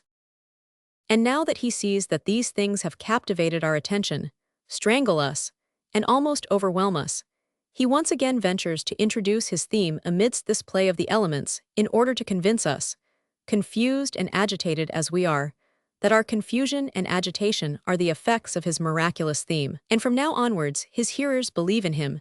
As soon as the theme is heard once more, they are reminded of its thrilling elementary effects. The theme profits by this recollection. Now it has become demoniacal. What a connoisseur of the soul he is! He gains command over us by all the artifices of the popular orator. But the music has stopped again. B. And I am glad of it, for I could no longer bear listening to your observations. I should prefer 10 times over to let myself be deceived to knowing the truth once after your version. pg 246. A. That is just what I wish to hear from you. The best people now are just like you. You are quite content to let yourselves be deceived. You come here with coarse, lustful ears, and you do not bring with you your conscience of the art of listening.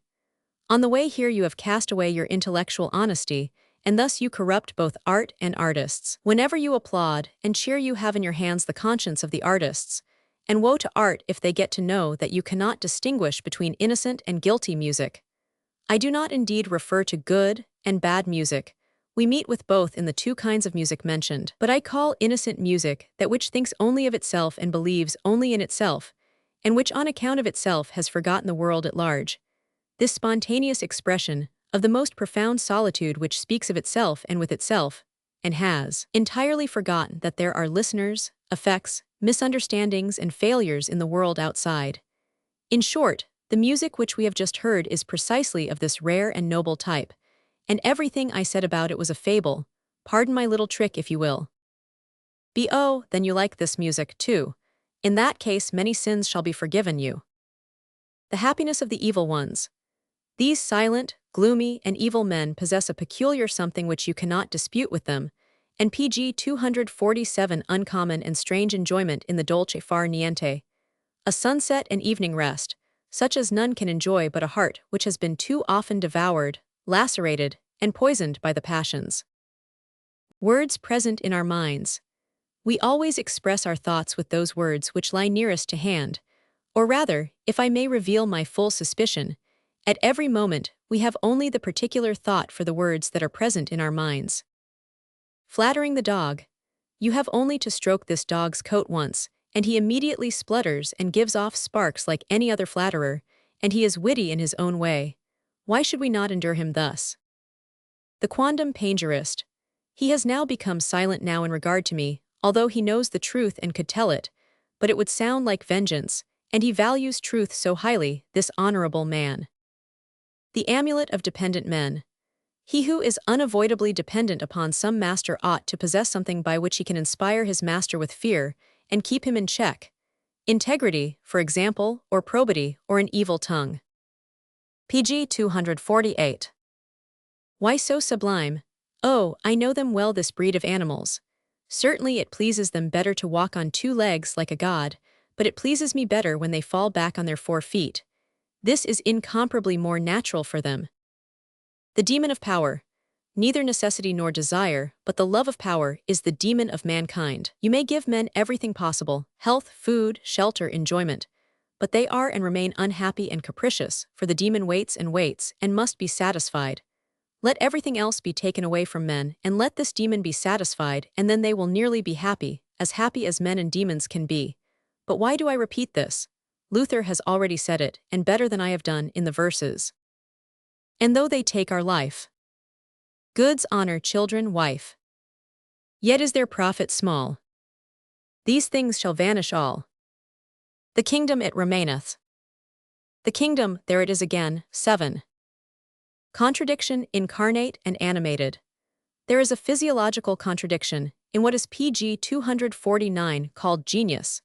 Genius possesses, on the one hand, a great deal of savage disorder and involuntary movement, and on the other hand, a great deal of superior activity in this movement. Joined to this, a genius possesses a mirror which reflects the two movements beside one another, and within one another, but often opposed to one another.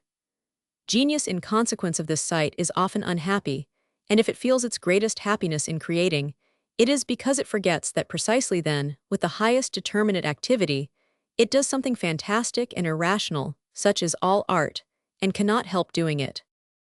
Deceiving oneself.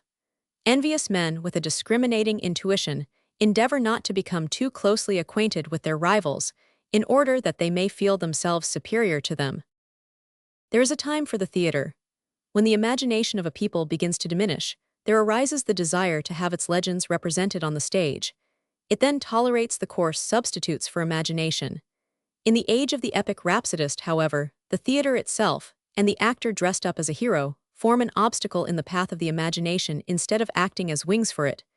Too near, too definite, too heavy, and with too little of dreamland and the flights of birds about them. pg 250. Without charm. He lacks charm and knows it. Ah, how skillful he is in masking this defect. He does it by a strict virtue, gloomy looks, and acquired distrust of all men and of existence itself, by coarse jests, by contempt for a more refined manner of living, by pathos and pretensions, and by a cynical philosophy. Yea, he has even developed into a character through the continual knowledge of his deficiency. Why so proud? A noble character is distinguished from a vulgar one by the fact that the latter has not at ready command a certain number of habits and points of view like the former. Fate willed that they should not be his either by inheritance or by education. The orators Sylla and Charybdis. How difficult it was in Athens to speak in such a way as to win over the hearers to one's cause, without repelling them at the same time by the form in which one's speech was cast, or withdrawing their attention from the cause itself by this form. How difficult it still is to write thus in France. Sick people and art. For all kinds of sadness and misery of soul, we should first of all try pg 251 a change of diet and severe manual labor. But in such cases, men are in the habit of having recourse to mental intoxicants, to art for example, which is both to their own detriment and that of art. Can you not see that when you call for art as sick people you make the artists themselves sick? Apparent toleration. Those are good, benevolent, and rational words on and in favor of science, but alas, I see behind these words your toleration of science. In a corner of your inmost mind you think, in spite of all you say, that it is not necessary for you, that it shows magnanimity on your part to admit, and even to advocate it, more especially as science on its part does not exhibit this magnanimity in regard to your opinion. Do you know that you have no right whatever to exercise this toleration? That this condescension of yours is an even coarser disparagement of science than any of that open scorn which a presumptuous priest or artist might allow himself to indulge in towards science. What is lacking in you is a strong sense for everything that is true and actual. You do not feel grieved and worried to find that science is in contradiction to your own sentiments.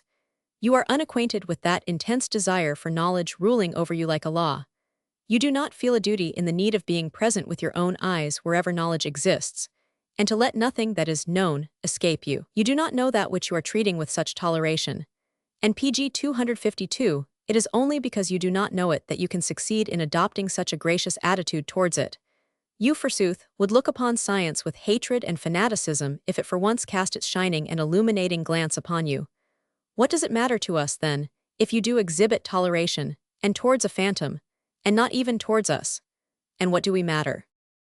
Festive moods. It is exactly those men who aspire most ardently towards power who feel it indescribably agreeable to be overpowered, to sink suddenly and deeply into a feeling as into a whirlpool, to suffer the reins to be snatched out of their hand, and to watch a movement which takes them they know not where. Whatever or whoever may be the person or thing that renders us this service, it is nevertheless a great service. We are so happy and breathless, and feel around us in exceptional silence, as if we were in the most central bowels of the earth. To be for once entirely powerless, the plaything of the elementary forces of nature. There is a restfulness in this happiness, a casting away of the great burden, a descent without fatigue, as if one had been given up to the blind force of gravity. This is the dream of the mountain climber, who, although he sees his goal far above him, nevertheless falls asleep on the way from utter exhaustion, and dreams of the happiness of the contrast, this effortless rolling downhill. I describe happiness pg 253 as I imagine it to be in our present-day society, the badgered, ambitious society of Europe and America. Now and then they wish to fall back into impotence. This enjoyment is offered them by wars, arts, religions, and geniuses.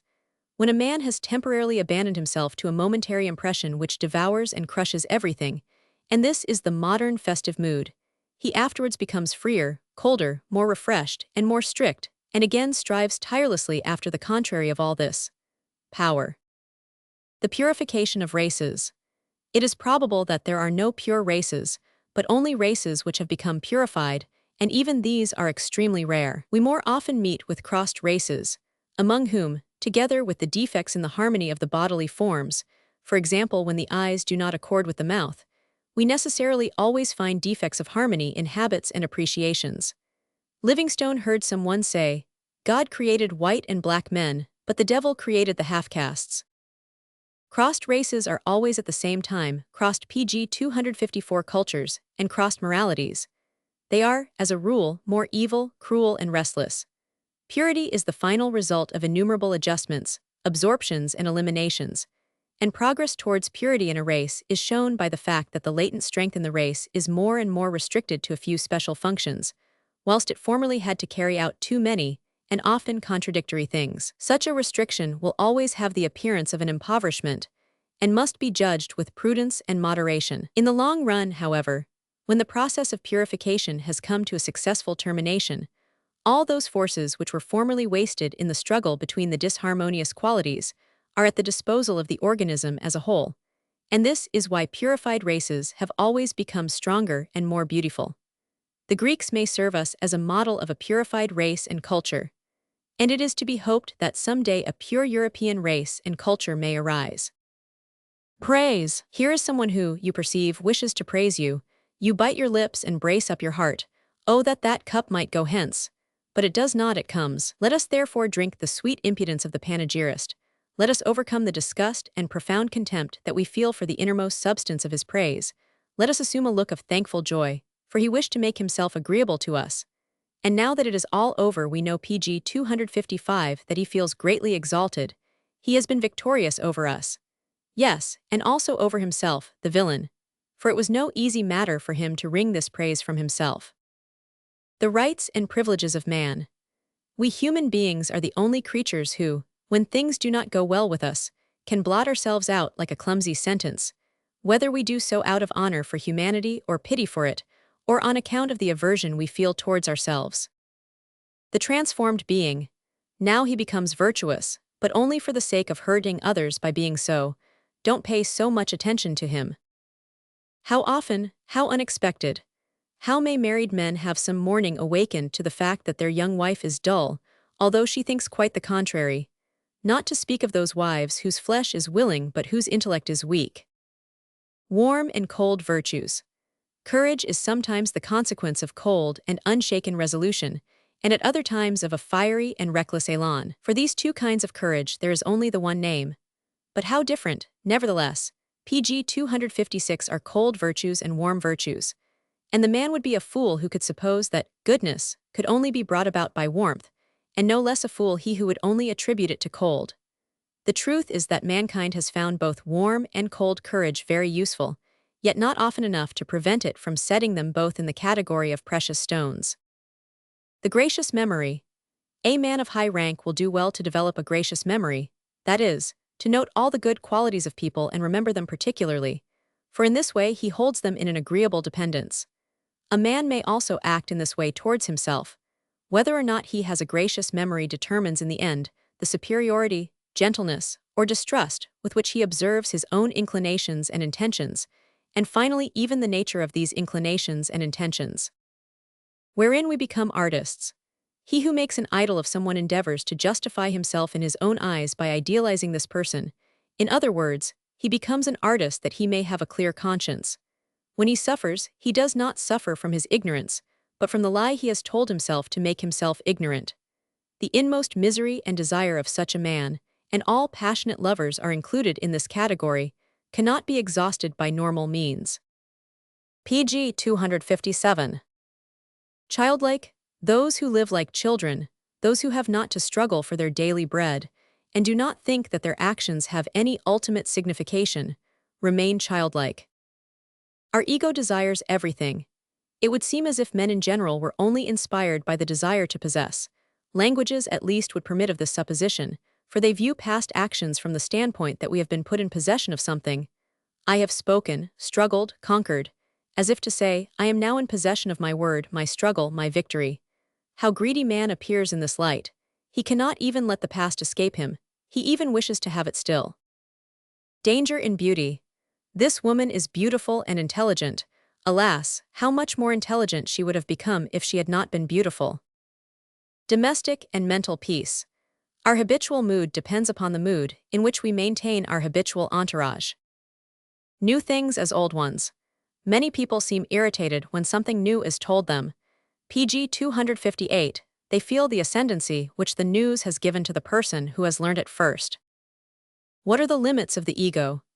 The majority of people take under their protection, as it were, something that they know, as if the fact of knowing it was sufficient in itself to make it their property. The acquisitiveness of the egoistic feeling has no limits. Great men speak as if they had behind them the whole of time, and had placed themselves at the head of this enormous host. And good women boast of the beauty of their children, their clothes, their dog, their physician, or their native town, but the only thing they dare not say is, I am all that. Kai non ha non e, as they say in Italy. Domestic animals, pets, and the like.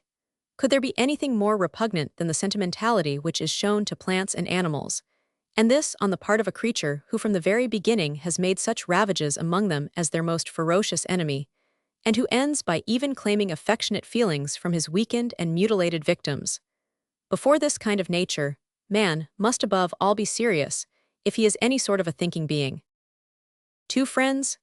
They were friends once, but now they have ceased to be so, and both of them pg 259 broke off the friendship at the same time, the one because he believed himself to be too greatly misunderstood, and the other because he thought he was known too intimately, and both were wrong, for neither of them knew himself well enough. The comedy of the noble souls. Those who cannot succeed in exhibiting a noble and cordial familiarity endeavor to let the nobleness of their nature be seen by their exercise of reserve and strictness, and a certain contempt for familiarity, as if their strong sense of confidence were ashamed to show itself. Where we may say nothing against virtue. Among cowards, it is thought bad form to say anything against bravery, for any expression of this kind would give rise to some contempt, and unfeeling people are irritated when anything is said against pity. A waste. We find that with irritable and abrupt people, their first words and actions generally afford no indication of their actual character. They are prompted by circumstances, and are to some pg 260 extent simply reproductions of the spirit of these circumstances. Because, however, as the words have been uttered and the deeds done, the subsequent words and deeds, indicating the real nature of such people, have often to be used to reconcile, amend, or extinguish the former. Arrogance. Arrogance is an artificial and simulated pride, but it is precisely the essential nature of pride to be incapable of artifice, simulation, or hypocrisy, and thus arrogance is the hypocrisy of the incapacity for hypocrisy, a very difficult thing, and one which is a failure in most cases. But if we suppose that, as most frequently happens, the presumptuous person betrays himself, then a treble annoyance falls to his lot. People are angry with him because he has endeavored to deceive them, and because he wished to show himself superior to them, and finally they laugh at him because he failed in both these endeavors. How earnestly, therefore, should we dissuade our fellow-men from arrogance? A species of misconception. When we hear somebody speak, it is often sufficient for his pronunciation of a single consonant, the letter R, for example, to fill us with doubts as to the honesty of his feelings. We are not accustomed to this particular pronunciation, and should have to make it ourselves as it were arbitrarily. It sounds forced, pg 261 to us. This is the domain of the greatest possible misconception. And it is the same with the style of a writer who has certain habits which are not the habits of everybody. His artlessness is felt as such only by himself, and precisely in regard to that which he himself feels to be forced, because he has yielded in this matter to the prevailing fashion and to so-called good taste. He may perhaps give pleasure and inspire confidence. Thankful, one superfluous grain of gratitude and piety makes one suffer as from a vice. In spite of all one's independence and honesty, one begins to have a bad conscience. Saints, it is the most sensual men who find it necessary to avoid women and to torture their bodies. The subtlety of serving. One of the most subtle tasks in the great art of serving is that of serving a more than usually ambitious man, who, indeed, is excessively egoistic in all things, but is entirely adverse to being thought so. This is part of his ambition. He requires that everything shall be according to his own will and humor, yet in such a way as to give him the appearance of always having sacrificed himself, and of rarely desiring anything for himself alone. pg 262. Dueling.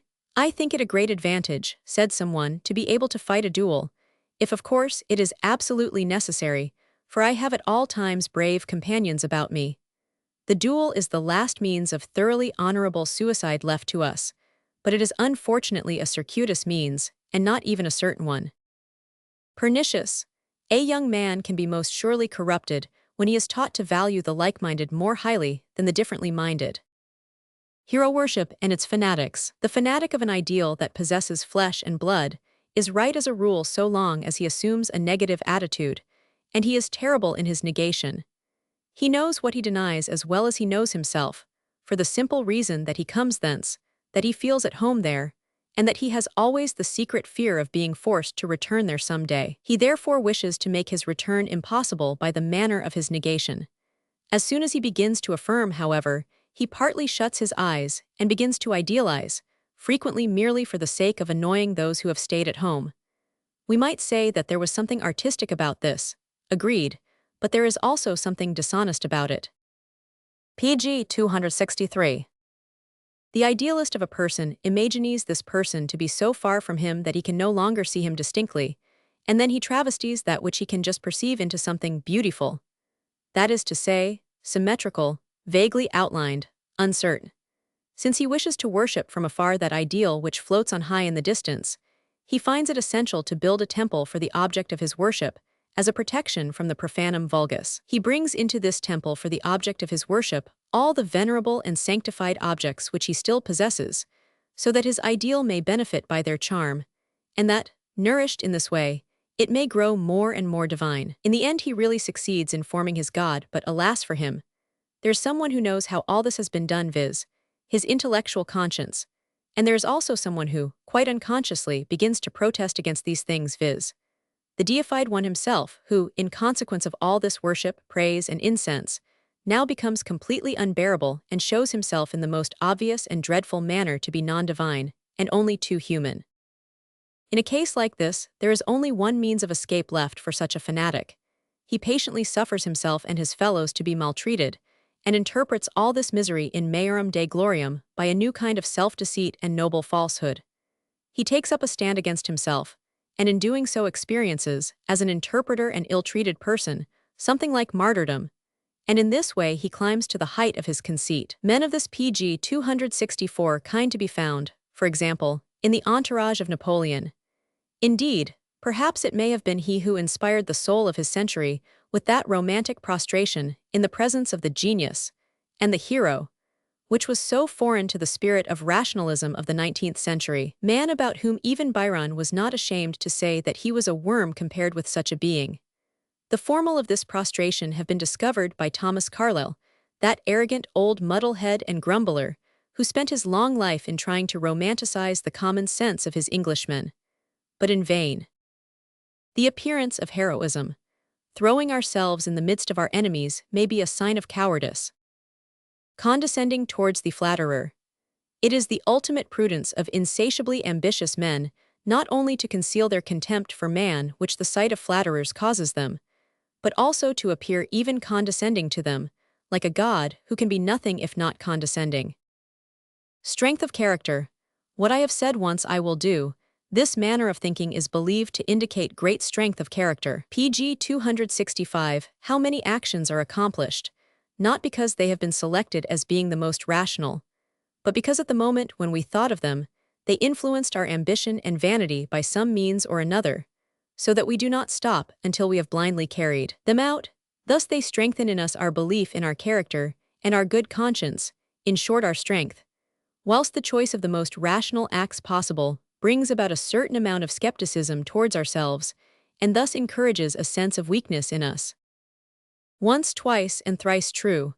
Men lie unspeakably and often, but they do not think about it afterwards, and generally do not believe in it. The pastime of the psychologist. He thinks he knows me, and fancies himself to be subtle and important when he has any kind of relations with me, and I take care not to undeceive him, for in such a case I should suffer for it, while now he wishes me well because I arouse in him a feeling of conscious superiority. There is another, who fears that I think I know him, and feels a sense of inferiority at this. As a result, he behaves in a timid and vacillating manner, in my presence, and endeavors to mislead me in regard to himself, so that he may regain an ascendancy over me. Pg 266. The destroyers of the world. When some men fail to accomplish what they desire to do, they exclaim angrily, "May the whole world perish." This odious feeling is the height of envy, which reasons thus: because I cannot have one thing, the whole world in general must have nothing. The whole world shall not exist. Greed. When we set out to buy something, our greed increases with the cheapness of the object. Why? Is it because the small differences in price make up the little eye of greed? The Greek ideal. What did the Greeks admire in Ulysses? Above all, his capacity for lying and for taking a shrewd and dreadful revenge. his being equal to circumstances, his appearing to be nobler than the noblest when necessary, his ability to be everything he desired, his heroic pertinacity, having all means within his command, possessing genius. The genius of Ulysses is an object of the admiration of the gods. They smile when they think of it. All this is the Greek ideal. What is most remarkable about it is that the contradiction between seeming and being was not felt in any way, and that as a consequence it could not be morally estimated. Were there ever such accomplished actors? Pg 267. Facta, yes, facta ficta. The historian need not concern himself with events which have actually happened, but only those which are supposed to have happened, for none but the latter have produced an effect. The same remark applies to the imaginary heroes. His theme, this so-called world history, what is it but opinions on imaginary actions and their imaginary motives, which in their turn give rise to opinions and actions, the reality of which, however, is at once evaporated, and is only effective as vapor, a continual generating and impregnating of phantoms above the dense mists of unfathomable reality. All historians record things which have never existed, except in imagination. Not to understand trade is noble. To sell one's virtue only at the highest price, or even to carry on usury with it as a teacher, a civil servant, or an artist, for instance, brings genius and talent down to the level of the common tradesman. We must be careful not to be clever with our wisdom. Fear and love. The general knowledge of mankind has been furthered to a greater extent by fear than by love, for fear endeavors to find out who the other is, what he can do, and what he wants. It would be dangerous and prejudicial to Pg 268 be deceived on this point. On the other hand, love is induced by its secret craving to discover as many beautiful qualities as possible in the loved object, or to raise this loved object as high as possible. It is a joy and an advantage to love to be deceived in this way, and this is why it does it. Good-natured people. Good-natured people have acquired their character from the continual fear of foreign attacks in which their ancestors lived. These ancestors, who were in the habit of mitigating and tranquilizing, humbling themselves, preventing, distracting, flattering, and apologizing, concealing their grief and anger, and preserving an unruffled countenance, and they ultimately bequeathed all this delicate and well-formed mechanism to their children and grandchildren. These latter, thanks to their more favorable lot, did not experience this feeling of dread, but they nevertheless continue in the same groove. The so-called soul. The sum total of those internal movements which come naturally to men, and which they can consequently set in motion readily and gracefully, is called the soul. Men are looked upon as void of soul when they let it be seen that their inward emotions are difficult and painful to them. Pg 269. The forgetful ones. In outbursts of passion and the delusions of dreams and madness, man rediscovers his own primitive history and that of humanity, animality and its savage grimaces, for once his memory stretches back into the past, while his civilized condition is developed from the forgetfulness of these primitive experiences, that is to say, from the failing of this memory. He who, as a forgetful man of a higher nature, has always remained aloof from these things, does not understand men. But it is an advantage if from time to time there are individuals who do not understand men, individuals who are, so to speak, created from the divine seed and born of reason. The friend whom we want no longer.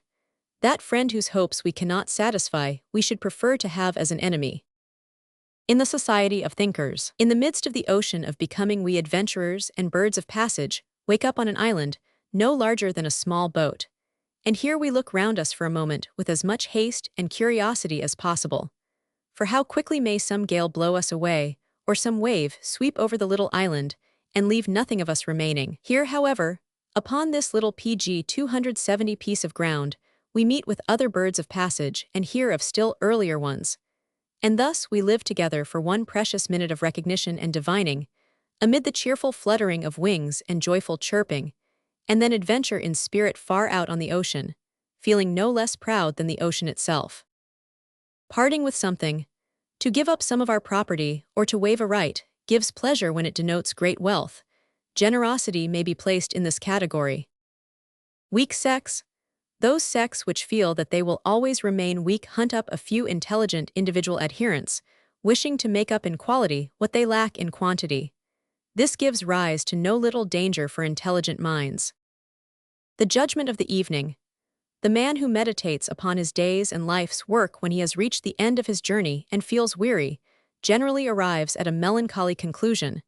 But this is not the fault of the day or his life, but of weariness. In the midst of creative work, we do not take time, as a rule, to meditate upon life and existence, nor yet in the midst of our pleasures. Pg 271. But if by a chance this did happen once, we should no longer believe him to be right who waited for the seventh day, and for repose to find everything that exists very beautiful. He had missed the right moment. Beware of systemizers. There is a certain amount of comedy about systemizers. In trying to complete a system, and to round off its horizon, they have to try to let their weaker qualities appear in the same style as their stronger ones. They wish to represent complete and uniformly strong natures. Hospitality. The object of hospitality is to paralyze all hostile feeling in a stranger. When we cease to look upon strangers as enemies, hospitality diminishes. It flourishes so long as its evil presupposition does. The weather. An exceptional and uncertain state of the weather makes men suspicious even of one another. At the same time, they come to like innovations, for they must diverge from their accustomed habits. This is why despots like those countries where the weather is moral. Danger in innocence. Innocent people become easy victims in all circumstances, because Pg 272, their lack of knowledge prevents them from distinguishing between moderation and excess, and from being betimes on their guard against themselves. It is as a result of this that innocent, that is, ignorant young women become accustomed to the frequent enjoyment of sexual intercourse, and feel the want of it very much in later years, when their husbands fall ill or grow prematurely old. It is on account of this harmless and orthodox conception, as if frequent sexual intercourse were right and proper, that they come to experience a need which afterwards exposes them to the severest tribulations, and even worse. Considering the matter, however, from a higher and more general point of view, whoever loves a man or a thing without knowing him or it, falls a prey to something which he would not love if he could see it. In all cases where experience, precautions, and prudent steps are required, it is the innocent man who will be most thoroughly corrupted, for he has to drink with closed eyes the dregs and most secret poison of everything put before him. Let us consider the procedure of all princes, churches, sects, parties, and corporations. Is not the innocent man always used as the sweetest bait for the most dangerous and wicked traps?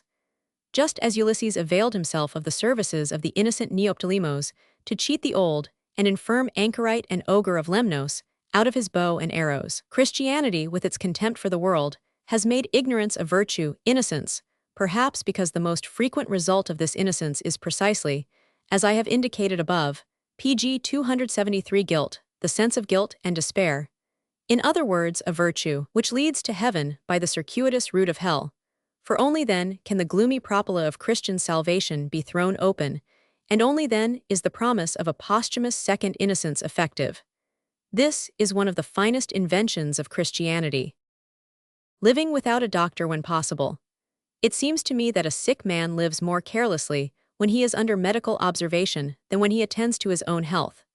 In the first case, it suffices for him to obey strictly all his doctor's prescriptions, but in the second case, he gives more attention to the ultimate object of these prescriptions, namely, his health. He observes much more, and submits himself to a more severe discipline than the directions of his physician would compel him to do. All rules have this effect. They distract our attention from the fundamental aim of the rule and make us more thoughtless. But to what heights of immoderation and destruction would men have risen if ever they had completely and honestly left everything to the Godhead as to their physician, and acted in accordance with the words, "As God will." The darkening of the heavens. Do you know the vengeance of those timid people who Pg 274 behave in society just as if they had stolen their limbs?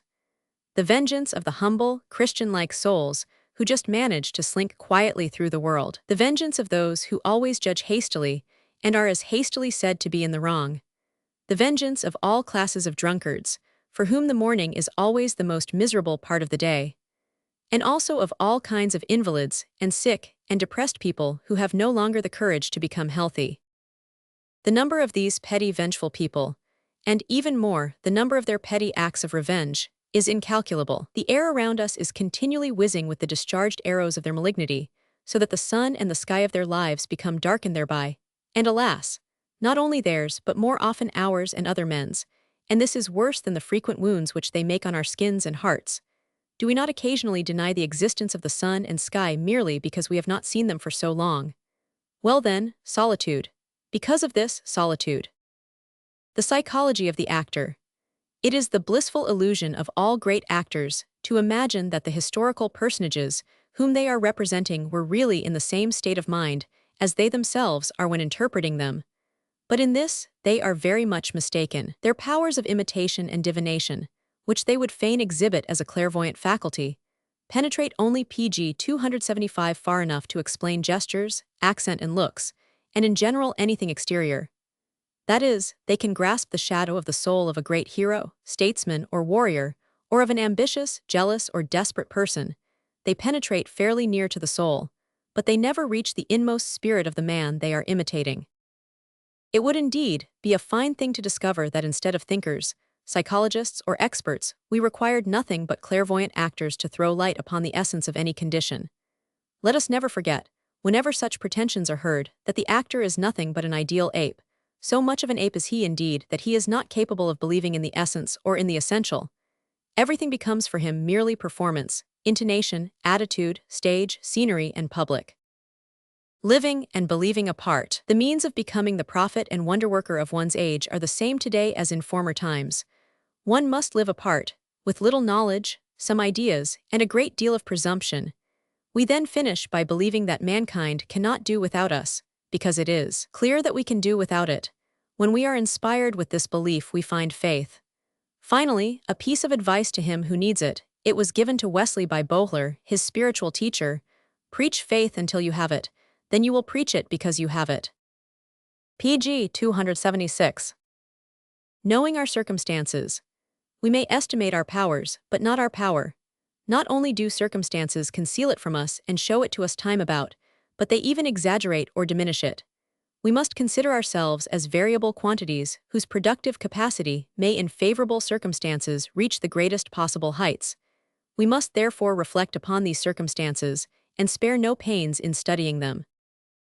A fable, the Don Juan of knowledge. No philosopher or poet has yet succeeded in discovering him. He is wanting in love for the things he recognizes, but he possesses wit, a lust for the hunting after knowledge, and the intrigues in connection with it, and he finds enjoyment in all these, even up to the highest and most distant stars of knowledge, until at last there is nothing left for him to pursue but the absolutely injurious side of knowledge, just as the drunkard who ends by drinking absinthe and aquafortis. That is why last of all he feels a longing for hell, for this is the final knowledge which seduces him. Perhaps even this would disappoint him, as all things do which one knows.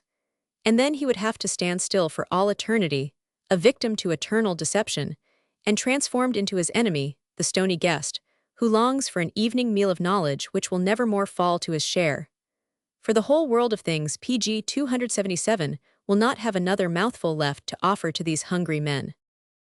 What idealistic theories disclose? We are most certain to find idealistic theories among unscrupulously practical men, for such men stand in need of the luster of these theories for the sake of their reputation. They adopt them instinctively, without by any means feeling hypocritical in doing so, no more hypocritical than Englishmen with their Christianity and their Sabbath-keeping. On the other hand, contemplative natures who have to keep themselves on the guard against all kinds of fantasies, and who dread to be reputed as enthusiasts, are only to be satisfied with hard realistic theories. They take possession of them under the same instinctive compulsion, without thereby losing their honesty. The calumniators of cheerfulness. People who have been deeply wounded by the disappointments of life look, with suspicion, upon all cheerfulness as if it were something childish and puerile, and revealed a lack of common sense that moves them to pity and tenderness, such as one would experience when seeing a dying child caressing his toys on his deathbed. Such men appear to see hidden graves under every rose. Rejoicings, tumult, and cheerful music appear to them to be the voluntary illusions of a man who is dangerously ill, pg 278, and yet wishes to take a momentary draught from the intoxicating cup of life. But this judgment about cheerfulness is merely the reflection of the latter on the dark background of weariness and ill health. In itself, it is something touching, irrational, and pitiable, even childlike and puerile, but connected with that second childhood, which follows in the train of old age, and is the harbinger of death. Not yet enough. It is not sufficient to prove a case, we must also tempt or raise men to it. Hence the wise man must learn to convey his wisdom, and often in such a manner that it may sound like foolishness. Right and limits. Asceticism is the proper mode of thinking for those who must extirpate their carnal instincts, because these are ferocious beasts, but only for such people. The bombastic style. An artist who does not wish to put his elevated feelings into a work and thus unburden himself, but who rather wishes to impart these feelings of elevation to others, becomes pompous, and his style becomes the bombastic style. pg 279. Humanity. We do not consider animals as moral beings, but do you think that animals consider us as moral beings? An animal which had the power of speech once said, "Humanity is a prejudice from which we animals at least do not suffer." The charitable man. The charitable man gratifies a need of his own inward feelings when doing good. The stronger this need is, the less does such a man try to put himself in the place of those who serve the purpose of gratifying his desire. He becomes indelicate, and sometimes even offensive. This remark applies to the benevolence and charity of the Jews, which, as is well known, is somewhat more effusive than that of other peoples. 10. That love may be felt as love. We must be honest towards ourselves, and must know ourselves very well indeed, to be able to practice upon others that humane dissimulation known as love and kindness. What are we capable of? A man who had been tormented all day by his wicked and malicious pg 280 sons slew him in the evening, and then with a sigh of relief said to the other members of his family, "Well, now we can sleep in peace. Who knows what circumstances might drive us to?" Natural. To be natural, at least in his deficiencies, is perhaps the last praise that can be bestowed upon an artificial artist, who is in other respects theatrical and half genuine. Such a man will for this very reason boldly parade his deficiencies. Conscience substitute. One man is another's conscience, and this is especially important when the other has none else. The transformation of duties. When our duties cease to be difficult of accomplishment, and after long practice become changed into agreeable delights and needs, then the rights of others to whom our duties, though now our inclinations, refer change into something else. That is, they become the occasion of pleasant feelings for us. Henceforth the other, by virtue of his rights, becomes an object of love to us instead of an object of reverence and awe as formerly. It is our own pleasure we seek when we recognize and maintain the extent of his power. When the Quietists pg 281 no longer felt their Christian faith as a burden, and experienced their delight only in God, they took the motto, "Do all to the glory of God." Whatever they performed henceforth in this sense was no longer a sacrifice, it was as much as to say, "Everything for the sake of our pleasure." To demand that duty should be always rather burdensome, as Kant does, is to demand that it shall never develop into a habit or custom. There is a small residue of ascetic cruelty in this demand. Appearances are against the historian. It is a sufficiently demonstrated fact that human beings come from the womb. Nevertheless, when children grow up and stand by the side of their mother, this hypothesis appears very absurd. All appearances are against it. The advantage of ignorance.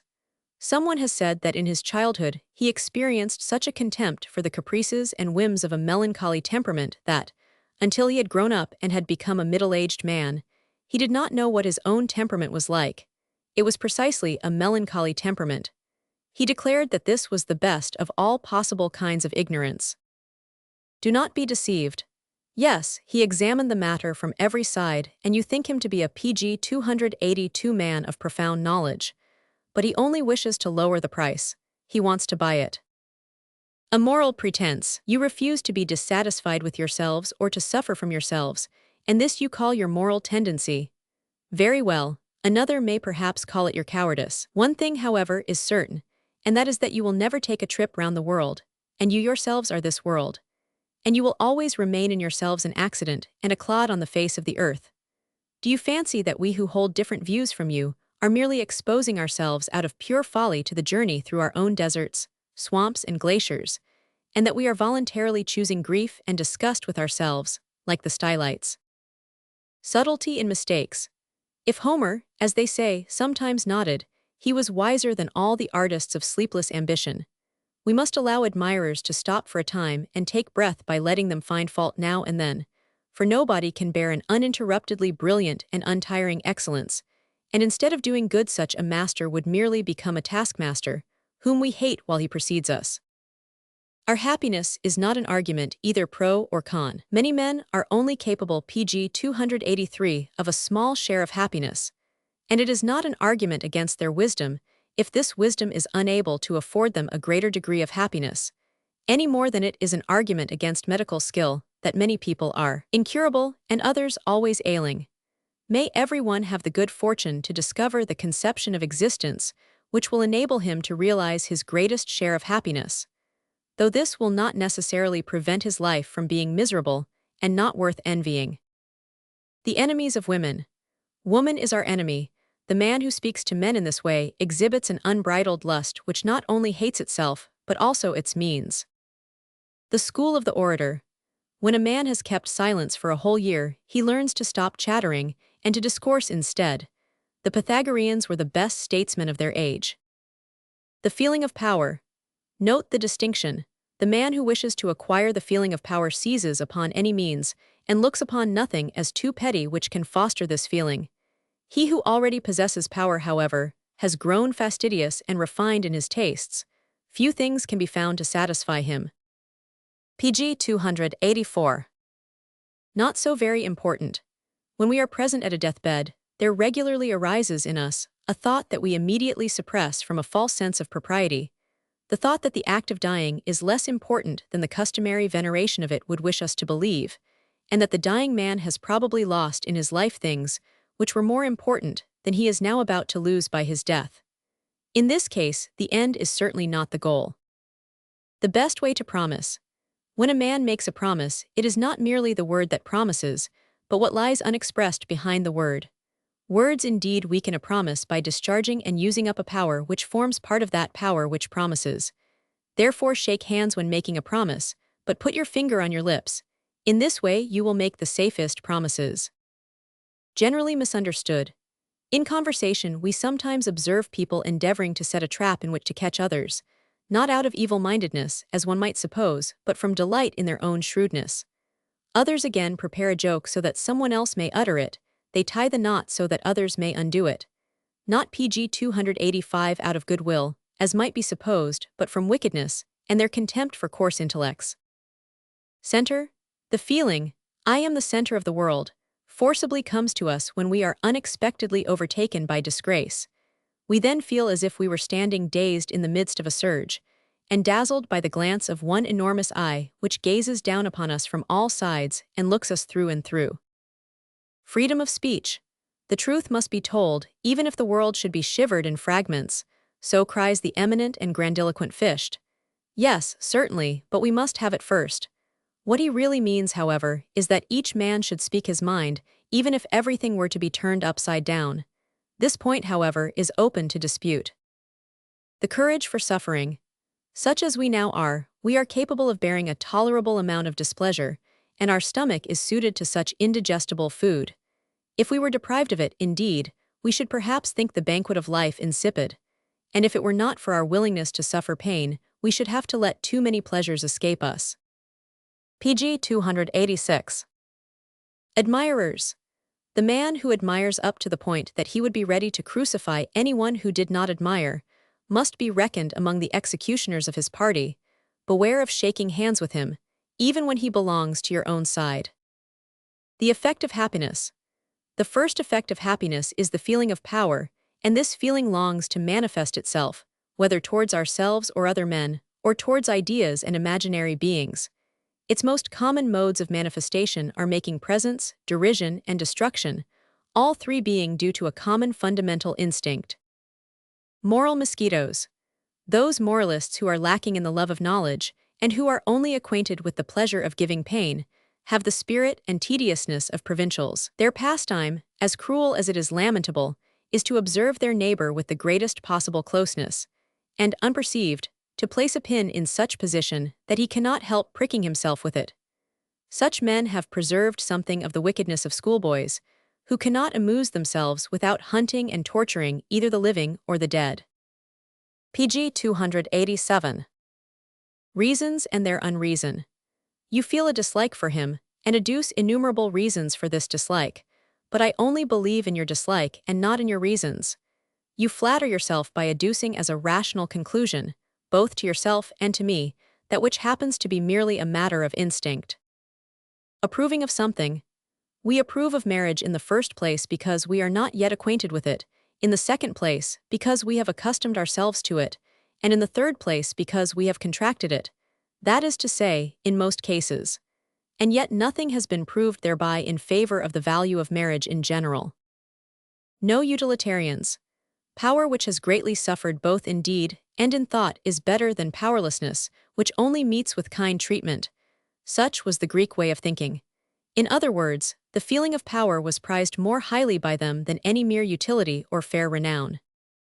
Ugly in appearance. Moderation appears to itself to be quite beautiful. It is unaware of the fact that in the eyes of the immoderate it seems coarse and insipid, and consequently ugly. PG 288. Different in their hatred. There are men who do not begin to hate until they feel weak and tired. In other respects they are fair-minded and superior. Others only begin to hate when they see an opportunity for revenge. In other respects, they carefully avoid both secret and open wrath, and overlook it whenever there is any occasion for it. Men of chance. It is pure hazard which plays the essential part in every invention, but most men do not meet with this hazard. Choice of environment. We should beware of living in an environment where we are neither able to maintain a dignified silence nor to express our loftier thoughts, so that only our complaints and needs, and the whole story of our misery are left to be told. We thus become dissatisfied with ourselves and with our surroundings, and to the discomfort which brings about our complaints we add the vexation which we feel at always being in the position of grumblers. But we should, on the contrary, live in a place where we should be ashamed to speak of ourselves, and where it would not be necessary to do so. Who, however, thinks of such things or of the choice in such things? We talk about our fate, brace up our shoulders, and sigh, unfortunate Atlas that I am. PG 289. Vanity. Vanity is the dread of appearing to be original. Hence it is a lack of pride, but not necessarily a lack of originality. The criminal's grief. Criminal who has been found out does not suffer because of the crime he has committed, but because of the shame and annoyance caused him either by some blunder which he has made, or by being deprived of his habitual element. And keen discernment is necessary to distinguish such cases. Everyone who has had much experience of prisons and reformatories is astonished at the rare instances of really genuine remorse, and still more so at the longing shown to return to the old wicked and beloved crime. Always appearing happy. When, in the Greece of the 3rd century, philosophy had become a matter of public emulation, there were not a few philosophers who became happy through the thought that others who lived according to different principles, and suffered from them, could not but feel envious of their happiness. They thought they could refute these other people with their happiness better than anything else, and to achieve this object they were content to appear to be always happy. But following this practice, they PG 290 were obliged to become happy in the long run. This, for example, was the case of the cynics. The cause of much misunderstanding. The morality of increasing nervous force is joyful and restless. The morality of diminishing nervous force, towards evening, or in invalids and old people, is passive, calm, patient, and melancholy, and not rarely even gloomy. In accordance with what we may possess of one or other of these moralities, we do not understand that which we lack, and we often interpret it in others as immorality and weakness. Raising oneself above one's own lowness. Proud fellows they are indeed, those who, in order to establish a sense of their own dignity and importance, stand in need of other people whom they may tyrannize and oppress, those whose powerlessness and cowardice permit someone to make sublime and furious gestures in their presence, with impunity, so that they require the baseness of their surroundings to raise themselves for one short moment above their own baseness. For this purpose, one man requires a dog, another a friend, a third a wife, a fourth a party, a fifth again, one very rarely to be met with, a whole age. To what extent the thinker loves his enemy. Make it a rule never to withhold or conceal PG 291 from yourself anything that may be thought against your own thoughts. Vow it, This is the essential requirement of honest thinking. You must undertake such a campaign against yourself every day. A victory and a conquered position are no longer your concern, but that of truth, and your defeat also is no longer your concern. The evil of strength. Violence as the outcome of passion, for example, of rage, must be understood from the physiological point of view as an attempt to avoid an imminent fit of suffocation. Innumerable acts arising from animal spirits and vented upon others are simply outlets for getting rid of sudden congestion by a violent muscular exertion. And perhaps the entire evil of strength must be considered from this point of view. This evil of strength wounds others unintentionally. It must find an outlet somewhere, while the evil of weakness wishes to wound and to see signs of suffering. To the credit of the connoisseur, as soon as someone who is no connoisseur begins to pose as a judge, we should remonstrate, whether it is a male or female whippersnapper. Enthusiasm or delight in a thing or a human being is not an argument, neither is repugnance or hatred. Pg 292. Treacherous blame. He has no knowledge of men means in the mouth of some, he does not know what baseness is, and in the mouths of others, he does not know the exception and knows only too well what baseness means. The value of sacrifice. The more the rights of states and princes are questioned as to their right to sacrifice the individual, for example, in the administration of justice, conscription, etc., the more will the value of self-sacrifice rise. Speaking too distinctly. There are several reasons why we articulate our words too distinctly. In the first place, from distrust of ourselves when using a new and unpracticed language. Secondly, when we distrust others on account of their stupidity or their slowness of comprehension. The same remark applies to intellectual matters. Our communications are sometimes too distinct, too painful, because if it were otherwise, those to whom we communicate our ideas would not understand us. Consequently, the perfect and easy style is only permissible when addressing a perfect audience. Plenty of sleep. What can we do to arouse ourselves when we are weary and tired of our ego? Pg 293. Some recommend the gambling table, others Christianity, and others again electricity. But the best remedy, my dear hypochondriac, is, and always will be, plenty of sleep in both the literal and figurative sense of the word. Thus another morning will at length dawn upon us. The knack of worldly wisdom is to find the proper time for applying this remedy in both its forms. What we may conclude from fantastic ideals. Where our deficiencies are, there also is our enthusiasm. The enthusiastic principle, love your enemies, had to be invented by the Jews, the best haters that ever existed, and the finest glorifications of chastity have been written by those who in their youth led dissolute and licentious lives. Clean hands and clean walls. Do not paint the picture either of God or the devil on your walls, for in so doing you will spoil your walls as well as your surroundings. Probable and improbable. A woman secretly loved a man, raised him far above her, and Pg 294 said to herself hundreds of times in her inmost heart, if a man like that were to love me, I should look upon it as a condescension before which I should have to humble myself in the dust. And the man entertained the same feelings towards the woman, and in his inmost heart he felt the very same thought. When at last both their tongues were loosened, and they had communicated their most secret thoughts to one another, a deep and meditative silence ensued. Then the woman said in a cold voice, the thing is quite clear, we are neither of us that which we loved. If you are what you say you are and nothing more, then I have humbled myself in vain and loved you. The demon misled me as well as you. This very probable story never happens, and why doesn't it? Tested advice. Of all the means of consolation, there is none so efficacious for him who has need of it as the declaration that in his case no consolation can be given. This implies such a distinction that the afflicted person will at once raise his head again. Knowing one's individuality. We too often forget that in the eyes of strangers, who see us for the first time, we are quite different beings from what we consider ourselves to be. In most cases, we exhibit nothing more than one particular characteristic, which catches the eye of the stranger. Pg 295, and determines the impression we make on him. Thus the most peaceful and fair-minded man, if only he has a big mustache, may, as it were, repose in the shade of this mustache. For ordinary eyes will merely see in him the accessory of a big mustache, that is to say, a military, irascible, and occasionally violent character, and will act accordingly. Gardeners and gardens. Wet, dreary days, loneliness, and unkind words give rise within us to conclusions like fungi. Some morning we find that they have grown up in front of us we know not whence, and there they scowl at us, sullen and morose. Woe to the thinker who, instead of being the gardener of his plants, is merely the soil from which they spring. The comedy of pity. However much we may feel for an unhappy friend of ours, we always act with a certain amount of insincerity in his presence.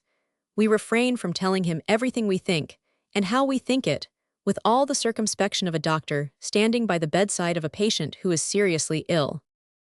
Curious saints. There are pusillanimous people who have a bad opinion of everything that pg 296 is best in their works, and who at the same time interpret and comment upon them badly. But also, by a kind of revenge, they entertain a bad opinion of the sympathy of others, and do not believe in sympathy at all. They are ashamed to appear to be carried away from themselves, and feel a defiant comfort in appearing or becoming ridiculous.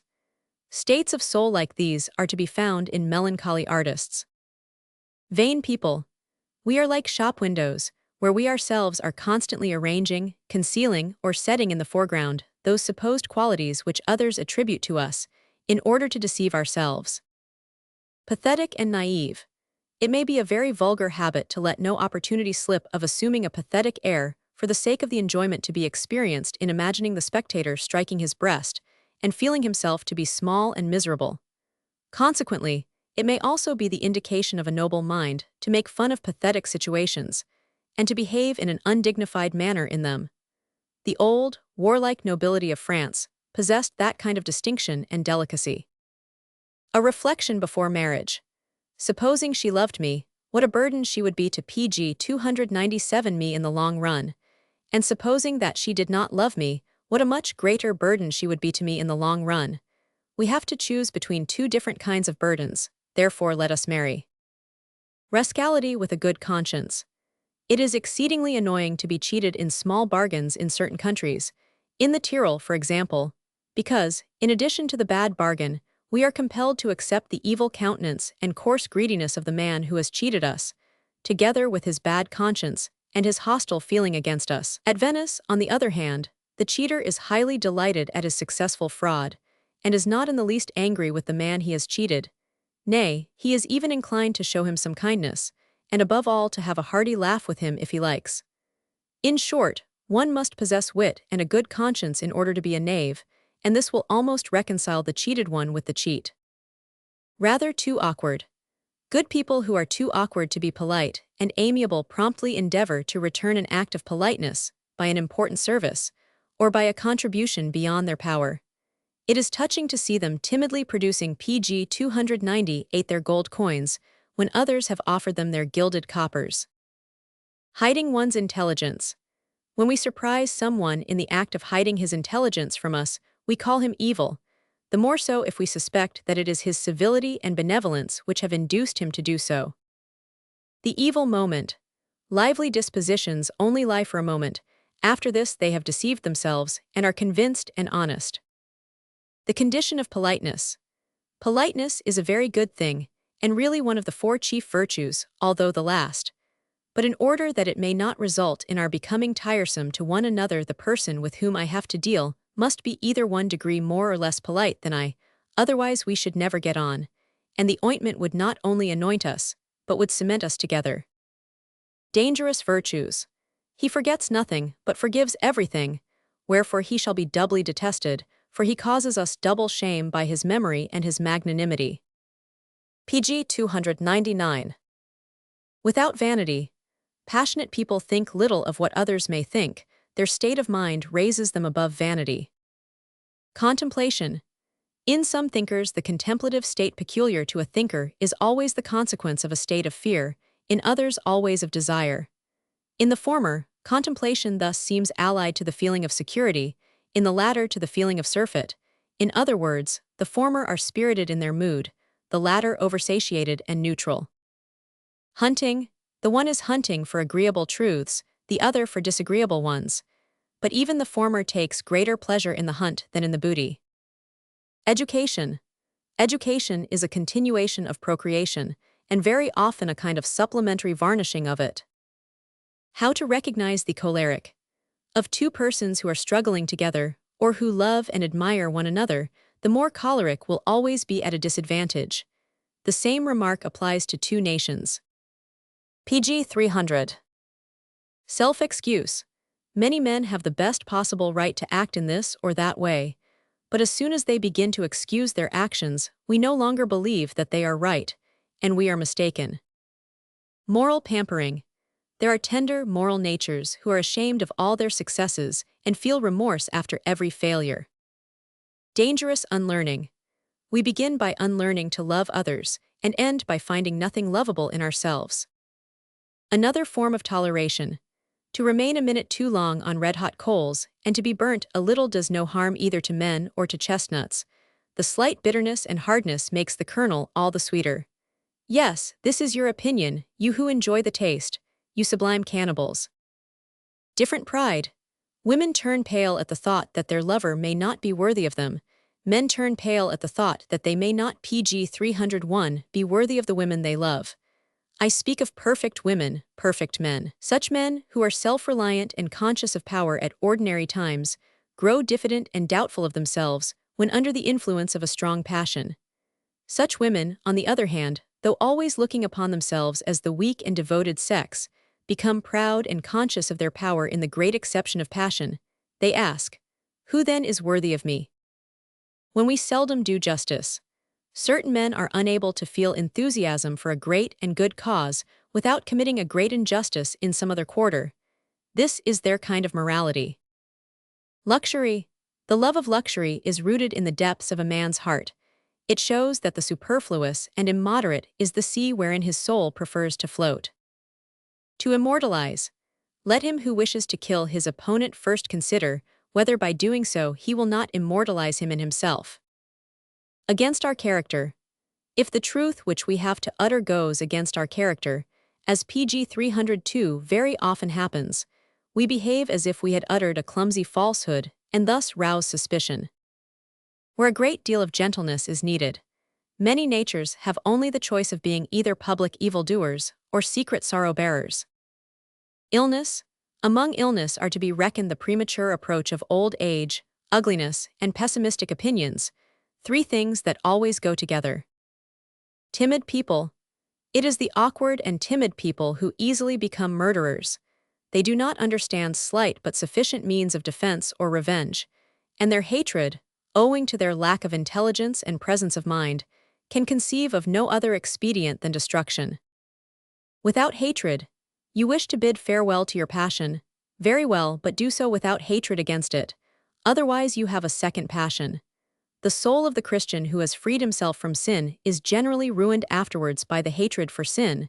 Just look at the faces of the great Christians. They are the faces of great haters. PG 303. Ingenious and narrow-minded. He can appreciate nothing beyond himself, and when he wishes to appreciate other people, he must always begin by transforming them into himself. In this, however, he is ingenious. Private and public accusers.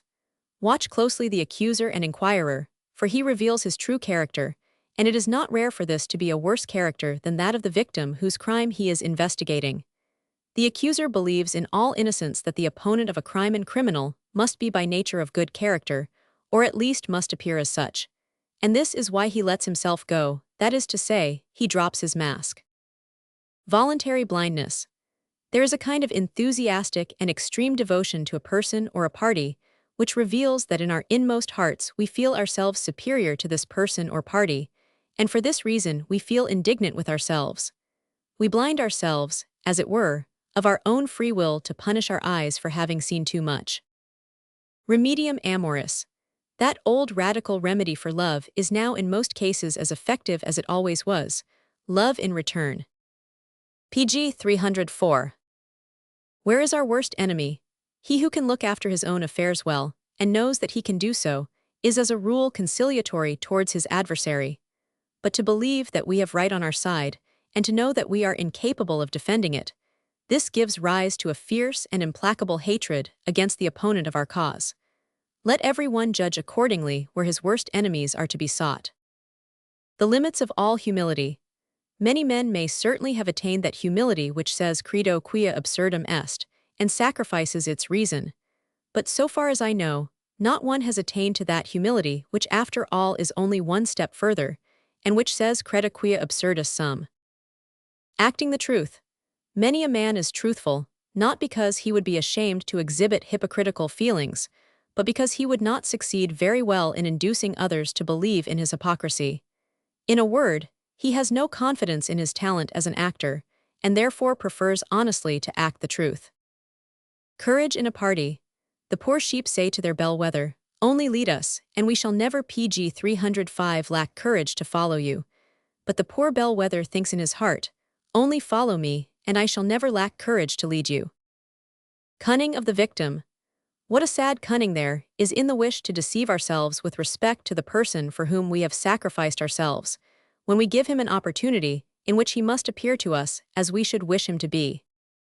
Through others. There are men who do not wish to be seen except through the eyes of others, a wish which implies a great deal of wisdom. Making others happy. Why is the fact of our making others happy more gratifying to us than all other pleasures? Because in so doing we gratify 50 cravings at one time. Taken separately they would, perhaps, be very small pleasures, but when put into one hand, that hand will be fuller than ever before, and the heart also. pg 307. Book 5. In the great silence. Here is the sea, here may we forget the town. It is true that its bells are still ringing the Angelus, that solemn and foolish yet sweet sound at the junction between day and night. But one moment more, now all is silent. Yonder lies the ocean, pale and brilliant, it cannot speak. The sky is glistening with its eternal mute evening hues, red, yellow, and green. It cannot speak. The small cliffs and rocks which stretch out into the sea as if each one of them were endeavoring to find the loneliest spot, they too are dumb. Beautiful and awful indeed is this vast silence, which so suddenly overcomes us and makes our heart swell. Alas, what deceit lies in this dumb beauty! How well could it speak, and how evilly too if it wished! Its tongue tied up and fastened, and its face of suffering happiness. All this is but malice, mocking at your sympathy. Be it so. I do not feel ashamed to be the plaything of such powers.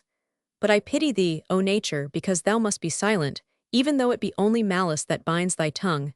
Nay, I pity thee for the sake of thy malice. pg 308. Alas, the silence deepens, and once again my heart swells within me. It is startled by a fresh truth. It too is dumb.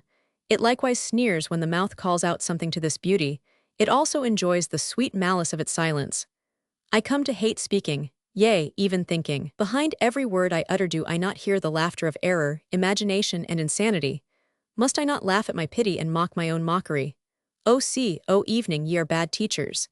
Ye teach man how to cease to be a man. Is he to give himself up to you? Shall he become as you now are, pale, brilliant, dumb, immense, reposing calmly upon himself, exalted above himself? For whom the truth exists.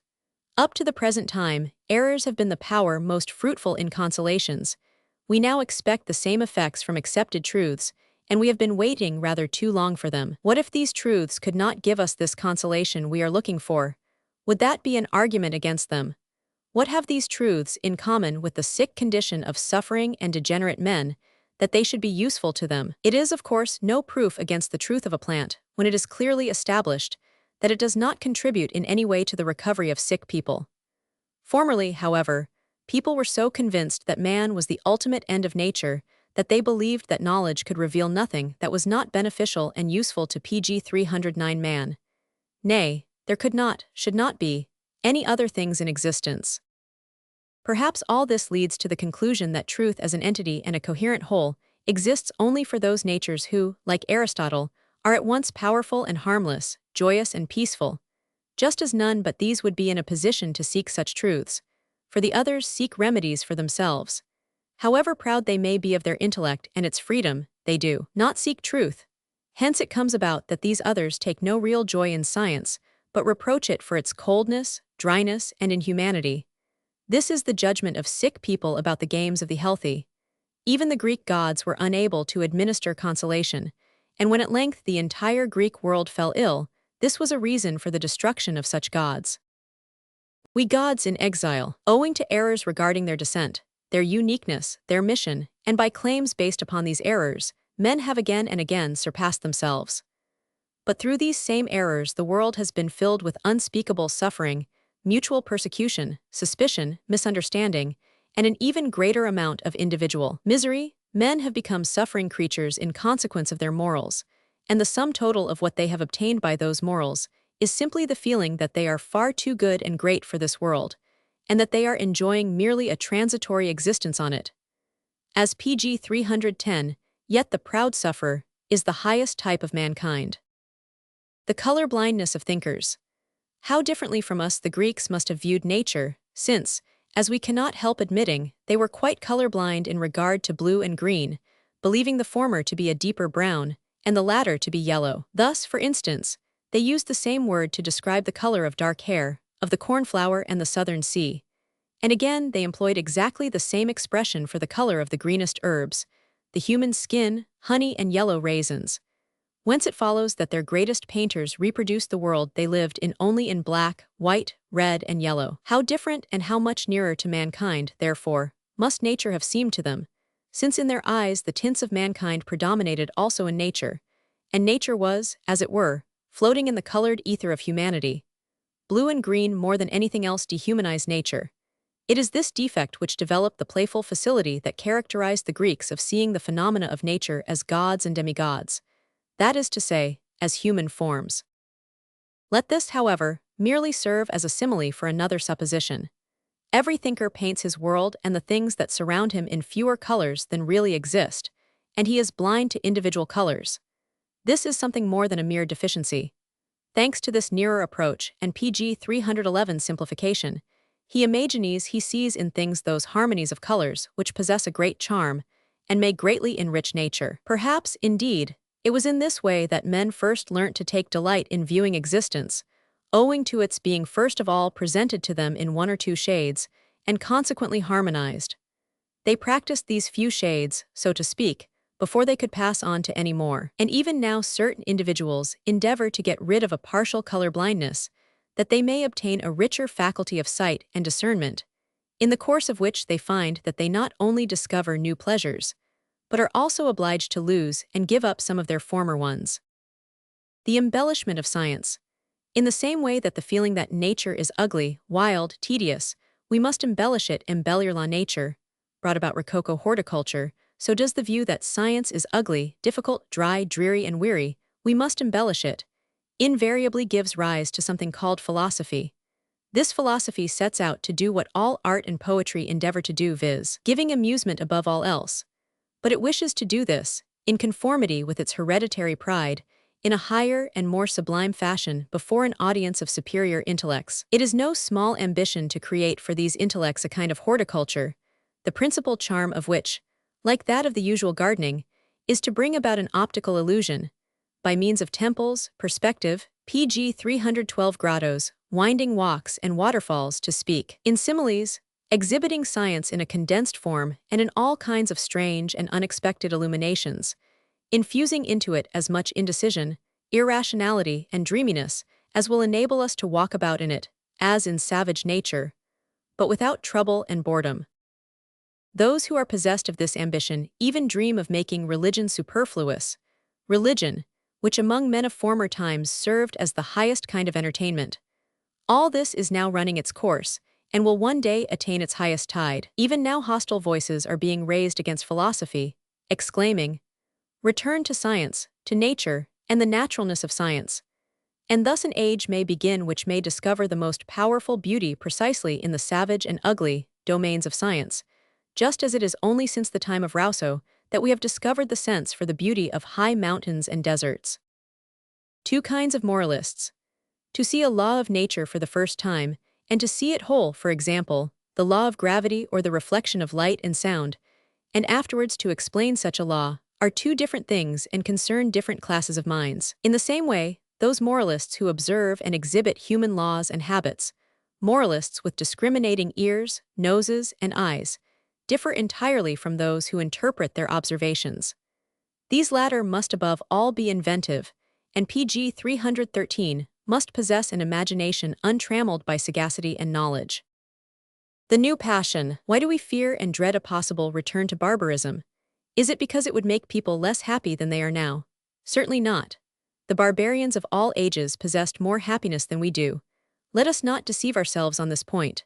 But our impulse towards knowledge is too widely developed to allow us to value happiness without knowledge, or the happiness of a strong and fixed delusion. It is painful to us even to imagine such a state of things. Our restless pursuit of discoveries and divinations has become for us as attractive and indispensable as hapless love to the lover, which on no account would he exchange for indifference. Nay, perhaps we, too, are hapless lovers. Knowledge within us has developed into a passion, which does not shrink from any sacrifice, and at bottom fears nothing but its own extinction. We sincerely believe that all humanity, weighed down as it is by the burden of this passion, are bound to feel more exalted and comforted than formerly, when they had not yet overcome the longing for the coarser satisfaction which accompanies barbarism.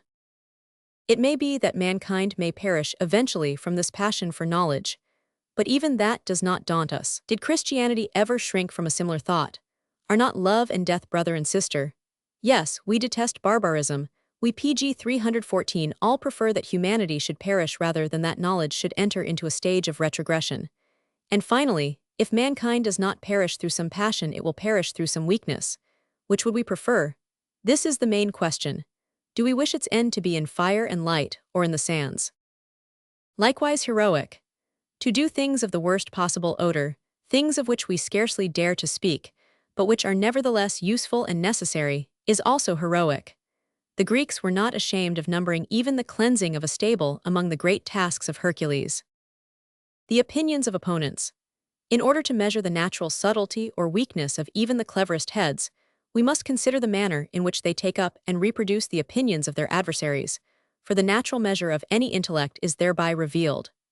The perfect sage involuntarily idealizes his opponent and frees his inconsistencies from all defects and accidentalities.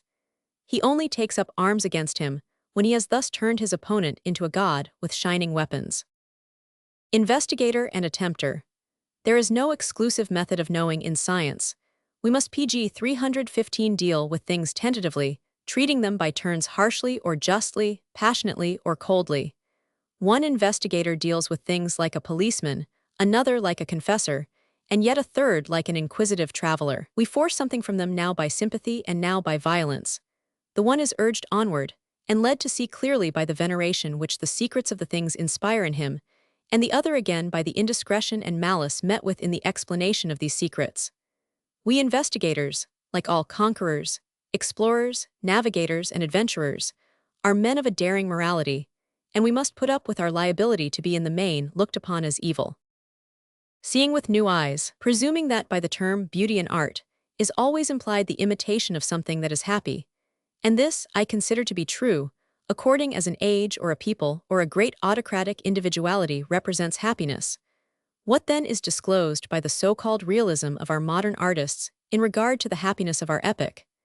It is undoubtedly its type of beauty, which we now understand most easily and enjoy best of any. As a consequence, we are induced to believe that this happiness which is now peculiar to us is based on realism, on the sharpest possible senses, and on the true conception of the actual, that is to say, not upon reality, but upon what we know of reality.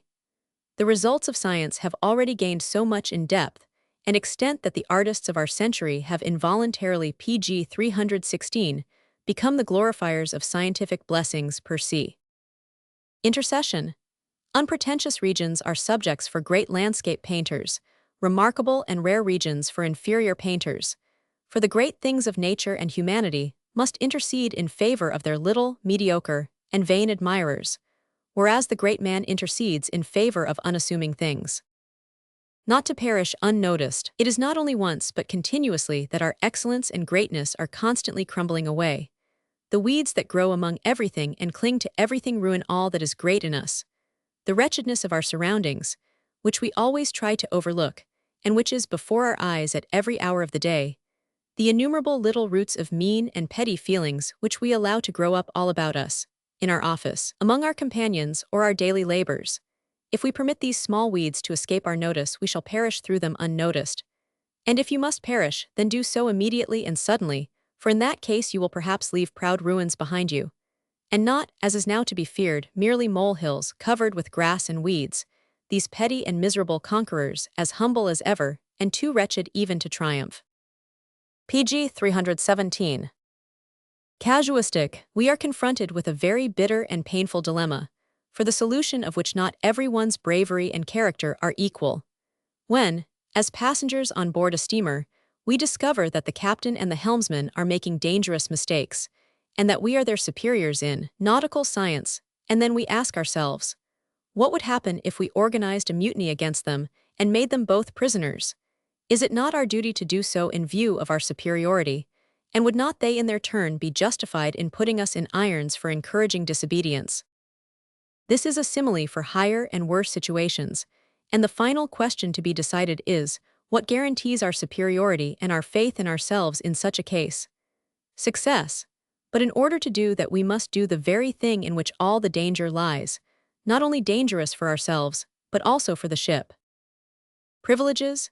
The man who really owns himself, that is to say, he who has finally conquered himself, regards it as his own right to punish, to pardon, or to pity himself.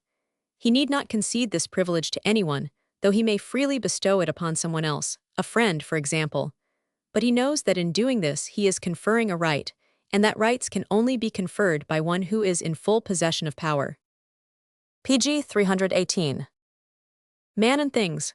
Why does the man not see the things? He himself is in the way, he conceals the things.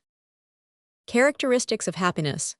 There are two things common to all sensations of happiness: a profusion of feelings, accompanied by animal spirits, so that, like the fishes, we feel ourselves to be in our element and play about in it.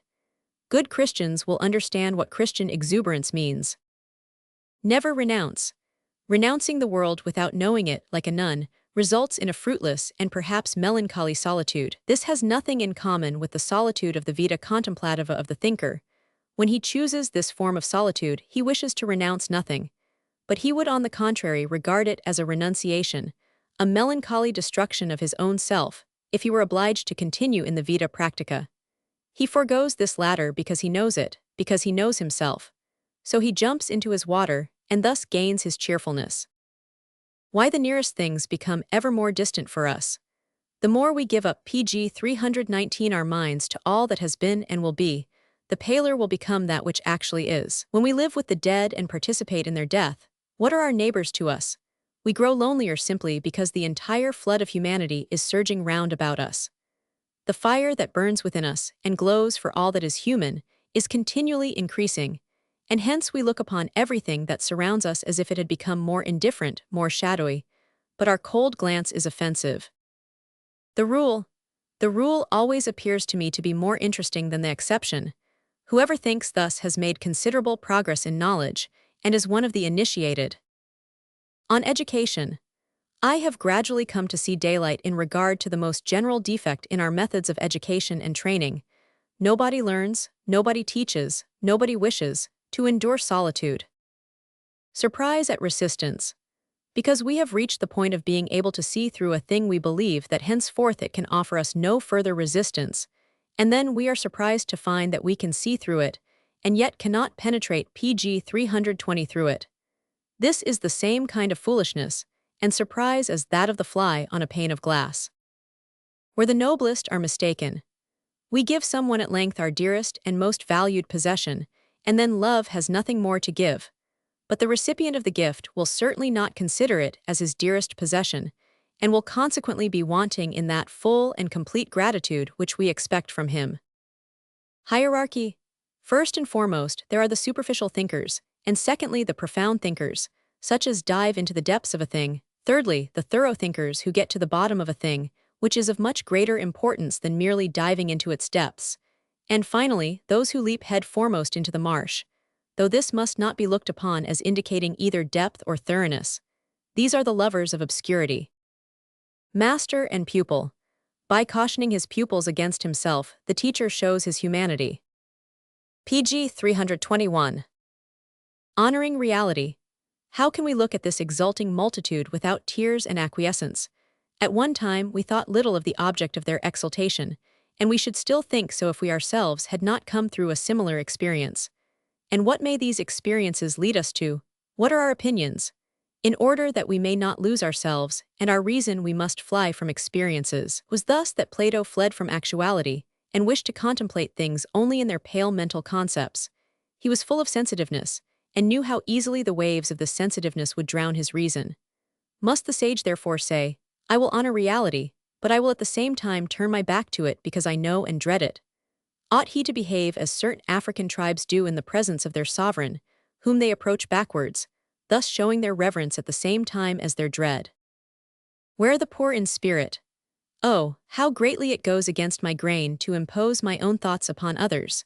How I rejoice over every mood and secret change within me, as the result of which the thoughts of others are victorious over my own. But from time to time, I enjoy an even greater satisfaction when I am allowed to give away my intellectual possessions, like the confessor sitting in his box, and anxiously awaiting pg 322, the arrival of some distressed person who stands in need of consolation, and will be only too glad to relate the full misery of his thoughts, so that the listener's hand and heart will once again be filled, and the troubled soul eased. Not only has the confessor no desire for renown, he would fain shun gratitude as well, for it is obtrusive, and does not stand in awe of solitude or silence. But to live without a name, and even to be slightly sneered at, too obscure to arouse envy or enmity, with a head free from fever, a handful of knowledge, and a pocketful of experience, a physician, as it were, of the poor in spirit, helping this one or that one whose head is troubled with opinions, without the latter perceiving who has actually helped him, without any desire to appear to be in the right in the presence of his patient, or to carry off a victory, to speak to him in such a way that, after a short and almost imperceptible hint or objection, the listener may find out for himself what is right and proudly walk away. To be like an obscure and unknown in which turns no one away who is in need, but which is afterwards forgotten and laughed at. To be without any advantages over others, neither possessing better food nor purer air, nor a more cheerful mind, but always to be giving away, returning, communicating, and becoming poorer. To know how to be humble in order to be accessible to many people, and humiliating to none. To take a great deal of injustice on his shoulders, and creep through the cracks and crannies of all kinds of errors, in order that we may reach many obscure souls on their secret paths. pg 323 ever in possession of some kind of love, and some kind of egoism and self-enjoyment. In possession of power, and yet at the same time hidden and resigned. Constantly basking in the sunshine and sweetness of grace, and yet knowing that quite near to us stands the ladder leading to the sublime. That would be life. That would indeed be a reason for a long life. The temptations of knowledge. A glance through the gate of science acts upon passionate spirits as the charm of charms. They will probably become dreamers, or in the most favorable cases poets, so great is their desire for the happiness of the man who can discern. Does it not enter into all your senses, this note of sweet temptation by which science has announced its joyful message in 1,000 ways, and in the 1,001st way, the noblest of all, begone, illusion. For then woe is me also vanished, and with it woe itself is gone. Marcus Aurelius. For whom a court jester is needful. Those who are very beautiful, very good, and very powerful scarcely ever learn the full and naked truth about anything. For in their presence we involuntarily lie a little, because we feel their influence, and in view of this influence convey a truth in the form of an adaptation, by falsifying the shades, and pg 324 degrees of facts, by omitting or adding details, and withholding that which is insusceptible of adaptation. If, however, in spite of all this, people of this description insist upon hearing the truth, they must keep a court jester, a being with the madman's privilege of being unable to adapt himself. Impatience. There is a certain degree of impatience in men of thought and action, which in cases of failure at once drives them to the opposite camp, induces them to take a great interest in it, and to give themselves up to new undertakings, until here again the slowness of their success drives them away. Thus they rove about, like so many reckless adventurers, through the practices of many kingdoms and natures, and in the end, as the result of their wide knowledge of men and things, acquired by their unheard of travel and practice, and with a certain moderation of their craving, they become powerful practical men. Hence a defect in character may become the school of genius. A moral interregnum. Who is now in a position to describe that which will one day supplant moral feelings and judgments? However certain we may be that these are founded on error, and that the building erected upon such foundations cannot be repaired, their obligation must gradually diminish from day to day, in so far as the obligation of reason pg 325 does not diminish. To carry out the task of re-establishing the laws of life and action, is still beyond the power of our sciences of physiology and medicine, society and solitude, though it is only from them that we can borrow the foundation stones of new ideals, but not the ideals themselves. Thus we live a preliminary or after existence, according to our tastes and talents, and the best we can do in this interregnum is to be as much as possible our own reges, and to establish small experimental states. We are experiments, if we want to be so. A digression. A book like this is not intended to be read through at once, or to be read aloud. It is intended more particularly for reference, especially on our walks and travels. We must take it up and put it down again after a short reading, and more especially, we ought not to be amongst our usual surroundings. The primary nature. As we are now brought up, we begin by acquiring a secondary nature, and we possess it when the world calls us mature, of age, efficient. A few have sufficient of the serpent about them to cast this skin some day, when their primary nature has come to maturity under it. But in the majority of people, the germ of it withers away. Pg 326. A virtue in process of becoming. Such assertions and promises as those of the ancient philosophers on the unity of virtue and felicity, or that of Christianity, seek ye first the kingdom of God and his righteousness, and all these things shall be added unto you, have never been made with absolute sincerity, but always without a bad conscience nevertheless. People were in the habit of boldly laying down principles, which they wished to be true, exactly as if they were truth itself, in spite of all appearances to the contrary, and in doing this they felt neither religious nor moral compunction, for it was an honorum meorum of virtue or of God that one had gone beyond truth, without, however, any selfish intention. Many good people still act up to this degree of truthfulness. When they feel unselfish, they think it permissible to treat truth more lightly. Let it be remembered that the word honesty is neither to be found among the Socratic nor the Christian virtues.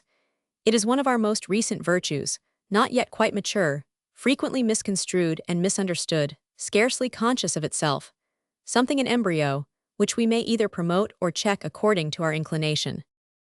Final taciturnity. There are some men who fare like the digger after hidden treasures. They quite accidentally discover the carefully preserved Pg 327 secrets of another's soul, and as a result come into the possession of knowledge, which it is often a heavy burden to bear. In certain circumstances, we may know the living and the dead, and sound their inmost thoughts to such an extent that it becomes painful to us to speak to others about them. At every word we utter we are afraid of being indiscreet. I can easily imagine a sudden silence on the part of the wisest historian. The great prize. There is a very rare thing, but a very delightful one, viz., the man with a nobly formed intellect who possesses at the same time the character and inclinations, and even meets with the experiences, suited to such an intellect. The magnanimity of the thinker. Both Rousseau and Schopenhauer were proud enough to inscribe upon their lives the motto, vitam impendir viro, and how they both must have suffered in their pride, because they could not succeed in verum impendir vit.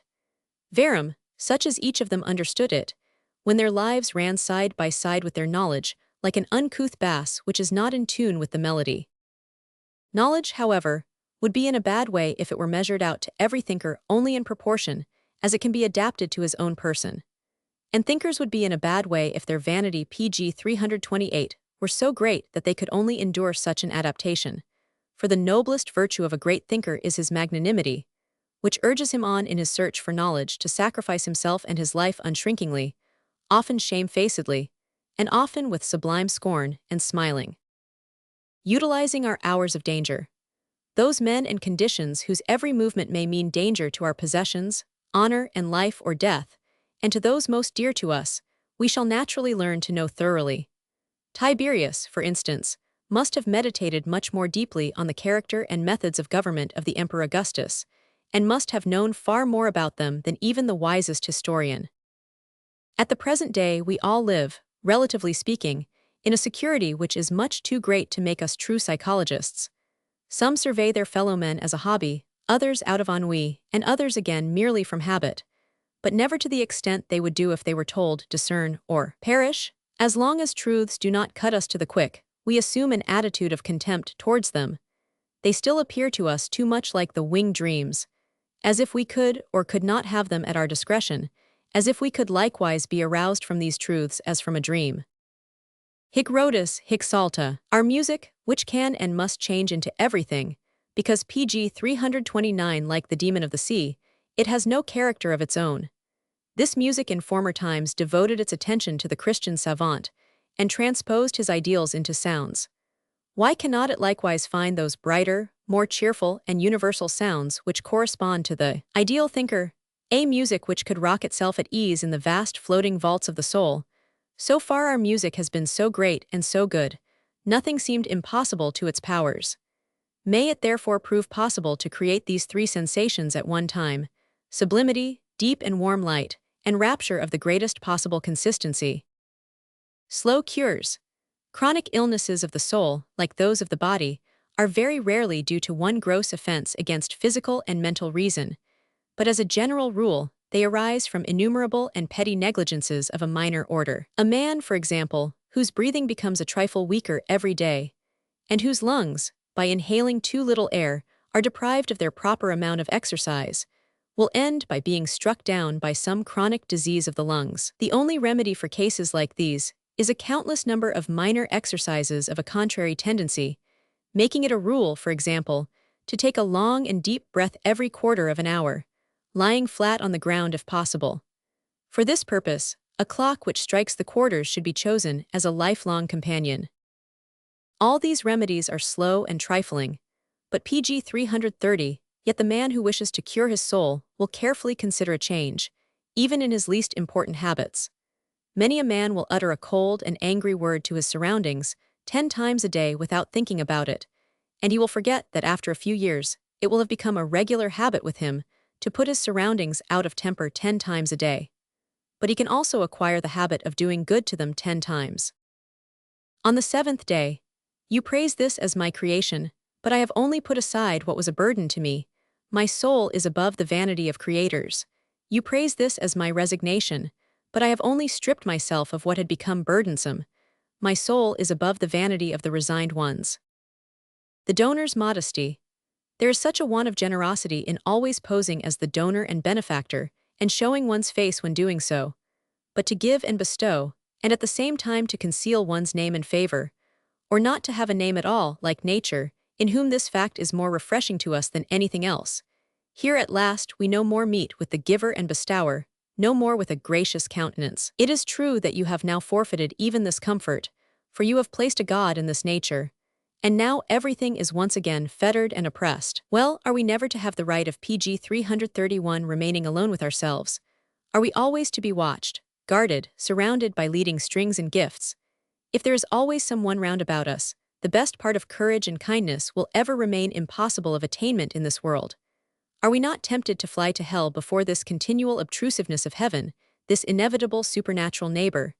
Never mind, it was only a dream. Let us wake up. At a meeting. What are you looking at? You have been standing here for a very long time. Be always the new and the old over again.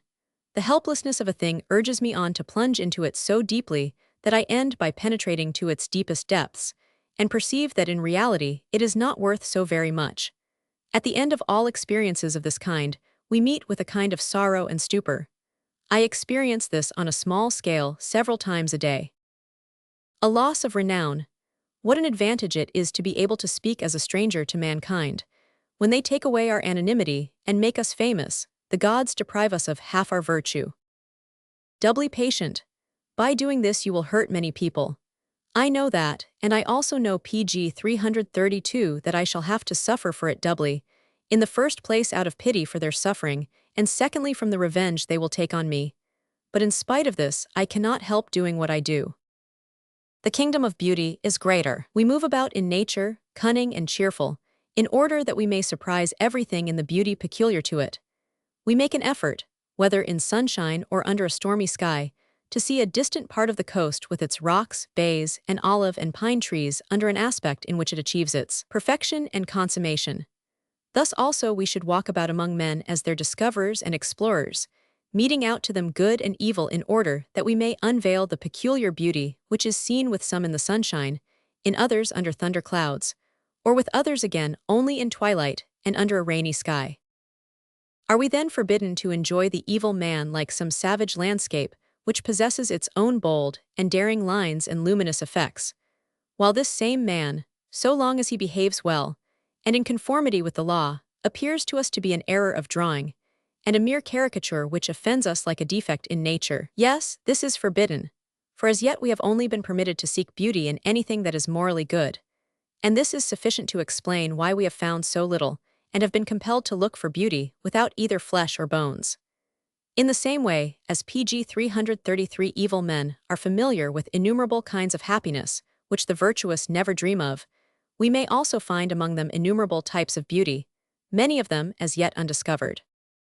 The inhumanity of the sage. The heavy and grinding progress of the sage, who in the words of the Buddhist song, wanders lonely like the rhinoceros, now and again stands in need of proofs of a conciliatory and softened humanity, and not only proofs of those accelerated steps, those polite and sociable witticisms, not only of humor and a certain self-mockery, but likewise of contradictions and occasional returns to the predominating inconsistencies.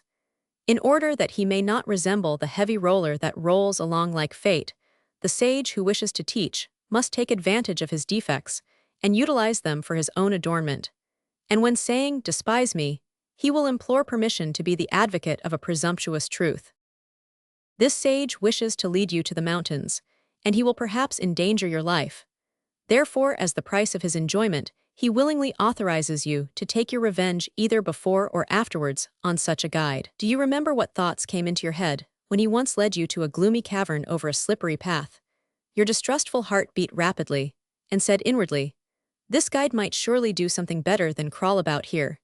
He is one of those idle pg 334 people who are full of curiosity.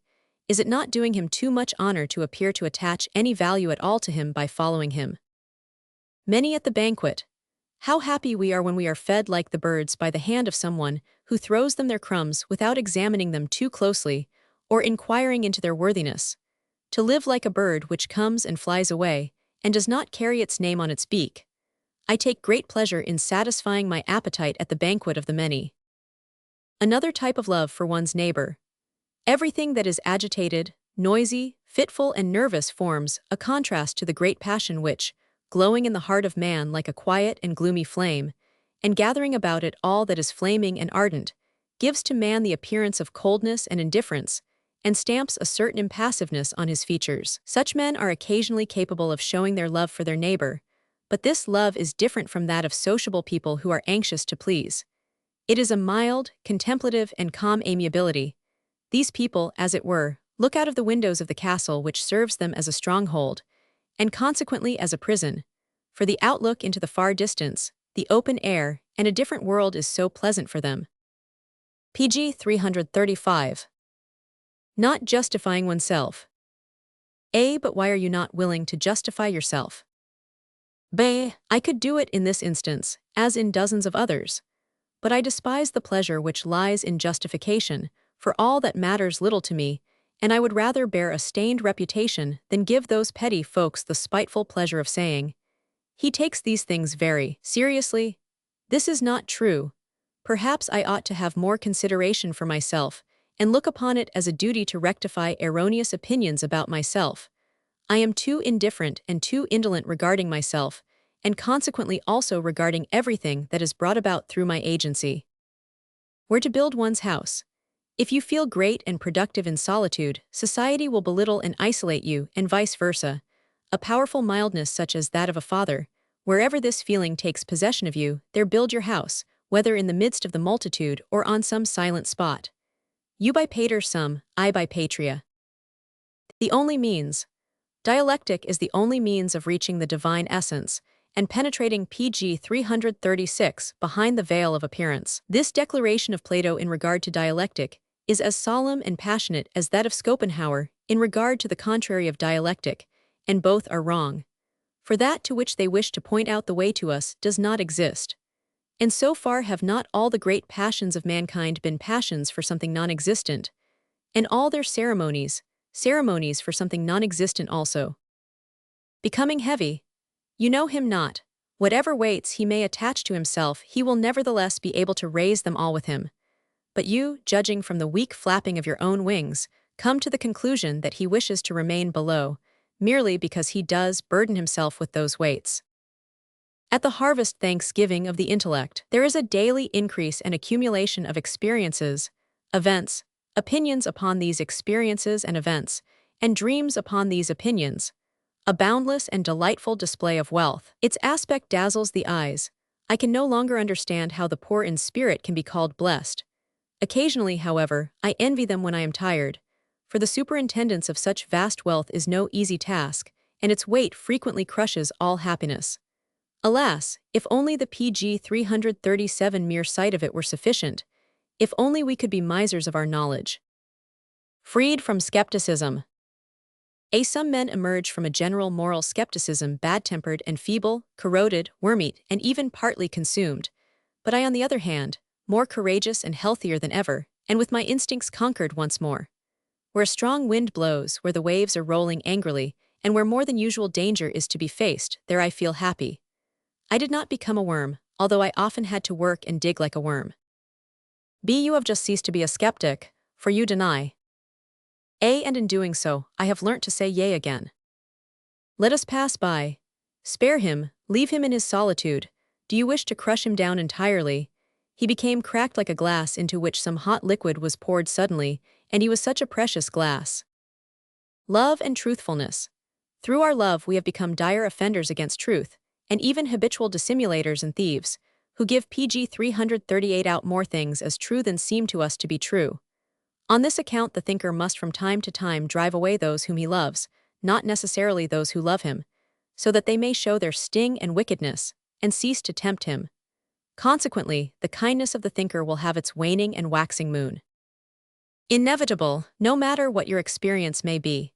Anyone who does not feel well disposed towards you will find in this experience some pretext for disparaging you. You may undergo the greatest possible revolutions of mind and knowledge, and at length, with the melancholy smile of the convalescent, you may be able to step out into freedom and bright stillness, and yet someone will say, "This fellow looks upon his illness as an argument, and takes his impotence to be a proof of the impotence of all others. He is vain enough to fall ill that he may feel the superiority of the sufferer." And again, if somebody were to break the chains that bound him down, and wounded himself severely in doing so, someone else would point at him mockingly and cry, "How awkward he is! There is a man who had got accustomed to his chains, and yet he is fool enough to burst them asunder." Two Germans. If we compare Kant and Schopenhauer with Plato, Spinoza, Pascal, Rousseau, and Goethe, with reference to their souls pg 339 and not their intellects, we shall see that the two first-named thinkers are at a disadvantage. Their thoughts do not constitute a passionate history of their souls. We are not led to expect in them romance, crises, catastrophes, or death. Struggles.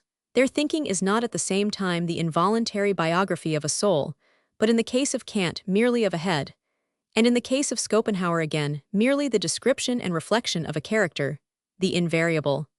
And the pleasure which this reflection causes, that is to say, the pleasure of meeting with an intellect of the first order. Kant, when he shimmers through his thoughts, appears to us as an honest and honorable man in the best sense of the words, but likewise as an insignificant one. He is wanting in breadth and power. He had not come through many experiences, and his method of working did not allow him sufficient time to undergo experiences. Of course, in speaking of experiences, I do not refer to the ordinary external events of life, but to those fatalities and convulsions which occur in the course of the most solitary and quiet life, which has some leisure and glows with the passion for thinking. Schopenhauer has at all events one advantage over him, for he at least was distinguished by a certain fierce ugliness of disposition, which showed itself in hatred, desire, vanity, and suspicion. He was of a rather more ferocious disposition, and had both time and leisure to indulge this ferocity. But he lacked development, which was also wanting in his range of thought. He had no history.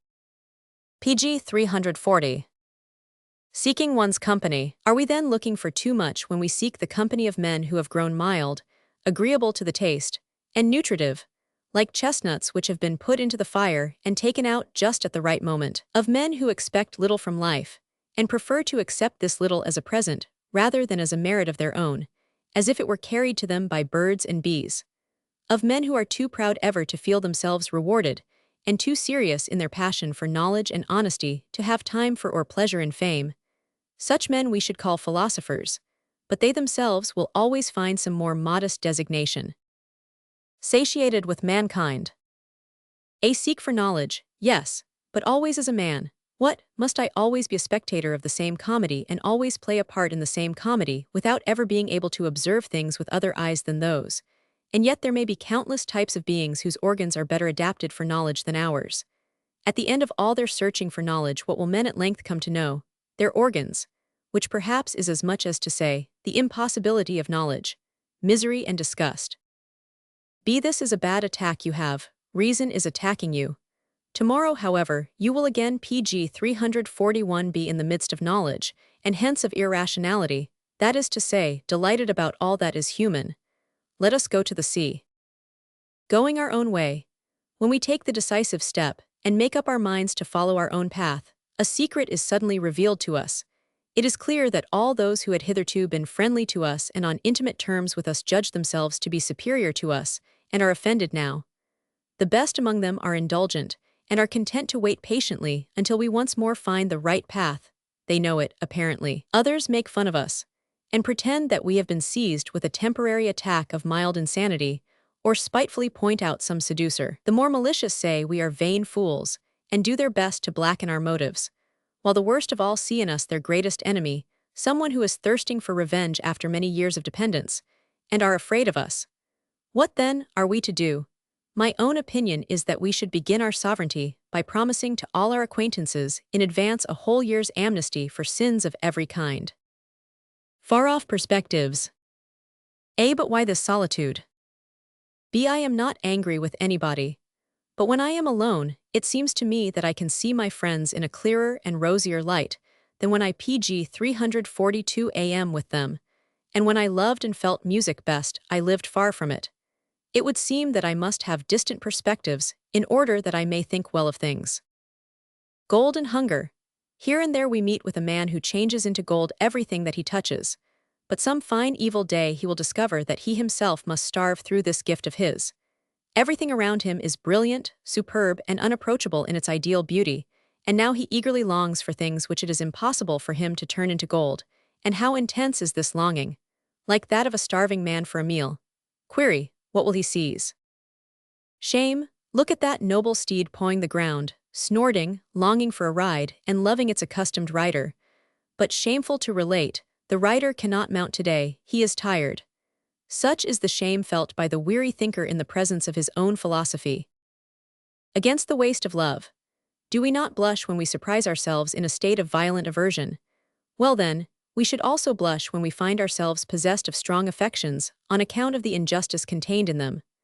More, pg 343, there are people who feel their hearts weighed down and oppressed when someone gives them the benefit of his love, and sympathy to the extent that he deprives others of a share. The tone of his voice reveals to us the fact that we have been specially selected and preferred. But alas, I am not thankful for being thus selected. I experience within myself a certain feeling of resentment against him who wishes to distinguish me in this way. He shall not love me at the expense of others. I shall always try to look after myself and to endure myself, and my heart is often filled to overflowing, and with some reason. To such a man nothing ought to be given of which others stand so greatly in need. Friends in need. We may occasionally remark that one of our friends sympathizes with another more than with us. His delicacy is troubled thereby, and his selfishness is not equal to the task of breaking down his feelings of affection. In such a case, we should facilitate the separation for him, and estrange him in some way in order to widen the distance between us. This is also necessary when we fall into a habit of thinking which might be detrimental to him. Our affection for him should induce us to ease his conscience in separating himself from us by means of some injustice which we voluntarily take upon ourselves. Those petty truths. You know all that, but you have never lived through it, so I will not pg 344 accept your evidence. Those petty truths, you deem them petty because you have not paid for them with your blood. But are they really great, simply because they have been bought at so high a price, and blood is always too high a price? Do you really think so? How stingy you are with your blood. Solitude, therefore. A. So you wish to go back to your desert. B. I am not a quick thinker. I must wait for myself a long time. It is always later and later before the water from the fountain of my own ego spurts forth, and I have often to go thirsty longer than suits my patience.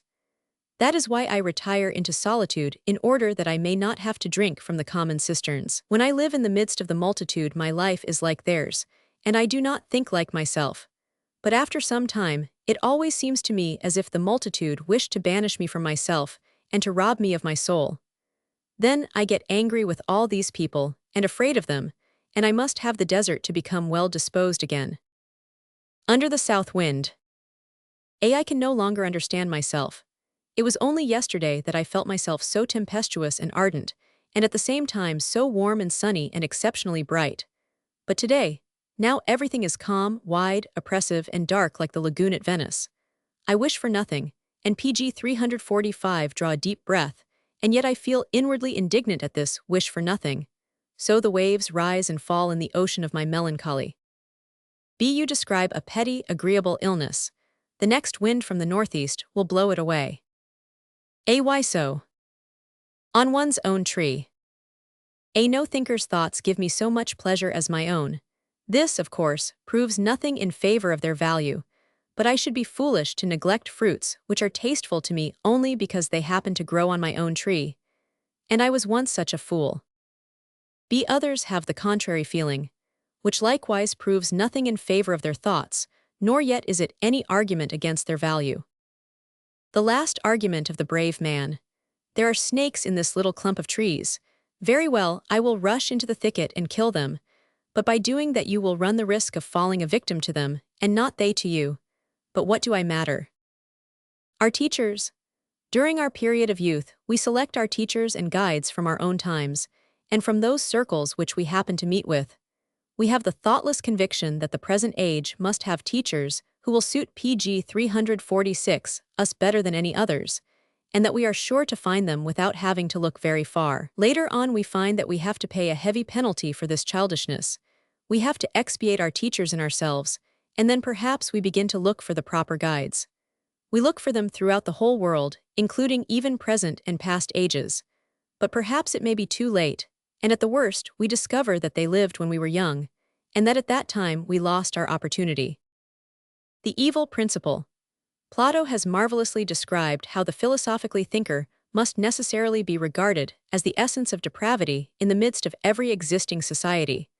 For as the critic of all its morals, he is naturally the antagonist of the moral man, and unless he succeeds in becoming the legislator of new morals, he lives long in the memory of men as an instance of the evil principle. From this we may judge to how great an extent the city of Athens, although fairly liberal and fond of innovations, abused the reputation of Plato during his lifetime.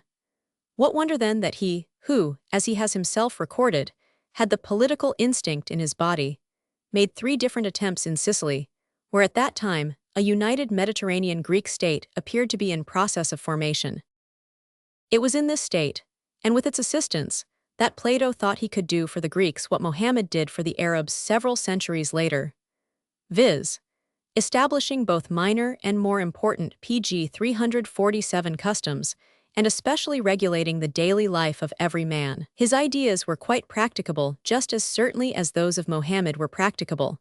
For even much more incredible ideas, those of Christianity, proved themselves to be practicable. A few hazards less and a few hazards more, and then the world would have witnessed the Platonization of southern Europe. And if we suppose that this state of things had continued to our own days, we should probably be worshipping Plato now as the good principle. But he was unsuccessful, and so his traditional character remains that of a dreamer and a utopian, stronger epithets than these passed away with ancient Athens. The purifying eye. We have the best reason for speaking of genius in men, for example, Plato, Spinoza, and Goethe, whose minds appear to be but loosely linked to their character and temperament, like winged beings which easily separate themselves from them, and then rise far above them. On the other hand, those who never succeeded in cutting themselves loose from their temperament, and who knew how to give to it the most intellectual, lofty, and at times even cosmic expression, Schopenhauer, for instance, have always been very fond of speaking about their genius. These geniuses could not rise above themselves, but they believed that, fly where they would always find and recover themselves. This is their greatness, and this can be greatness. The PG 348 others, who are entitled to this name, possess the pure and purifying eye which does not seem to have sprung out of their temperament and character, but separately from them, and generally in contradiction to them, and looks out upon the world as on a God whom it loves. But even people like these do not come into possession of such an eye all at once. They require practice and a preliminary school of sight, and he who is really fortunate will, at the right moment, also fall in with a teacher of pure sight. Never demand. You do not know him. It is true that he easily and readily submits both to men and things, and that he is kind to both. His only wish is to be left in peace, but only in so far as men and things do not demand his submission. Any demand makes him proud, bashful, and warlike.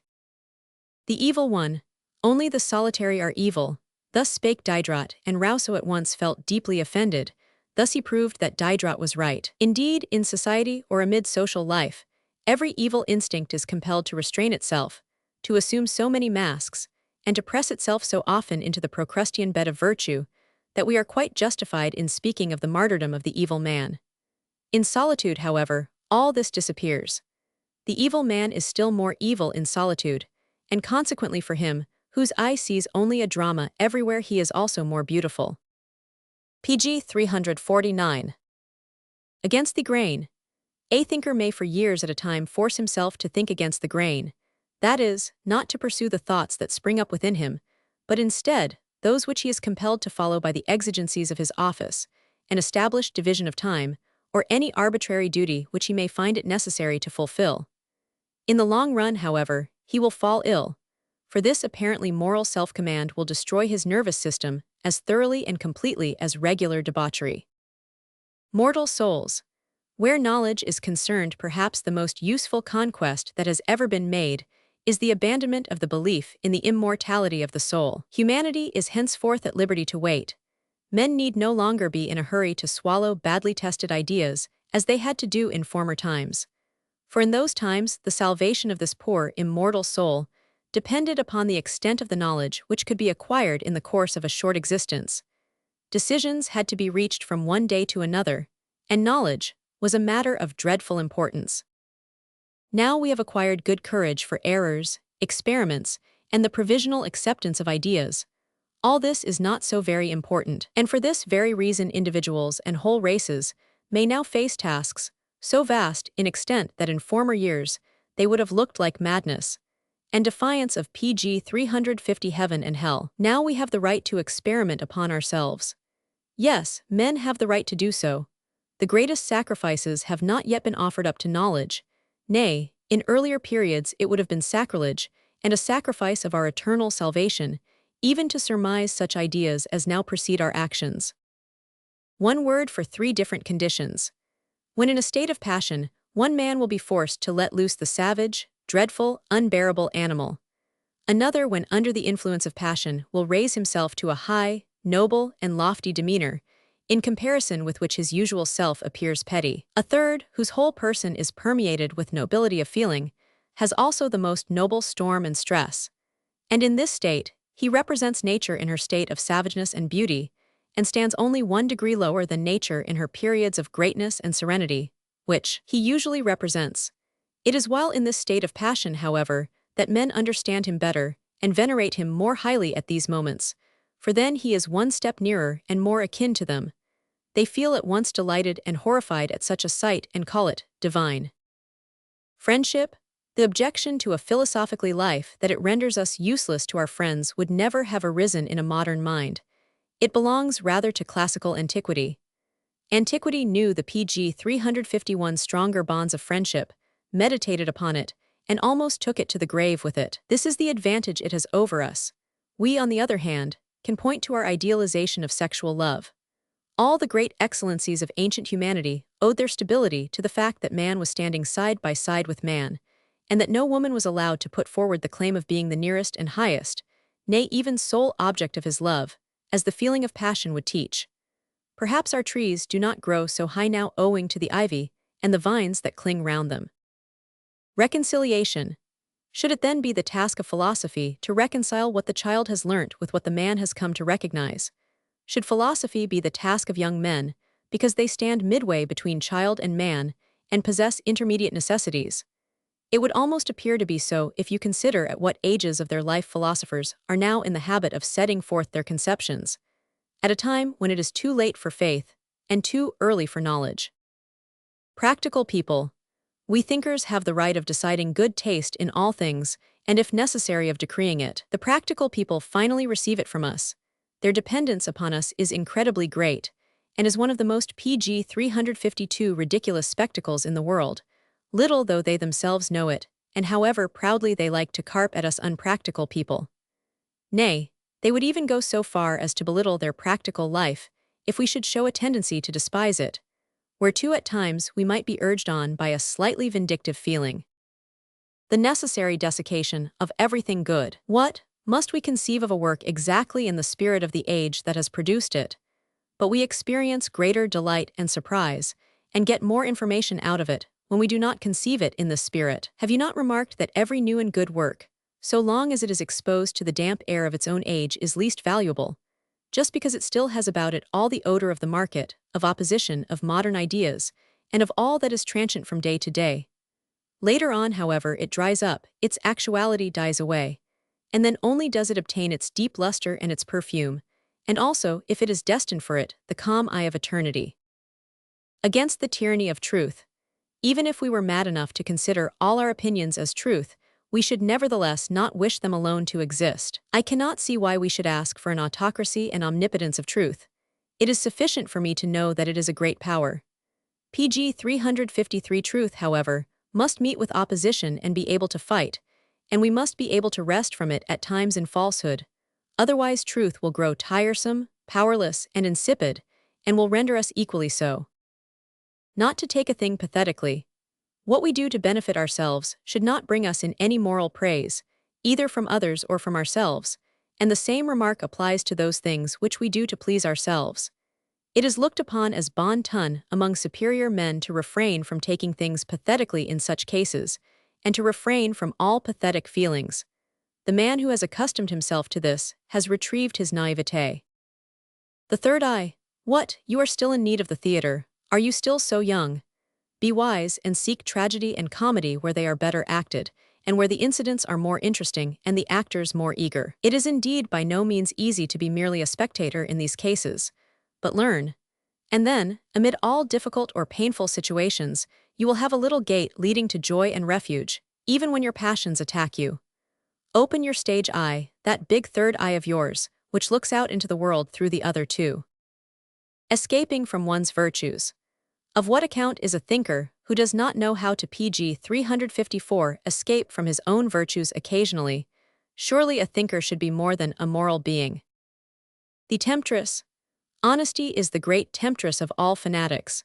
What seemed to tempt Luther in the guise of the devil or a beautiful woman, and from which he defended himself in that uncouth way of his, was probably nothing but honesty, and perhaps in a few rarer cases even truth. Bold towards things.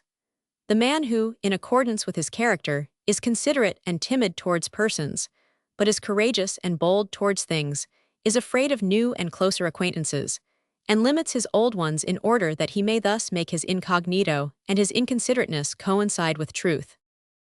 Limits in beauty. Are you looking for men with a fine culture? Then you will have to be satisfied with restricted views and sights, exactly as when you are looking for fine countries. There are, of course, such panoramic men. They are like panoramic regions, instructive and marvelous, but not beautiful. PG 355. To the stronger. Ye stronger and arrogant intellects, we ask you for only one thing: throw no further burdens upon our shoulders, but take some of our burdens upon your own, since ye are stronger. But ye delight in doing the exact contrary, for ye wish to soar, so that we must carry your burden in addition to our own, we must crawl. The increase of beauty. Why has beauty increased by the progress of civilization? Because the three occasions for ugliness appear ever more rarely among civilized men. First, the wildest outbursts of ecstasy. Secondly, extreme bodily exertion. And thirdly, the necessity of inducing fear by one's very sight and presence, a matter which is so frequent and of so great importance in the lower and more dangerous stages of culture that it even lays down the proper gestures and ceremonials and makes ugliness a duty. Not to imbue our neighbors with our own demon. Let us in our age continue to hold the belief that benevolence and beneficence are the characteristics of a good man. But let us not fail to add, provided that in the first place he exhibits his benevolence and beneficence towards himself. For if he acts otherwise, that is to say, if he shuns, hates, or injures himself, he is certainly not a good PG 356 man. He then merely saves himself through others, and let these others take care that they do not come to grief through him, however well disposed he may appear to be to them. But to shun and hate one's own ego, and to live in and for others, this has up to the present, with as much thoughtlessness as conviction, been looked upon as unselfish, and consequently as good. Tempting into love. We ought to fear a man who hates himself, for we are liable to become the victims of his anger and revenge. Let us therefore try to tempt him into self-love. Resignation. What is resignation? It is the most comfortable position of a patient, who, after having suffered a long time from tormenting pains in order to find it, at last became tired, and then found it. Deception. When you wish to act, you must close the door upon doubt, said a man of action. And are you not afraid of being deceived in doing so? Replied the man of a contemplative mind. Eternal obsequies. Both within and beyond the confines of history, we might imagine that we PG 357 were listening to a continual funeral oration. We have buried, and are still burying, all that we have loved best, our thoughts and our hopes, receiving in exchange pride, gloria mundi, that is, the pomp of the graveside speech. It is thus that everything is made good. Even at the present time, the funeral orator remains the greatest public benefactor. Exceptional vanity. Yonder man possesses one great quality which serves as a consolation for him. His look passes with contempt over the remainder of his being, and almost his entire character is included in this. But he recovers from himself when, as it were, he approaches his sanctuary. Already the road leading to it appears to him to be an ascent on broad, soft steps. And yet, ye cruel ones, ye call him vain on this account. Wisdom without ears. To hear every day what is said about us, or even to endeavor to discover what people think of us, will in the end kill even the strongest man. Our neighbors permit us to live only that they may exercise a daily claim upon us. They certainly would not tolerate us if we wished to claim rights over them, and still less if we wished to be right. In short, let us offer up a sacrifice to the general peace. Let us not listen when they speak of us, when they praise us, blame us, wish for us, or hope for us. Nay, let us not even think of it. PG 358. A question of penetration. When we are confronted with any manifestation which someone has permitted us to see, we may ask, what is it meant to conceal? What is it meant to draw our attention from? What prejudices does it seek to raise? And again, how far does the subtlety of the dissimulation go? And in what respect is the man mistaken? The jealousy of the lonely ones. This is the difference between sociable and solitary natures, provided that both possess an intellect. The former are satisfied, or nearly satisfied, with almost anything whatever. From the moment that their minds have discovered a communicable and happy version of it, they will be reconciled even with the devil himself. But the lonely souls have their silent rapture, and their speechless agony about a thing. They hate the ingenious and brilliant display of their inmost problems as much as they dislike to see the women they love too loudly dressed. They watch her mournfully in such a case, as if they were just beginning to suspect that she was desirous of pleasing others. This is the jealousy which all lonely thinkers and passionate dreamers exhibit with regard to the esprit. The effect of praise. Some people become modest when highly praised, others insolent. PG 359. Unwilling to be a symbol. I sympathize with princes. They are not at liberty to discard their high rank even for a short time, and thus they come to know people only from the very uncomfortable position of constant dissimulation. Their continual compulsion to represent something actually ends by making solemn ciphers of them. Such is the fate of all those who deem it their duty to be symbols. The hidden men. Have you never come across those people who check and restrain even their enraptured hearts, and who would rather become mute than lose the modesty of moderation? And have you never met those embarrassing, and yet so often good-natured people who do not wish to be recognized, and who time and again efface the tracks they have made in the sand, and who even deceive others as well as themselves in order to remain obscure and hidden? Unusual forbearance.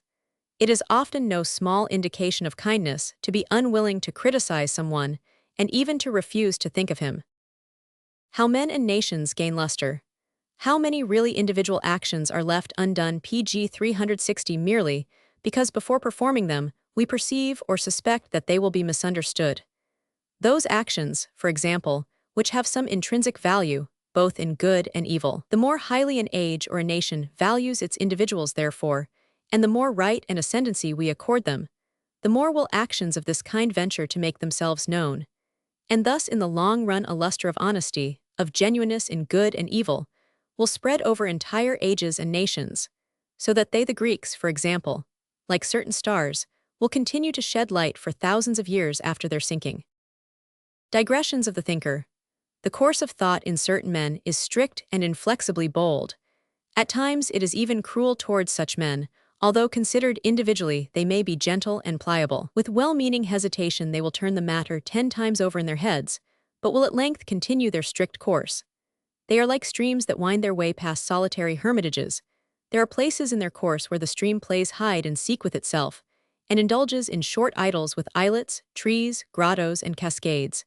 And then it rushes ahead once more, passes by the rocks, and forces its way through the hardest stones. Different feelings towards art. From the time when we begin to live as a hermit, consuming pg 361, and consumed, our only company being deep and prolific thoughts, we expect from art either nothing more, or else something quite different from what we formerly expected. In a word, we change our taste. For in former times, we wished to penetrate for a moment by means of art into the element in which we are now living permanently. At that time, we dreamt ourselves into the rapture of a possession which we now actually possess.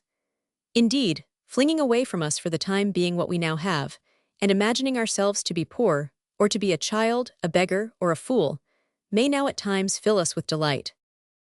Love equalizes.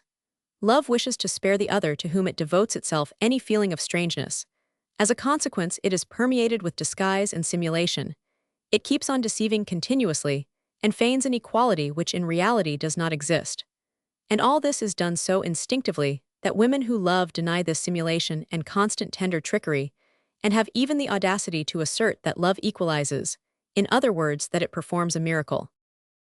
This phenomenon is a simple matter if one of the two permits himself or herself to be loved, and does not deem it necessary to feign, but leaves this to the other. No drama, however, could offer a more intricate and confused instance than when both persons are passionately in love with one another. For in this case, both are anxious to pg 362 surrender, and to endeavor to conform to the other, and finally they are both at a loss to know what to imitate and what to feign. The beautiful madness of this spectacle is too good for this world, and too subtle for human eyes. We beginners, how many things does an actor see and divine when he watches another on the stage? He notices at once when a muscle fails in some gesture. He can distinguish those little artificial tricks which are so calmly practiced separately before the mirror, and are not in conformity with the whole. He feels when the actor is surprised on the stage by his own invention, and when he spoils it amid this surprise. How differently, again, does a painter look at someone who happens to be moving before him? He will see a great deal that does not actually exist in order to complete the actual appearance of the person, and to give it its full effect. In his mind, he attempts several different illuminations of the same object, and divides the whole by an additional contrast. Oh, that we now possess the eyes of such an actor, and such a painter for the province of the human soul. Small doses.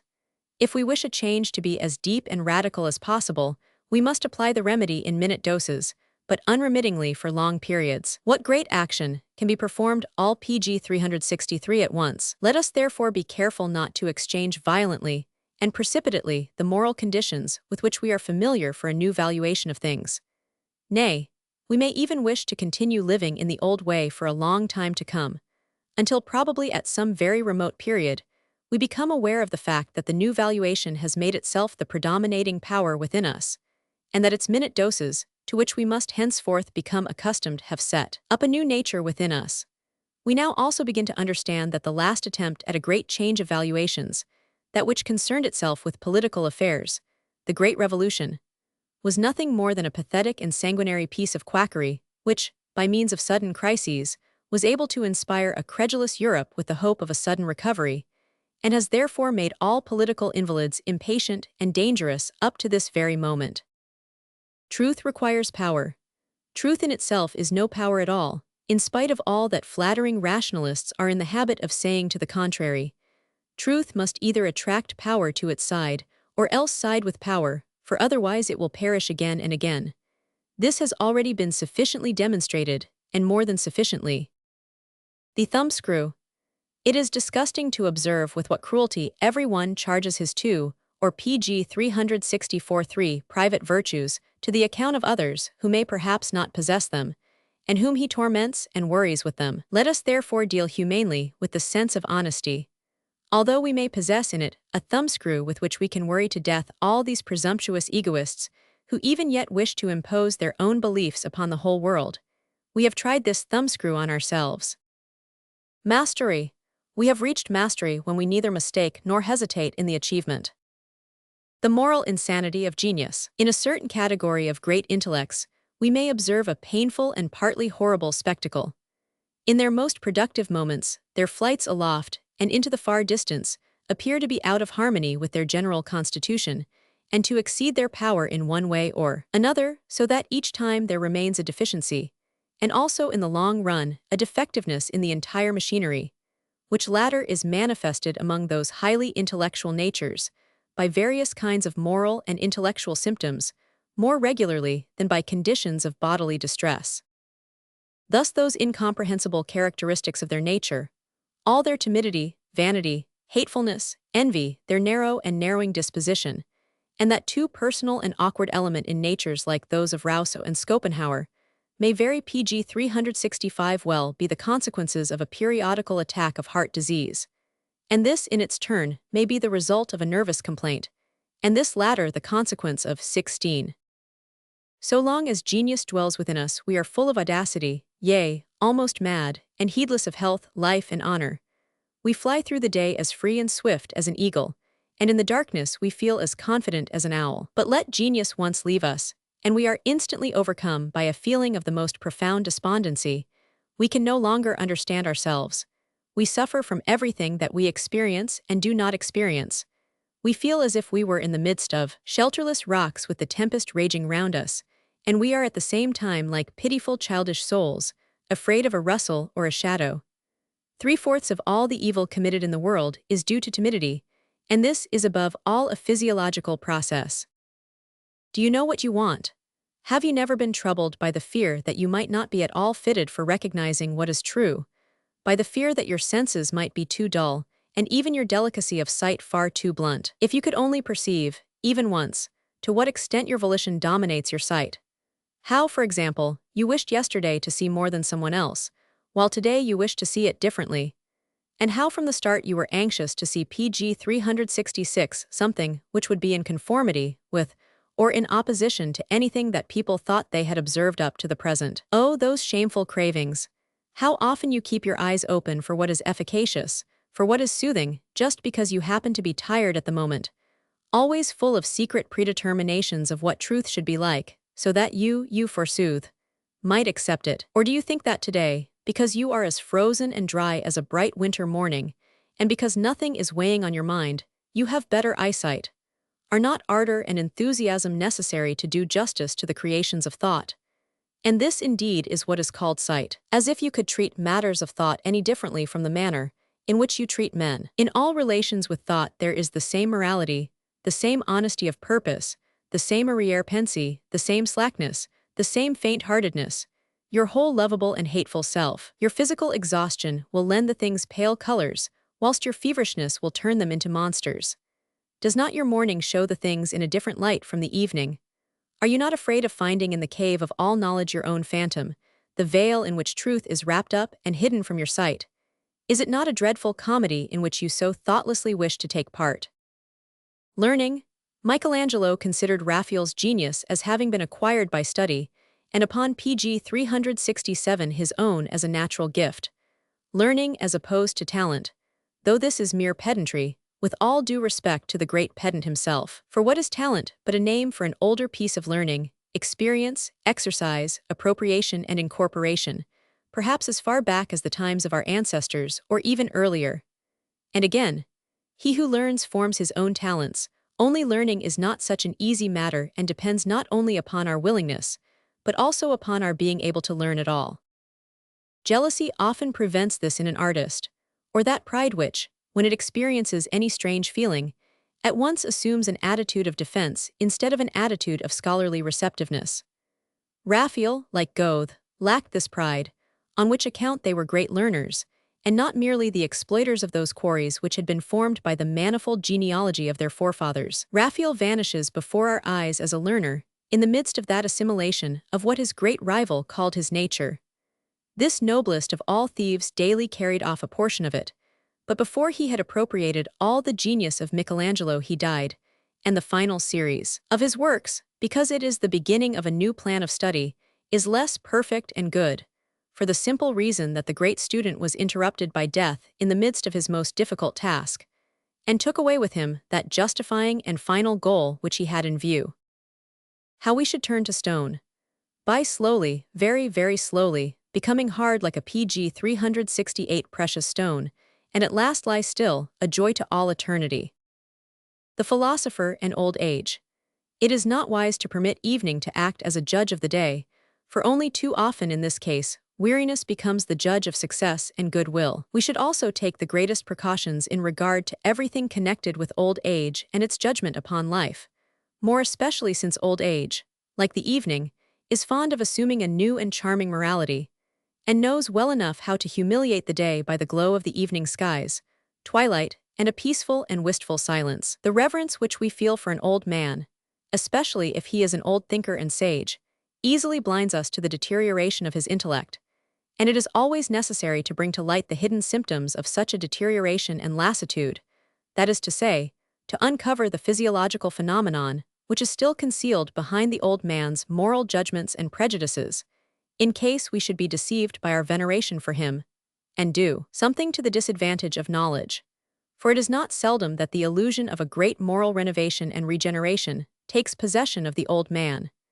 Basing his views upon this, he then proceeds to express his opinions on the work and development of his life, as if he had only then for the first time become clear-sighted. And nevertheless it is not wisdom, but fatigue, which prompts his present state of well-being and his positive judgments. PG 369. The most dangerous indication of this weariness is above all the belief in genius, which as a rule only arises in great and semi-great men of intellect at this period of their lives. The belief in an exceptional position and exceptional rights. The thinker who thus believes himself to be inspired by genius henceforth deems it permissible for him to take things more easily, and takes advantage of his position as a genius to decree rather than to prove. It is probable, however, that the need felt by the weary intellect for alleviation is the main source of this belief. It precedes it in time, though appearances may indicate the contrary. At this time, too, as the result of the love which all weary and old people feel for enjoyment, such men as those I am speaking of wish to enjoy the results of their thinking instead of again testing them and scattering the seeds abroad once more. This leads them to make their thoughts palatable and enjoyable, and to take away their dryness, coldness, and want of flavor. And thus it comes about that the old thinker apparently raises himself above his life's work, while in reality he spoils it by infusing into it a certain amount of fantasy, sweetness, flavor, poetic mists, and mystic lights. This is how Plato ended, as did also that great and honest Frenchman, Auguste Comte, who, as a conqueror of the exact sciences, cannot be matched either among the Germans or the Englishmen of this century. There is a third symptom of fatigue, that ambition which actuated the great thinker when he was young, and which could not then find anything PG 370 to satisfy it, has also grown old, and like one that has no more time to lose, it begins to snatch at the coarser and more immediate means of its gratification, means which are peculiar to active, dominating, violent, and conquering dispositions. From this time onwards, the thinker wishes to found institutions which shall bear his name, instead of erecting mere brain structures. What are now to him the ethereal victories and honors to be met with in the realm of proofs and refutations, or the perpetuation of his fame in books, or the thrill of exultation in the soul of the reader? But the institution, on the other hand, is a temple, as he well knows, a temple of stone, a durable edifice, which will keep its God alive with more certainty than the sacrifices of rare and tender souls. Perhaps, too, at this period of his life, The old thinker will for the first time meet with that love which is fitted for a god rather than for a human being, and his whole nature becomes softened and sweetened in the rays of such a sun, like fruit in autumn. Yes, he grows more divine and beautiful, this great old man, and nevertheless it is old age and weariness which permit him to ripen in this way, to grow more silent, and to repose in the luminous adulation of a woman. Now it is all up with his former desire, a desire which was superior even to his own ego for real disciples, followers who would carry on his thought, that is, true opponents. This desire arose from his hitherto undiminished energy, the conscious pride he felt in pg 371, being able at any time to become an opponent himself, nay, even the deadly enemy of his own doctrine. But now his desire is for resolute partisans, unwavering comrades, auxiliary forces, heralds, a pompous train of followers. He is now no longer able to bear that dreadful isolation in which every intellect that advances beyond the others is compelled to live. From this time forward, he surrounds himself with objects of veneration, companionship, tenderness, and love, but he also wishes to enjoy the privileges of all religious people, and to worship what he venerates most highly in his little community. He will even go as far as to invent a religion for the purpose of having a community. Thus lives the wise old man, and in living thus he falls almost imperceptibly into such a deplorable proximity to priestly and poetic extravagances that it is difficult to recollect all his wise and severe period of youth, the former rigid morality of his mind, and his truly virile dread of fancies and misplaced enthusiasm. When he was formerly in the habit of comparing himself with the older thinkers, he did so merely that he might measure his weakness against their strength, and that he might become colder and more audacious towards himself. But now, he only makes this comparison to intoxicate himself with his own delusions. Formerly, he looked forward with confidence to future thinkers, and he even took a delight in imagining himself to be cast into the shade by their brighter light. Now, however, he is mortified to think that he cannot be the last. He endeavors to discover some way of pg 372 imposing upon mankind, together with the inheritance which he is leaving to them, a restriction of sovereign thinking. He fears and reviles the pride and the love of freedom of individual minds. After him, no one must allow his intellect to govern with absolute unrestriction. He himself wishes to remain forever the bulwark on which the waves of ideas may break. These are his secret wishes, and perhaps, indeed, they are not always secret. The hard fact upon which such wishes are based, however, is that he himself has come to a halt before his teaching, and has set up his boundary stone, his thus far and no farther. In canonizing himself, he has drawn up his own death warrant. From now on his mind cannot develop further. His race is run, the hour hand stops. Whenever a great thinker tries to make himself a lasting institution for posterity, we may readily suppose that he has passed the climax of his powers, and is very tired, very near the setting of his sun. We must not make passion an argument for truth. Oh, you kind-hearted and even noble enthusiasts, I know you. You wish to seem right in our eyes as well as in your own, but especially in your own. And an irritable and subtle evil conscience so often spurs you on against your very enthusiasm. How ingenious you then become in deceiving your conscience and lulling it to sleep. How you hate honest, simple, and clean souls. How you avoid their innocent glances. That better knowledge whose representatives they are, and pg 373, whose voice you hear only too distinctly within yourselves when it questions your belief. How you try to cast suspicion upon it as a bad habit, as a disease of the age, as the neglect, and infection of your own intellectual health. It drives you on to hate even criticism, science, reason. You must falsify history to make it testify in your favor. You must deny virtues in case they should obscure those of your own idols and ideals. Colored images where arguments are needed, ardor and power of expression, silver mists, ambrosian nights. Well do you know how to enlighten and to darken by means of light. And indeed, when your passion can no longer be kept within bounds, the moment comes when you say to yourselves, "Now I have won for myself a good conscience. Now I am exalted, courageous, self-denying, magnanimous. Now I am honest." How you long for these moments when your passion will confer upon you full and absolute rights, and also, as it were, innocence. How happy you are when engaged in battle and inspired with ecstasy or courage, when you are elated beyond yourself, when gnawing doubt has left you, and when you can even decree. Any man who is not in ecstasy as we are cannot by any chance know what, or where truth is. How you long to meet with those who share your belief in this state, which is a state of intellectual depravity, and to set your own fire alight with their flames. Oh, for your martyrdom, your victory of the sanctified lie. Must you really inflict so much pain upon yourselves? Must you? PG 374. How philosophy is now practiced. I can see quite well that our philosophizing youths, women, and artists require from philosophy exactly the opposite of what the Greeks derived from it. What does he who does not hear the continual exultation that resounds through every speech and counterargument in a Platonic dialogue? This exultation over the new invention of rational thinking, know about Plato or about ancient philosophy. At that time, souls were filled with enthusiasm when they gave themselves up to the severe and sober sport of ideas, generalizations, refutations. That enthusiasm which perhaps those old, great, severe, and prudent contrapuntists in music have also known. At that time, the Greek palate still possessed that older and formerly omnipotent taste. And by the side of this taste, their new taste appeared to be enveloped in so much charm that the divine art of dialectic was sung by hesitating voices, as if its followers were intoxicated with the frenzy of love. That old form of thinking, however, was thought within the bounds of morality, and for it nothing existed but fixed judgments and established facts, and it had no reasons but those of authority. Thinking, therefore, was simply a matter of repetition, and all the enjoyment of speech and dialogue could only lie in their form.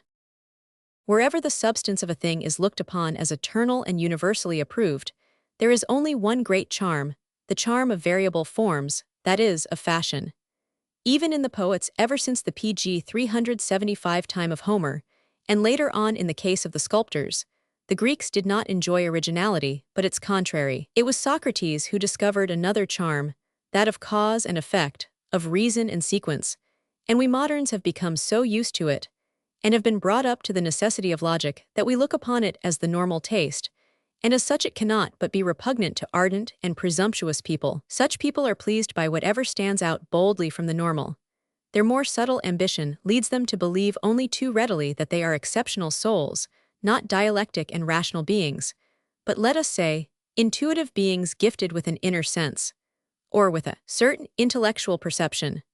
Above all, however, they wish to be artistic natures with a genius in their heads and a demon in their bodies, and consequently with special rights in this world and in the world to come, especially the divine privilege of being incomprehensible. And people like these are going in for philosophy nowadays.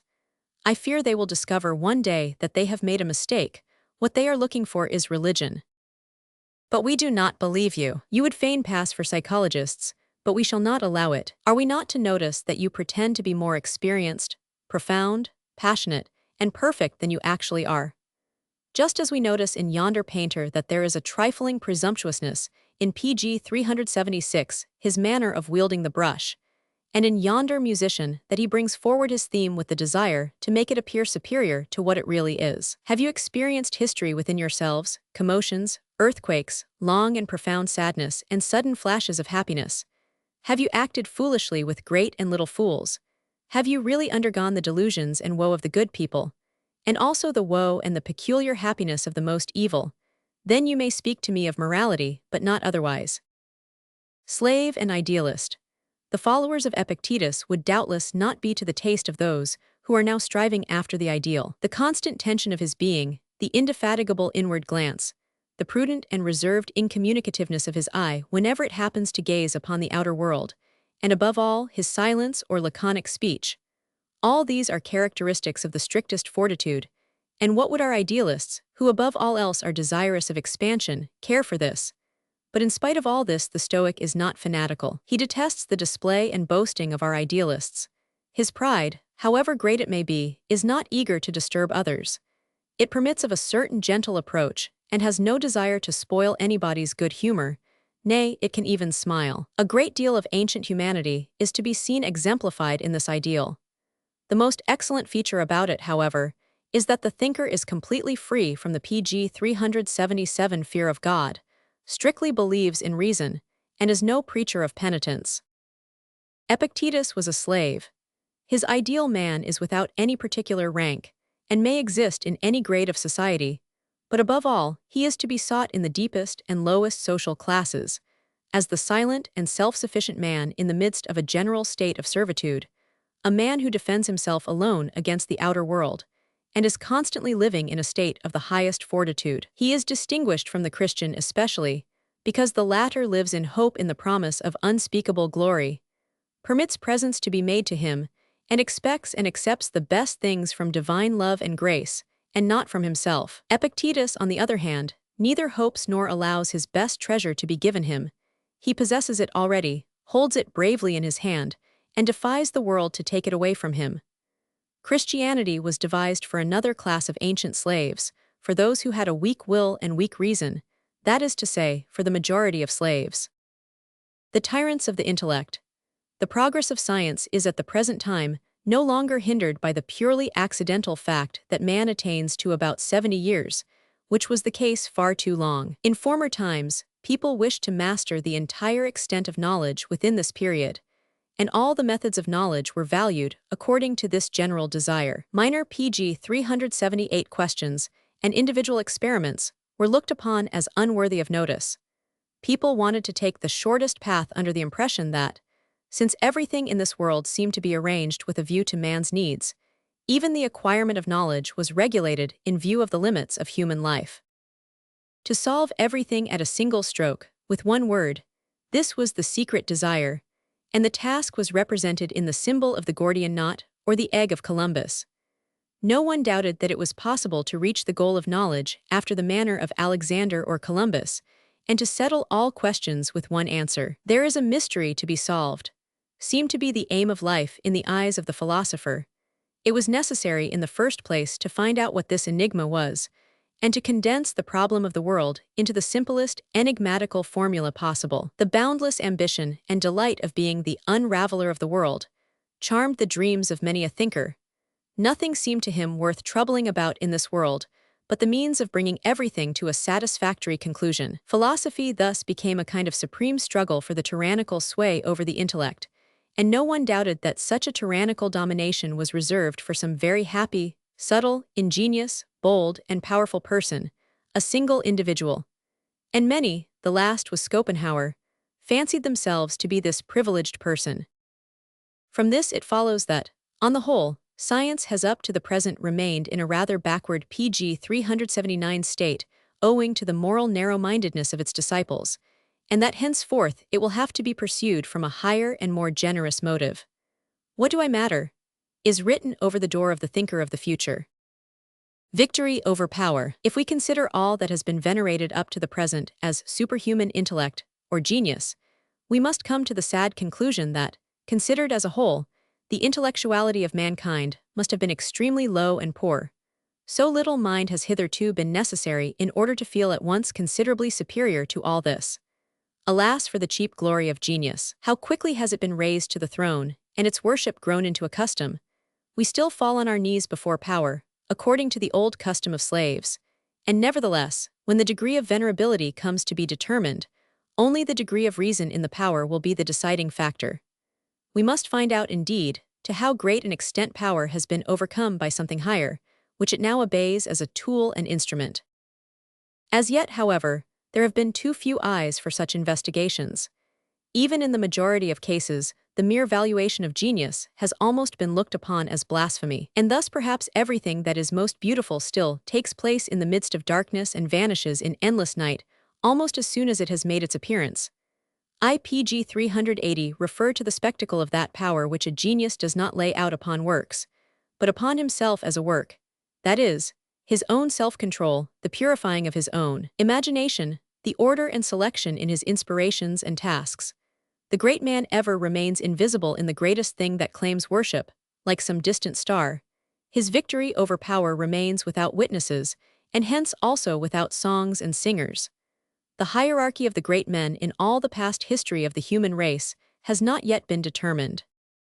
Flight from oneself, those sufferers from intellectual spasms who are impatient towards themselves and look upon themselves with a gloomy eye such as Byron or Alfred de Musset, and who, in everything that they do, resemble runaway horses, and from their own works derive only a transient joy and an ardent passion which almost bursts their veins, followed by sterility and disenchantment. how are they able to bear up? They would fain attain to something beyond themselves. If we happen to be Christians, and are seized by such a desire as this, we strive to reach God and to become one with Him. If we are a Shakespeare, we shall be glad to perish in images of a passionate life.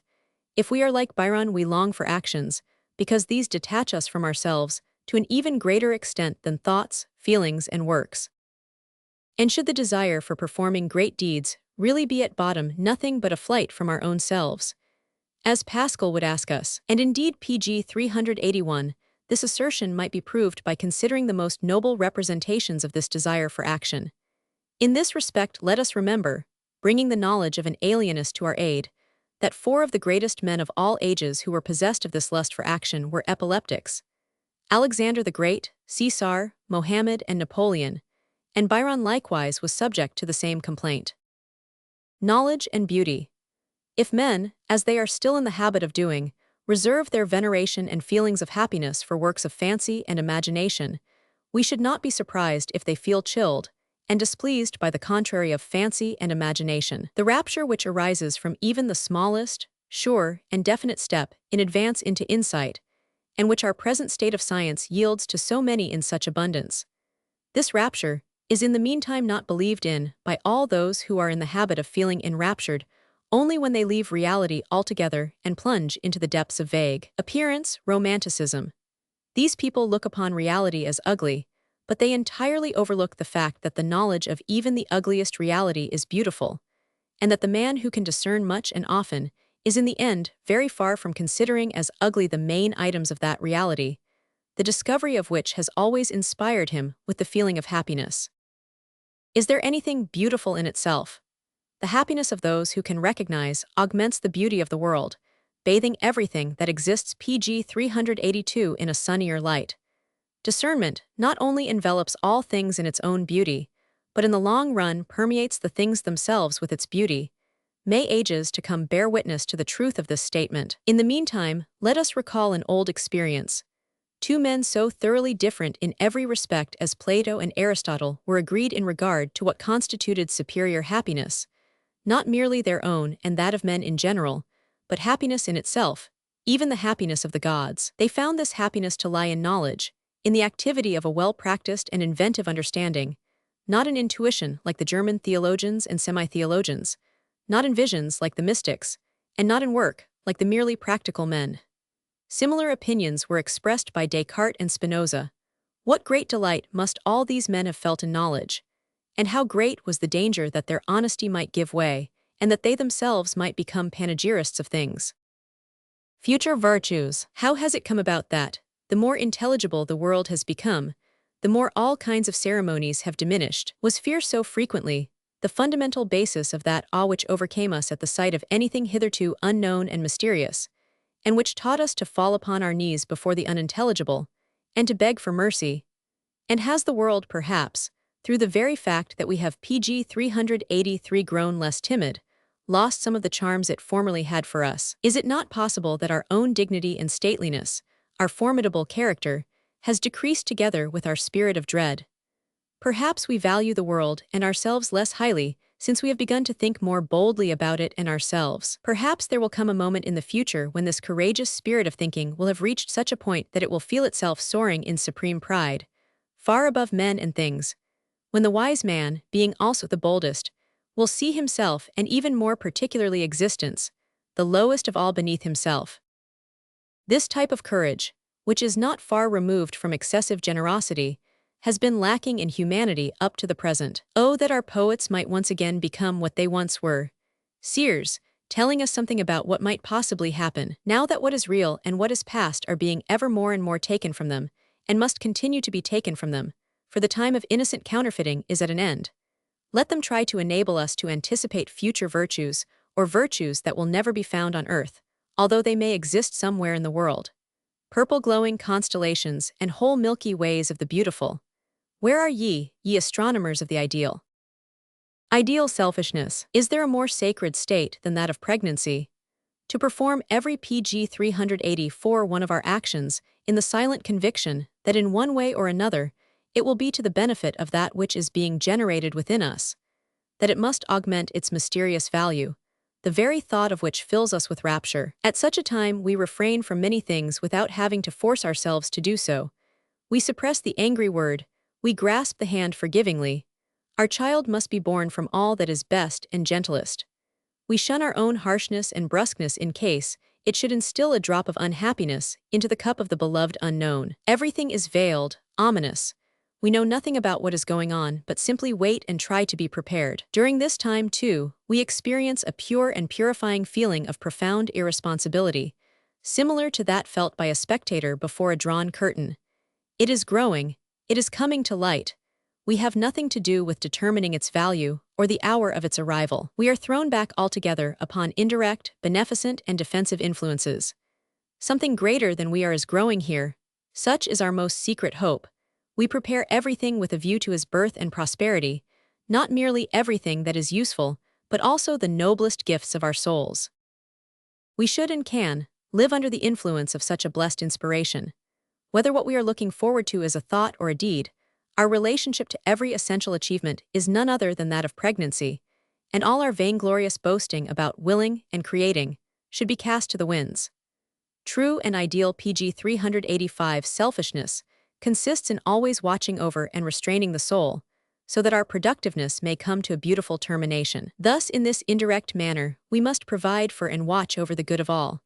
And the frame of mind, the mood in which we live, is a kind of soothing oil which spreads far around us on the restless souls. Still, these pregnant ones are funny people. Let us therefore dare to be funny also, and not reproach others if they must be the same. And even when this phenomenon becomes dangerous and evil, we must not show less respect to that which is generating within us or others than ordinary worldly justice, which does not allow the judge or the hangman to interfere with a pregnant woman.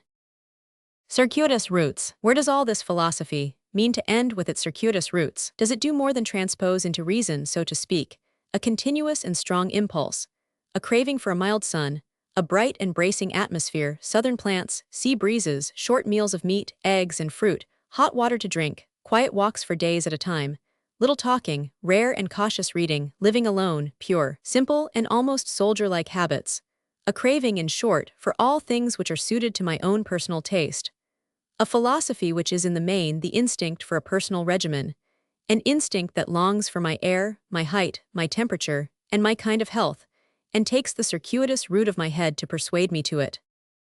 pg 386.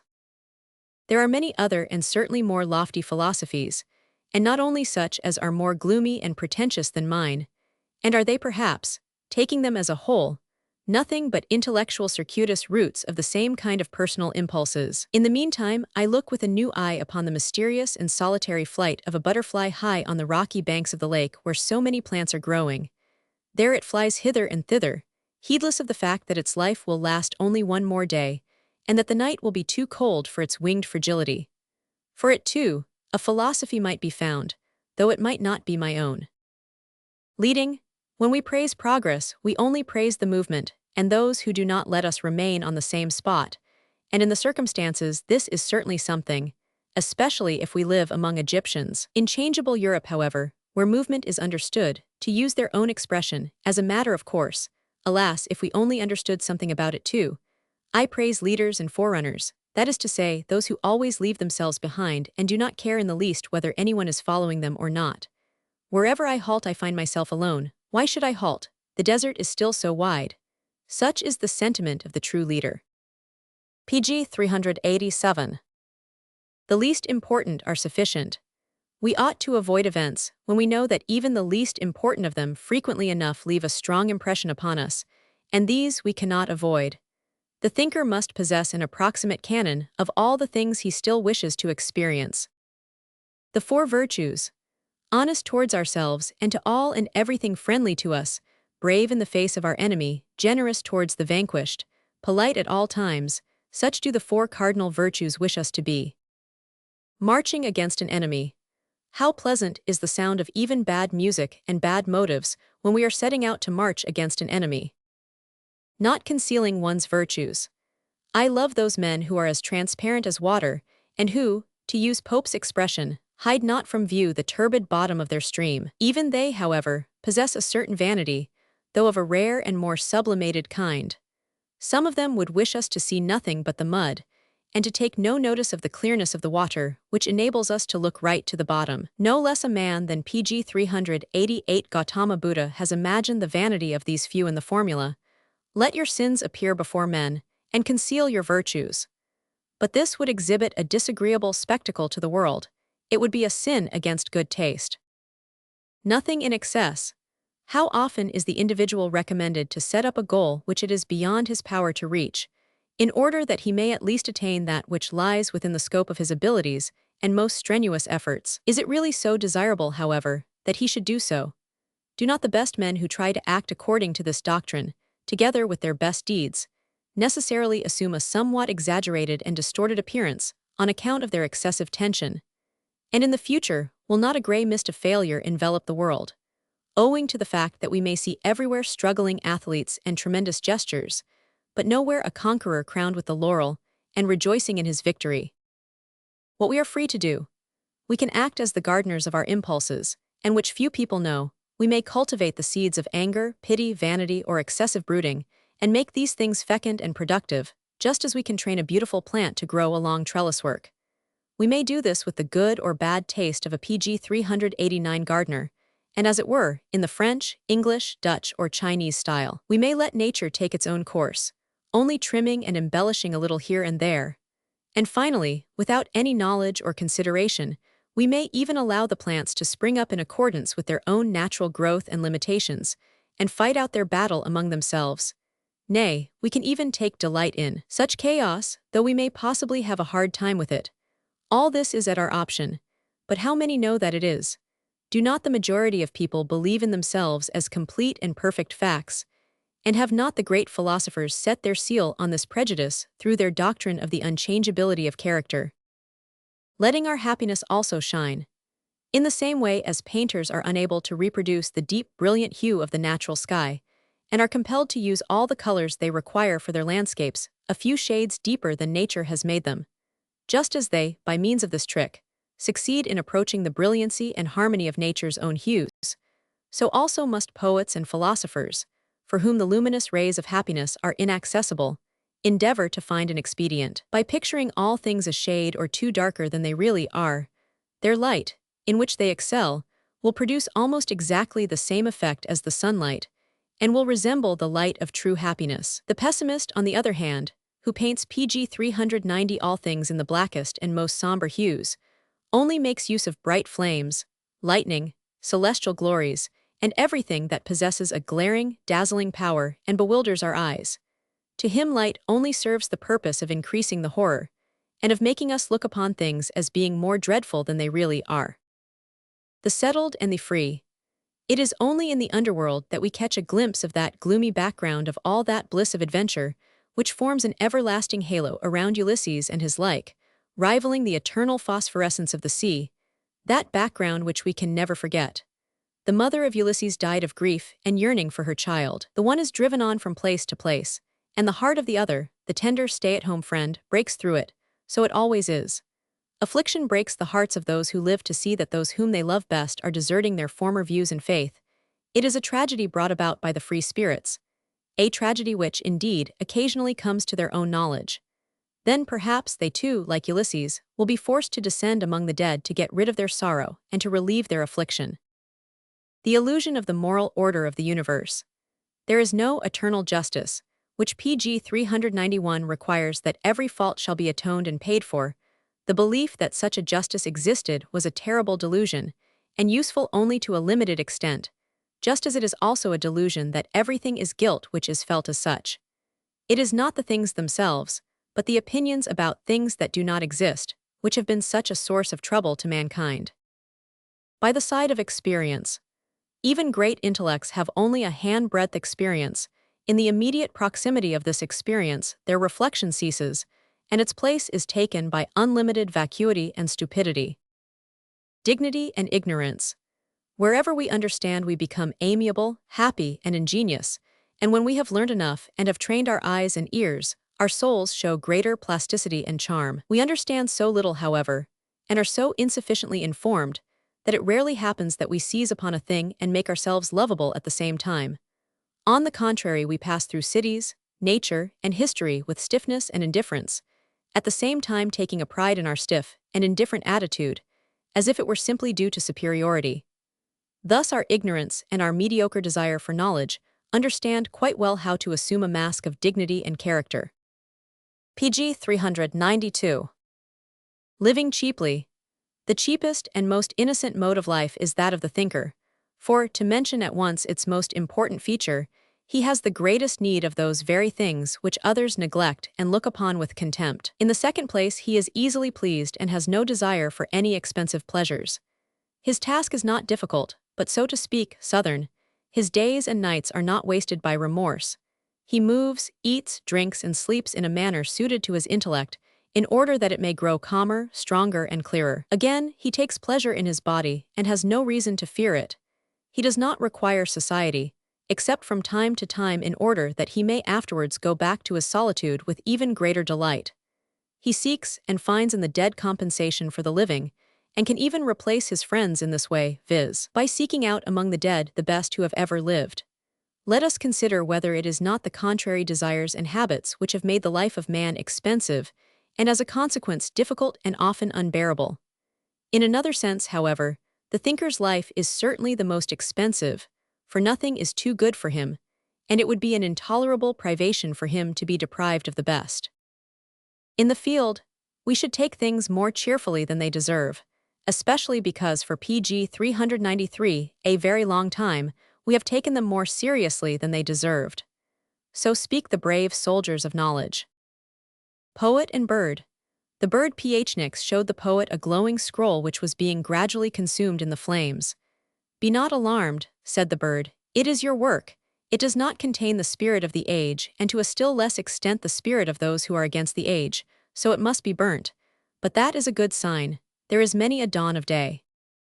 To the lonely ones. If we do not respect the honor of others in our soliloquies as well as in what we say publicly, we are not gentlemen. Losses. There are some losses which communicate to the soul a sublimity in which it ceases from wailing, and wanders about silently, as if in the shade of some high and dark cypresses. The battlefield dispensary of the soul. What is the most efficacious remedy? Victory.